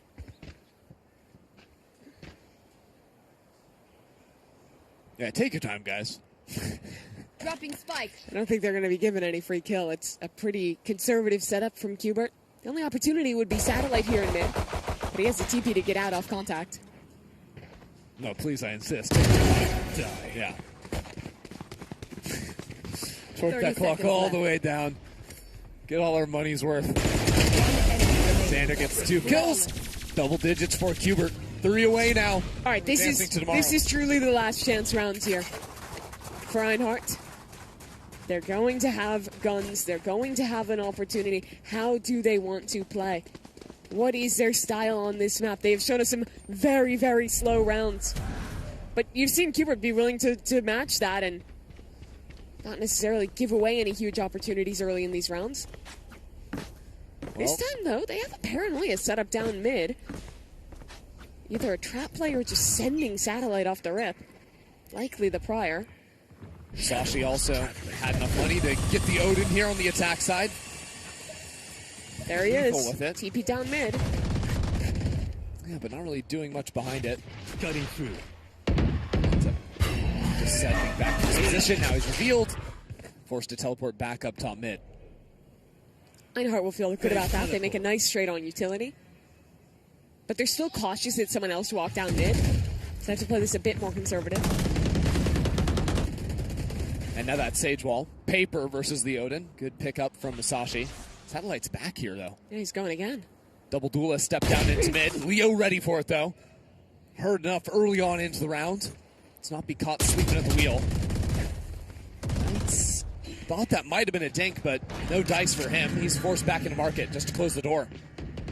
There's still a judge lurking in B, but Einhart, they want to look elsewhere. They've had a very deep contain on A, so they don't feel comfortable going back that way. Instead, their only real option is to pop this market door and see if they can face Nismo. Well, there's the judge, but it doesn't matter that they heard it, because they can't see it. Nismo connects onto 2, and Xander now into backside. Posing problem after problem. Less than 20 seconds left on the clock either. That spike is still in market. Where are we going? Where are we going, Eintracht? Spike down B. Going nowhere. Maybe not going to tomorrow. Qbert Academy just won the bonus. Eintracht, it looked like they didn't have any other option in that late round. They were containing so passively on the A site that they didn't leave themselves a real cancel option. And when you're playing slow, but you don't actually have a threat, like a proactive lurker that you're going to call back into, what you're doing instead is just waiting, hoping your opponent makes a mistake. And unfortunately for them, Qbert is of the caliber that they're not going to just send someone into... I mean, there were people getting arrested. It could have gone worse, but it didn't come in an opportunity that Eintracht could actually convert off of. So instead, they just wait. They end up hitting at the last second, and the outcome is exactly the same it would have been if they had sent it off the rip. Yeah. These are questions they'll have to answer themselves, maybe moving forward. Yeah, I think you either need to have your lurkers be much more proactive in the way that they're playing the extremities, or just show us a fast round. I know it's hard going into the Sage, but I think that they need to at least threaten that they're willing to go for fast rounds, or Qbert will never feel like they need to respect that. Yeah. Unfortunately, they don't have a lot of rounds left to condition. They're down No, 4-11 it's already. not really condition. You have to condition while also winning. Yeah. So, good luck, I suppose. And look, they had a timeout to try and figure out what they wanted to do. They have a nightfall, so if you've been asking for a fast round, that gives you a fast round. Yeah, they've seen Sage B every round. Issues I see for them is bad money forcing up means no Odin to quickly bust down the Sage wall. Correct. They're going to A site. Great. They've avoided that problem entirely. But also Azuri with a judge. Second issue, paranoia and hinder to fight A main. Those are tough things to deal with. At least there is this Cypher cage to try and break the enemy one way. Good news, we have confirmed that Nismo is B. Now we can go back. Now get something with the judge. Bad news is, no, we didn't. And there's a Hunter's Fury. Worst news is, yeah, we're getting damaged by that too. And killed as well. And yeah, in broad daylight. Okay, worst news yet. We have no big control. Mid. Surely the news gets better from here. Just, you gotta keep waiting. John has got to pick. That's good news. But where do they go with this? What option do they have now? Last player The spike is down bottom mid. There is an option. They're getting ran down at this point. Risahi, run for the hills! 2 HP and a dream. I take the dream. Qbert Academy just need one more to continue their stint here in New York tomorrow. Qbert started their day by losing, getting stomped by a team with cheese in the name that didn't have a single stats recorded game on VLR. Yep. And by the way, good for them. They get to play a best of 3, so they get to redeem themselves. But they turn in it other around. worlds, there's a third team in that group, and they don't actually get through. Yeah, I mean, well, they if they beat that third team, then it goes down to round differential.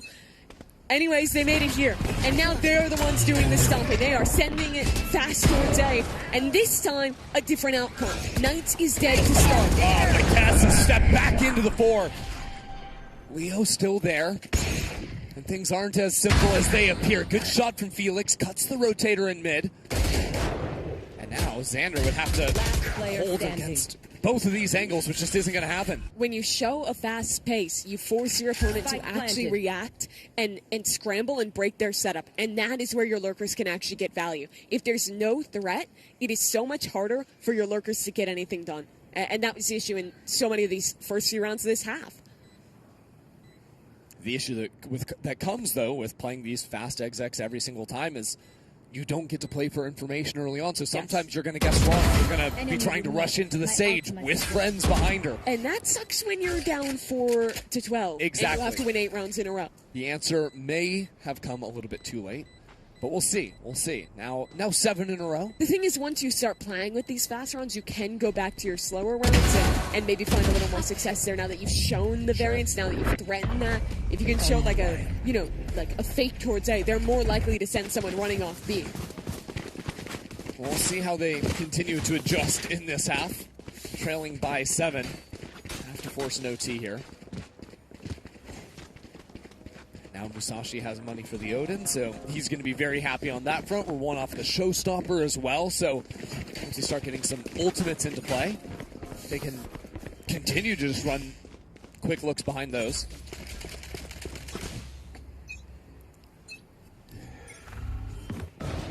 So it's a faster start in B main. Wow. A couple players in mid. Might be threatening that split through market. Yeah, picking up the ult orb for Azuri. Whenever they've wanted to farm orbs, it has been B main. 2 players step up into top mid, though. They're no one holding for contacting. it. The timing caught by Leo. Now Knight's out of the picture. I know exactly. And this ultimate is going to give beautiful information. See the stack over towards the B side of the map. And even this forward Sage wall doesn't really matter so much in A main. It's going down quickly. There's an Odin to break it. They know Nismo is playing on the other side of it. And they have solutions for that. Showstopper if Azuri wants to use it. Oh no, I think Eintracht think that Omen ult was going over to A to reinforce the hold on site, but it was into B main, of all things. They've slowed down to try and split back into B, where they don't have good utility for clearing away this Omen in main. Raise rocket, pop fast as the door closes. Oh, this angle is absolutely gnarly. Xander only gets the 1, but it might be enough damage. Qbert has arrived. Kess with 2. 30 seconds left. And now it is all on Felix. The last hurrah for Eintracht here in New York City. They dropped Kess Strines 3, and Qbert Academy will join the rest of the teams in the double elim bracket tomorrow. What a run back for them. They start the day with a brutal loss, win the rest of their series 2-1, and dominate here on Sunset to end the day. That duo was playing with 100 Thieves this year, Kess and Xander, top of the scoreboard together, celebrating this victory alongside their new-look teammates here on Qbert Academy. With that, we now have all of our 8 teams for the double elimination bracket. And some of these teams, some of these groups really threw us for a little loop there, made it really, really close. A phenomenal performance. Sad to see Eintracht Frankfurt falling in their very last match after having had a really good run in their earlier games today. Yeah, they really did perform. I think this team showed up and impressed. The Envy game, even though they lost that in OT, is what was especially good to me. They did such a good job of dealing with that team's aggression, of playing together, but they just could not find the solve here on Sunset in time. And that's the brutality of best of 1. If you slip down early, it is so much harder to come back and get the right read. Yeah, absolutely. Still, though, some smiling faces on the Eintracht side of things. And but there was one. It was one smiling face. The first player smiled. Yeah, That's why they send him out first. I was like, you go ahead. But I mean, honestly, it's heartbreaking, obviously, like because you're probably feeling good, like about the performance previously, and you know, like you're just one match away from making that double elimination bracket. It's just so clutch, so much on the line each and every single game. So emotions must be running high. Yeah, absolutely, and also the fatigue a bit of a factor too. Long day of games, you have to stay locked in. even with some breaks. I think Qbert did a great job of resetting after the best of 3 to come in and just take care of business. Yeah, they played literally the first game today on stream that we saw and ended out here as well. So a very long day for these players. But a lot to walk away with happy from. I was quite impressed with Cass's performance in this game.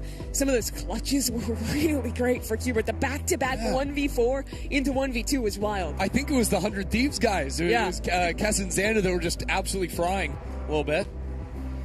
Nice as well. They did a great job on the entries. I like this way. Like, he didn't have like supremely crazy stats at the end of it, but did a great job of breaking crosshair placement, of getting into these sites and finding his own rounds as well. The clutches as well.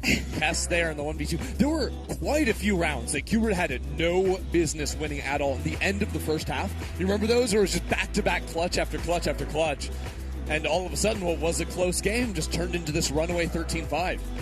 Yeah, they really did run away with it. But yeah, I mean, we did expect them to be one of the favorites to come through the group stages here. Here are the final scores and results. But I think for me, I would have thought Envy over this team. Oh, 100%. Like, when it comes down to it, Qbert, they went to the Sen City Classic. They got some wins there. They were competitive with the Tier 1 teams. But I think people were still doubtful, especially with kind of subbing 2 players in, with their best players arguably getting snatched up to go to the main Sen roster. But they're proving that the guys that didn't get chosen, that core is still so strong that you can sub 2 new players in and make it work almost immediately. Talk about the new guys, Kess and Xander, 23-9, 21-9 apiece. Absolutely monster showing from those two.